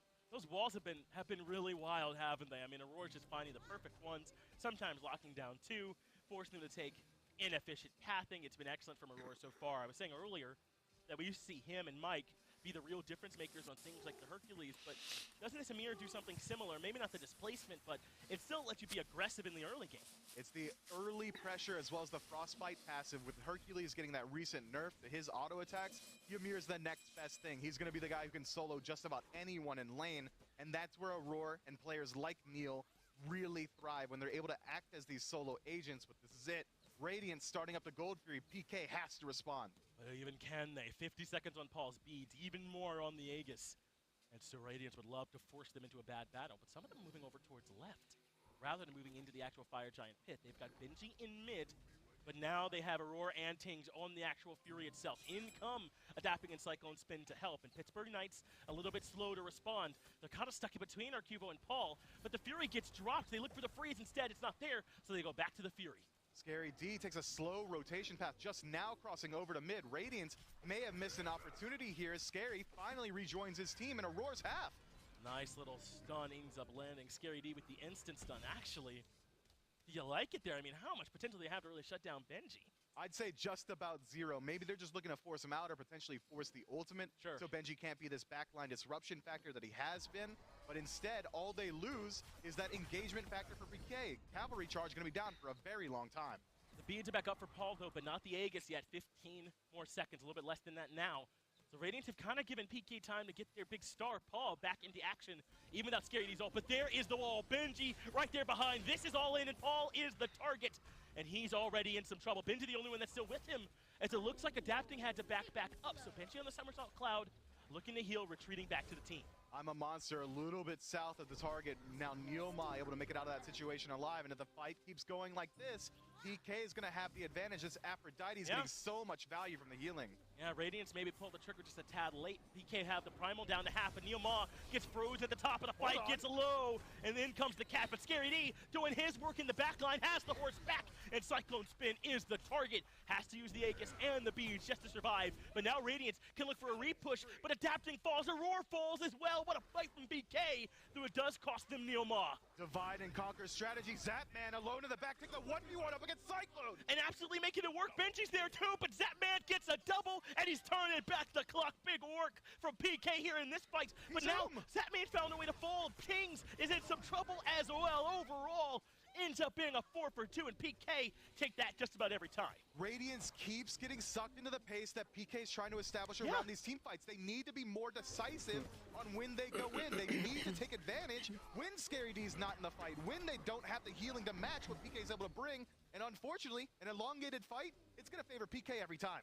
Benji's here, and he does it, No. Benji! What a nutcase as he finds a way to steal away the primal with the cudgel. I mean, I saw him there. PK thought it was free, but not enough work on the confirm. Cannot believe it. Jinku Bang stealing the Gold Fury for Radiance, keeping them afloat. 1,000 gold in the lead. That changes the whole fight, doesn't it? That changes everything. Now Radiance effectively grandfather claws themselves on one fight in there.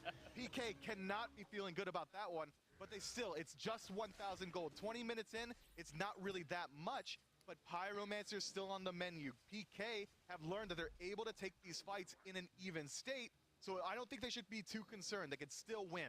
They absolutely can. They've been fighting very, very well so far. And Radiance, maybe the opportunities aren't quite as good as we think. I mean, we've got so much information, and Radiance don't quite have all the same.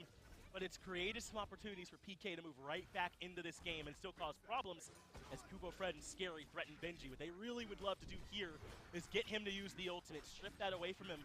Meanwhile, Radiance take care of the Pyromancers. The Fury and Pyro go to Radiance. And now, Psycho's been getting aggressive, dropping the Fields of Love and forcing Scary D to use his own ultimate. Meanwhile, on the opposite side of the map, Zapman taking away the tier 1 tower. If no one rotates to stop him, he'll keep going for the tier 2. It's going to be Big Man Tings on the rotation, and Scary D locked down by adapting. And another good wall. That should create the space, especially with the freeze, to take care of the Soul Laner. But in comes Kubo. Fred for revenge after the fact. Now here's Tings and Benji trying to deal with Neil and Zapman over in left, but his job is done. He got 2 as I'm a Monster connects. How many has Tings just done raw? He's doing it all on his own. Jumps over the wall, doesn't care who's there. Neilma forced to use the Whirlwind of Rage and Steel. And that's just to slow down Big Man Tings' aggression, because over in right, they're going to lose Aurora and adapting.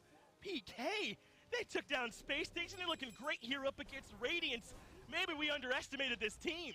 And Benji not willing to let it go for free, but Zapman much too quick. Might be able to find Neil, though. I like this. Benji looked like he was going aggressive, turned around.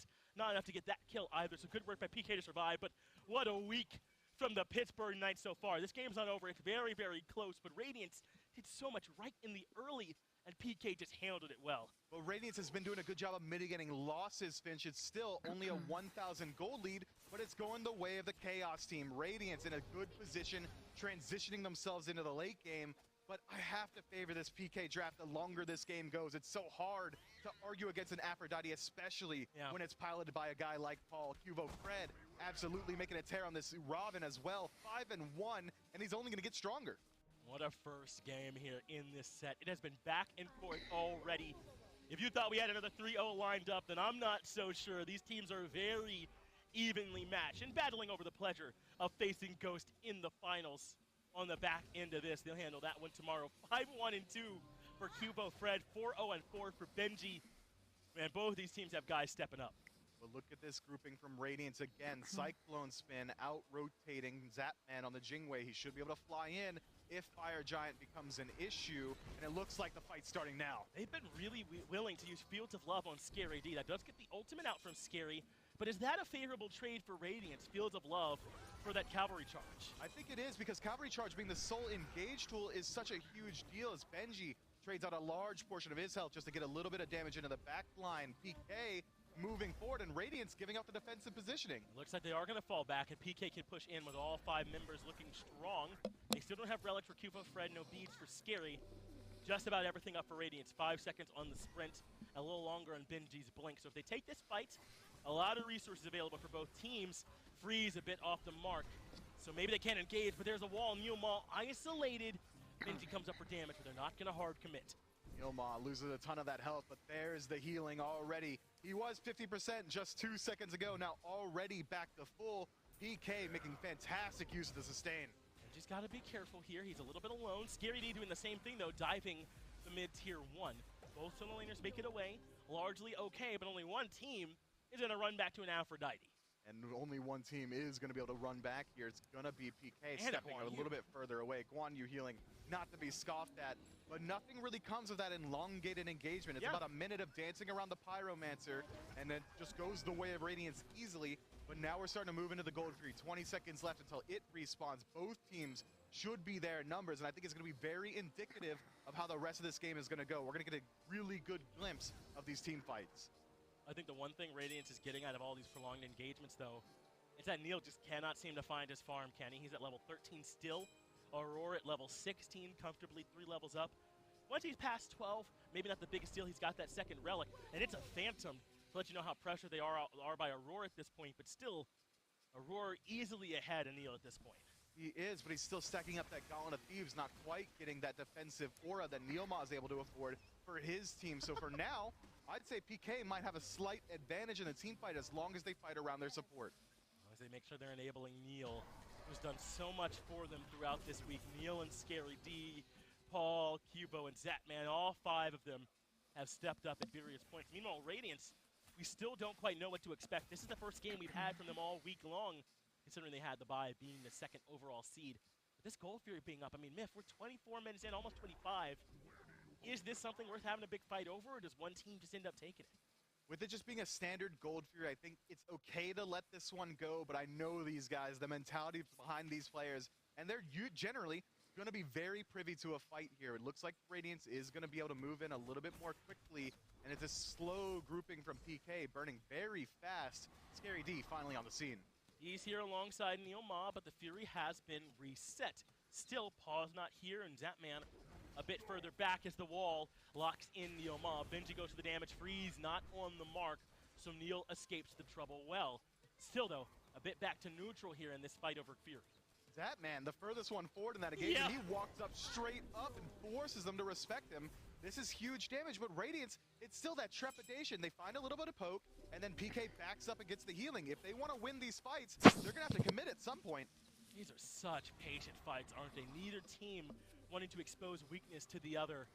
All of them playing so carefully as Neil Ma will be the front member this time, taking a little bit of poke out on the other side from Cyclone Spin, and that Odysseus bow popping through.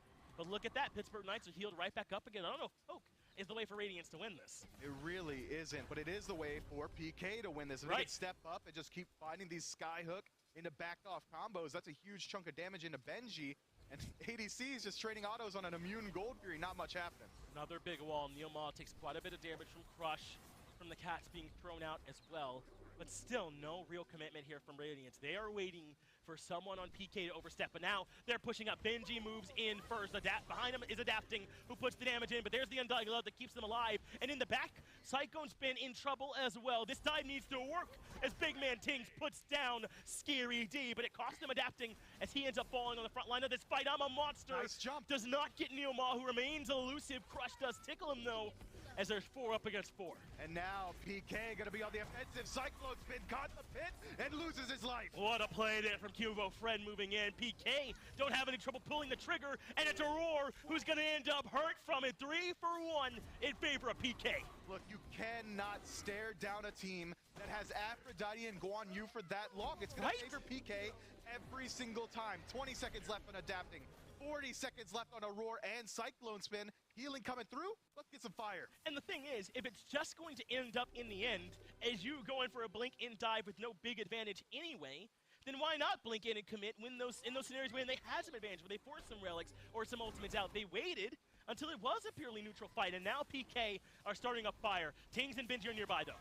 Take a peek at the relic usage. Aurora didn't even get that honk off. That in that hurts. engagement. The healing is unmitigated essentially, but Big Man Tings hovering around could look for the steal. Fire Giant's getting low. Oh, there's some pings. They know that Tings is here. He's been blocked out by the Whirlwind of Rage and Steel. So Benji, can he take another objective? No. PK secure the first Fire Giant of this semifinal and take the lead over Radiance. Adapting, hovering around, seeing what he could do, but he gets spotted out by Scary D. Radiance, you get a constellation prize. Pyromancer for Fire Giant.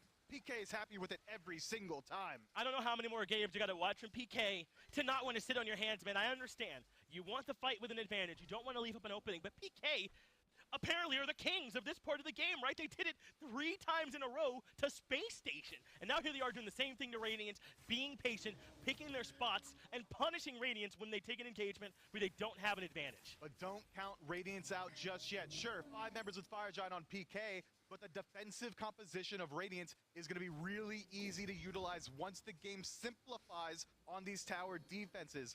5 people standing in front of you means that it's 5 easy targets to line up with a Crush or a I'm a Monster. These Aurora walls are going to only find more value, and he's going to be able to use them to make sure that these towers stay up a little bit longer. They don't have to put up a hard defense here, but that's exactly what I want to see from Aurora. Buy as much time as possible so this Fire Giant buff ticks away.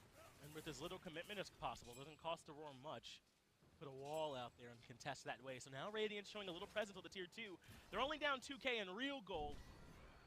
We all know how much the Fire Giant actually adds if we want to do with the honors. Yeah, 10,000 gold is what I like to equate Fire Giant to. Another fantastic wall from Aurora there. Yeah, I appreciate it. Freeze off the mark. Scary D lives, but in the back line comes Neil Ma, getting the beads out from Big Man Tings. So they will take the battle underneath the tier 2 as he pushes out PK. But PK at fire, all the healing. They're happy with this type of engagement. They can come right back in.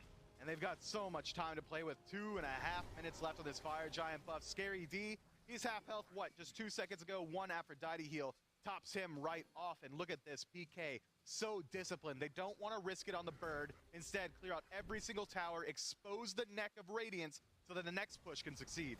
Yeah, Pittsburgh Knights should be able to take the Phoenix, but tower, excuse me, but in comes Radiance to contest yet again. They put up a wall and keep PK at bay. They're willing to put up, at the very least, a soft defense on these tier 2s and not make them free. But in comes the Pittsburgh Knights. The wall is there again to deny, so Zapman switches targets, but they know that Scary D is low. There's a Field of Love, and that lands on so many members. Neil Ma is low. I'm a Monster, though, off the mark, but Neil Ma will still fall. Kibble Fred has been rooted, and in comes Adapting, looking to find a bit more. Aurora, I think, finally uses the Cursed Stomp on the tail end, but doesn't get much out of it. Adapting on the chase. Zapman all alone. Benji can't find him. The damage is there, but does he live the cost? Dot damage, take it through.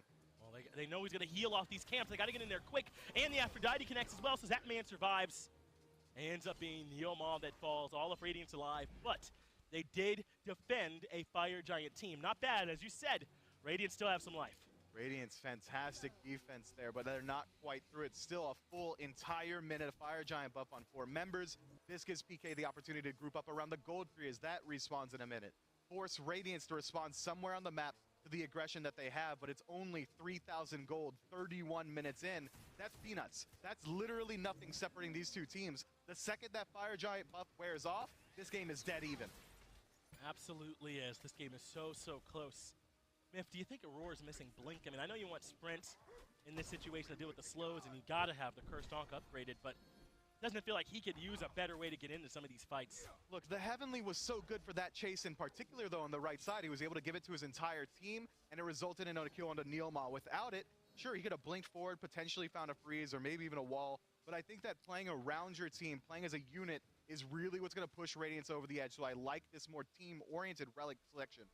Make sure you bring on the whole squad with him as PK set up around this next Fury. They'll get Oracle Vision as well. Meanwhile, Radiance don't seem to want to push up too far at this point. They push up that middle wave, and now they're taking some back. So it looks like Radiance maybe exerting themselves on defense, though, of course, this Fury at this point, not a big deal. They'd much rather be ready for the fire in 45 seconds. But this Fury is going to allow PK to have a slight advantage on the fire. The Primal Fury making it much easier to confirm that objective. More damage to the Giant, less damage to them. And Radiance, they show up, but that's a weird grouping, man. They do throw up one wall. That allows them to move up a bit more safely. There's a Crush and a Lovebirds thrown out as the Fury not really started or committed to by either team. Still no sprint for Aurora, only 5 seconds from that, but no relics for Zapman. If Radiance have that information, and they should, he's got to be their target. I'm getting deja vu to the last Gold Fury fight. Radiance not looking for the confirmation. PK looking for as much poke as possible. It's always going to favor the healer here. Radiance have to make a decision. Do we want to fight, or do we want to get ready for the Fire Giant? Because if they lose a fight here, it's almost giving away the Fire Giant, or even potentially the game. PK trying to move forward when that freeze is down. That's a great opportunity for them as the wall disrupts them. Aurora trying to get the freeze without the wall because Neilma has been jumping on reaction to that wall and not getting frozen. He has been, or he's been just standing in front of the wall, forcing Aurora to step himself forward and then committing his body. Right. This time he's able to isolate Scary D, but he's able to make it out of there with the Warrior's Will incredibly well. But it's such a slow fight. It's such a patient engagement from both teams, just waiting for the right opportunity to work their way into the back line. It's Aurora who lost his Magi's proc in that last little skirmish. Still available for Neil Ma on his side of things. And Radiant's still struggling to figure out what their opportunity is to all-in commit. And I agree, it's a tough task because they've got all these healers on the other side. And they've kind of given them a point to get to their strongest moment of the match. So decent damage coming out in this poke, though. Doug highlighted on those Odysseus bow. That's going to bounce around throughout these team fights. The biggest advantage Radiance had coming into this Gold Fury dance was Zapman's relics. Right. Yeah, no longer. Zapman has beads and Aegis available to him. Every relic available to every member in the game. But the thing is, as they get that freeze off on the Scary D, the big thing they're waiting for is not even that strong, as Benji has to use the ultimate right away. It takes a ton of damage on the front side of that fight. Looks like there's not going to be much more commitment. He falls back to the team. But that's kind of my point. Even when they got them what they wanted for, they dropped the freeze on the Scary. They don't even have the big burst potential on him. There's no way they kill Scary D that quickly. Nice freeze on the Scary again, but he's already healed back up. Benji, on the other hand, has to heal up the old-fashioned way. Soul Leader on the wave, but he's almost out of mana at this point. Radiance running on fumes. Neomar starting to take some damage now on the tail end of this fight. That should get healed up, but there's a two-man freeze into the Fields of Love. And so Adapting commits on the back of it, has to leap back right away. So Fred makes his dive, and Adapting gets absolutely dunked. I'm a Monster, though, lands on the Neomar, who's low in the back. But who can afford to chase? It's Radiance that ended up losing a member again. PK get the back up. Scary D's done his job, soaked up a ton of damage from Radiance. Yeah. And now, healing back, Primal Fury should go their way. Radiance got the Oracle, so they get to watch on his horror as the Gold Fury goes the way of PK, making that subsequent Fire Giant that much easier. Adapting dead for 40. I don't think Radiance can step up here. I don't think they can either. Adapting is going to be gone for a while. They don't have the sprint there from Aurora. This is tough, man. That's twice in a row Radiance have insisted on this slower pace kind of engagement around PK. I mean, I'm not saying an all-in engagement's guaranteed to work either, but I think they got plenty of evidence now that the slow take isn't working either. It hasn't worked out for him just yet. Scary D so low, What? can't take that damage. He has ended up quite low. Maybe this is the opportunity Radiance saw coming as Scary D manages to just barely escape. Neomar low in the back too, but Cyclone Spin has the damage to get him low. Massive Meanwhile, wall. Fred and Paul are trapped behind a wall. Tings gets the perfect double. Big man Ting's not done with just two, wants more, forces Zapman into the air. Zap and Neil on the retreat side by side. And now Radiance healthy and grouped up around the fire. I don't understand. PK played so slowly all game long, and then all of a sudden, they take this all-in commit, and lo and behold, it worked perfectly for Radiance. They get 2 kills, and now they start a fire, and no one from PK is contesting, so this Fire Giant is gonna go to Radiance. What a curious 2 engagements back-to-back. Yeah, Scary D a little bit too confident in his defensive build, just holds the W key straight into Cyclone Spin, who says, well, okay, 3 auto attacks for me, and he puts him down in the dirt, forcing him to retreat, and puts the rest of PK on the back foot. Aurora finds a fantastic wall, Perfect. and a 4-man onk to stop the healing of PK, and now, the bird, it's gonna go the way to Radiance. Man, listen, if this is the moment Radiance was waiting on, an overcommit from PK exactly like that, then they're looking pretty wise right now, aren't they? I didn't think it was coming. PK had been playing so patiently, but just an odd engagement. I mean, I understand, right? They don't want a 5v4 on that fire with Scylla on the other team. You don't feel like you can confirm freely, but I don't know if that was quite what they were looking for. At least force them back in, force them to step into the Fire Giant pit itself, but instead, PK deliver himself. Scary D so fast on the horse. I mean, not everyone can just hop onto Epona and ride into the sunset. He has to have his team behind him. He gets a little bit overzealous on that engagement. So now we get to talk about the reverse of what we talked about earlier. Radiance's offense and PK's defense. This sustained draft, it's not quite as good. It's not a standard mage like Scylla. They're going to struggle keeping the waves out. They're going to struggle finding the damage output. And Radiance has been struggling to sustain in every single team fight. Fire Giant gives you just that. Exactly right, kind of covers up one of those holes for them, so they'll secure some buff speed for Adapting Red for Tings as they push down the left side minion wave. First and foremost, they're going to have to take care of these tier 2 towers. It looks like for the most part they're planning on doing that all the way in left. No big surprise, that's the furthest lane away from FG.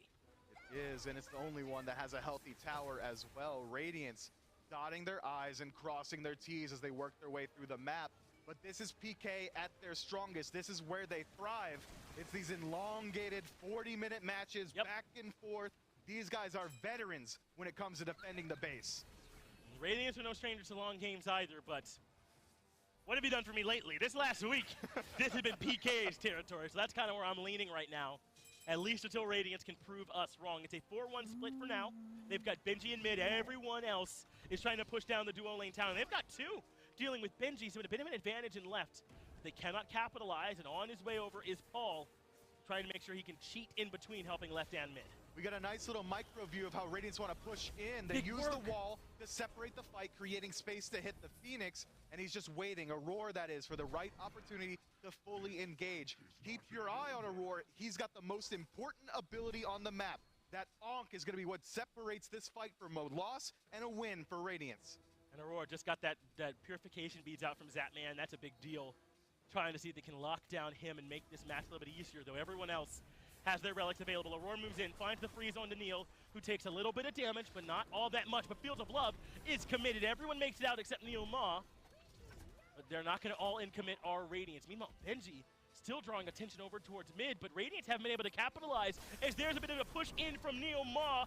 Twice in a row now, Radiant have waited for the push, and how do they answer? Cyclone Spin is low, I'm a Monster connected, but Qfo Fred has already taken one. Tings gets one in return. Scary D and Neil in trouble. Cuba falls, adapting. Oh, it's takes a over! step. Big man Tings ends Paul's life. That should be the game. Neilma, the last one standing. Twice in a row, Radiance waited for PK to overcommit, and twice in a row, PK obliged. I'm so surprised. This team normally known for their patience, for being willing to wait, and they went right into Radiance's clutches. One mistake. That's all it took. One mistake. We thought they were going to get the Fire Giant. We thought we were going to be talking about their push. Radiance strips away hope, gives them despair in its place. Man, now I gotta disagree, man. If Radiance want to wait, they can wait. If Radiance want to take it late, they sure can. They absolutely win game 1 and break the streak of PK. But we'll see what happens in game 2 after the break. Impressive.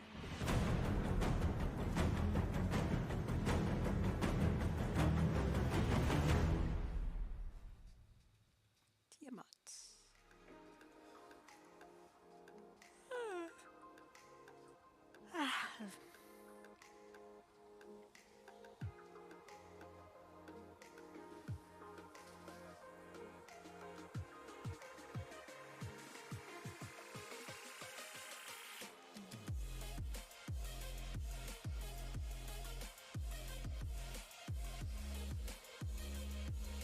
You guys want food? Thank you.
Radiance start out with a dull glow and then start shining bright by the end of the game. They find themselves up 1-0 here over the Knights after game number 1. But again, before we start to break this one down, we want to see how you are enjoying these games and how you are enjoying watching these sets. Whether they're, watching, I guess, that last one where Renegades unfortunately didn't quite get to climb up towards the top, or now this Knight's Radiance set. And there you get to go, the halftime Renegade Smite going Ghost halfway through, really hoping for a turnaround. I got bad news for him. Yeah, not looking great there in that one for that ultimately, but they had a PS5. I got to get the hookup on that. I've been trying for months in order to get one of those. Hit me with the hookups, man. I need it. Oh, there you go. You can even see chat interaction back there. Here's Mallory as well, being, 5 years ago, stepped into the Cobb Energy Center for her first SWC, and there you get a nice doggo in Her a dog shirt. is the best. Being able to run that. Freshly adopted, if I remember correctly, being able to come through. Been loving the dog pics that we've gotten to see out of that one. A lot of interesting ones to come through. And again, we want to see how you are watching. Hashtag SWC at home is the way to get featured on the broadcast. I know Katie just sent me one. I expect that we'll probably see that one by the time things go down for us. Renegades taken down.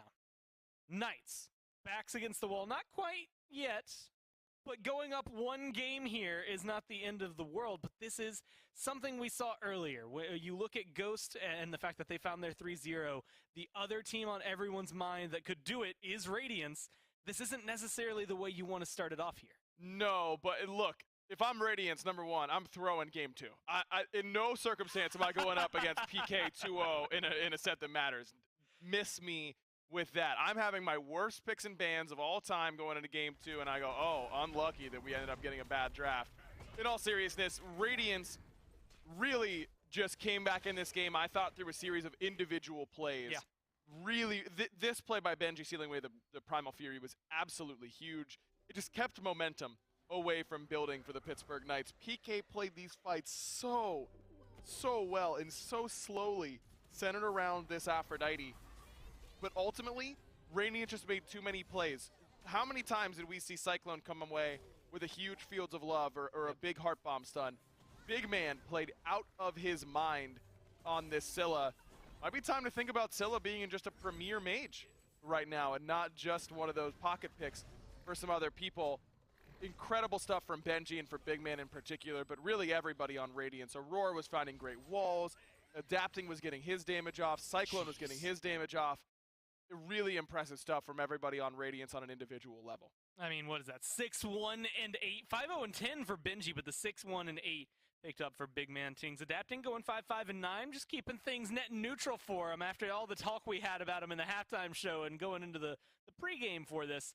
I like that he had a little bit more of a quiet game because of the damage numbers coming out from everyone. What was that? That's 3 players in the 30,000 Aurora, not even able to break the 5 digits, but it didn't need to because the rest of them were able to carry up there. Big Man Tings, though, it was specifically that crush at 35 minutes that really kind of swung things, because that was back and forth. I mean, every time Knights got a pick, Radiance got a pick. You get 2 kills, they get 2 kills. It felt back and forth up until that final Scylla crush. And that right before that was when PK decided to take an odd fight where they chased into the jungle. Scary D hops up on the horse, tries to get an engagement going, and Cyclone just slams him for all of his HP, makes him turn back around.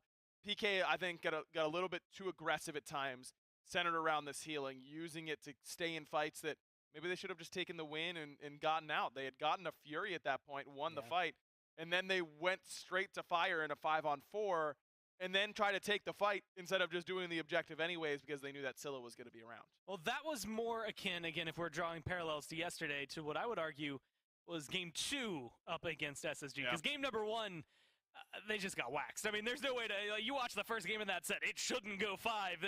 They got absolutely rolled over. But this time around, they're making sure to keep up with this Radiant squad. Unfortunately, a couple of misplays there at the end is really what loses it for them. Still, 40 minutes to make sure that it takes the win there. Radiance, again, I'm frightened to win this. If I'm being honest with you, I don't want to be up 2-0 against the Knights. I'm quaking in my shoes already, and I'm not even playing. It is the Emoji ban first for Radiance, but on the other side, this Ra, the Cupid coming through as well. After all those Fields of Love, it makes sense. I agree. I think that was problematic. I mean, obviously, you look at what Benji was able to do at 5-0-10, Big Man at 6-1. Those two were absolutely huge, but I think the Cupid was a real problem point for the Pittsburgh Knights. And wow, they decided to ban the Scylla as well. And then they stick with the Guan Yu as the top pick, which is interesting to me. I mean, you got a lot of things that are left open. Cullen was one of their bans last game. Radiant's going to come through and take that right away with knowing what Scary D has done with that on the past. But he already has his Guan Yu. And there's the Apollo pick for Radiance. Clearly seeing what other players have done with that pick the rest of this tournament. This time giving it over to Cyclone Spin. I'm excited to see what Cyclone can do with this. I don't know. Again, there's been smatterings of Apollo for him in history, but it's not something that you get to see often this year. Plus, it is worth noting that the first guy in NA to really start slamming Apollo jungle in the queues was Kenneth. It was adapting. I don't think we're going to see Apollo jungle here. But it you could never happen. know. It could happen. We'll have to watch the rest of the draft to figure out where that Apollo's going. We're, what, maybe like 80-20, 90-10, 95-5? 95-5. 95-5 is what I'm Split gonna that. say. It's going to go over there to Cyclone Spin. Ymir Aphrodite picked up here for the Knights, though. We had mentioned this Ymir last game and how it fits so well for Aurora. Was been kind to everybody. I mean, Rong Yu, the first day Sanguine played with it, was really solid against Obey. It has been the strong pick, even though it didn't quite work out there for the Renegades in that set earlier. Alongside an Aphrodite and a Guan Yu, it feels like he should have a pretty good time. I agree. I think that's certainly a possibility here for Neo Ma. This fits their play style of taking these slow team fights.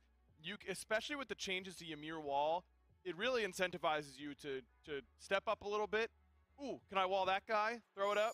No. Bring it down. Just and reset that cooldown and just keep throwing those walls consistently. If PK is going to play that same style they did in game one, which by this Aphrodite pick it seems like they will, that really is a great way to use that Ymir and abuse it in these objective fights. Well, Discordia locked in on the other side. Some jungle bands starting to come through as well. Ratatosker taken away. Someone that I thought was only going to be a big pick for the Renegades. Ends up being a big pick for FineOK, and now is a ban even against the Knights. So something you have to pay attention to as time moves on for the rest of the tournament. Kabrakan once again banned away. They don't want Aurora to feel comfortable. The Ymir pick, what was the last time we saw some Khepri bans up there? I mean, it feels like the Knights really want to stifle that duo lane as much as possible. And with how well Aurora and Cyclone played in that game, I think that makes a ton of sense. I'm looking at Camazotz as the pick now for Fred with this Ratatosker and the Pele ban. Little surprised that we don't see the Camazotz in particular, because I think that's looked like Fred's best god potentially so far in this tournament, though the Robin has been a huge factor for him, no doubt. On top of that, no support bands that have leaps. I'm looking at that Xing Chen as a potential here for Radiance, because like I said, I think that PK's engagement, based on what we're seeing so far with their draft and based on what Aphrodite has done for them in the past, is going to be fishing for good wall-offs with this Ymir. And so far, the only one you'd be able to wall off effectively is Apollo, and Cyclone's not going to put himself in a position where he's going to get walled to start a team fight. That's just not realistic. I think I would have looked to ban away some gods like Xing Chen that could have potentially given you more problems in the support role, because walling off Aurora seems like one of the easiest initiations you can have. I'm trying to control it. Camazot's being hovered here. I was going to ask about the set, something that's been banned a whole ton. Made it through this time around. Neither jungler going to be opting for that one. Bastet locked in ×2 here for adapting. Camazot's and now Hachiman coming through for the Knights. Now, we've seen a lot of varieties. That man had a really stellar game on that Jingwei, and what we got to see, a lot of good double kills and things like that. Why switch over to the Hachi of all things? I think it's just a god that really pushes leads well and can be aggressive into someone like Apollo. Welcome who, home. Still has his faster dash now than he used to, but can still have trouble getting people off of him, even with the use of that dash. I'm surprised to not see the Heim, because that was such a Big clear, pick. Yeah. consistent pick for Zapman during the course of the regular season. But seems like PK may have moved away a little bit from that pick, just based on these last two drafts going Jing and Hachiman when Heimdall was open. Well, you had some clairvoyance. Again, I think, what was it said yesterday? Finch might have called it the dollar store clairvoyance. Maybe that was Mifflin. I can't remember. As you get the right choice. It just didn't come at the time you thought. You were mentioning the Cerberus in Picks and Bans for game 1, or as Vinny wanted to call it, Pickles and Buns for here for shout game out 2. Vinny, I guess. They've As been it going comes through, very, very well. He's been doing a lot of good work here. This is a very Cerberus good coming season. through against the Guan Yu and the Aphrodite, and on top of that, it's a roar. This is a And I love it semifinal for match him from because it's season a leap, 7. and that's the big thing you have to worry about with this Ymir comp. I think that this Ymir brings a lot. It's not just about the wall. It's not like he's only a wall. That's all he's going to bring to the team composition. But it's kind of a big percentage of why you're picking the Ymir, right? I mean, what's the change that brought him into viability? It was being able to bring down that wall and reset the cooldown right away, and a bunch of other balance changes. But I think that was the really big one. And now, the fact that you can put it up over walls is another big change for him. I think that this wall is not going to be as effective as you'd like up against Radiance's composition, and that's a big deal because you picked it so early, which is typical these days, but then you didn't ban the supports that normally your Roar would be picking, which I think would be Cerberus and Xing Chen, that would really be able to ignore that wall. And it's not like Cerberus is a bad pick against the rest of what Radiance has. You're going to love having that anti-heal against the Guan, the Afro, and the Camazotz. Plus, I mean, that nice big AoE ultimate in team fights, it feels like it's just going to fit them really well. And when you're looking at it, like, yes, everyone has a way out of it using their ultimate, but good, you're committing your ultimate. I mean, unless Ymir also has to, like, preemptively decide that as well. So there's a lot of play, I think, for Radiance to wiggle around with now that they have that Cerberus coming through. Bastet seemed to have a pretty good game, but otherwise, changing things up. This Discordia I want to zone in on. Mid laner, you should know more about it, but also Big Man, this was one of the big picks for him throughout the year, it feels like, that he's been going back to. Yeah, I wish I would have seen the win rate for this Discordia, because we've seen her a lot more than I expected I wanted to coming into Sanguine this or tournament, Space and Station we've seen a Gaming to lot win. of Disco, and I think it's And they're mostly both centered out, around so. that passive. Just being able to give your side lanes that So they passive can't and win. give them that extra power, gives them that potential to out-trade and potentially invade around being stronger That guy in the early stages adapting of the game. on the You're going to be Radiance looking to give side, this the someone right like side Cyclone there. Spin and In let the jungle, his, he's let like his a lane pretty fight famous be jungler better than it already normally who is on has something like is a Apollo. 2-time Right. world champion. This is going to So completely he's trying to get his break third face, but you time know how we have in this season. Aphrodite as a skin? How do we not have a disco-oriented skin for Discordia? Or am I just missing out and not paying attention to Discordia? No, Maybe we I don't- need to go grind her. That just feels like it's a free knockout of the park. She has You so can many go ahead good and take ones that already, one man. Skin team that comes through. I mean, look at these lineups. Apollo maybe getting hurt a little early on by this duo lane, but I feel like Apollo Cerberus over Hachiman Ymir is going to be able to control at least the first few levels. I mean, you've got really good all-in potential with the Cerberus Apollo. You dash in off of a Cerberus stun, you're going to be doing a ton of damage right up top. But at the same time, Ymir and Hachiman have really good all-in potential as well. Hachi known for dashing aggressively, a lot like Apollo can be. It's just a matter of if you're going to be able to land that stun effectively for Neil Ma, or is that whole Ghastly Breath channel going to go off on top of you, that prot shred coming from the Cerberus. It can be a pretty volatile lane over there, especially if junglers start showing up. It's going to be an interesting one. Those junglers making the biggest difference. This Camazotz has been treating Cuvo Fred really well. You never want to go up 2-0 against the Knights, but maybe Radiance will find themselves there. Let's find out in game 2. Aggro on the desk. Still Finch and Myth here. As we move into game number 2. Do you want to play some between Smite? PK and Radiance. In that game 1 Myth, somehow If you want to. Radiance being patient was able to outrun that late game. Do I want to? sustained Not particularly, composition but I in mean, game we 1. could. They do it here again in game 2 with a different look. Serb now instead of the Amir for Aurora. I'm just surprised that they were willing to allow PK to have the exact same sustained composition, right? Who wants to play against Guan Yu and Aphrodite You probably didn't twice catch the in end a of my row? Should be no one. end of my And smiting I guess yesterday. It's just built different. this I guess. morning, They I got a suppose. different mentality It was coming pretty to this gross, one. though. It But was they pretty do have some toxic. new tools, as you already highlighted, that Cerberus will be able to deal with a little bit of that heal. Still left a bad taste in my mouth. Heal, as well as additional sustain for himself from the passive once he's around Paul, once he's around Scary D as well. But I think it's going to be pretty different this time around with Big Man Tings on Discordia. That's a lot less burst potential than Scylla brings. It is, right? So they're not going to have maybe quite the same ability to blow someone up as quickly as before. But Cyclone Spin now on this Apollo, which has just become a meta pick right alongside this Scylla here this week, hasn't it? It's in his hands. They picked it early as if to flex maybe that it could be going into the jungle, but adapting picked the Bastet quite quickly. We have seen Apollo ADC be dominant this weekend. I think Cyclone Spin's not going to be afraid to rotate out. I don't think he will be, but it's an interesting matchup. Usually when we see the Apollo, it's matched with the Ymir in lane, so you can get that double whammy of early aggression. But now, up against Neil Ma, I think it might be able to stymie a little bit of that early aggression that Cyclone Spin would have likely to have exerted onto PK.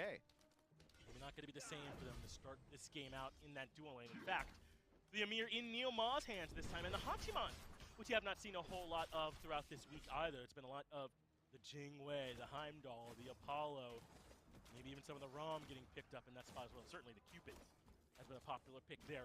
Do you like this Hachiman then for Zapman? I mean, you heard them talk about it on the desk. It gives you box potential for sure. It does, but often when you're playing Hachiman, you're forced into using your ultimate defensively in these late game team fights, and it's so hard to pick the location. Do I ult towards my team? Well, I really can't. There's 4 enemies between myself and the team, so Zapman might find himself in a position come late game where he's almost single-handedly isolating himself if he is going to be the target of the aggression, of the dive that Radiance is bringing. And I'm sure he certainly will be when adapting Benji and Cyclone Spin are hovering around. It's going to be him and Paul who are constantly the target. Adapting showed it last game. He is very willing to dive onto these ADCs. Benji as well. So eventually No that pressure if you becomes don't want harder to. and You harder definitely pull have off as the free is off to the market. Hydrated Phil. Duo No, such a on shitty go. experience. And Thanks. no foul. Looks like a bit of a back Me going to be too. taken now from adapting. He'll come out and grab speed perfectly. But if you We'll want to do play our with somebody, his, so he is then I'll vibing log in there and we can play. already. If I think it It'd be might more for a fun if it's very the two of us similarly rather paced than, game you know, as what we got back in game number 1 is Neil does quite a bit me of just trying damage to to the roar. grind my way through it. Does. I'm surprised Zapman doesn't try and rotate over there. The dash stun might have resulted in a kill, or at least forcing a relic off of a roar. The blink, not really the best defensive relic in a situation like that. I think that, if anything, Radiance have learned that we don't want this game going late. They saw the potential of the sustained draft that PK got. It was, what, 4 lost team fights that PK was able to strip away around the gold tree before they eventually made one minor misplay around Fire Giant that essentially costed them the game. Yeah. I don't think Radiance is going to be willing to put themselves in a position like that again. I'd hope they wouldn't, right? I mean, but it seemed as though they were okay with it last game. I mean, at least now they have that data to look back on, as you already confirmed for him. So we'll see if there's going to be an approach. Is this a bit more suited to be aggressive than what we saw last game? I mean, they had plenty of opportunities to be a bit more aggressive, but they chose that slower pace. Does this draft more suited to that? I think it is more suited in certain locations. If Adapting wants to get involved over in the solo lane, Benji is going to be very aggressive over there. The anti-heal into the Guan Yu as well, going to make up for some of that. I think that if they want to play around big man Tings throughout the early game, Strife is going to be a fantastic just set up tool, just root them there, and then eventually Adapting's dot damage should be able to put someone into the dirt. And you've also got Cyclone Spin on this Apollo who can rotate out a lane at a moment's notice. Right. My man hops into the chariot. No longer is it a 3v3, it's a 4v3. They always should have that numbers advantage, you would think. So that's their big advantage now, right? Is Discordia passive kind of being passed around, whoever has the top damage, Apollo being able to show up in these fights, and potentially some bleed or dot damage kind of chewing through some of that sustain. But obviously PK's big advantage is going to be the late game, as what we thought was going to be last game until Radiance found a way to overcome it, playing around this Afro and this Guan.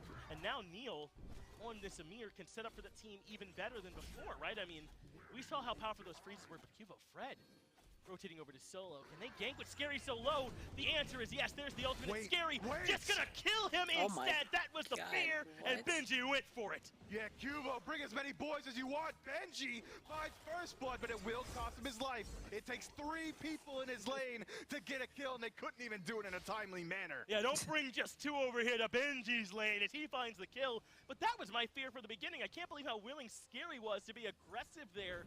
Maybe if they get the stun right away, he has the call, but now Neil being aggressive on Adapting. Looping around behind him, so there's the blink, and now they brought 3 to go for the support on the other side. They get the So stun, dead. but the wall was good to buy them time, and I think Neil got himself out of there. Cubo shows face, and it's just enough to create space there. Wow. Adapting a little bit trepidatious around Yeah, that he engagement. could've I'm committed more. surprised. He just jumps out. He's done. He said, all right, well, the kill should likely come through. Unfortunately, it does not. And luckily for Neil, he gets out of that one by the skin of his teeth. Now, PK in a decent position. 1 level up in the support Have you role. Mid hydrated laner is back to recently? farming evenly. And even Benji picking up first blood for himself. All it really amounts to is a little bit of extra defense on first back. Right, I mean, don't really time it. it's still a little bit of a gold lead for Pittsburgh Knights. Certainly nothing really even worth talking about. I think the only reason I bring it up is that you'd expect with the first I took a bounty splatter when I fed the for cats a Radiance little to bit play ago. that maybe they'd be out in front, but they're not really at all. So PK doing a great job of farming evenly with And I just Radiance had in the early game, Pop-Tarts and then and setting potato themselves chips up for with this breakfast. sustained centric composition for a good late game.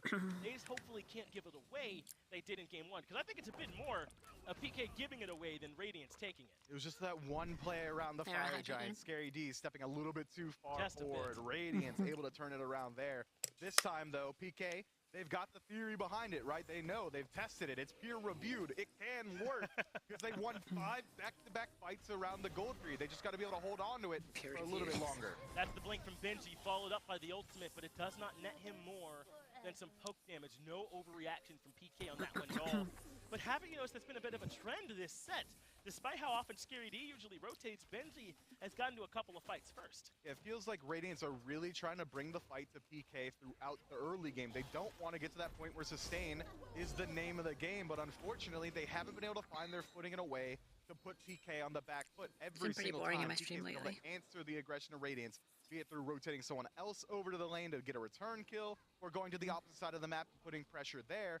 Every single time, PK has been able to stay afloat. PK's done a great job all week of kind of holding on. It's what worked for them against SSG.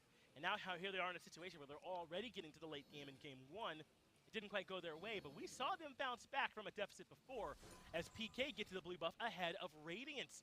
And they should have an easy time burning that one down. They didn't pick it up if they did take it away, but you've got to imagine that went to the Knights.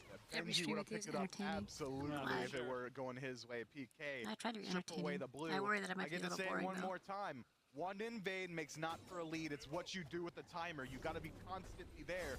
Force Radiance to respect your invade. Take a fight to them right there. But PK with this heal-centric draft, waiting for the late game, I don't really think they have to. They could just wait it out. Adapting, trying for a solo invade on the red buff, and Neomon Paul round Not the boring, corner Willow. in time to slow that I know, down. I'm not So Radiance, boring. It's things like that. I'm where funny as despite fuck, First Blood, you know? they're kind of losing at least a little bit here in this early game. These buff But I invades, wonder if, some like, failed attempts from my adapting streams as well aren't to that make them work. entertaining. I don't know. Benji made a hero play earlier to get First Blood despite the I know gank, you and Blue for and like, that's about the only thing yeah, that's to worked hear for and you Radiance like is it. Aurora. Take Like, some poke here and I'm not really getting a lot of other people. If you need like, Benji showing to up, make you hero know? plays, this is the guy who's going to do it Not a every bad single strat, right? time. But I know it's a And slow Scary process, D I on the guess, so receiving end. whatever. Hop on Epona, get on out. Benji's showing you what you can do with 3 members in your lane in the 1v1. I'm sure he's more than comfortable. Benji did a great job there, not even willing really to heavily commit on the back of it. Just force out that ultimate for Scary and leave.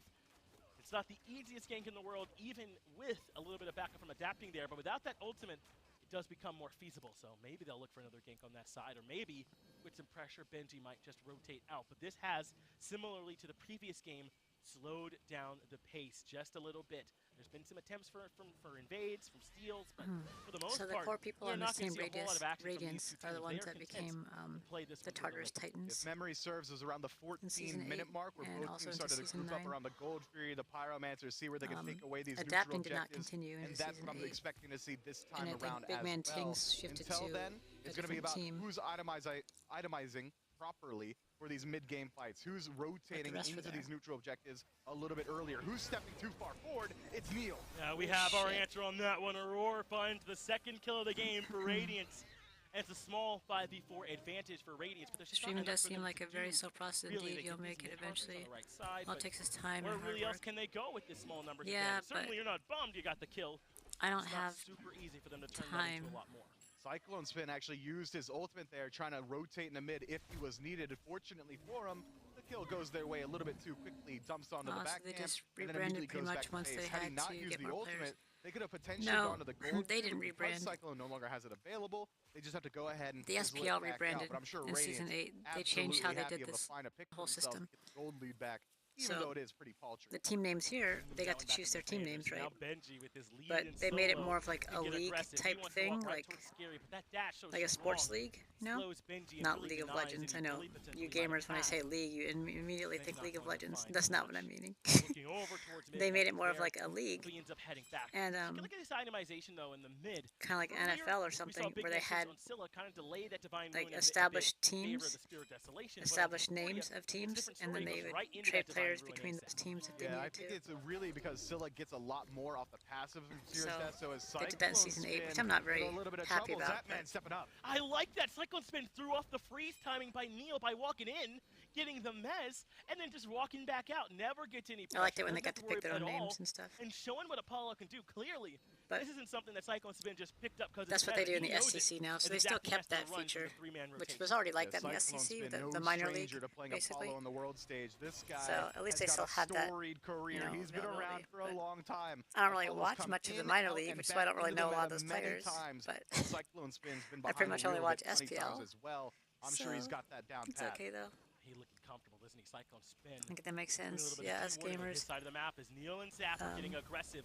There's the oh, wall. A that one two-man really freeze from blinded. Neil into the Heavenly Banner, but the Ah! dash gets him nothing, and Cyclone Spin has to run the other way, but the rotation is here. Oh, No shit. chance for Cyclone Spin to live with 4 members in left. And 4 Sounds members crazy. in left gets them in the perfect position to group up around the gold tree. It's I just think a they should be able roar to make in their own range of the names. It defense, and shouldn't Neilma be an issue. playing goalie. You can't step up. No, this belongs to the Yeah. Pittsburgh Knights. Aurora in some trouble, not going to fall, but does get pressured out. What a sequence there from the Knights to step It'd be up like the New to England find the Patriots perfect wanting to free change their Neil. name, you And know. now even looking for a red buff invade on the backside of Wanting it. to change their and name to, more like, than looking New for England securing it because adapting Pouncers and or teams something. cannot step up. You know, like That's a great play from left to gold to red.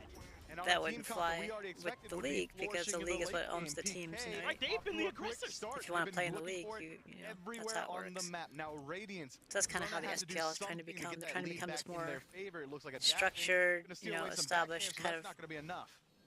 No, not by itself. But it can be a organization, start. rather than it being more kind of Scary D looking for a skirmish, but that gets informal. away. But there are They're ways trying to make it away more for the formal. Knights Maybe here that's to the right way of saying it. Radiance. Trying to make it more formal, So Radiance disengage, get out of there safely, and everyone goes back to which their is fine. home.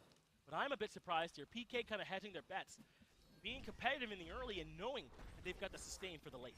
It was It's just cooler when very they had their own interesting. names. It's just, it shows how adaptable this team is. They find an opportunity, they take it. I'm sure the strategy coming is, okay, if this game goes to 30, we're favored. Let's just not throw this time around. But they're still the competitor at heart. They know, okay, well, this is a good opportunity. Let's take it anyway. And it opens up the doors, making I that should watch the transition SEC into though, the mid 'cause a lot of game, those into the late players game. That transition much to the smoother. SPL But or despite have gold three going their way, despite them being even in former gold, SPL it's players in it and still stuff like a that. very even match. Only about 500 gold separating I these just two don't really, teams, because it's just too 13 much, you know. minutes Yeah, no big separate too at much to all watch. at this point. I mean, maybe some inexperience. Benji still has his lead. That man's gained him a lead off that sequence as well. And even a little bit of a lead for Neilma in the support. But for the most part, things are even aside from those. But a pretty comfortable spot. But Pyromancer going down for the Knights. On his way is Benji. He's stolen one before, but not this time. PK getting out. Benji in an awful spot.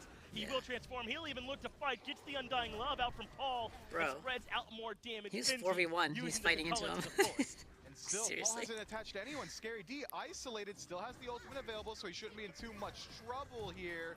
Gonna have to Wow. use that one defensively. Jesus. Benji forced out 2 ultimates. There's the Oh Stygian my Torment, God. and it collects Neo Maul, brings him back towards the squad. They don't get much out of that Apple ultimate from Big Man Nice Kings, freeze. but KOFO Fred puts out the damage. Not enough to get the kill. It's adapting. Apollo. But in goes Cyclone Spin. Doesn't find much more. They'll at least take the tier 1 tower. But Zapman on the opposite side, good eyes, Doug, finds the red buff, steals it away, but what else can he do? This is a big grouping for Radiance on old the opposite Zapman. side of the map. He might be able to strip away a tier 1 tower, but Cyclone I Spin don't think there already needs to back be to so base, much trying to formality rotate in over. gaming. It's a free Clearly environment. Benji comfortable though on that Kakala. Does Benji have a skin too much that smite he needs earned too for that little one? Yeah, time. it's Yes, the sir. United skin. So certainly that one belonging You to might think it's a Benji. free environment, but it's Comfortable kind on of this not. pick There's a lot of and money absolutely invested in making it. it work in that last fight. I mean, he I understand the unable to formality, steal but it's the not Pyromancer really on his necessary. own, forced out several agree with that. ultimates in reaction for PK, and now Zapman, as you But- covered, taking the tier 1 easily. There's a lot of My money in man, it, though. Cyclone Spin took the scenic route back to lane. He stopped to enjoy the views. It's the last look you're going to get to the Season 7 map. So I guess he's soaking it up. This time around, though, Zapman absolutely happy with how that one goes. He picked up the tier 1 tower, and a Cyclone Spin wastes the ultimate onto the right side. Doesn't really get much off of that either. PK in a very good spot. Enjoying about a 1,000 gold lead. Really not that big a deal 15 minutes into the game, but I think it is a bit indicative of how this early game has gone for PK. Despite maybe that gank attempt on Benji not completely working out, they have not slowed down their aggression since then. They've done a great job of looking wherever they can to put some pressure onto this Radiance team. Other than that, though, it's still pretty even. Radiance found a way to win despite it last game, right? Even against all the sustain. So I'm not betting against them. But how often does lightning It's supposed to be strike? free, You but can't bet on it unfortunately going isn't. We twice, wouldn't get can you? such Radiance are in cool a games very without money, precarious but games situation. If shouldn't PK be are able to about keep money, up this LOL. pace, it's only going to get worse and worse as time goes Everything's on. about money. Paul scale incredibly well into the late game. Already, Neilma 2 levels up on his opposition as well. Uh-oh. It seems like Radiance He have been pokes him constantly over the looking wall. for aggression, but it's not really What found an a asshole. hell anywhere. No, it sure hasn't. This Pittsburgh Knights team That is was so good funny. at stalling out these games, more than stalling them out, at letting them become Oh my god, he still hasn't been on the back. drivers of the aggression here in this game. So 4 kills in 16 minutes. There has been aggression, though. There have been buff invades. There have been attempts at finding fights, just they haven't led to a ton. It's now Benji getting aggressive. Aurora here as well. They want to lock down Scary D, but when he has the ultimate, it's not likely. They'll force that out instead, and Scary D should be plenty safe. Scary D has been the focal point of the conversation around Worlds all week. Yeah. This guy has been absolutely dominant in every set. I've been saying constantly, he's the best player on the map. But right now, Benji is making short work of him. He looks so good, controlling the lane, controlling the team fights, out-rotating every single time. Benji, man, he is doing it all for his team, and Radiance are flourishing because of it. Well, look at this call from PK. Ever the objective-focused team. Aurora blinks in past the freeze, Blinked but has past the now been freeze. stunned That's out clever. by Zapman, who has to use the ultimate in order to retreat. Radiance do a good job of dissuading PK from going for Primal, and now Radiance can start it up themselves with Cyclone Spin here. Neilma uses the Heavenly Sprint, so that's one defensive relic down. Hasn't gone back to base yet either, so no second relic available to him. No one starts up the Fury. Instead, Neilma takes some damage. Same can be said for Benji and Aurora. They start to back up. I think Radiance think they've done their job by stopping the Fury, but Knights they got healing. just go right on it. Constantly, I find myself perplexed here by the way Radiance move into these fights. Maybe that was one they just couldn't Perplexed take. It feels like to me they just forgot about the healing that PK have. They say to themselves, okay, well, Scary's about a half health. Satman's nearly dead. There's no way they go for gold free, but still, it's a Guan Yu. It's an Aphrodite. They're going to stick around in that these was a bad fights as call. long as they need to. Radiance, I guess it's not too big a deal in the early game. It still is 2,000 gold in favor of PK, but as time goes on, the closer we get to that 30-minute mark, PK's 2,000 gold lead really starting to mean less and less as time goes on. It's cool that Scary D is Radiance, back in I the league suppose, again choose in that Season fight 9. isn't really going their way. Look at the way that He's pretty Neil good. is itemizing with that relic selection. It is an upgraded Sunder that he gets Wow. after turning over to level 12. I gotta think they mean to blow up one dude. That's the plan, right? I'm going to find a freeze. Whoever I freeze needs to die, guys. Look, I did it all. He's stunned, he's slowed. I stripped his defense, and if he had a shield, he doesn't anymore. Sunder doing it all there, making damage output even higher. But Never it's so buy Sunder. interesting that he decides to go for a non-defensive relic. I would expect it to be something like a shell or even a curse or something along those lines. But with Benji being as detrimental in the backline as he has been throughout the duration of this match, I'm sure it's going to be a very good pickup. If Neil's able to isolate him in the back, 5 people turn around, Benji's going to be down bad pretty quickly. Yeah, it won't matter how tanky this guy's been up to that point. He will struggle once that's dropped onto him. On the other side, we still don't know what Aurora wants. They're right on top of a ward, though, so PK know exactly where they are. Aurora is level 12, but hasn't backed just yet, so once he does, we'll get to follow up on his second relic selection as well. They had a bit of a grouping near fire, but 19 minutes in, really no separation aside from about 2k gold or so for PK. I don't think Radiance were really looking to start that one. I'm not really sure why I'm I watching don't know how this. Aggro called I it woke so up and easily. I He saw that said it was at about to the- start at and I the got top into of it. the hour, at the very beginning of the set, this one's going to go the distance. PK was It's pretty the amazing. strategy PK's Season been 7. employing the Pittsburgh entirety of the Knights, week. they're It almost feels like when incredible. PK steps up the bat, they're challenging the opposition, the And enemy as you can tell team, from the to an team, endurance like battle, Zapman and battle of Paul, attrition, saying, Kivo, do Fred, you have what it takes Neilma. to stick with us for as long as it takes to beat us? So Pretty far, strong no one core has, people. but Radiance up 1-0. PK, they're no stranger to the comeback. Maybe they got him exactly where they want him. Maybe so, right? I mean, this team very comfortable playing from behind, from ahead, from wherever.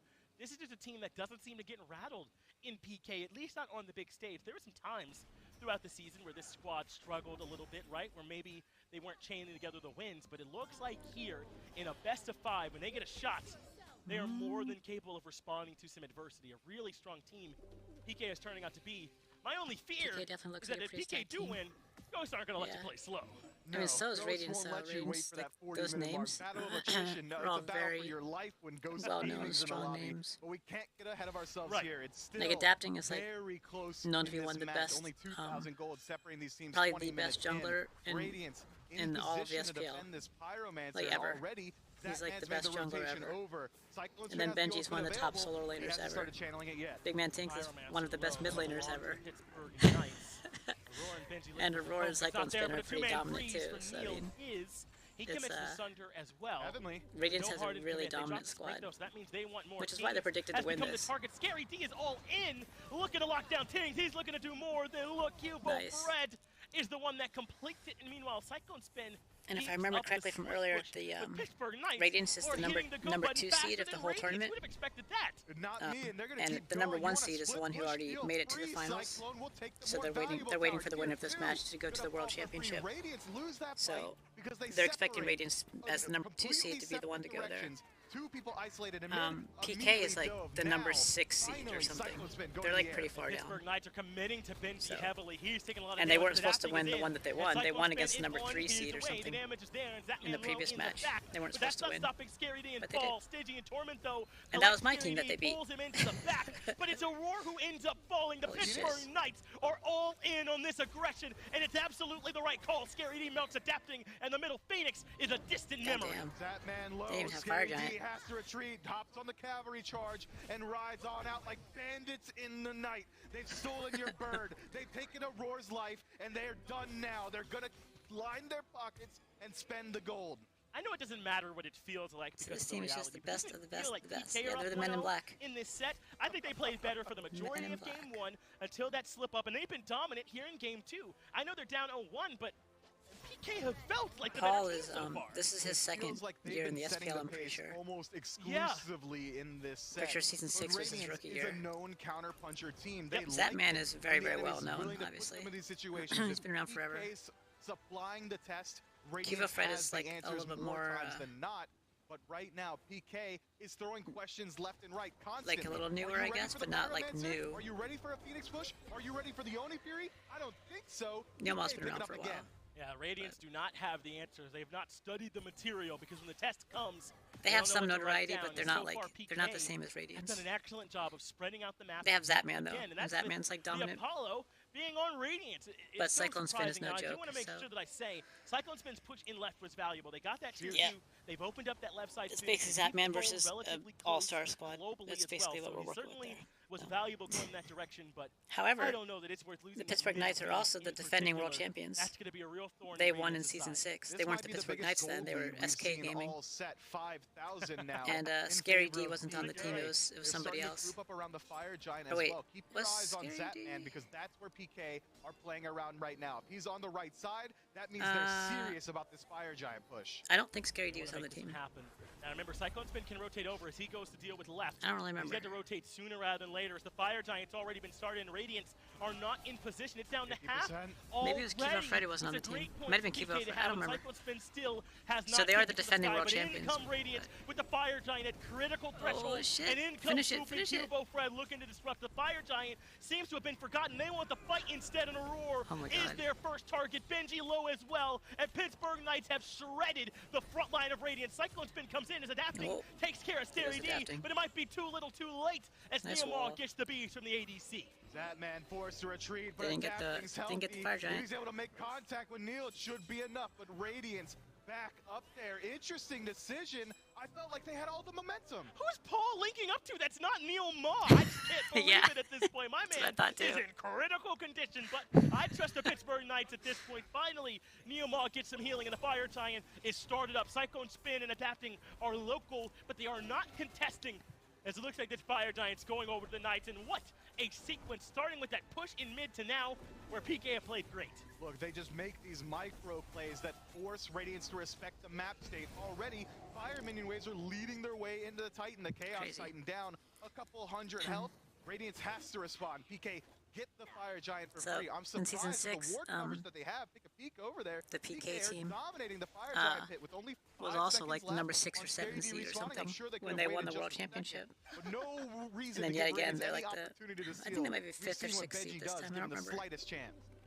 I And now agree. I they're think in the this instance, I'm semifinals. not going to give them too hard of a time for making sure they So, secure that objective. So now, with the While mid they look Phoenix like they that should have low, lost, this Fire they Minion also wave should have pushing lost the itself previous up year It So looks like they're going to group to push people know left. to respect them, you know. Maybe leave 1 or 2 members to push out that mid lane for them and start this onslaught. And how do you like the defense? In season here 8, they from Radiant? lost. I Well, think it's strong. they kind They've of got they kind of tools split to up a little burn bit, beads but like easily. Zapman wasn't on the Precision team and stuff Torment like that. could come in a big way. Paul Big wasn't Man on the Tings team. on this Discordia pick But should be able to separate the backline with Strike. Neil It's Ma going to make it and much like his harder people kind for of PK to work their way in these out engagements. They earlier have to be together at all the times, tournament. but if they're stacked up, that So Strike's Underdog is only major going to get talent, more value. yeah. It's only to become stronger as time goes on. But they are going to lose Very one of their most well-respected valuable underdogs. tools, Cyclone Spin, and the ability to rotate through these team fights to split up the map. Dangerous The game's underdogs. too simple when it's a siege time. Apollo ult essentially is only Still for chase underdogs down. nonetheless. Not going to be able to do Like what it throughout the is. regular season, they So lose Radiant's regularly, Fred you pushing know. mid. So, They'll have Neomar, Zap, and Paul. Whereas over Radiance is left. dominant Scary moving in right away. regularly. They know how low the mid Phoenix is. So adapting and Benji doing what they can to contest. but when it great comes pressure tournament coming out time, from they seem to Pittsburgh they seem Knights. to like, you know, Dive potential of Scary D and pick it Tigo. up Now a Neomar few, moving in, but the response is a few roar, notches there. looking for Stygian and Torment. They've got the left side Phoenix down to half as well. And now comes the mid pressure PK. Damn, they dude. don't need Rat and Apollo to split the map. They're just doing it as a team. They're doing it the old-fashioned way with pressure. Mid Phoenix already fallen. Scary D with the aggressive position is now a looming threat for this defensive Radiance. He's already worked his way into the back. Big Man Tiggs at Cyclone isolated. Looking for the dive. Instead, they come back towards Benji, and they've got Benji low. That man finding the very first kill of this engagement. Uh-oh. They are taking some damage on the back Oh, end, but spread. oh yeah, they have Guan, and oh yeah, they have Aphrodite, and oh yeah, they have Fire Giant, so they can sustain back up and look for another push. Meanwhile, the minions continue So to they just thunder sandbagged down during the mid. regular Auror's season, here. so people The left side, Phoenix, underestimate blows them. PK, and Aurora's alive. I mean, He's maybe. there as well. That man on a killing spree, as in comes Cyclone Spin with the open. How can he dive now? Oh, Despite man. the good strike. That was a good Nothing. strike. He dives back down straight into his fountain where he God, look at that. They're like belongs. full health again. PK leading their way into the base. And now moving in All to that try healing. and end this game. That man taking damage to the back, but the Titan is all the way down to half, and Radiant God. are hobbled in their defense. PK have found one more win, and the set's all tied up. 3-0s, I'm sick of them. I'm ready for a long set. I haven't had one all weekend. It's my turn. PK, bring it to Radiance. This is going to be sick. I mean, I don't know if you agree with my Oh, read, but there's doesn't it Finch. feel like now across 2 games, PK The guy on the right played is one who flat out passed better. away I mean, Radiant last season. had some flashes, some great moments. For the most part, this set's been in PK's control. And nobody knows They why. happen. They're setting They the never pace. They're released how he choosing the died. aggression. They're drafting straight up better. Kinda How makes are you me gonna wonder. win against that in the late game? Guan Yu and Aphrodite 2 times in a row? It should be illegal. Ballpark bathroom disgusting. Absolutely working Ballpark for PK so far. bathroom This set's all disgusting. tied up. We'll be back after the break to break it down. Ballpark bathroom disgusting. That's pretty bad.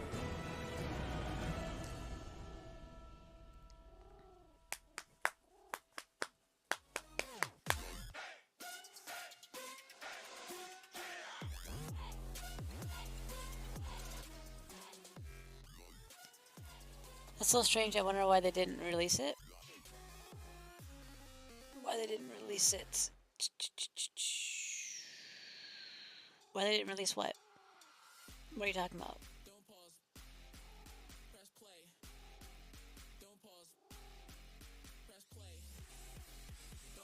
This song? What is this song?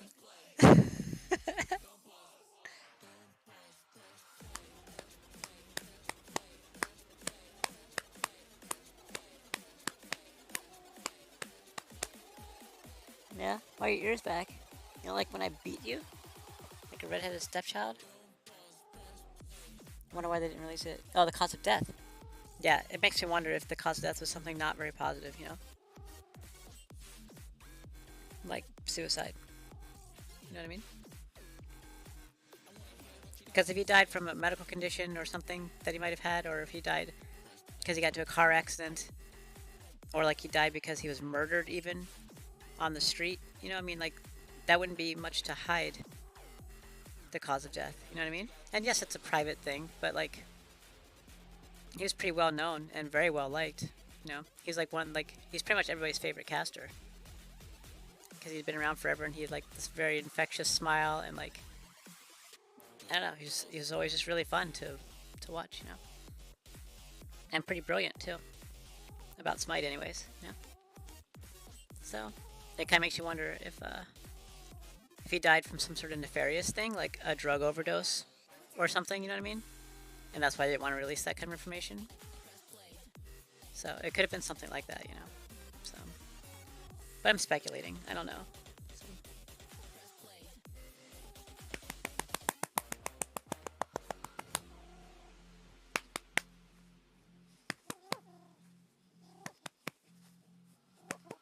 You like watching this, Lucy? Lucy just watches. She's like, this is fun to watch. I like when you beat up Jasmine. She just sit there smiling.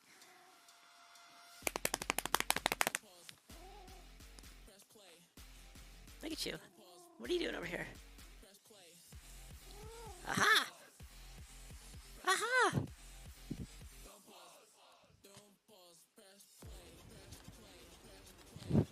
Hi. Sorry you didn't like that, huh? I liked it. It was funny for me. I'm sorry you didn't like it. Maybe. Be right back.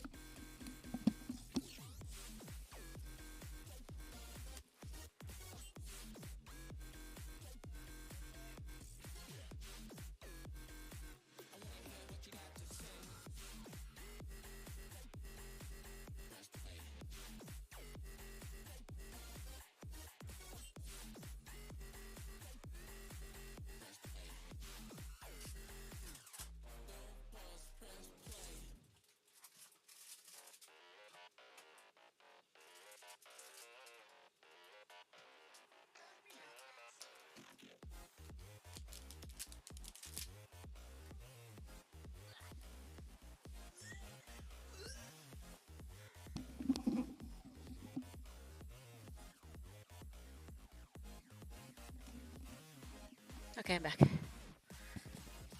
I get that. I suppose we'll never know unless his family decides to disclose what it is that he died from. It could have been from cancer or something along those lines that he could see coming but didn't want everyone to know about. Right, but if it was, then wouldn't they just release that information now? There's no reason to continue hiding that. To me. Hey.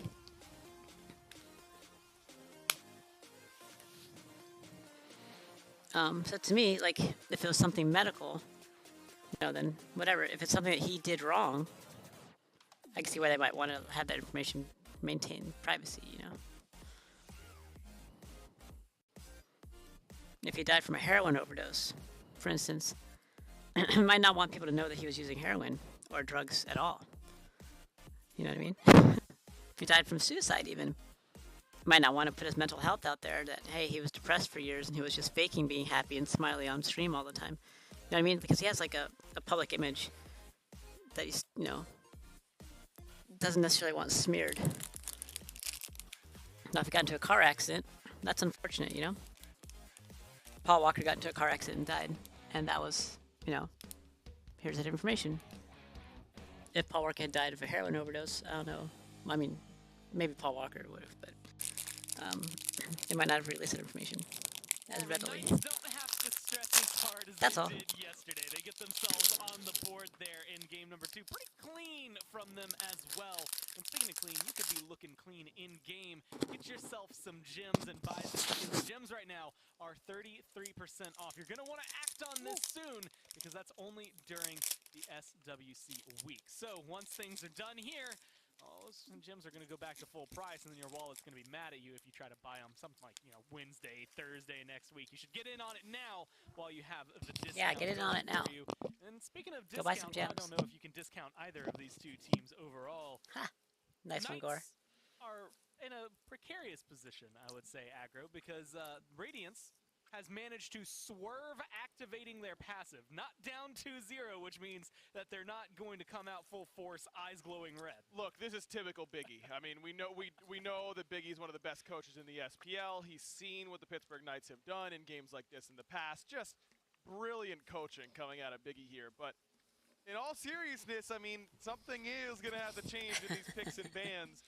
He's Here being coming facetious. from Radiance. I think you just have to ban the Aphrodite. It's really that simple to me. Yep. Neil played lights out on this Ymir, but it really came down to this healing once again from Paul. You can deal with other things that are going on in the map. The Guan is obviously a problem as well. I mean, that's certainly contributing to all of this healing, but I don't think anyone is doing quite as much as Paul is, just with all of this sustain, all of the immunity coming from everybody else, and all the damage. Yeah, I need to see the healing number after this once we get to the post-game stats, because I also want to look at some of the damage. Cyclone and adapting here, in kind of, I would say, a rare form. They didn't really get to do a whole ton that game. Cyclone, we were talking about it. Every time we saw him go up in the ult, didn't go in for the fight. We were kind of hoping for it. Maybe it would have been certain death, and I guess I Not even like a ton of kills. avoiding that for your team, but you can see 0-1 and 1 didn't really have the impact. Zapman was only 3-0 and 3. It wasn't necessarily the highest killing game that we would have had, but Zapman, 14K, Cyclone, 8K, adapting just a little above at 8.5K, but that's all taken out. I mean, that's 16,000 damage total, and 17,000 player healing over on the other side by Paul. I mean, the two people, your two carries at that, essentially getting completely wiped off the board by this Aphrodite. Got to get rid of it at this point, because clearly the way that PK plays in these games around the Aphrodite, they play so patiently. They really slow the pace of the game down really, really well. And I know that a lot of Smite fans probably sitting there like, do something, you know, go in, hit each other. And I agree with that to some extent, but at the same time, I think you have to put a lot of respect and give a lot of respect to how they understand how to play these compositions, how to abuse them. And at this point of your Radiance, I think you've got to change up these picks and bans. Take this Aphrodite out of Paul's hands. I think big ups both times these teams have clashed now. They've been able to go kind of toe for toe, at least in the first few minutes. Yeah, you got first blood, but then we got the next kill immediately, or we were able to find it afterward. They've been bouncing back and forth between these, but unfortunately, it feels like, at least that time, PK got a better grip on the map, and that's where things really start to spiral out of control, and then the kills start to come afterward. And again, like I said, it wasn't necessarily a high kill count game, not what we've seen out of all of this, but it does come down to how well you can draft it, and you're asking for this Aphrodite to be banned. We're going to have to see if they start to do that here in picks and bans, because this is where game number 3 is going to potentially get changed up. And this is where one team's going to be able to take the advantage. Right now it's tied up. Essentially, you are playing a best of 3, just with a little bit more knowledge about what these teams are going to be bringing. So jumping into what is going to be, I imagine, you gotta say the secret phrase. You gotta say the secret phrase here, Gormizer. It's not picks and bans. Remember, Vinny has dubbed it pickles and buns. And there you go. I have it written down on my PK. You actually wrote that down? I've got a bunch of PK stats and then pickles and buns written on the side. Very interesting. I kind of want to keep this one, put it in a time capsule, open it in 3 years, and try to figure out what was going on. Yeah. But they opt for first pick, and immediately they say, hey, you know what, Aggro, you might be onto something. Let's ban that Aphrodite. But now you also have to ban Hell, most likely, and that's exactly where they're going to go with the second ban, because you have to just keep this play style out of Paul's hands, and you can do that same strategy with the Aphro or the Hell. So smart by Radiance in order to take those out. And it's another day at the office for Paul. 3 bans coming his way. That's what he's dealt with basically his whole career here in the SPL. The interesting thing is that now PK has got to make a couple choices. Scylla and Apollo, or Scylla, Apollo, Cupid, all on the table. Cupid and Scylla were their 2 bans last game.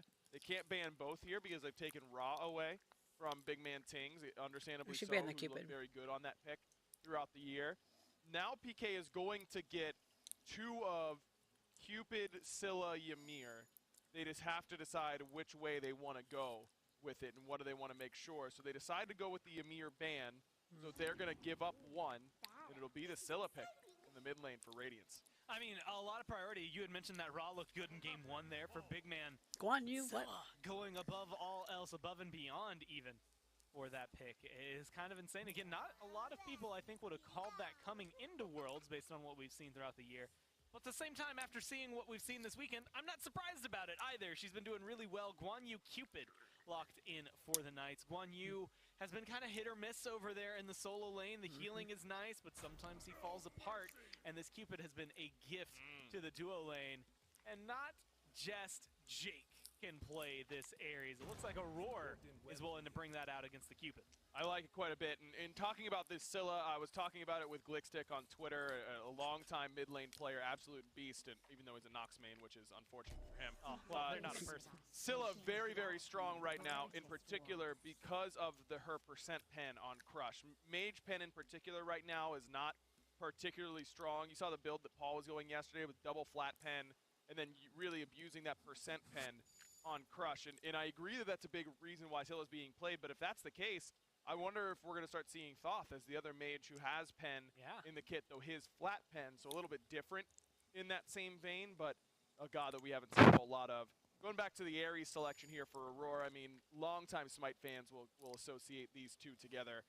Ares for Aurora is an iconic combination and you look at this Cupid on the other end, I think that's exactly what Aurora is going to be looking to abuse here in this long lane. Yeah, it's going to be able to help slow him down a little bit. I want to throw a curveball at you. Neither of these teams, but you had mentioned Nox, and the first thing I thought of was like, man, I know we saw All Nox the wisps. successfully recently. Ghost played her as a support. Is that something that either of these teams could potentially pull out as a pocket, or is she a Ghost only, and honestly, even then, barely ever going to be picked? If I had to guess two teams that would play it in the SPL, it would be Ghost, of course, and Renegades, because Jake's one who was always down to pull out something a little bit different. I don't think we'll see Nox from either of these teams. Oh yeah, it's looking like that's going to be true. We see Pele Kamazot's banned out there by Radiance on the other side. It's the Rum as well as the Heimdall to try and control Cyclone Spin a little bit. Not worried about that Apollo at all, I guess, after last game. Robin locked in on her early. Because it wasn't Barracuda. It's looking like it might be a Kuzenbo here for Neil.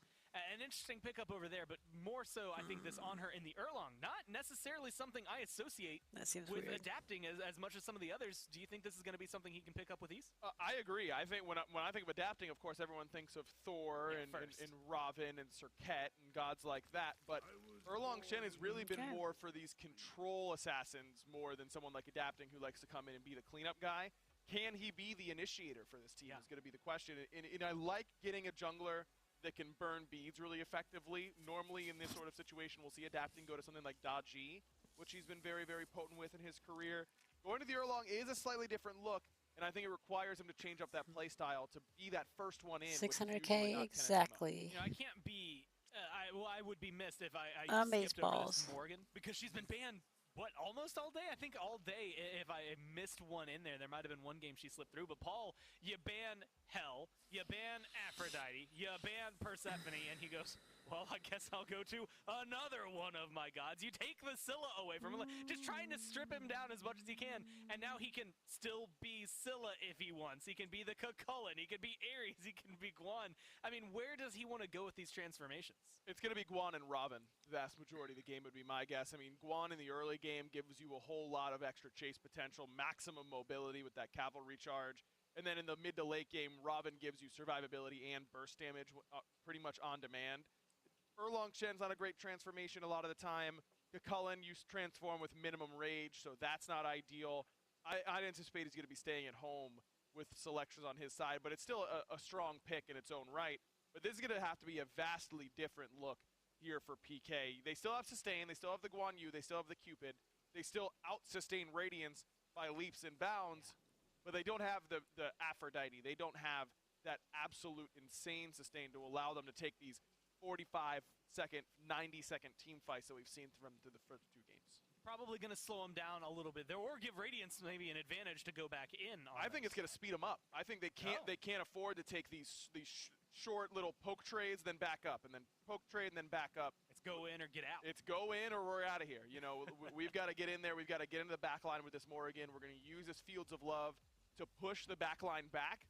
And you're hoping that Paul's coming around the corner right as that Fields of Love comes up, because then they're coming out with no beads coming out of that ultimate, or their ultimate down in order to make it an easy flank here for Paul.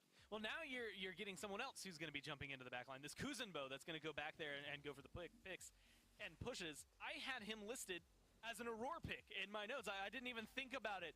You know, Sobek available, a lot of other picks that we've seen for Neil that have been very kind to them, especially after yesterday, some of the sick blink plucks that we got to see out of him versus SSG.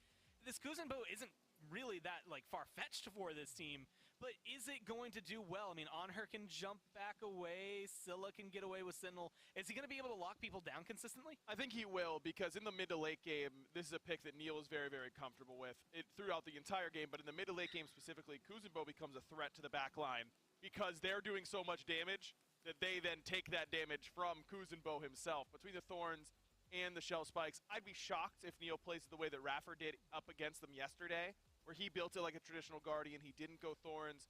I'd expect Neil to play this more like Mike played the Cerberus in their setup against Renegades. Get some Thorns, get a flat pen item, something like a Divine Ruin. In this game, I'd probably be going for a Spear of the Magus. And you just run at someone like an Onher. What does he do? You anticipate the impale, you use Watery Grave. He jumps away, you Shell Spikes at a minion wave, you get your dash back up, you're right on top of him again, and he's got nowhere to go. I'd expect Neil to play this very differently than what we saw from Raffer and really try and put more pressure on the back line instead of trying to set the front line up with that sumo slam. Well, especially because yesterday we actually got the matchup that he's going to be facing here, right? That Scylla going up against this Kuzenbo, having to deal with that reflect damage, as you had mentioned, with the Thorns, and also the 2 being able to just completely spike that back. Ideally, Neil knows what he's doing there. Unfortunately, Neil said in the post-game interview that he couldn't see too much from his position. Let's hope something he learned in that one. It's game number 3, Radiance and Knights. Who's going to take the lead? Let's find out. Aggro on the desk. We are tied up 1-1 to this critical third game. We're going to give somebody the lead. We're already into the action. Cubo Fred taking a ton of damage, crushed there as well, but not going to net any kills. 3 blinks used on the side of Radiance. The game didn't even start yet. Clearly the aggressors catch PK off guard. Hot out the gate, Radiance not happy with how game 2 went. Looked like they want to set a brand new pace here. But it's a new look for PK. Finally, Paul off the Aphrodite has to go to something different instead. It's going to be the Morgan. Nice catch from Fred, or from Doug rather. Fred goes for the overhead kick in that first slot. Means that it's clear, going to be a lot slower. His kill potential the early, going to be a lot slower. Normally, you start with the Prana onslaught, that's the 1, and then you go for the 3. Now it's going to be a long time until he has those available. Yeah, and that's the result of that pressure from Radiance, of those 3 blinks at the start, catching Pittsburgh Knights off guard, and kind of putting Cubo Fred in a position where he has to take that 2 in order to survive. But now Neo Maw getting aggressive, pulling Aurora back into Zapman for the damage. There's Cyclone Spin with some peel, taking the Heart Bomb, but now Cyclone is low and stunned. In range, he uses the beads to get out of there. All kinds of aggression in the early, and Cyclone Spin under pressure already. I think if Neil connects that Nene Cap, that's first blood right there instantly, but it's still a pretty good start. You burn off the beads from Cyclone Spin on this On Her, and it's going to just stop the aggression in its tracks. We know On Her is a god that wants to be jumping in almost every single wave, established dominance. Cyclone Spin, he's not going to be allowed to do it for another 130 seconds. Yeah, over 2 minutes. He'll have to slow down as Aurora wants to slow him down on those Alpha Harpy. Can't not stop them, though. Pittsburgh Knights come in and grab it. I think Aggro and Gore, though, we're hitting onto a really important point for this game. Adapting on the Erlang Shen. For me, that's almost the whole thing, is how he's able to play this pick. Adapting is not normally, like they said, the first guy in, the initiator. He likes to kind of sit and wait, bide his time, pick his spots, come in for the cleanup. How do you expect Adapting to play this one? It'll be surprising to see him switch up his playstyle, right? Erlang Shen, almost the antithesis of the MO playbook for Adapting. He likes to be last one in, pick up a couple kills, play around the side of the fight. But on this Erlang Shen, he's going to need to be the initiator. He needs to be one of the first ones in there. Go in with a 9 turns blessing and set up every single engagement. I want to see the exact same pace out of Fred as I do from Adapting. They both need to get involved very early. They both need to be the aggressors and see the better jungler win it. What a set this has been. It's 1-1 and into this critical game 3 to see who goes up with that 2-1 advantage. Both Cubo, Fred, and Adapting have the ball in their court, in their hands. They decide how this game will move on. Cubo, Fred now out of those murky waters we talked about with the leveling earlier on. Now up to level 3 and even up to level 4. He is A-OK in terms of his jungle start, but Benji, get a little bit of pressure here on Scary D in the solo side. Nothing new for Benji. My man's been controlling that lane the entire set. Where it feels like PK's been controlling the matches, Benji has been controlling that lane almost single-handedly. Yeah. Maybe the only guy on his team that's been able to find proactive plays consistently and just working it the entire time. I want to see Radiance play around the Skakullen and maybe Adapting and Benji Voltron together and get something rolling. Voltron. Will be that final piece of that aggressive puzzle for Benji and Adapting, right? Because he is back on this Scylla once more. Has been such a big pick throughout this weekend, so I expect to see that same start from him with the boots into that Spear of Desolation, followed by some other flat pen, probably Divine Ruin with the Guan Yu on that other side, and then try and get the Scylla ball rolling. We know that when she gets to the late game and she has that threat for stealing objectives, all that first damage, it feels like the other team is kind of paralyzed and they can't even play. Completely agreed. Scylla has become an absolute game changer in the SPL meta this week in particular. They've been holding this card close to their chest all year. If they've known about it, they haven't told us, the casters, because Scylla came out of nowhere, a dark horse for that mid-contention. And even Paul going a little bit deeper into his god pool. This isn't the Hell, this isn't the Hebo, it's not what we normally associate with him. Not even the Poseidon. Morgan's almost a new look for this guy. Paul going to be able to be a bit of an aggressor himself, right? We said Cubo Fred needs to do a lot, but later on in the game, I'll expect more from Paul. A Cyclone Spin under some trouble already. But there's the leap in. You can't put on her in trouble that easily. He leaps and pushes Zapman back. And I want to see Cyclone Spin continue to play this way, to leap in with this on her just like you asked for. But it's still a double-edged sword. Until he gets those boots online, you leap in. I don't care if your ultimate's available. If Zapman places that Fields of Love properly, he's at least going to get the damage, if not the mez, every single time. Cyclone Spin needs to play safe until maybe the Devo gloves gets finished, and as well as the Ninja Tabby. Then he should be able to establish his dominance in that lane consistently. Be the focal point then. See that there's a lot of areas, so maybe not as simple as I initially made it sound. Lots of key players in this game then, because Aurora is also going to be a really important factor for them in this early game, and trying to lock down really a couple of carries without that CC immunity in the ult. Paul, though, should have time perhaps if he's hit by that chain to transform and get a little bit of safety, or is he often going to get pulled? I think he should be able to transform almost every time. That's a long time until the no escape really does go off. Scary D in a little bit of trouble. This is something Adapting's been doing all set, trying to find his picks in the solo lane, these early rotations over here. This time, all it amounts to is stripping away that cavalry charge. We know what Benji's able to do with a slight lead. No ultimate available for that Guan Yu. Scary. It's not as safe as you might think. Not at all. Benji willing to be aggressive. So, to the previous conversation, Paul should be safe relatively if he's able to quickly get transformed when he's caught in the grasp of Aurora's ultimate. There's Cyclone Spin getting aggressive though with the ultimate. He trades ult for ult on the back of that Fields of Love, and he doesn't end up taking the damage, and Neil stays patient with the blink the whole time. Yeah, with Cyclone Spin maintaining the jump there, Neil has to really choose his spots. If he blinks in, all he's going to do is potentially get the beads and a jump away from Cyclone Spin, so he has to play a lot more patiently around it. And with Aurora waiting in the wings, I'm not sure I want to fight an Ares this early on. But he didn't prioritize the boots, did he? I was thinking, especially with the Fields of Love to worry about, that maybe we'd see those come out faster for Cyclone Spin, but both of these hunters elect to grab the Devourer's Gauntlets. It looks like very slightly Cyclone Spin is ahead in stacks. Not too big a deal here if it's going to be only this 3, but that's what they've elected to do, a bit of a slower start. But you feel good once you have those Devos started, or finished rather. So maybe we are in rather than what we thought for another slow game, but here's Adapting, looking for Cubo Fed, finding the route. And Cubo just stays calm and collected. Yeah, Cubo stays calm and collected, but also loses 50% of his health nearly instantly. Maybe if the follow-up is there from Big Man Tings, if he's a little bit closer, a monster comes through as follow-up. I mean, there's so much DC between the 9 turns blessing as well as the turtle form from Adapting that we get a proof of concept. Adapting's able to engage. He's able to be the aggressor. He's able to be the first one in. Kenneth, a man of many crowns, this is just another one. He is showing us that he is comfortable on this Erlog. I like this look here for him. I mean, we had that goodbye video for Adapting, and he's been doing all kinds of playstyles throughout his career. This wait-and-see style, a bit more of the late, right? Early on in his career, he did this kind of initiating all the time. So certainly showing us that he is still comfortable on it, even though... And remember, hydrate or die. In this one. But you were saying you want both of these junglers to get aggressive. Is that a must for these two teams, or are both of them plenty capable of fighting in the mid to late?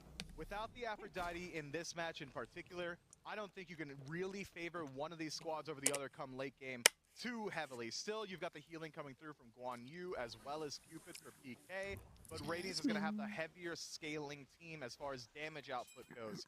Cyclone Spin and Big Man Tings are both going to have one-shot potential come late game, but I got to be worried about this Morgan. I think Paul is going to be very intricate, and he's going to be very indicative of how this PK roster is going to want to play. Is he going to go for the Polynomicon Soul Reaver build? Is he going to try and one-shot someone in the back line? Is he going to go a little bit more Dardez-centric with a little bit of defense in there and play around the transform? Is yet to be seen.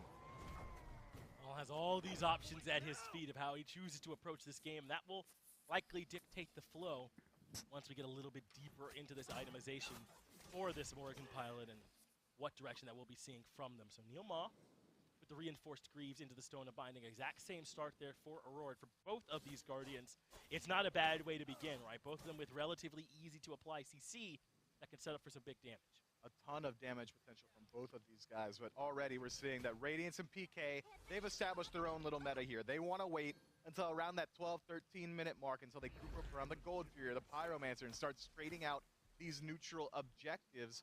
But look, I think that Radiance has a draft that should be favored in the early game. I know we don't really favor one in the late game too much, but right now, Radiance is so strong. A roar on this area should be able to bring it to fall every single time.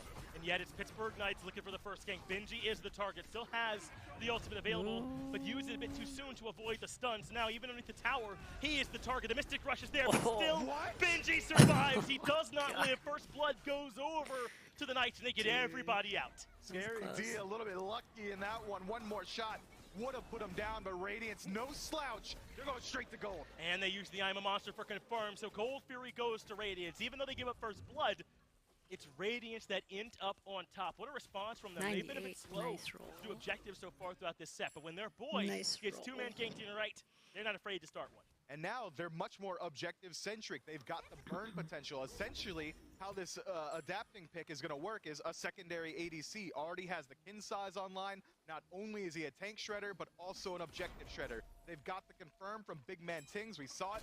I'm a Monster. It's the hardest hitting ability on the map right now. There's no such thing as a 50-50 in this game. If Radiance is on the objective, they should be able to confirm it.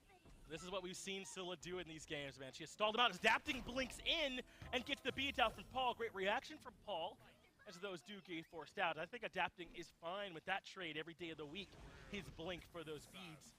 Wouldn't be surprised if we see him back in there trying to punish Paul again.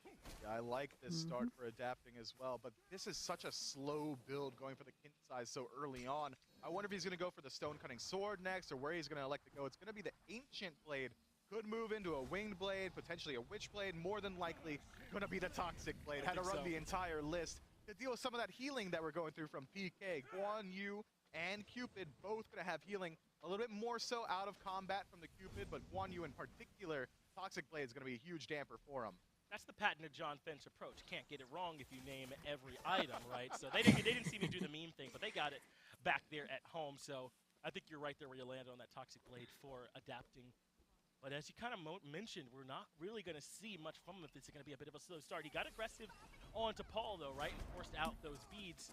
So I think there's a bit of pressure on him to come back in and look for that pressure once more. Even if he doesn't necessarily have to blink for it, Tings can find a route. He can find a range route himself. And suddenly Paul may be forced to ult, may be forced to use that Aegis if he wants to make it out. This is such a tense game, Finch. It just feels like at any moment the calm in the water is just going to break. One splash is all it's going to take. One pick, Gold Fury. Next pick, Pyromancer. Next pick, we're already going to be on the Fire Giant. These teams are playing on the thinnest of margins. I'm keeping my eyes on Paul, though. This guy has been explosive for PK throughout the entire year, and he's on a playmaker pick inside of this Morgan. This is a really big game here, isn't it? Within an important set. This is for the right to move on to those finals up against Ghost. This is to get the momentum here within this set. I mean, Radiant struck first. Pittsburgh Knights bounced back, and now we find ourselves here tied. The team that moves up to that 2-1 has a game to play with, can look for a bit of a riskier strat maybe, or try something out and see if it works as Givo Fred passes by. Psycho and Spin, even with all that presence there, doesn't commit. Perhaps he recognized there were 3 members of Radiance chilling back on the red buff. Speaking of Fred, on this Robin pick, I expected to see him get involved much earlier on. Adapting hasn't really gotten much success for his ganks, but at least he's stripping away Paul's beads time and time again, making sure that he can't make these proactive plays. Cubo, on the other hand, has been playing very slow, a much more farm-centric play style. Maybe he's waiting to finish up that sledge before he's willing to get aggressive. Wouldn't be a bad timing there for him, right? I mean, Sledge has been around since season 7. For warriors, for junglers, for warrior supports, or whoever ends up wanting to pick that one up. So I won't give him too hard of a time for slowing down on it. We just saw a big item finished for Benji, but before that, the Knights are starting up the Pyromancer. This is not exactly even with the Gold Fury from earlier, but a big advantage for them since no one from Radiance is coming to contest. They'll hear the global notification far, far too late. As PK now actually enjoyed themselves a bit of a small lead, but it's been bouncing back and forth this 500 or 600 gold. Yeah, now Radiance in a position where neutral objective spawns in 1 minute. They know that Pyromancer's desync, so there's not going to be that counterplay. Sometimes we see these teams say, well, we don't really favor this fight here, so if they go for Gold Fury, we'll go for Pyro. PK essentially eliminate that option. Now, once this Gold Fury respawns, it's going to be the only POI on the map. Point of interest. It's going to be a fight there. Almost certainly, but if you're the Knights, I don't know how much you want to be at that fight. Can you out-confirm what Radiance are going to be able to do with this Scylla, or step into the no escape from Aurora and Adapting's clutches? God damn it. They're going to find a way to make it work. So look at this. People Fred rotating the right. Benji might be the target. No, Benji's not. It's the blue buff instead as Aurora and Adaptive respond on the other side. There's the blink into the ult. Zapman is pulled back in, held on to the purification feed. Zapman has done it all set long, and he continues to be correct. In fact, he responds with an ultimate of his own, and Aurora now the one in kill threshold. He makes it out of there, but he not for long as Paul puts in the damage, and Neomos just needs a little bit, but Paul's Aurora gonna kill him. somehow still alive. Paul on the chase, finds the sniper, Roar goes down. Neoma has Cyclone Spin in the back, forced to use the jump. Paul turns into Cubo, but can't find a chase. And now Cubo Fred himself is here to look for Cyclone Spin, and Paul Oh my God, gets Paul. himself a double, took care of Aurora, and then cleans up the rest of the dual lane on the backside. And how about Pittsburgh Knights navigating these early parts of the game better than Radiance here in this third game and setting up for a Fury? Who in their right mind just allows Ares to pull him, says, call an ambulance, but not for me. Zapman turns that fight around nearly single-handedly. Scary D finds adapting in the back.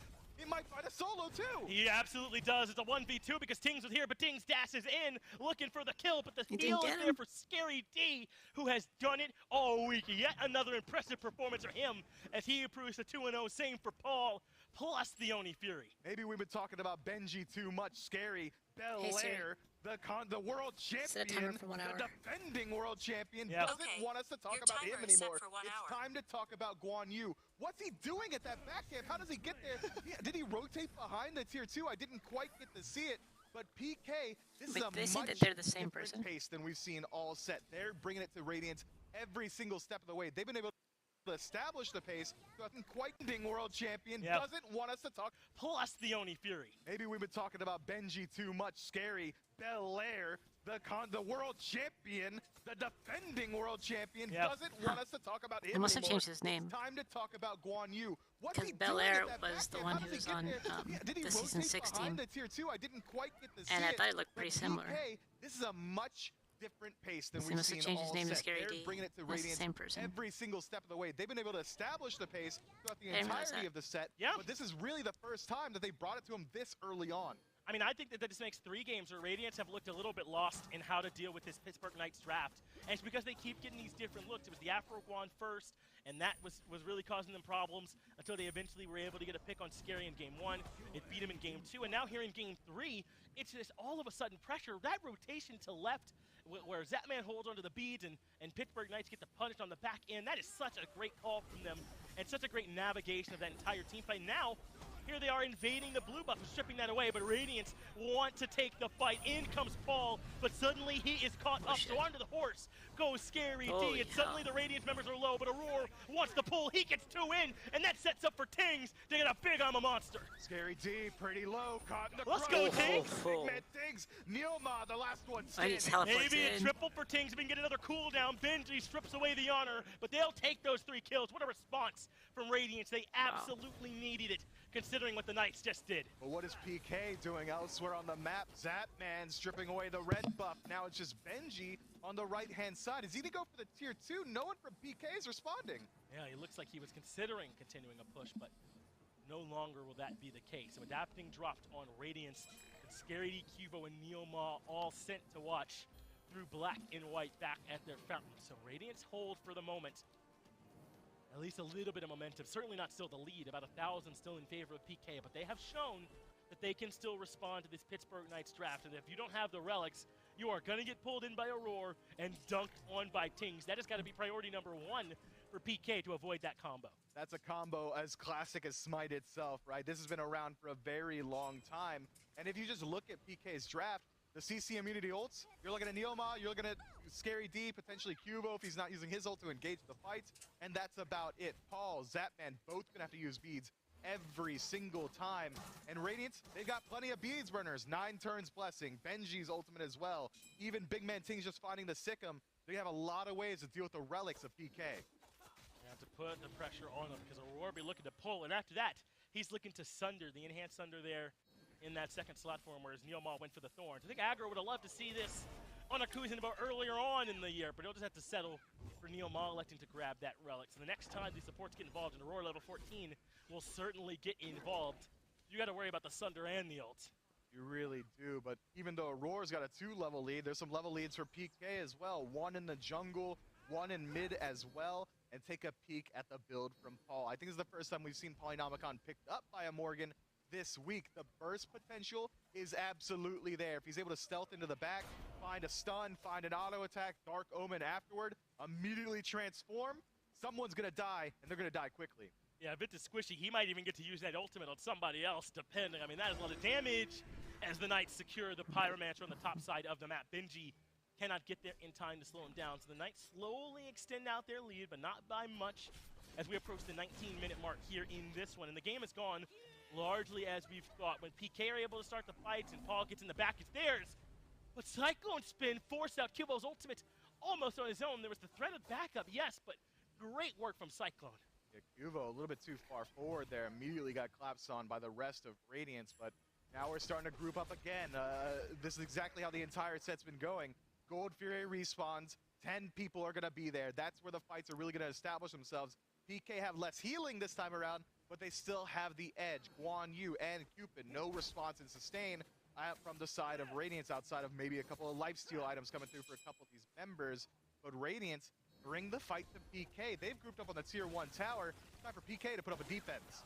That man takes tier 1 in left, and Radiance responds by getting the tier 1 in mid. But Zatman's going to keep going if no one's going to join him and trust his team to defend the tier 2 in mid. So Zatman should be guaranteed back there unless the minion wave doesn't survive.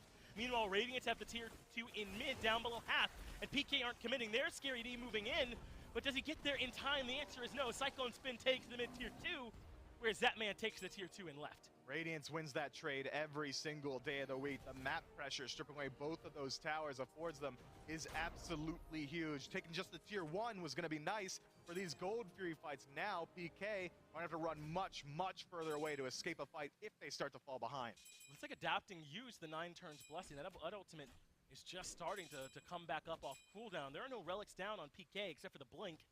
Maybe it was 9 turns blessing for the blink from Scary. I didn't see, but either way, those are the cooldowns that are missing. Everything else is available coming into this fight. Red buff on Tings, 2 buffs on the sides of PK as they have started up the Fury, and now dare Radiance to move in. The Fury at half. But big man Tings has the best confirmed with his ultimate, so the Knights must be planning on a reset as Paul moves in with the stealth, but is forced to retreat, and PK has to reset. Yeah, PK have to play very carefully here. As you already highlighted, big man Tings has the best confirmation on the map, but he's going to have to put himself in a position to get engaged on if he wants to step up for it. Cavalry charge available, potentially 2 of them with the Morgan. If Paul wants to, he can even turn into big man Tings himself and confirm the objective, but it seems like Radiance just showing their face of the objective is enough to scare PK off. But now, what's going to happen? Are they going to fizzle? Is it going to be Radiance starting it up? It's yet to be seen. PK is still hovering near the Fury, but they're not going to push up. Or, excuse me, Radiance still hovering near the Fury, but they're not going to push up just yet. They send Cyclone Spin to clean up that wave over in left, and then get started pushing up just a little bit more. But as it looks like you're right, they're going to give up on this Fury for now, head back towards mid, or even head back towards doing just a little bit more farming at this point. These Gold Fury fights have really determined how these games have gone, haven't they? These big duels around them. So it looks like neither of these teams want to make a mistake there, and instead they're being patient. But Zatman and Neil are back. They just haven't started it up yet. Yeah, PK went back to base and picked up a couple of wards. 2 sentries in the pocket, 2 normal, as opposed to Radiance only having the 1. So PK should have the clear advantage as far as vision goes around this neutral objective. But both teams very hesitant around this neutral. It seems like both of them feeling the pressure of this 1-in-1 set. No one wants to upset the balance, except Radiance is already there. They have the crush down. They have I'm a Do it. Monster. Radiance confirm the objective cleanly. And Pittsburgh Knights have nothing to say, so that brings the game back closer to parity. But at this point, the margins are so thin, I wouldn't stress about it if I was either of these teams. Essentially dead tied, 1,400 or so in a gold, maybe a little bit more in experience. But as we approach these level 20s, you can see the mid laners are there. One of the ADCs is already there, a soul lane or 2. That's not going to matter much more either. So adapting level 16 as opposed to Cubo Fred's 18, that's certainly not nothing. It's pretty big, especially considering how close Cubo is to hitting this insane power spike. There's going to be a clear difference between how these 2 junglers play. Adapting has clear sustained damage. He's able to stick in these fights and do a ton over time, whereas Cubo has got instant burst. Ultimate committed there to try and lock down Aurora. Aurora uses the ultimate of his own, and that will pull into Adapting has the root in response, but that is 2 He's too tanky. support ultimates used without really gaining much at all. So they both start to back up, but look at the Knights. 4 members strong on the Fire Giant side of the map. Not considering starting it just yet, but they have the presence, whereas Radiant still don't quite yet. PK grouping so far into this lane might be trying to corral Radiance into a defense. If they can get eyes on all 5, it makes it that much easier to group up on the Fire Giant itself. It is going to be a tier 1 Whoa. tower push, and Benji whiffs the ult. Benji blinks in and ults. Doesn't find much there either. Looks like Adapting's blink is on cooldown as well. And really, Radiants don't get much for that at all. Aurora ultimate coming back off cooldown soon, as is Neomaz. They use their together earlier on before that little skirmish. The Knights have a small advantage, but nothing they can capitalize on. But already they've split the map. Radiance getting strung along by the Knights grouping up. Huvo looking to take down that tier 1 tower, has to back up. Radiance groups very well, and now they're already on the Pyro. PK, where you at? Radiance with a great call there to grab the objective, but in come the Knights, but a 2-man taunt from What? Adapting is the response. It's Oh my Scary God. low already. Fields of Love comes out from Zapman to split the fight, and Adapting is alone in the backline, so Zapman gets the first casualty of this battle. But in the backline, there's Paul. He finds a stun, and Tings is in some trouble. He can't ult in, so Tings able to make it back out, but Scary D goes in. Kilbo Fry right behind him, and Tings will drop a roar. Gonna be right behind him as Pittsburgh Knights find 3 uncontested. Cyclone Spin drops the Desert Fury from a range, can't finish anyone up. Scary D blinked in at 1/10 health, maybe 10% HP. Wow. He did not care. He trusted his team to find the fight, and they absolutely do. Now it's only Cyclone Spin hovering around for the defense, but without the ult, he can't do anything. No, he has next to 0 still potential. Pittsburgh Knights win the first big battle over near the Fire Giant, and Radiant continue, for my money, to look a little bit lost in this one, Mifflin. They are not sure how to approach this Pittsburgh Knights team that keeps giving them different looks, that keep finding new ways to push past this Radiance team. They were the real deal last year. There's a chance they're the real deal here as well. Yeah, PK, they are playing so patient, aren't they? Every single time we Yeah. think, maybe they're going to jump into this fight. No, they're going to wait for Radiance to make a mistake. They're going to wait for an opportunity to rise, find that clear thread, the opening thread to find these All right. fights. But unfortunately for Radiance, they're giving them that thread almost every single time. There seems to be a moment where Radiance, someone steps too far forward. Someone maybe just goes for a dive that doesn't quite work out. That time around, it was Adapting, and PK optimized on it perfectly. Now, Fire Giant on 5 members, only 1 tower standing between PK and the base of Radiance is going to be a tough one. Radiance going to have to defend. All right, chat, here's what I'm thinking. Talking to chat. I'm going to say opening thread is a Full Metal Alchemist Chat. reference. Do you think they think I'm joking? Do you think they understand that? It's a bit. I mean, like, that's a Who? deep All cut. right, chat, here's what I'm thinking. Talking to chat. I'm going to say opening thread is a Full Metal Alchemist reference. Do you think they think I'm joking? Do you think Full they Metal understand Alchemist? No, I okay. mean, like, that's a deep cut, man. It's not often I get into an anime discussion, wax poetic about it. Yeah, never especially once on has the that world happened with stage. us, right? Yeah, no shot, No no shot, not chance us. that we ever end up discussing anime on the broadcast. 3-8 in the kills, 26 minutes in, and we know what the Knights are up to. They're pushing up the waves, Myth. So if I want to talk about the opening thread from Full Metal Alchemist, then I can't, Stop. right? There's no chance to use alchemy in that. That's Dragon Ball Z where they use the alchemy, right? Am I getting that right? Quit, dude. We probably just lost like 10,000 people. They're like, oh, okay, these guys are idiots. Let's Yeah, they don't know off. anything about anything. Let's get out of here. No. Obviously having some fun on this one as Pittsburgh Knights have claimed the mid-tier 2, and they are ready for a Phoenix Siege. About 2 minutes to work with here, Myth. How do you like Radiance's defense? I think it can work out. It's going to be very contingent on big man Tings. I think it's going to be almost impossible for Aurora to get value out of his ultimate with the beads coming back up for PK. It's going to be very difficult. He's almost going to be the first one in every time, but let's see. Well, he does manage to pull in Neil Ma, who has to use the ultimate, so that's an ult-for-ult trade between the two supports. That seems to be about how that interaction has gone so far throughout this game. So now Scary D, Hugo, Fred, and Paul threaten the middle Phoenix. Not much threat. They back up. A 3-2 split with the minion waves pushed up in mid and left. Gonna make this hard on Radiance as Scary D moves in first. Puts some pressure on the Benji, but their wave is dealt with. Yeah, very slow push from PK here, just trying to divert the attention of Radiance. Let's see if we can get big man Tings to come over to mid to create some space in left, but it seems like PK don't like the look of this push. Instead, gonna fall back. They don't have much time to play with here. Only about a minute and a half left on this Fire Giant. If they go to the Gold Fury, that tells me they're happy just getting a tier 2 tower at that Fire Giant push.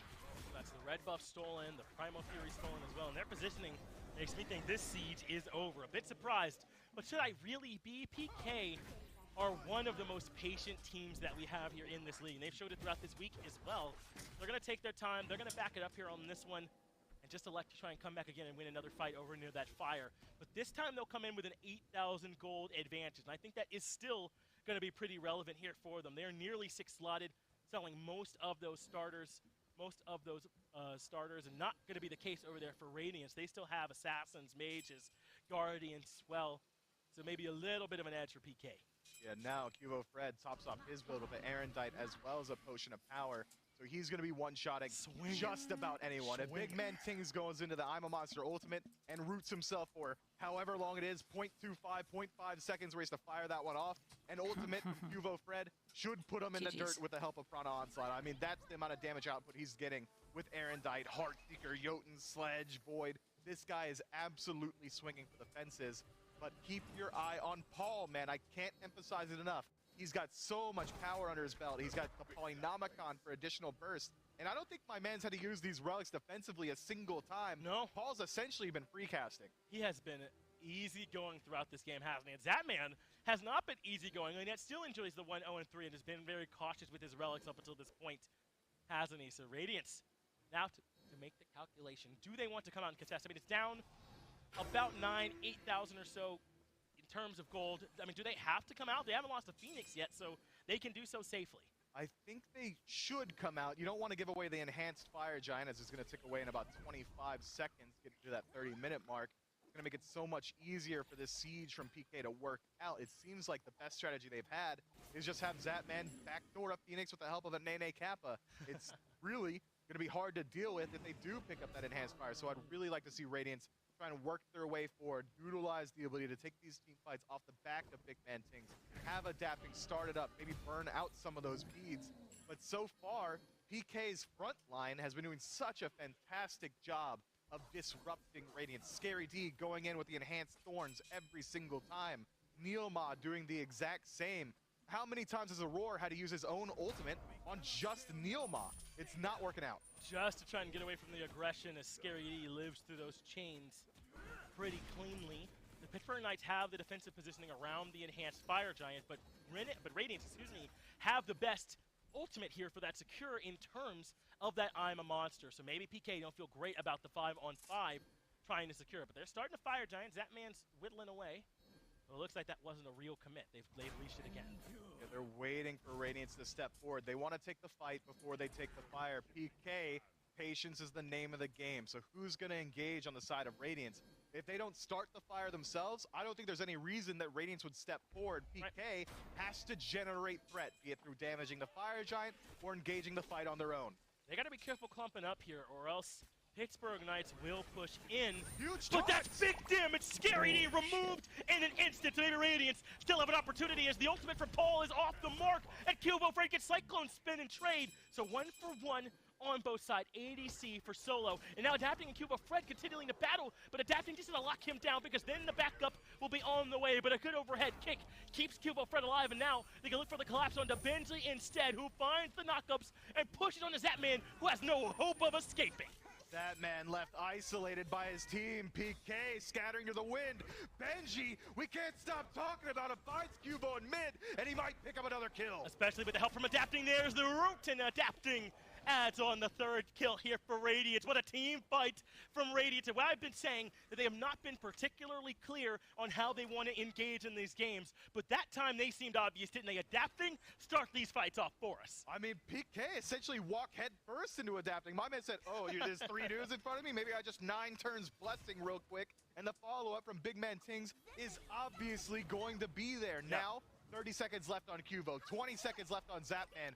Radiance are in the driver's seat for the first time in Game 3 with Enhanced Fire Giant on the menu. Let's see if PK can put up a defense. They're going to bring in the squad. At the very least, Scary D and Neil are on their way. Paul will be much further behind as the Fire Giant gets burned quickly. Adapting and Cyclone Spin's damage. No, Cyclone Spin's not here. Adapting doing this mostly on his own with a little bit of help from Tings. But the zone from Benji's so good, it does not matter if when this Enhanced Fire Giant is going over to Radiance. And now, we got to see how they're going to push with it. I mean, they've got some options, but how do you think their siege is going to look against the Knights' defense? This is an aggressive composition that Radiance has. Benji, Adapting, Aurora, the core of the front line should be able to engage relatively easily. They don't have the same amount of sustain as PK, so they're going to have to be a lot cleaner on their engagements around these towers, around these Phoenixes as well.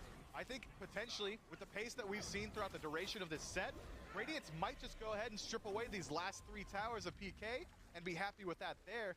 But I think the defense of PK is slightly weak. They don't have a traditional mage like a Scylla or a Poseidon or even the Hebo. Instead, it's going to be a Morgan. That Dark Omen, fantastic poke tool, but a little bit less good at clearing out these waves, a little bit less good at creating space for the rest of the team. Paul is not going to be able to get usage out of the stealth either. The game simplifies on a Phoenix defense. The Morgan, not nearly as tricky. No, it's going to be so much harder for Paul rather, to find those sneak around plays and start the fights off with a stun and then getting value off that Polynomicon as we have seen him do before. Still, Paul has not died in this game for what it is worth. The only member still without a death to their name. It looks like, for the most part, Radiance will be pushing up this left side wave, looking where they can find a spot to push. And look at that. Paul elects to pick up an Elixir of Power before going for that true 6th item slot. He knows that he needs the additional power for that one-shot potential. That's going to be more scaling for the Polynomicon. If he is able to find a stun onto a priority target, that's guaranteed death every single time.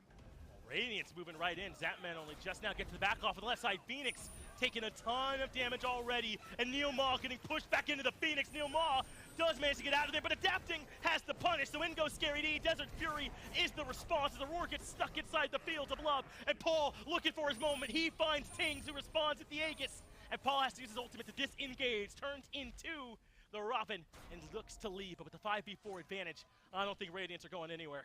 Tings uses the beads as well, though, so now he's got to play much more safe. He wasn't able to find the kill, Paul that is, but he does at least burn through a decent bit of Tings' HP bar. But with the waves moving through mid, enhanced by the Oni Fury, maybe Radiance could go for one more Phoenix. 5v4, but as you said, big man Tings is vulnerable. The middle Phoenix is vulnerable as well, though, as it is shredded quickly by the Enhanced Fire Giant team. So Scary D moves in, and then right behind him is Cubo Fred, who goes for Cyclone Spin in the back. Scary comes in with the ultra, but he gets melted right away. Cyclone Spin gets the kill. So now there's 60 seconds, a whole minute without Scary, but Neil is on his way as Cyclone Spin heals up. The mid Phoenix remains standing, but just barely a full minute left on this Fire Giant buff as well. Radiance has plenty of time to work with, but Paul, we said he wasn't going to be able to get tricky, wasn't going to be able to get behind him. Already he's there. Keep your eye on him. He's got to go for Tings. He knows there's no relics, but Paul can't find the opening, so he backs up again, and Radiance move in into what is a 5v3 without Paul there, and so far, the fight's favoring them, but adapting takes so much damage. Paul gets Cyclone Spin in the back. Tings pops 2 more, and Benji gets a kill, but Paul finds himself a double, so that means the Knights are still in this one. Zapman has the shred to burn through a Roar. If he can just turn around and land the autos, has to use the Aegis. Paul has the backup, and it's a triple kill. Triple kill from Paul to keep Zapman alive. One more tick of chains would have put him in the dirt. How is this happening? Fantastic play from PK. Paul so patient inside the jungle, waiting for the opportunity. My man went into the cell 3 times before he decided it was the right opportunity. And PK, Scary's leaving the base with the Titan already under attack. They're going for the ends. Well, I think they have the opportunity. It's really only Benji they have to worry about, but Benji has a good ultimate to make this work, and Paul gets here so ahead of Scary that that's going to eat up a lot of their time. They can get a Phoenix, but I don't think they can do much more than that. It's 10 seconds left on adapting, 15 on big man Tings. Scary D has to go back to base and defend his Titan, but Benji, you're getting burned, bud. Absolutely getting melted. The mid Phoenix still alive. Zapman and Paul are so low, they're not going to be able to do it at all. They're on different pages, but Paul turns into the Cupid with the ult. That doesn't work either. So Pittsburgh Knights don't get much off their stellar base defense. But they trade out half of the Titan's HP just for the opportunity to push down that mid Phoenix. It's going to be pretty hard for them to find an opportunity to defend if Radiance group up as 5. All right, let's take a look back at Paul's patience. He comes in slowly and makes the opportunity work. Look at him. Fantastic play. And he ults the ult from the Scylla, man. Wow. Clean.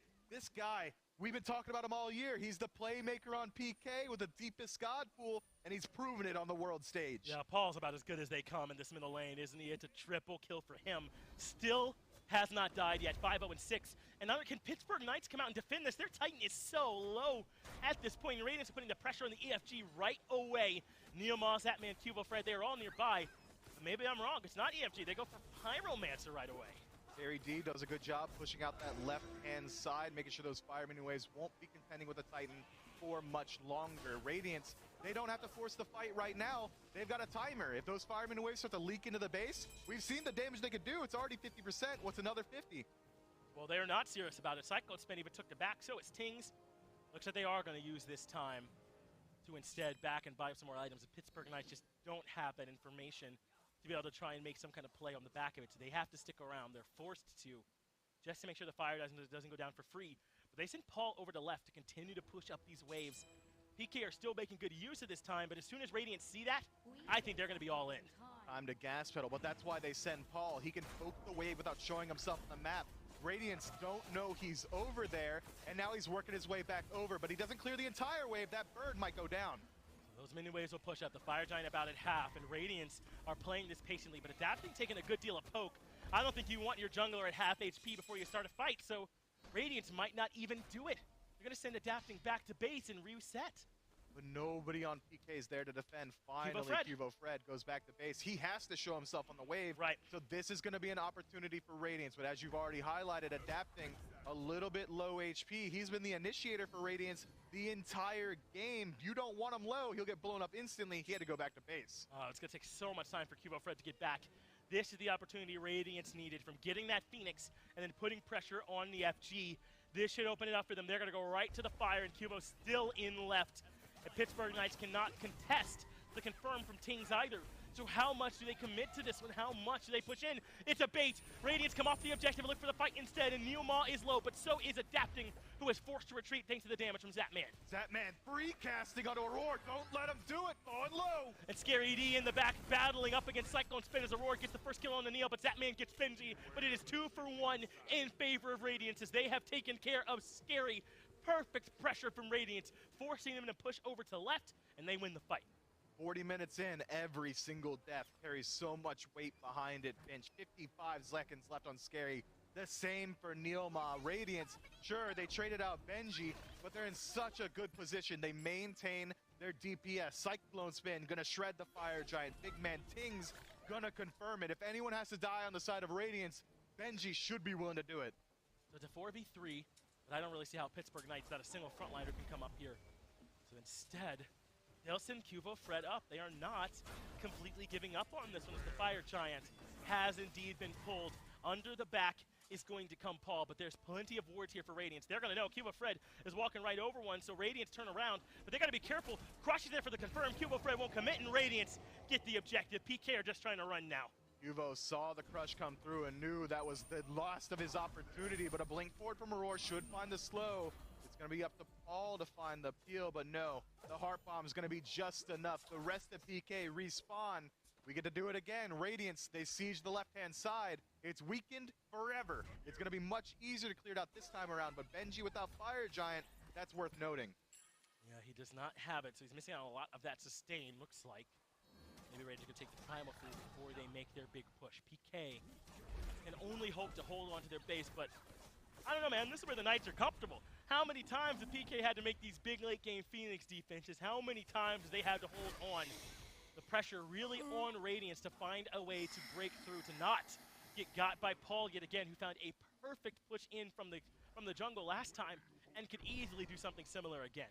This is Paul's second elixir of power, and he still has the shoes of focus. He could have more permanent buffs if he decides to just go for the true 6 slot, but instead, maybe he thinks this one's just a little bit better. He wants that scaling instantly for the Polynomicon, but it is a little bit surprising. If PK is this team that likes to take these games out long, you'd expect them to go for the more just confirmed damage output constantly. Instead, though, it's going to be the elixir power, not only for him, but also for Cubo Fred. Their damage output, nothing to be sneezed at. Yeah, they've got 5 sets of boots still, have not invested yet into those elixirs of speed, and then replacing to get truly 6-slotted. Whereas on the other side for Radiance, they have all given up on their boots as far as I can tell, and have moved on to those elixirs of speed as the Pittsburgh Knights have not. So we'll see if that makes a big difference for them. Still, they come back and grab this red buff. Not pushing just yet. Still 2 minutes on the clock. How do you want Radiance to approach this? I would like to see them try and split the push ever so slightly. An already weaker defense from PK due to not having a traditional mage only gets weaker if they're able to split up the map. But instead, it looks like it's going to be a 5-man grouping from Radiance on the weakened bird. Now they're just going to push right in. Neomog gets pushed back by that Impale as well as the crush coming out from Tings. But Adapting's ultimate is already down, as is the blink for Neomog. Don't look to Adapting to taunt anymore. Cyclone Spin impales him right out of the 9 turns blessing, but it doesn't matter. They've already created his face. Scary D goes forward and loses 80% of his health before he even realizes it. Blink and Thorns down for PK's Soul Laner. And look at Radiant, still topped off, still ready to move in and threaten this left side Phoenix. They've got it low. There's the Fields of Love to deter and force Radiant to pull the push further back. The rest of the Knights can now swirl in. Paul's looking to move to the back line. He finds a stun, and they get some big damage on the Tings. Following up his paw, he's done it all, and Cyclone Spin is removed. Cubo Fred right behind him, and now they can look for Adapting, but Scary D has fallen in the back. Pittsburgh Knights are a little too spread out in this fight, and I don't think they can hold on as Paul falls to Benji, who gets the shutdown. Adapting as Cubo Fred and Myth. This game might just be over. Don't count them out. It's still the world champion duo from PK. They might be able to clutch this one. It's a 4-man grouping from Radiance. Only Cyclone Spin dead. It's going to be slow going on this Phoenix. Yeah, they are not having the easiest time of burning this one down. But Adapting is pushing forward, has Neomog locked down. But Radiance are running into some problems without Cyclone Spin here. They are not melting the Phoenixes. I thought maybe in a 4v2 they go right for the Titan. I thought they would as well, but instead they elect to go for the Phoenix. Only So get about curious. 50%. It's a slow push, but look how much time they have to work with. Half a minute left on the nearest respawn for PK. So Aurora moves in, Benji right behind him. They have the knock up, and Zachman is forced all the way back to the fountain. They'll let Adapting take care of the middle Phoenix. And they're gonna back up. Myth, I am very surprised by the way that they have elected to go about this push. Yeah, it's been slow going for Radiance, but that's the thin margins these pros are used to playing on. Was it that thin? That's the stakes, I suppose so. I told you already, world champion duo lane. You don't step to Neomon Zapman unless you come correct, and Radiance weren't feeling confident this time around. The tags in the name, world champion. You can't be coming to them unless you're 100% certain. Radiance, not this time, but they have gotten some small wins. Mid Phoenix down, left Phoenix down, Fire Giant respawning in 30 seconds. I don't think PK can step up to defend. No, they cannot. That play, though, that decision, if Radiance don't eventually win this game, that could certainly end up weighing on these guys. Whether they could have potentially went for it. I mean, what is the particular punish? Also, there's only 2, but Radiance elect to play this one cautiously, to hold on to as much of this lead as they can. You're never complaining with 2 Phoenixes down on the other side, with taking the Fire Giant almost for free. You don't hate this spot that you're in if you're Radiance at all. You don't, but there is the argument to be made that they're going to have to work through the defenses of PK one more time. They'd already done the majority of the work, but now PK, 5 strong, every ultimate up, the majority of the relics available to them as well. And Hugo Fred, deep in enemy territory, maybe looking for someone straggling. Fire Giant, one more time, goes the way of Radiance. This next fight should spell the end of the match. The third one of the game for Radiance in terms of their Fire Giant, and their second enhanced of the game at that point as well. So now Radiance, all 5 members healthy, all 5 members with their relics, except for the blink from Benji. That'll be up in 30, likely in time for them to use it in this next fight if they so choose. Meanwhile, on the right side, PK, still a little bit of time for the Aegis and the beads, but those will be up as well. So a full-on fight underneath this Titan. And it doesn't look like Radiance are planning on pushing into that right side. Phoenix, are they just going to look to push right into the Titan room? I think they should likely group up on the right Phoenix just to concentrate the defense of PK. Already you've got Fireman and Waves leaking their way through 2 lanes. Those are going to push up naturally as time goes on. They've got 3 minutes to work with here. I think Radiance, they can do just about no wrong. That's the Sanguine special, Oni Fury into push. Now, PK, they're going to be spread incredibly thin across the map. Scary D has got to run the other direction back towards his team because this way, he's alone. There's no chance he lives. He's trying to distract Radiance to pull them away from the actual push, but they're just going to put Adapting on him. How do you like this decision from Scary? Well, at least Adapting's on him, right? I mean, that's just one less person working on the push, but Scary D coming too? has been huge in this engagement. If about any of Adapting this. keeps chasing, maybe Hugo would be able to pick up the kill, but instead, look at this grouping. Zapman on the opposite side of the map. Radiance, they got a free bird. I don't know about any of this late game decision making here, but isn't it working out for Radiance? How can you complain when they have all 3 Phoenixes down Almost never can you return from this position in competitive. Aurora blinks in, Scary D with no beads is the target, and he gets dunked by I'm a Monster. What a play between Aurora and Big Man Tings as they set this one up. Aurora now a little bit low, has the heart bomb on him as they commit everything it takes to make sure that he falls. Only 4 left standing to defend. They're gonna go all the way to the left side. Phoenix, I've never seen a game this thorough in my life. Let that be a masterclass on why you pick up Sunder as support. Scary D wrongfully thought he had defense, and he instantly gets shredded. Adapting will move in from the left. Radiants have done more than dot their I's and cross their T's. You cannot get more formal or more complete than what they have elected to do here as they show Pittsburgh Knights every bit of respect that the world champs have earned. It looks like they're going to wait and maybe even take this mid. Phoenix once it respawns as they continue to hold in this formation. Half a minute until Scary D respawns. Adapting moves in. Takes some poke, but the whole squad is here as they finally move into the Titan room. There's the taunt. Neil Ma is the target. He goes right into the ultimate, and that does buy him some time. Aurora moves in as Zapman is incredibly low, but still makes it back to the fountain as Paul retreats as well. But the Titan will become the target here at this point. It's down to half HP. Aurora pulls everybody back in, and that is it. Radiance making sure they get it done to improve to 2-1. Look, we thought that maybe in a battle of attrition, PK would have the edge every single time. Radiance can do it too. They'll take it as far as you want. That's got to be so mentally draining for both of these teams. This is a battle of endurance. It's a triathlon. They got to run the entire gambit if they want to be able to win this set. It is a full-on gauntlet. And what was taking away this game? The Aphrodite Yes, and sir. Radiance find the win. Is that a big difference maker for you? It absolutely is. I mean, Paul does find a triple kill. Hard to fault the He's man still on nuts. the defense. He still absolutely pops off. He only dies one time in that match, if even. Look, Aphrodite is hard to deal with, but I think you might be able to just remove the word Afro and put the word Paul in instead. Well, Radiance now have the 2-1 advantage. Will the higher-seeded team win? Let's find out after the break.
Well, Radiance managed to take the advantage this time around, up 2-1 over the Knights now, as they're looking to potentially knock out the reigning world champs. But before we get into that, we want to know how you're enjoying this thing at home. You're sitting around, you're comfortable, you either got pets, friends, something going on for you. Maybe some people I saw cooking earlier.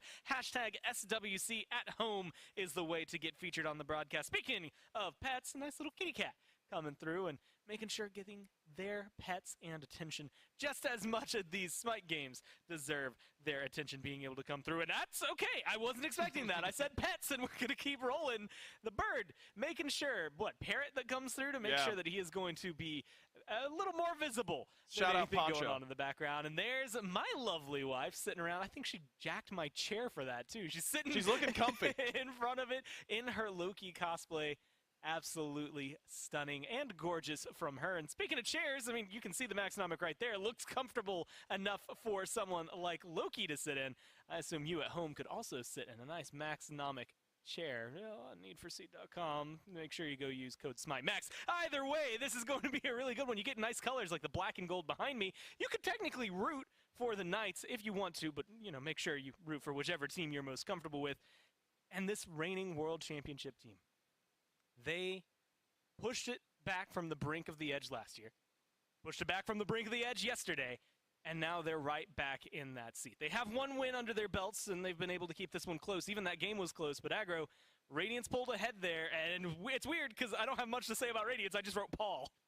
Man, Paul was playing so well in so many really, really close fights in this game, and I think that one of the things that can oftentimes go underappreciated by the casual Smite fan or even the Smite fan that hasn't played a lot of competitive Smite in their past, is that when fights are close, but always seem to go one way or the other, like it was for Radiance, like all these close fights just kept going in Radiance's favor, that's almost always because of your front line. Your front line doing something well, and I've got to give a ton of credit to Benji in this game. Benji has been absolutely incredible all game long.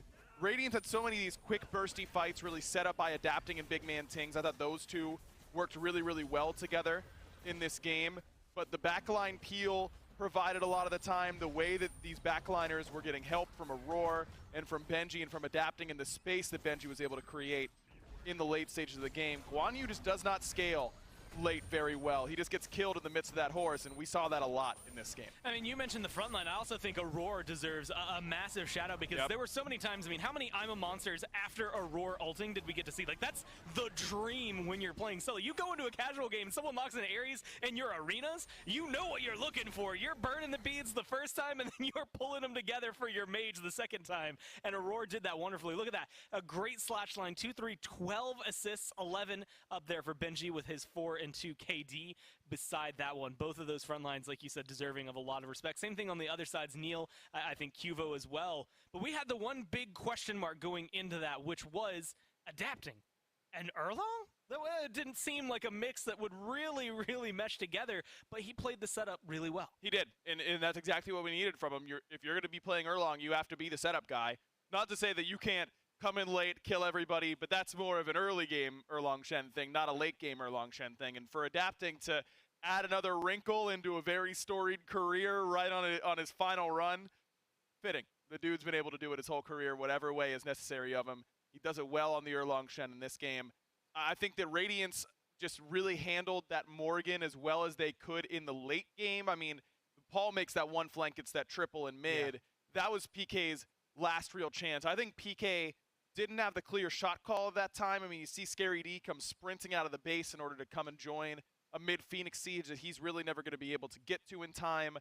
That meant that PK didn't push out that left wave enough, which then meant that the next enhanced Fire Giant for Radiance was a little bit easier for them to get. I don't think PK even contested on that. PK's map macro wasn't as clean in this game as it has been like yesterday up against SSG, and little things like that, those moments where, hey, we made a big play, we decided them, what are we doing? Or we got four of them. Benji was the only one alive. What are we doing with this time?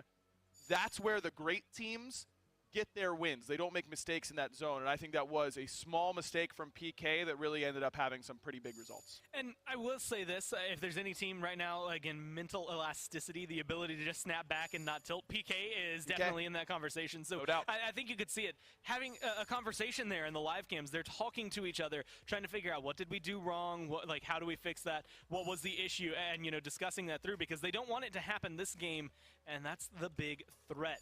So far, Ra, Cupid, and this Guan Yu going to get banned away on the side of the Knights. It's Yamoja and Aphrodite and a Ymir getting banned away on the side of Radiance. And so first pick, first come, first serve, it's Scylla. She looked good for Big Man last game. She's looked good for Paul every time he's had her. I think this is going to be more of the same. 75% win rate across 8 picks. That means 6 out of 8. That's really good. I know that Ven played at 1 earlier, I think, today. So you really know that's been really, really clean for these PK and Radiant squads, and that does leave open Persephone and giving Benji that Kukulkan again. I mean, how could you not? This dude has looked like the vintage Benji, Season 4-esque for sure. It's something you got to be scared of overall. Although I think worth noting, last time we had that Kukulkan come through, I think at least 2 games ago, didn't quite get the win, so it is something at least that Knights have shown case they can manage. This Persephone I want to talk about a little more, though. We got to see Sanguine pick her up pretty often. We've seen her come through with a decent win rate here in Worlds, but she's not been picked or banned as much as I would expect. I mean, after what we saw in Phase 2, after what we've seen all year, she's just kind of been thrown to the wayside. We finally get to see her. Is she going to be able to be this big mid laner up against the Scylla? She definitely can be. She has a little bit more lockdown, a little bit less burst potential, and Persephone damage is, it's hard to describe and play against. And I think that's one of the reasons why she's really good, because sometimes it feels really bursty, sometimes it feels lengthy. With the Bone Rush ends up being a long poke ability, but then the 2 damage can come out quickly if you're underneath her, but delayed and hard to see sometimes if you're away from her.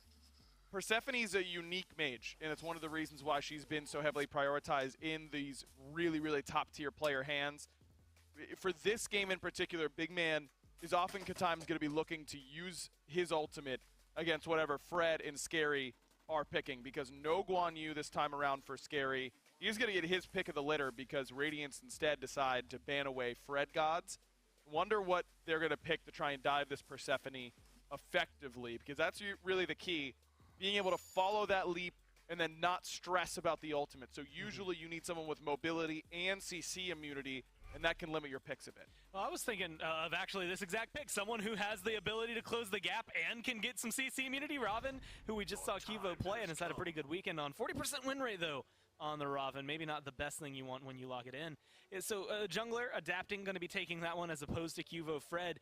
But Kabrakan being locked in here, pretty good against Sobek and Hachiman, but it's the first time we get to see Aurora play it because PK have been so, adamant about banning it. For good reason. This is a signature Aurora pick, and we saw what he did on the Ares, which is another one of his signature picks.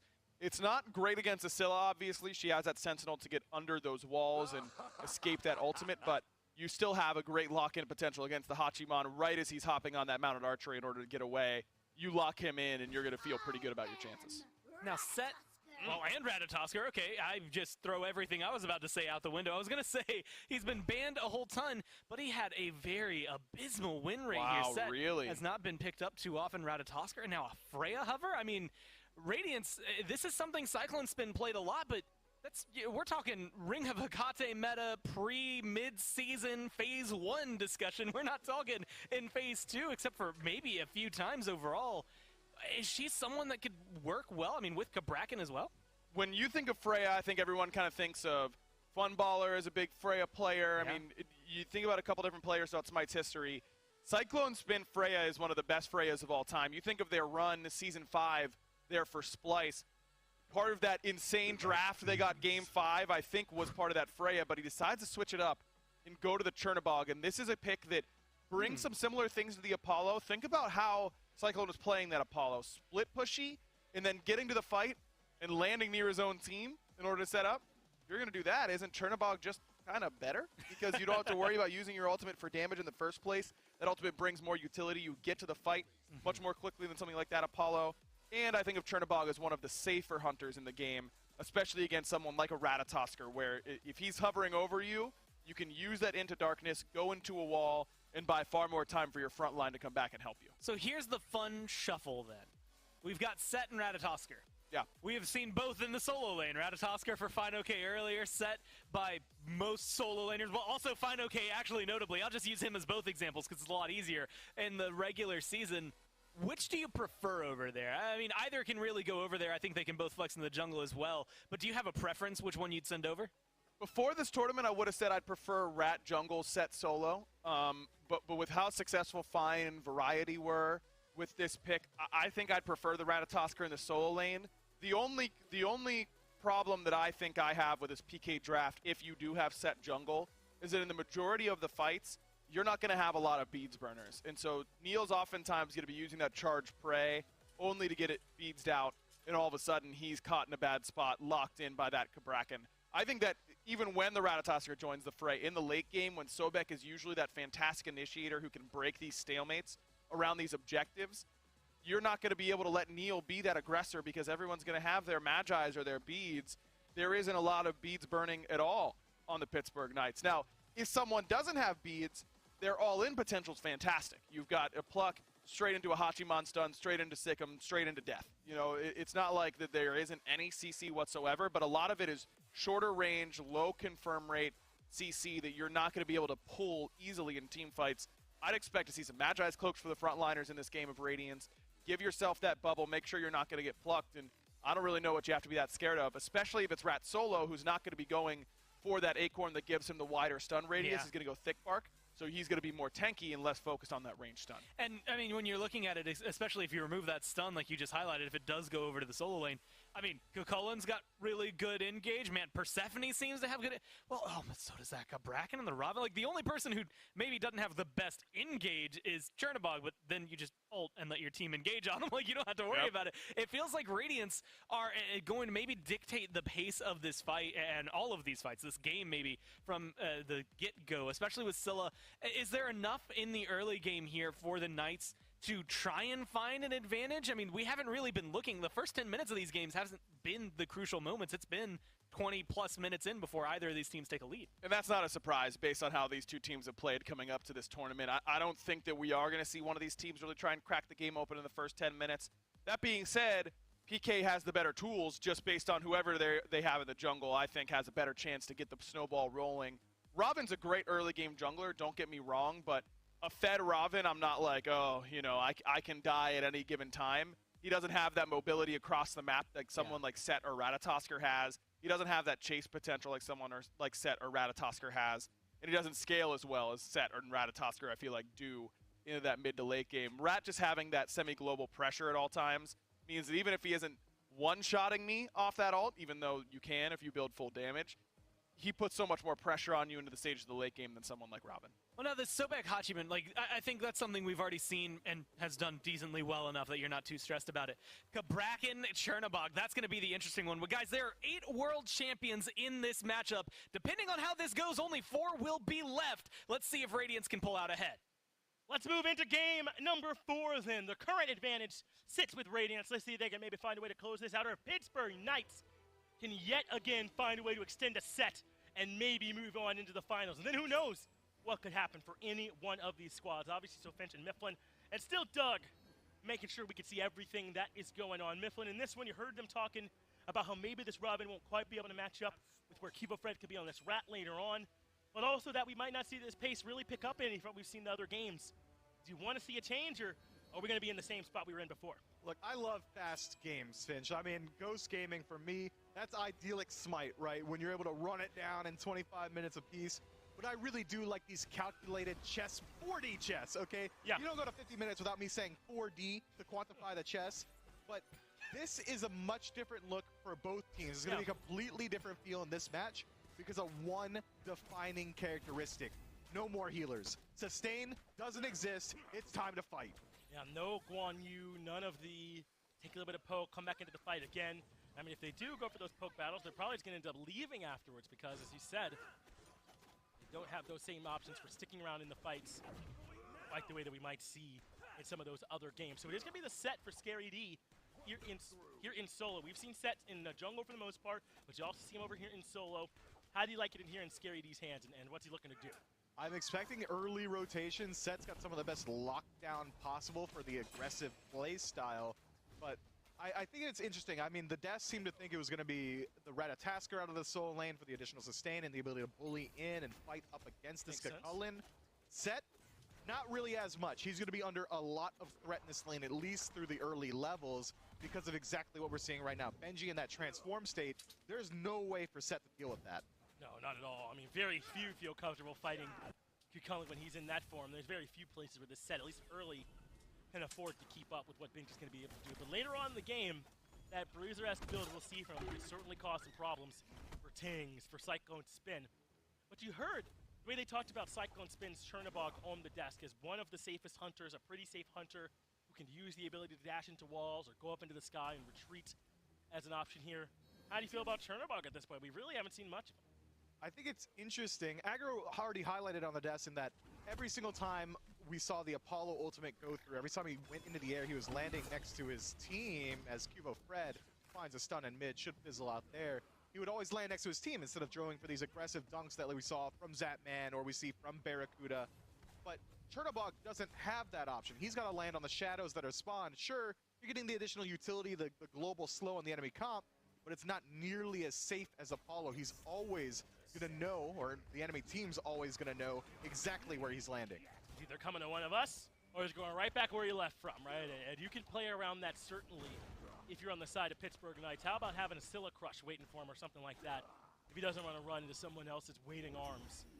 Maybe going to be a bit difficult for Cyclone Spin to navigate this, but he's played this Chernobog certainly before, something we know that he's comfortable with and he can perform with. You saw the Freya highlighted for a minute there on the desk. Chills. Would you have liked to see that one come out here in this critical game? Look, this deep into the set, I'm sure Radiance do not want to go to a Game 5 situation. Freya is a very strong pick, has the potential to absolutely dominate a lobby, especially when a player like Cyclone Spin is piloting her. But she's so easily punishable in the early game. The Valkyrie's Discretion really her only get out of jail free card. I think that this is a much safer pick. It's going to fit the playstyle that we've seen. But with every match going 40, 50 minutes, not much scales better than a Freya. I think it might have been pretty cool. It might not have been a bad look here. And we know Cyclone Spin. They mentioned Cyclone Spin as one of those Freya players. Netroid comes to my mind as well. But it's those two guys as being able to pilot at a high level here in the SPL. So it might have been fun to see it come out, but alas, it is not to be. So we find ourselves just under 4 minutes into this contest. 3 blinks for Radiance, only 2 on the side of Pittsburgh Knights. The early beats and Scary D. I wonder if that kind of speaks to what you were talking about. He's under pressure in solo even and needs the safety. Yeah, I think that's exactly what it is. He's also worried about the gank potential, right? Set not nearly as safe as something like a Guan Yu, like he's been playing the entirety of the set. If adapting rotates over and he finds the root, should be pretty easy to lock down this guy. So the beads is a very smart pickup early on, but it's also going to dampen his ability to rotate out of lane, not like a blink or like a thorn, something that'll make it much easier for him to sit on the back line.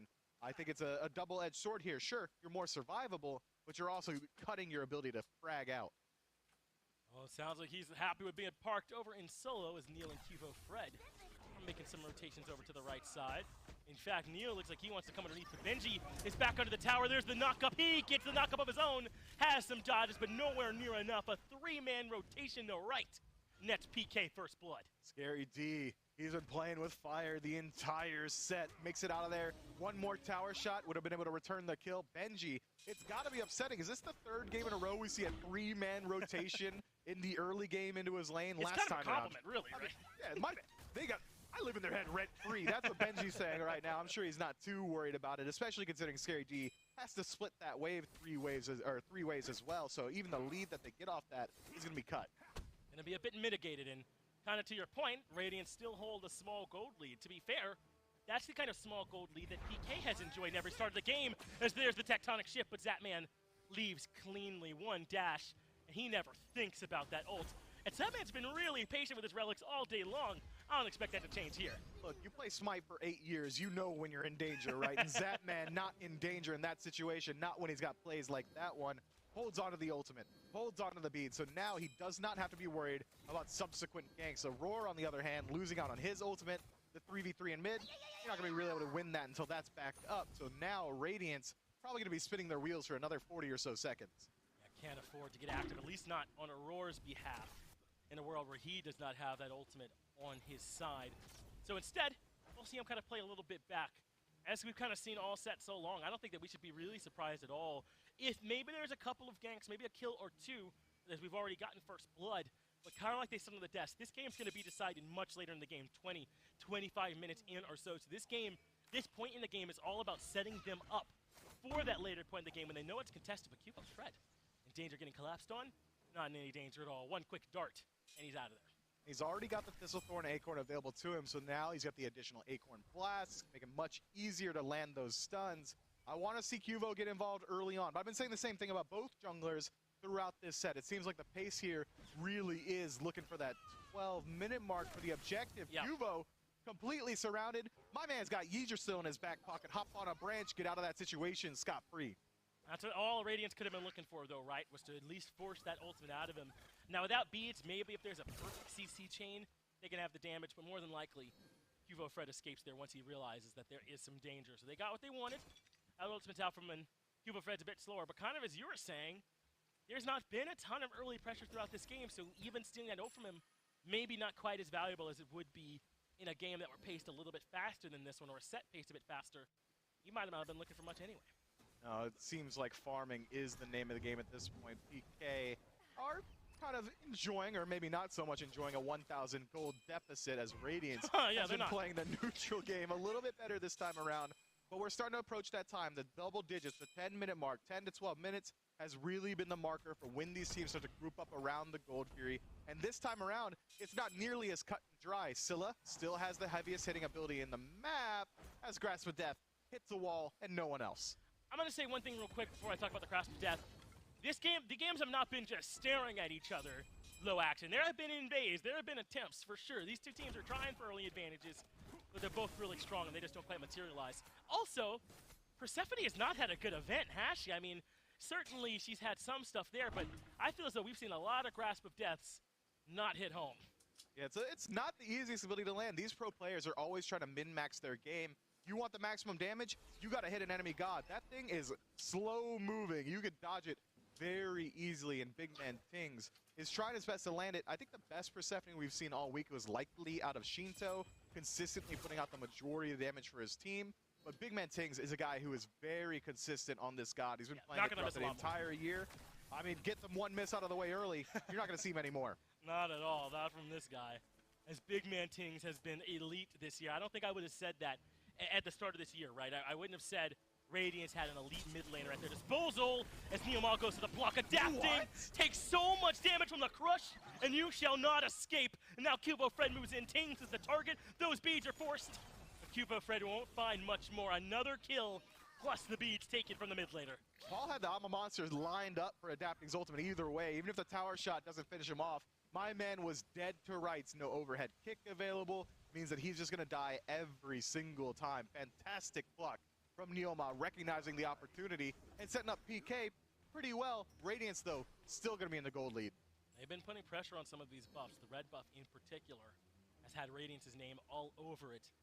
Likely part of the reason why they still enjoy a nice lead for themselves. But clearly, the combo is working. Scylla is absolutely here as that man's caught out. There's the tectonic shift, but he responds with the ult right into Tings' hands, and Grasp of Death is there. How about 3 kills in the first 10 for this game 4? Yeah, Radiance trying to match the pace that PK is setting here. And we already said it, BMT ain't gonna miss many more. Slams Zap one with the Grasp of Death. Benji should keep going. He's got the Rage transformation coming, and Scary D cannot hope to survive. Cubo Fred would love to find a way to close the gap, but he does not have Blink. He already used the dart. Benji gets away with the kill and makes it back to safety. And what about this adjustment in the pace? Now Radiance are going to go right to the Gold Fury. Nothing like what we've seen up to this point. 3 members of PK are in solo lane, by the way. Benji, Solo, Scary D. 2 members of PK say, bro, you just wait like 3 seconds, we'll be there. Unfortunately, though, Benji, simply built different, able to find that one easily in the early game and walks out in style. And look at this difference in build between these 2 solo laners. Berserker's shield coming through from Scary D. He wants to be able to fight constantly using those auto attacks. Whereas on the other hand, Benji with a mystical mail as well as the exhaust, his second ability, it's going to be constant yellow numbers popping up. Only one nearby to stop this Pyro is going to be Paul, but can he afford to get up any closer? Aurora says no. And Radiance add on to their lead, about 3,000 gold out in front, one of the largest early game leads we have had all set. Perhaps Radiance not liking these 50-minute coin tosses. Want to try and get out in front early. Look, I mean, if PK is the king of the endurance war, Radiance doesn't want to go there again. It's a battle of asphyxiation, isn't it? It feels suffocating how long these matches have been going. It's whether or not you're able to play perfectly for 58 uninterrupted minutes. 3 times. One mistake 3 times. It's not easy. Radiance trying to keep it up here. Neoma setting up the red buff invade. Paul and Zapman are here.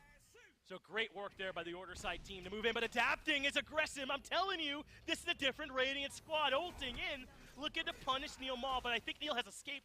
Grasp of Death doesn't get there in time, but Zapman has to use the ultimate. They force some cooldowns. Yeah, Zapman does get caught by that Grasp of Death. The ultimate is used, but he does maintain the relic.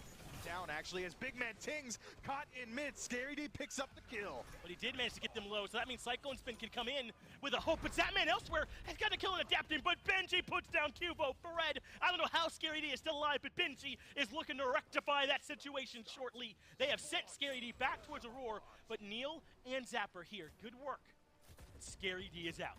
2-for-1 trade in favor of the Knights, but it seems like Radiance win out on the pressure, trying to invade out this red buff. Not quite able to strip it away, but they do take the small camps. The mid tower, on the other hand, gonna go the way of Radiance so early on. That's huge map pressure loss for PK. Gold Fury, Pyromancer, now there's nowhere to retreat to. These fights need to be won cleanly by PK. And they don't have the sustain that they're used to either, right? So PK have got to make sure they brace themselves for a different type of pace that Radiance are bringing right now at this point in the game. Good invade, though. Zapman and Neil. They'll steal away the purple buff and even leave a BM small camp up. That is absolutely toxic. I can't believe it. I mean, Radiant just showed them the goodwill of clearing out that red buff on their own. Even when they don't get the buff, PK, leave up the small. These guys are rude. I guess that's a good point, right? They made sure that red buff spawned again on Radiance, didn't they? They got a little bit of farm for it at the very least. Now the tower, a little bit weak on the duo hand side of the map, but it seems like PK not really going to risk this one. They don't want to worry about that rotation. Adapting has been playing this much more aggressive style the entire set. We've said it earlier, it's not really his MO, is it? That tanky bruiser frontliner, but now he's doing the Robin. I think it's really him trying to step up the plate and make sure that he wins it. You think Adapting wants another one, huh? I feel the same way. This guy trying to take his destiny to his own hands as Benji secures his own blue buff up against Scary, or at least tries to, as Neoma becomes the target, Adapting up downs with the ultimate, but with that slow there, he gives up the chase. They come back to their own red, make sure they take that one as well. But once again, the Knights are on the Chaos side of the map, stripping farm. Radiance have had a great pace, but PK have not shied away from it. They really haven't. They've got the kill lead. They've been able to find these engagements going their way. I mean, even though Radiance has got the gold lead and even a little bit of experience, actually experience dead even. Nice pickup there, Doug. It seems like PK is starting to shift the pace a little bit. The power balance is starting to tip a little bit more so in favor of the Order side, whereas you felt like, or at least I did, Radiant should be setting the pace almost exclusively. They've got a Kabrakan out of support, one of the most aggressive lockdowns you can have, as well as a Robin out of the jungle. But so far, it feels like PK has been doing a little bit more. Have been keeping even with them. Let's do a little bit of an item roundup. Cyclone Spin going into a heavy crit build. It's Failnaught. It looks like he wants that Wind Demon right behind it. Meanwhile, Aurora has a favorite of his in the Stone of Binding right behind the Gauntlet of Thebes. So they've got a great thing going with this dual lane. Some aggression, some damage that are available for them. If they get to the fight, they'll be slinging. And Cyclone Spin, instead of going for the traditional Aegis, picks up the shell for his team. Now that auto attack focus draft from PK, Zapman and Scary D are going to be struggling to burn through Cyclone Spin. And because he doesn't have Aegis, it means he pops shell. He can remain fighting. It doesn't put him in that non-combat state. I really think that's a smart pickup. Oh, but look at this. Radiants are here for this Gold Fury spawn. Both solo laners are up there near the blue buff battling it out. So if this happens, it'll be a 4-on-4, but Radiant's not interested. They had the grouping, didn't like what they saw, so they gave it up and moved right back to mid. Yeah, they have to play around Cuvo Fred. They want to keep eyes on him at all times. That semi-global is going to be so detrimental to the back line of Radiance. I think it's right that they back up there and get ready for the fight. Adapting has to use the ultimate to defensively avoid getting rooted. But there's so many members here that where can he go? Grasp of Death makes its way through. It does catch Paul, but Scary D is still in Adapting. He needs some assistance. There's the shell, but Adapting can't just make his pathway in. Cubo Fred drops and gets the kill. So much chase, and Adapting never gets to live. Benji on the chaser, Cubo, no ultimate available. Cyclone's been using his own ult and picks up the kill. That's a huge one to make it 1-for-1 in favor of, well, not in favor of anyone, it's 1-for-1, but to tie it back up for Radiance over the wall. Paul does not hit the ultimate, but I like the try. So with both junglers down at this point, I don't know that we'll see much more action on this. Maybe right back to farming.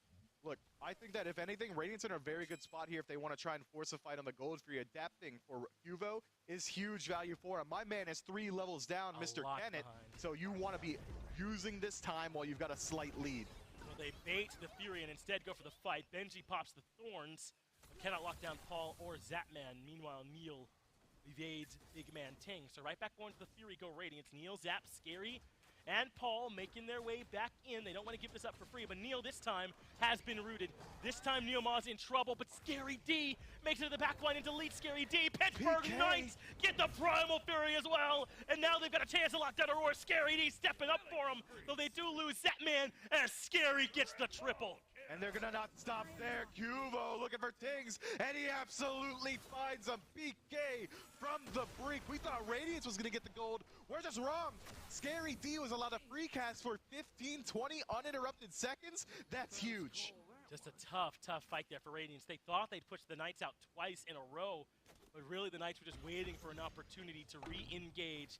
The overcommit onto Neil at the start gets Adapting punished, and the fight looks bad from there, man. Radiance now on the back foot. The game's still not entirely out of their hand, only about 500 lead for Pittsburgh Knights, but it's got to be feeling a lot different now that you just lost that fight so handily. That's crazy. 4 for 1 and a gold green. It's still a completely even match. Radiance was so far ahead that can't feel good to have their lead immediately cut as Cubo goes up in the air. Cyclone Spin uses his own ultimate. He's in trouble. Cyclone Spin goes into the wall. He makes their way out of there, but has to give up the purple. You saw the gap, the disparity between gold and experience, as now the Pyromancer are going to go down for PK alongside the Invades coming out from Cubo Fred. So take a look back. This is Scary D going off. He's just able to hover around the back line of this fight. I mean, that's free right there. My man just tremors the entire time. Those auto attacks easy to land and Adapting, but you can't step up when you're that low level. No chance he was going to be able to contest on that one. Got a good fight from Scary D, who has been such an impact player for the Pittsburgh Knights all week. Since they were SK, just as long as they've been together, he has been a big part of everything that this team has done well. And even doing it here again on the biggest possible stage.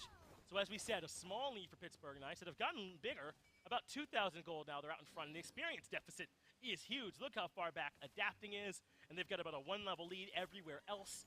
So Radiant's gonna have to play this a bit more careful now.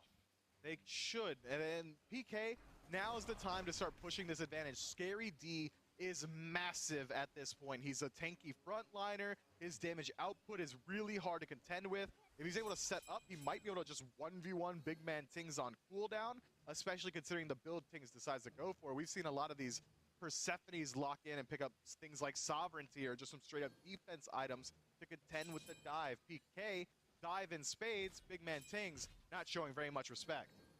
No, he's got to make sure that he is giving some respect over. As in come the Knights in enemy territory, at least Cubo and Neil. I think likely looking for a red buff invade at this point. They have pushed Radiance back as Zapman takes tier 1 tower in left. This pressure from PK is great, as they absolutely do take that red buff uncontested from Radiance. And Zapman even putting a little bit of pressure onto this tier 2 in left with backup looming. Though Zapman does come out the worst for that trade. Yeah, Zapman likely doesn't win the 1v1 up against Cyclone Spin just because of the build difference. Cyclone Spin electing to pick up that crit means that he's going to be swinging for the fences for 500 damage for every single crit. Whereas Zapman, a little bit more so focused towards that tank shred. He wants to be able to deal with Aurora. He wants to deal with Benji Adapting. So it makes sense that there's that slight disparity there. But even then, he needs to know Cyclone Spin is not to be trifled with. Not at all. He is swinging. Big Man Tings has the glow about him. Did he pick up a potion, or that's an effect I'm overlooking? He's ready for a battle either way, though they do end up losing that mid-tier 1 tower. The only one they have left is the tier 1 tower over in solo, which is hanging on by a thread. A minion takes that down. So if I'm Radiance, I'm really not putting much stock in it. No, that's not even worth putting up a soft defense around. But look at this grouping from Radiance. It feels like to me they think PK is likely going to be going for the Fire Giant or trying to push their lead somewhere around there. But it's only about 3,000. It's not enough to feel confident going for the most important neutral objective on the map. And instead, PK showed their hand with Zapman on the left side, showing up on those minions. They're going back to this neutral state, trying to find some sort of advantage to push them into a position where they can go for the win. Right now, they still have to go about this a bit slowly. They cannot afford to head over towards Fire and make a mistake that gets Radiance back in, and there are no safer neutral objectives to look for at this point either, as you covered already with Fury and Pyromancer down here at this point. So they'll be going about this one a little bit more slowly, just kind of waiting for their next opportunity to force Radiance into yet another awful position. And once they do, I mean, when does Radiance have to make their stand? Can they afford to contest a Fury or a Pyro, or do they have to fight on Fire Giant or bust? I think they're likely going to group up around this Oni Fury, or once it respawns in about 15 seconds. It's 3,000 gold, it's a decent amount of experience, but because of the draft that Radiance have here, and because of how large Benji is already, almost in direct parity with Scary D, I think he should be able to at least disrupt the backline, make sure that Paul is able to follow up properly. If Radiance survive the initial dive of Cuvo, Fred, and Scary D, then it's time to gas pedal. They're starting off with damage on the Neil Maw. There's the ultimate as well, but Neil lived through it all with that ultimate. Great work from him to get away from Aurora's tectonic shift and even the tremors on the back end. So that's ult for Paul's ultimate down as well. Maybe Radiance have a bit of a shot here after all. That is a huge loss. The Ama Monster not only going to be a fantastic confirmation tool on the objective itself, but also just a great way to finish off some of these kills. Big man Tings maintains his grasp of death. This is going to be a good opportunity for Radiance to move forward. Even a little bit more farm has been stolen away. Cuvo Fred moves in and strips away that alpha, denying adapting even a little bit more chance to try and close that gap a bit. Now the Oni Fury started. Zapman is on it. Has some help from Paul. You can still confirm with Crush, even without the ultimate. And Radiance never even contest. Yet another bit of an advantage going to the Knights. 5,000 gold, Oni minion waves flooding down every single lane. Now's a good time for them to try, PK that is, to establish some ward dominance on the right side of the map. Because the neutral objectives are desynced, that means this Oni minion wave should spread thin the defense of Radiance and make an opportunity for the Pyromancer easy for the PK boys. Looks like it will be. Maybe a Roar kind of hanging around. No, all of Radiance moving in. They've got Benji, Tings adapting Aurora all here on the right side. Only Cyclone Spin, who could rotate at any time with his ultimate. They sent Zapman over to contest, but Cyclone Spin can just leave. Now he does have to go to a shadow that is near an opponent, so his team comes in, makes it safer for him to go to Cuvo Fred. Cyclone Spin is out. It creates the space though. Now the threat of that ultimate means that really no one can go for the Pyromancer. Zapman isolated on the opposite side of the map. Radiance decided to play a little bit more defensively. PK reassumed the defensive positioning around the Pyromancer.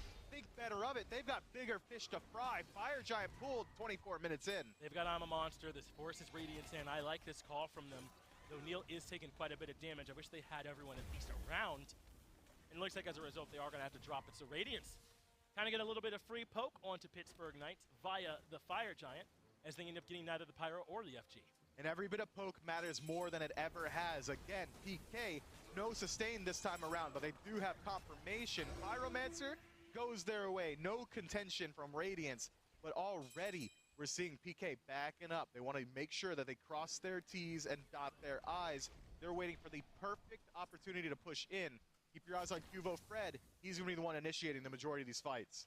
A lot of the time, it'll be him or Neil looking to get them off on a good foot.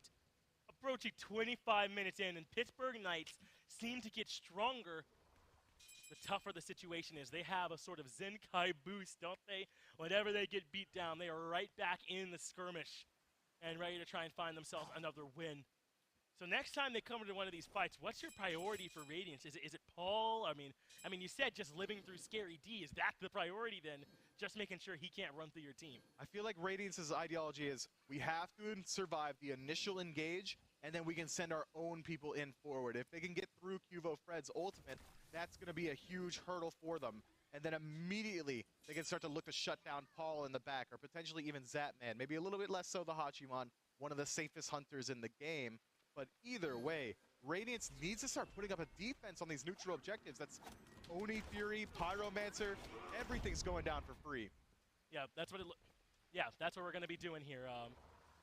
You're seeing exactly how Pittsburgh Knights can start this fight off on their side. They have already got the positioning around the Fire Giant here once again. Pushed further back, though, is Radiance. Not really going to step up to contest here at all, but I don't think Pittsburgh Knights get all in here. They're so spread out. Kubo over near mid, Zapman all alone in left. So if you're Radiance, you still don't need to overact to this point. Make sure you're not giving anything up too much, and that's about it. PK is kind of spinning their wheels right now. 5,000 gold in the lead. They're giving Radiance an opportunity to start farming up. They need to force the issue here. Fight while they're at the advantage. Instead, it's been a very consistent, we're just going to go back to farming. Sure, we're going to strip away a little bit of the farm of Radiance through jungle buffs, through neutral objectives, whatever it be. But either way, take a peek at the XP across the board. You only hit level 20 once. What was a 3-level lead out of the jungle just moments ago has dwindled to 1. The majority of Radiance is starting to tick over to level 20. 10,000 experience at 26 minutes means a lot less than it did just even 5 minutes ago. Yeah, exactly right. I mean, slowly but surely, Radiance are catching up. I mean, look, adapting. He's level 19. The experience gap can't keep increasing. Obviously, the gold can, and that is significant. Already a 5th slide item finished, as Kubo Fred has been locked down. Adapting, looking for a chance for the punish, but doesn't have the damage to do it here at this point. So they keep the mid-tier 2 standing, though they've lost the one in left. That's huge. Finally, a bird exposed, a win condition created. The PK are able to cleanly win a fight at this point. They could very easily barrel on down that left side Phoenix. But this grouping from the Knights tells me they're trying to find anyone on the side of Radiance, stepping forward, lingering in the jungle, catch anyone out, immediately move to the Fire Giant afterward. It's very interesting that both teams are electing to go for this much slower style. Essentially, at this point, if you want to go just macro view, Radiance is playing with house money. They're on match set. If they win this game, they're going on to finals. All the pressure should be on PK. 100%, and instead they're giving Radiance some time. Now, obviously, I don't mind. This is now they're able to find a good initiation right on the Benji, who gets blown up right away, but he is still alive. But for how much longer? In comes Kubo Fred with the ultimate, but he doesn't find him.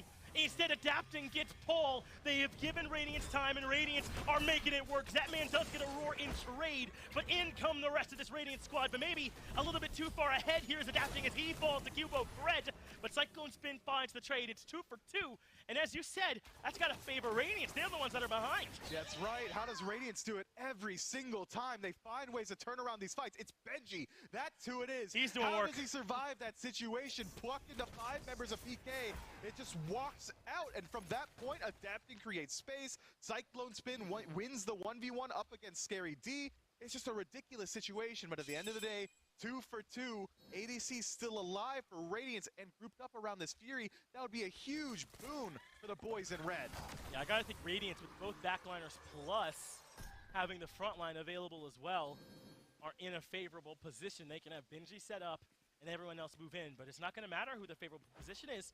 Both teams are backing up a bit, and looks like we'll have a chance for everybody else to respawn from this point onward. Still, though, a little bit of positioning around this Fury for PK. They want to contest, as already onto it is Benji. And they've got this Fury down to about half, even lower than that. And there's the zone coming through for Benji. Finally, Radiance getting a little objective of their own. Getting a little, but is it enough at this point? 4,000 still in the lead are PK at this point. I mean, 5,000 rather, my bad. Never do math live on camera, hey, we'll right? catch Kubo Fred able to strip away another tier 2 on the opposite side of the map. This gold lead is still ballooning in favor of PK, even off the back of Radiance, winning a small engagement for themselves. And another neutral objective getting started by PK. These guys are dominating the map. Now they move over to the Pyromancer and grab this one, so maybe that lead is still a little bit of a problem here for Radiance, but they should at least be able to try to contest over one of these Fire Giants that are coming up next, right? Because that's got to be PK's goal. Once again, we're waiting till beyond the enhanced Fire Giant before we even start trying to contest it. So for whichever team does, it is going to be difficult. Likely requiring a kill, or at the very least an I'm a Monster to be there for that confirmation. But we are really getting into the nitty-gritty here, aren't we? I mean, 2-1. Radiance with a chance to move on, and PK needing this game to stay alive in this tournament. Couldn't be more important. Nothing could be more important than this one, Finch. But look, Radiance is used to competing at this level. Adapting wants a ring on the way out. He wants to pick up the 3rd one. He's not going to make it easy for PK here. It's going to be a steep hill to climb. but PK are primed to do it. Tons of gold in their favor. Defensive positioning around the Fire Giant itself. Ward coverage deep in the enemy jungle. From here, we know what the strategy is. It's Neoma on the front looking to pluck whoever he can so Paul can follow up and find huge damage. That's going to be the call, and there's Neil blinking in, and it's Aurora that gets pulled in. He is so low already. I'm a monster. Still doesn't get the kill, and somehow Aurora continues to draw breath. So the Radiance dive is on, but they are so far ahead of the rest of the team. But at least Adapting gets one. Benji gets the second. 2 for 1 so far in favor of Radiance, and they need a regroup so they can look for more pressure. Benji still moving forward, finds the root. Cyclone spin, can't do the same, and a good stun from Cubo should be able to get the majority of them out. How do Radiance do it time and time again? It was PK that had me flabbergasted yesterday, but it's Radiance that have me questioning it all here in this one. Adapting moves in, gets a priority target, and trades his life forward, and now Radiance with the dominant advantage at this point in the game with 4 members against 3. Crit damage coming through from Cyclone. He's going to be shredding through this objective. It's just Scary D here with a little bit of help from Cubo Fred on the side. If he's able to get in there, just slow him down, maybe they can stop this push. This is such a critical fight. Radiant have got to secure this Fire Giant, or PK have got to steal it. The Fire Giant is low, and it goes the way of Radiance. A critical Fire Giant secured, and now Scary D has dropped. Neoma will be right behind him with nowhere to go as Aurora finds another. Only 2 members up. Zatman will be there soon, so Radiance cannot end it, but they sure can push. Look at the staggered deaths as well. Neil and Scary wait too long to go in for the defense. 40 seconds left on either one of their respawns, and Radiance have accurately identified the opening. The left side Phoenix already weakened by minions. The waves already pushed up. This is their way in. This is the call. There is no front line left. Cubo Fred is the best that they have. As moving in is Benji. He loses the Magi's, but gets some poke onto Paul all the same. Everyone except for Adapting is here, so 4 against 3. As Radiance moving to left side Phoenix, and no one can afford to contest without a tank. That's one big objective over to Radiance. And it's the best Phoenix to take the one furthest away from the Fire Giant. Fire minion waves going to be leading their way down that lane. Going to be very hard for PK to contest that and subsequent Fire Giants, but there's still plenty of time to work with. About 2.5 minutes or so until this buff wears off. Tier 2, that's free. Radiance, they're happy with what they got.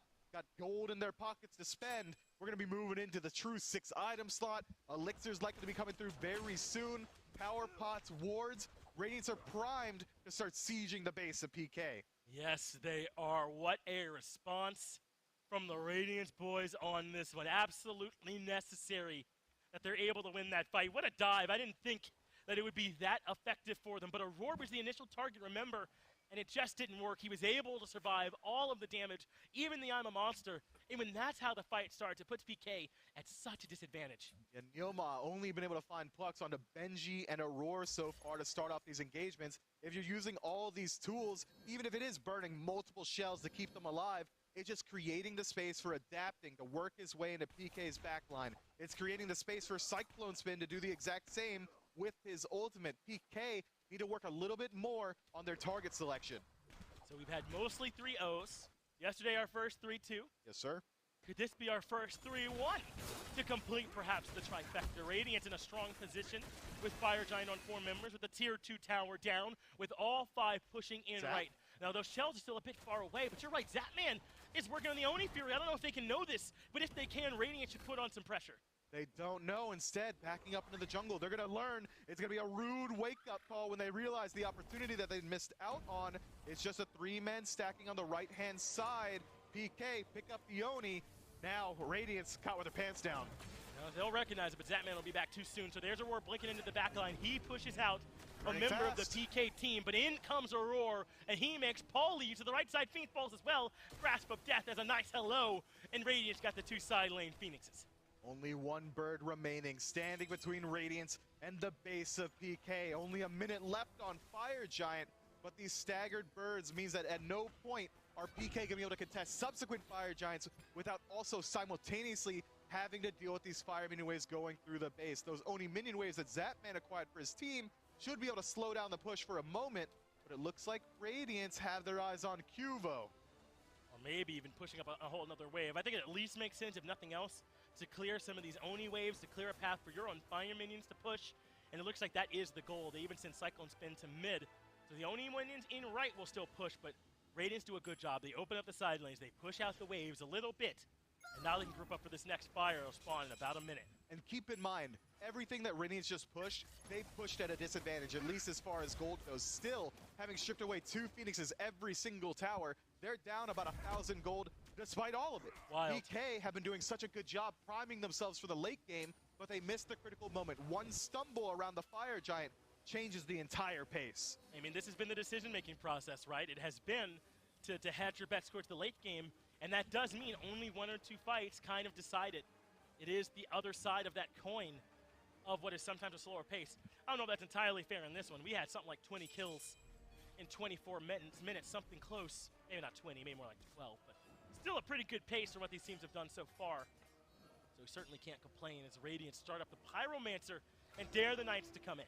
They do, and the Knights, they don't pick up on that dare. Instead, Radiance have established themselves a solid defensive positioning around the Fire Giant. Benji is going to be acting as an iron wall, as Scary D may have stepped a little bit too far forward. Oh, nearly gets caught out, is forced to retreat.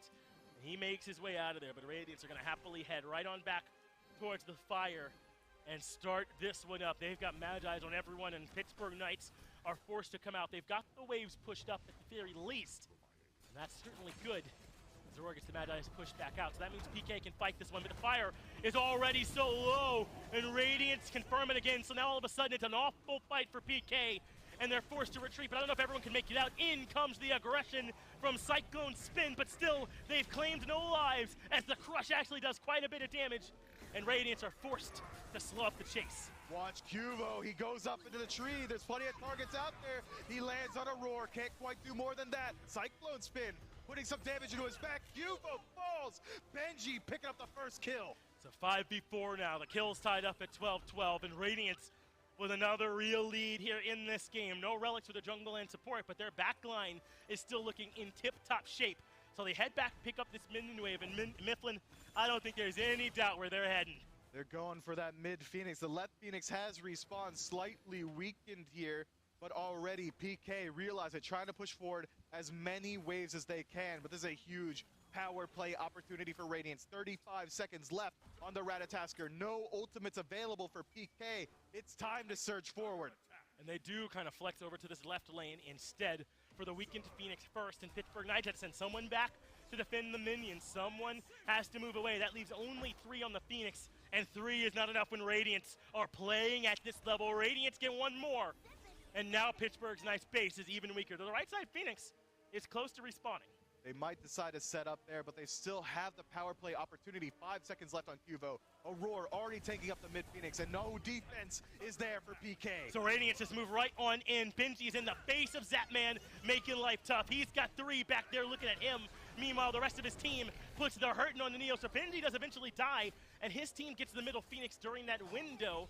But they've split up now. There's 2 in mid, 2 in right. The 2 in right get the last Phoenix, but Radiance have got to get a clean retreat. Aurora likely gonna fall here, finds the 3-man stun, but it just buys him a second. Neoma picking up that kill. Benji steps a little bit too far forward for my liking, but he does create the space for all 3 Phoenixes to go down. Not often is there a comeback to this caliber at the SPL level, especially on the world stage.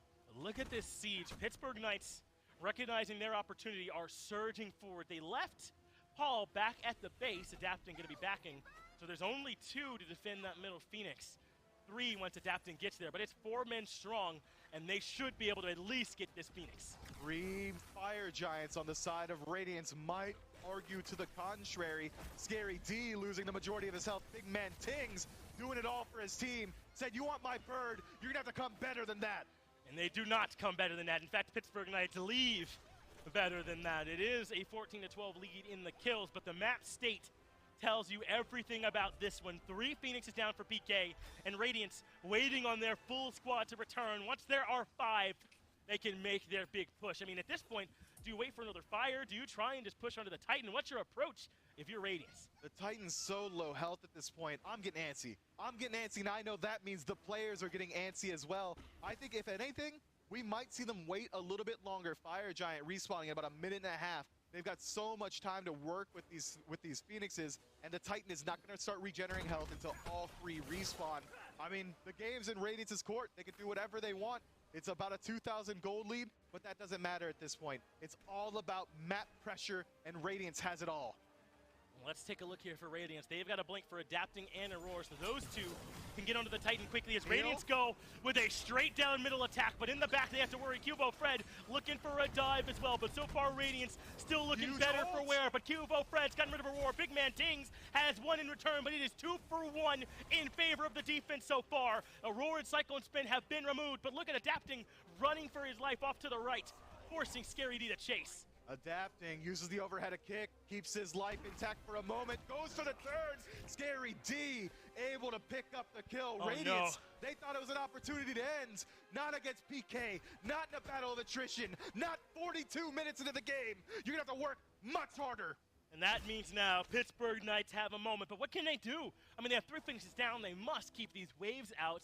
I don't even know if they can push with this opportunity, so Radiance kind of get reset here a little bit, not back to square one. It's a bit better than that, but not to the point where they can just run down mid again.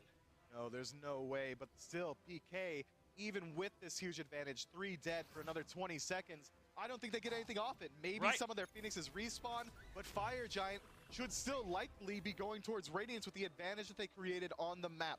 That's what you get when you create so much space. Radiance create an opportunity where even if they do make a mistake, there's really no punishment for PK to get.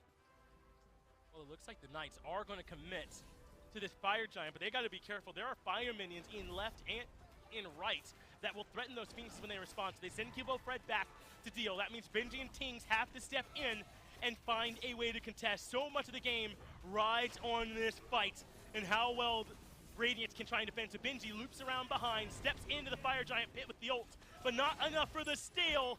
PK secure the enhanced Fire Giant late in the game, but Radiance have 4 members here. They're surging forward as well. There's the blink, locks down Paul, and that's got to be the biggest target to try and get at this point. Cyclone Spin ults in, just a little bit more is all it's gonna take. Big man Ting puts Paul down, and the mid Phoenixes respawn. Already Radiance knocking on the door of the base. Fire Giant on 4 members of PK, but it's still them on the back foot. The left side Phoenix has already fallen as well. That tied to the minions. Cuba Fred is up in the sky and crashes down for a 2-man knockup, then heads to the back line to look for some more shreds. Big man Tings has fallen. Aurora right behind him as that man gets another Scary D. Shreds through Cyclone Spin, and Radiance right on the precipice seem to have fallen at the last minute. It's a deicide, but now the Titan low HP to the minions. It's really only Scary that is here. No Cubo trying to defend, and that is enough. The Titan should stand, and that means PK have a chance to push up. 50 seconds left on every single respawn, but fire minion waves everywhere on the map. Can PK even go for There's the only Phoenix 3 of here? them. There's nothing they can do. I think Radiance may still have created enough space that PK just have to spin their wheels a little bit longer. But I'm not sure. The Fire Minions have stopped over in right. They've stopped in left and mid, and Pittsburgh Knights are continuing to push up. They have an opportunity to close this out, but there's also Minions now coming through the right-hand side. So they're contesting a base race. They have to send Paul back. No, Paul's respawn to deal, and the rest of PK can push up. Mifflin, I think they've extended this to a Game 5. PK, the absolute maestros of a battle of endurance. Radiance, we thought they were gonna win it. 3 Phoenixes down for 5 full minutes. PK, they're not gonna make it easy for anyone. The defending world champions want another ring. My goodness, is this PK team resilient? You are not beating them easily. They will not go quietly. You must come correct, or you must not come at all. What a performance from the Knights, from the whole squad. And Radiance get a little impatient there at the end, Miff. I don't think there's another way to describe it. They pushed down mid. That push down right wasn't so great either, and PK stalled them twice. Look, PK bringing the best caliber of smite I've seen all week, but they will always have a career as entertainers. Game 5 twice. What an absolute treat. Yeah, you are not getting rid of these guys quickly. Pittsburgh Knights drag us all the way into a Game 5 coming up after the break.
Well, for a team that's already given us 2 historic reverse sweeps, they go ahead and add to that list, Aggro, with a 3 Phoenix down comeback. I don't know that there is anything this night's roster can't do, and if you are enjoying it as much as we are, you have to be enjoying it with other Smite fans, not just in Twitch chat, but out there in the official Discord as well. Make sure you go to discord.gg/SmiteGame. That'll get you the invite to come into the server. You can talk with other Smite fans and just geek out over these teams as much as we are here watching them play, giving us another great set. You'll also get to interact in those meet and greets with these pros as they come through and talk to them and what they like to do, and maybe find out some of those just burning questions you've always wanted to know, like whether or not Paul actually has a solo, although he's answered that one for us pretty heavily here.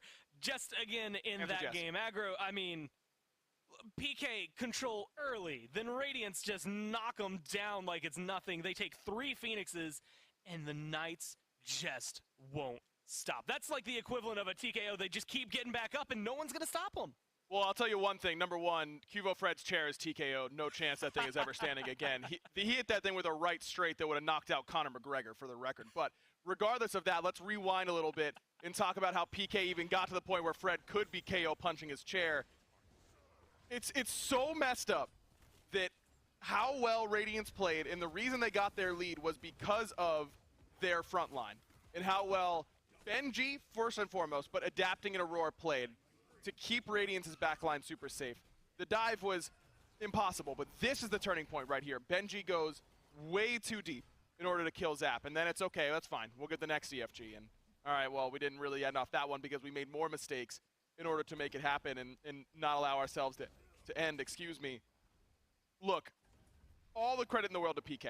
I don't think any other collection of 5 players on the planet ends this game in their favor. I really don't. I think Ghost is the best team in the SPL right now, and I think they lose this game in PK's situation.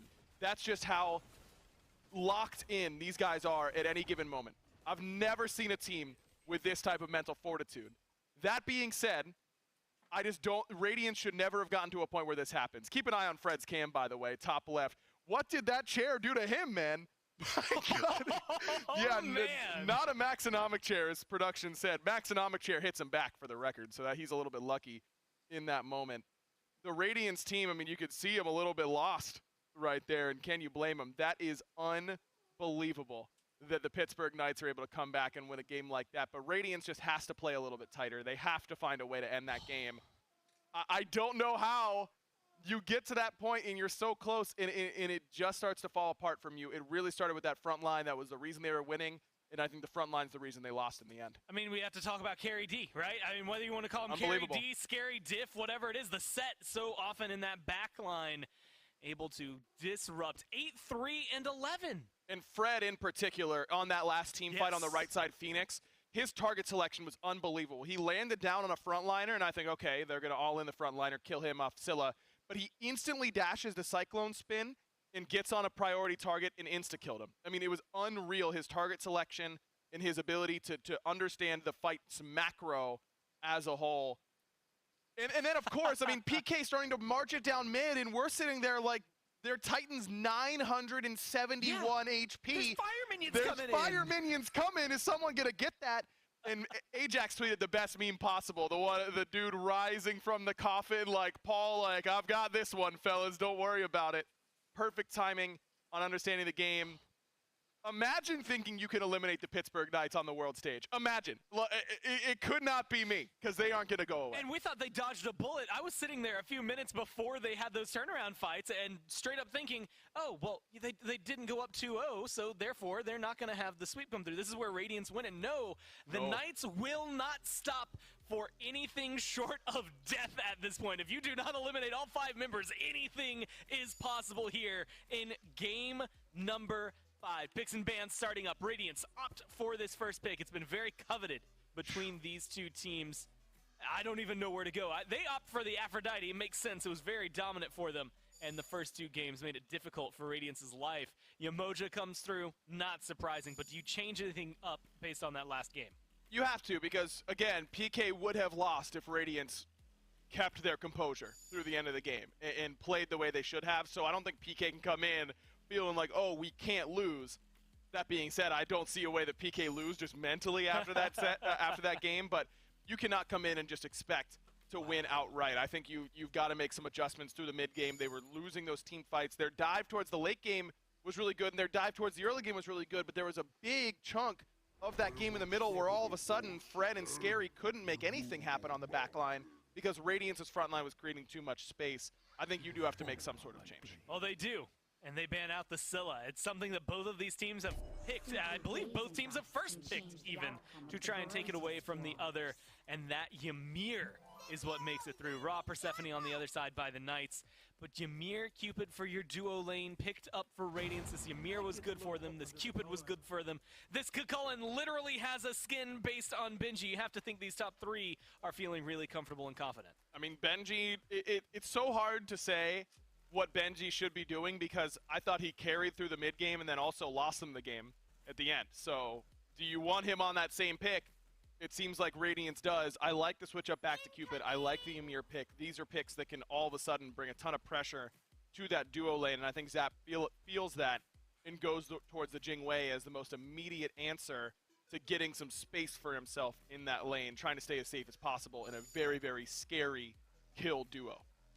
Well, speaking of scary, Guan Yu was the first pick there for the Knights, more than likely going over to that lane. You mentioned earlier, doesn't scale as well into that late game as what we've seen out of things like this Kukulkan, so maybe trying to expedite this victory, if anything, for the Knights. The Morgan, Jingwei going to get locked in aside that.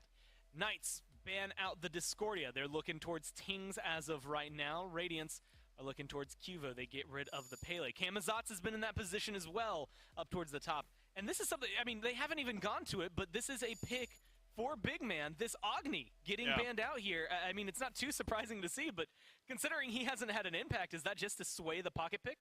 Yeah, I mean, you banned basically everything big man has played this set, right? I mean, Scylla, Persephone, Disco have been the picks for him so far, if memory serves. So it makes sense to me to take those out. Then the Agni is one that he goes to. I'm looking at Poseidon as big man's most likely next pick, just if I had to guess based on what he played during the regular season. But big man's proven to me a lot that he can play literally anything. So I wouldn't be surprised. Poor Scary, bro. Of course, we had to catch that on cam. Someone caught him off guard telling a joke. Poor man. But he deserves it, bro. He's been playing lights out. I mean, if anything, that's exactly what you want to see if you're a Knights fan right now, right? Like that, you can't have a spit take on your camera and picks and bans if you're stressed out. Every single member of this team in the black and gold is smiling. Paul is actually showing emotion as opposed to his triple kill earlier. He's got something going on. Although there's that gamer face that we're used to seeing as he goes back into the game. Ratatosker getting banned out over this Camazotz. That's good for Cuva. I mean, even just the difference in what these two teams have looked like on these cams is stark, right? I mean, PK is yucking it up. Someone told a real knee slapper in the comms, and everyone's having a great time. Radiance, it feels like they just got the worst news they could ever hear. You know what I mean? They look a little bit shaken. Yeah, the news is you had three. Game 5 against the Knights. That's scary. Right, yeah. You just had 3 Phoenixes down, and here we are in picks and bans yet again. That's not good news for them, as they really think this one through. Ooh. I was going to say, man, I had a feeling that big man was going to go something weird right off the bat. And the Anubis is one that I like against the Guan Yu. I talked about it a lot on the cast for Ghost Renegades, why I like Anubis up against Guan. He cuts down every mage. You can't get away from him anyways, so why don't I just stand still and out DPS him and try and out heal him? But I don't like the pick up against Camazotz, because Camazotz goes up, and you're healing off nothing. You know, you're just kind of an immobile mage at that point. You're no different than someone else. I'm not in love with the Anubis pickup against the Camazotz, but I don't have a problem with it here for Radiance. I really don't. Now, I think the biggest question, Twig is the only person I think that has run this with success in the Pro League this year, and that's saying something. A lot of people, you could get to mid-tier lists. There's a lot we could try to break down when it comes to just talking about mid-laners and where people think they are. A lot of people will put Paul towards the bottom, even though we've seen what he can do. I mean, there's a lot of ways to cut it. But can Big Man make this Anubis a Game 5 winning pick? Not just one that has to do well on the world stage, but one that has to win this game for them. Because if it doesn't, I mean, what, you're falling back to Erlong? He's set up. Kukulkan, Ymir, they're set up. The Cupid would have to be the carry. It can, but I think it requires a drastic game plan switch from Radiance. look at these 5 gods. First of all, this is a very Ghost-style composition. Yes. And it's a very Renegade-style composition. Read between the lines, what am I saying? It's an early game composition. This comp is great early.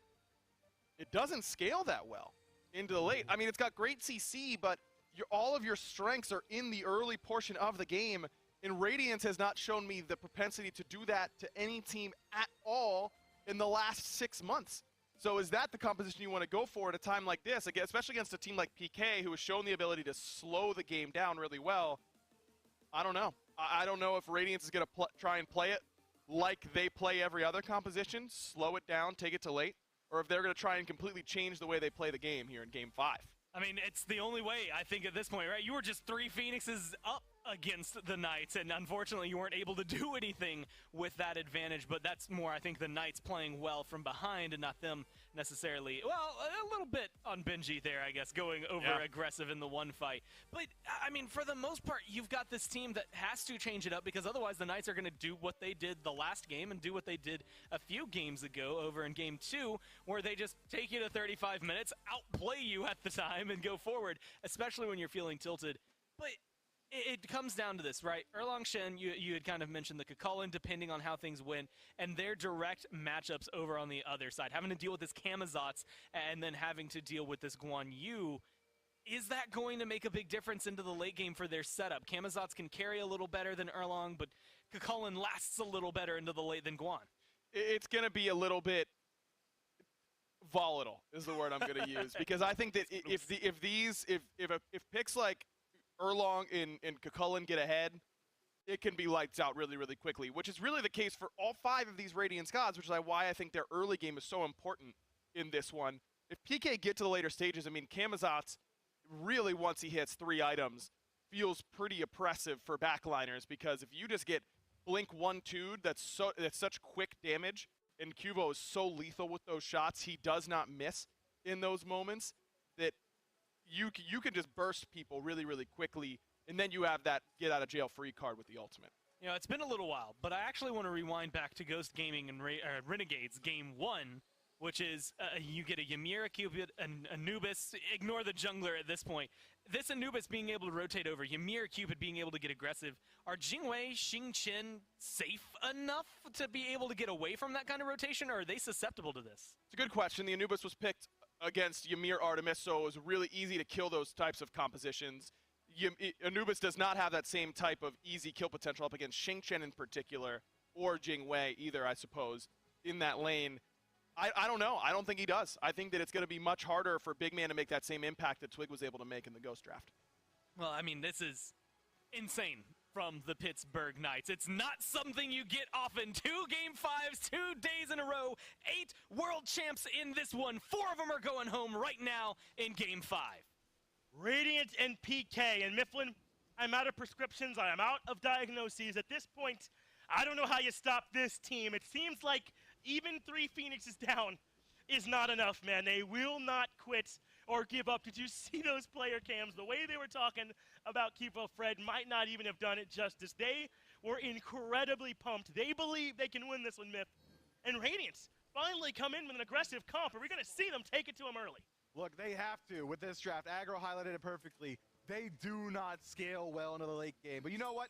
If I got Gore Miser listening, I'm going to give him a little bit of homework. I want to hear how many 3 Phoenix down comebacks we've had in the SPL, right? I'm not sure if that's available information out there, but especially on the world stage, right? Absolutely ridiculous. Radiance bringing a brand new look into Game 5, and they're needing to make it work. I want them to see aggression in the early, and this is exactly it. Aurora starting it off strong. Blinking in, looking for the Glacial Strike, and Zapman taking all of this damage. Even turning around and putting that Wind Gust on the farm, though, he's not getting denied off it. So clearly Zapman ready for it. And I know you guys couldn't see Gore, but as Mifflin said it, he started writing it down. My man's on it, if Miff asked for it. As Cyclone Spin gets aggressive, Dash is in, but Heart Bomb not there. Not there this time, but already we're seeing a brand new mentality from the Radiance boys. Aurora getting involved early on the Ymir pick, blinking onto the first invade possible. This is a draft that needs to work before the 25-minute mark.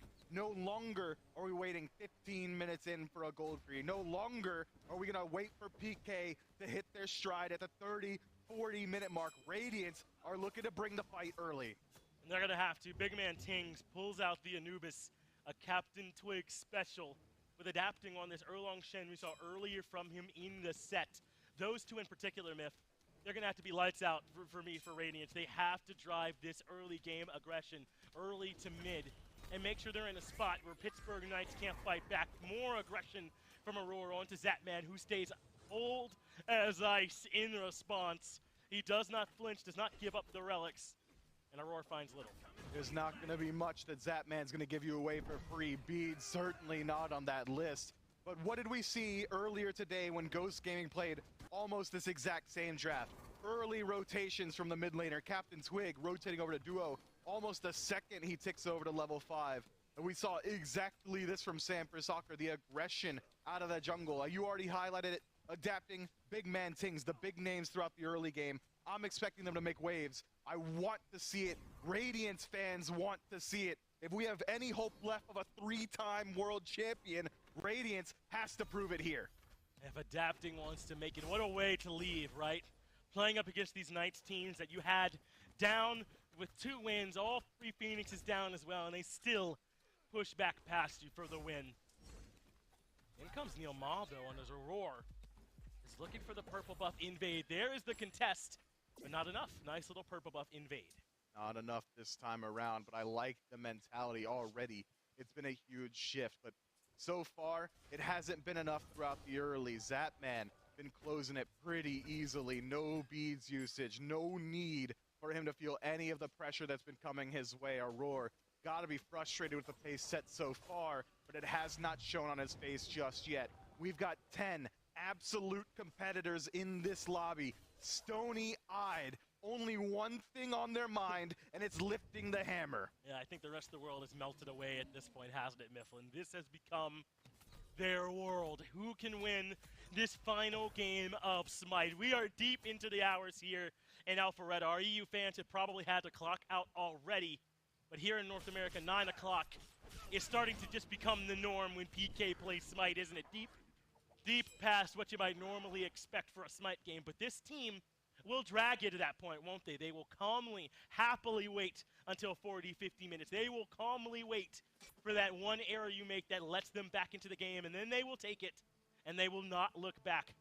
If Radiance want to win this one, man, they cannot give PK any way back in. We know for a fact they'll take it.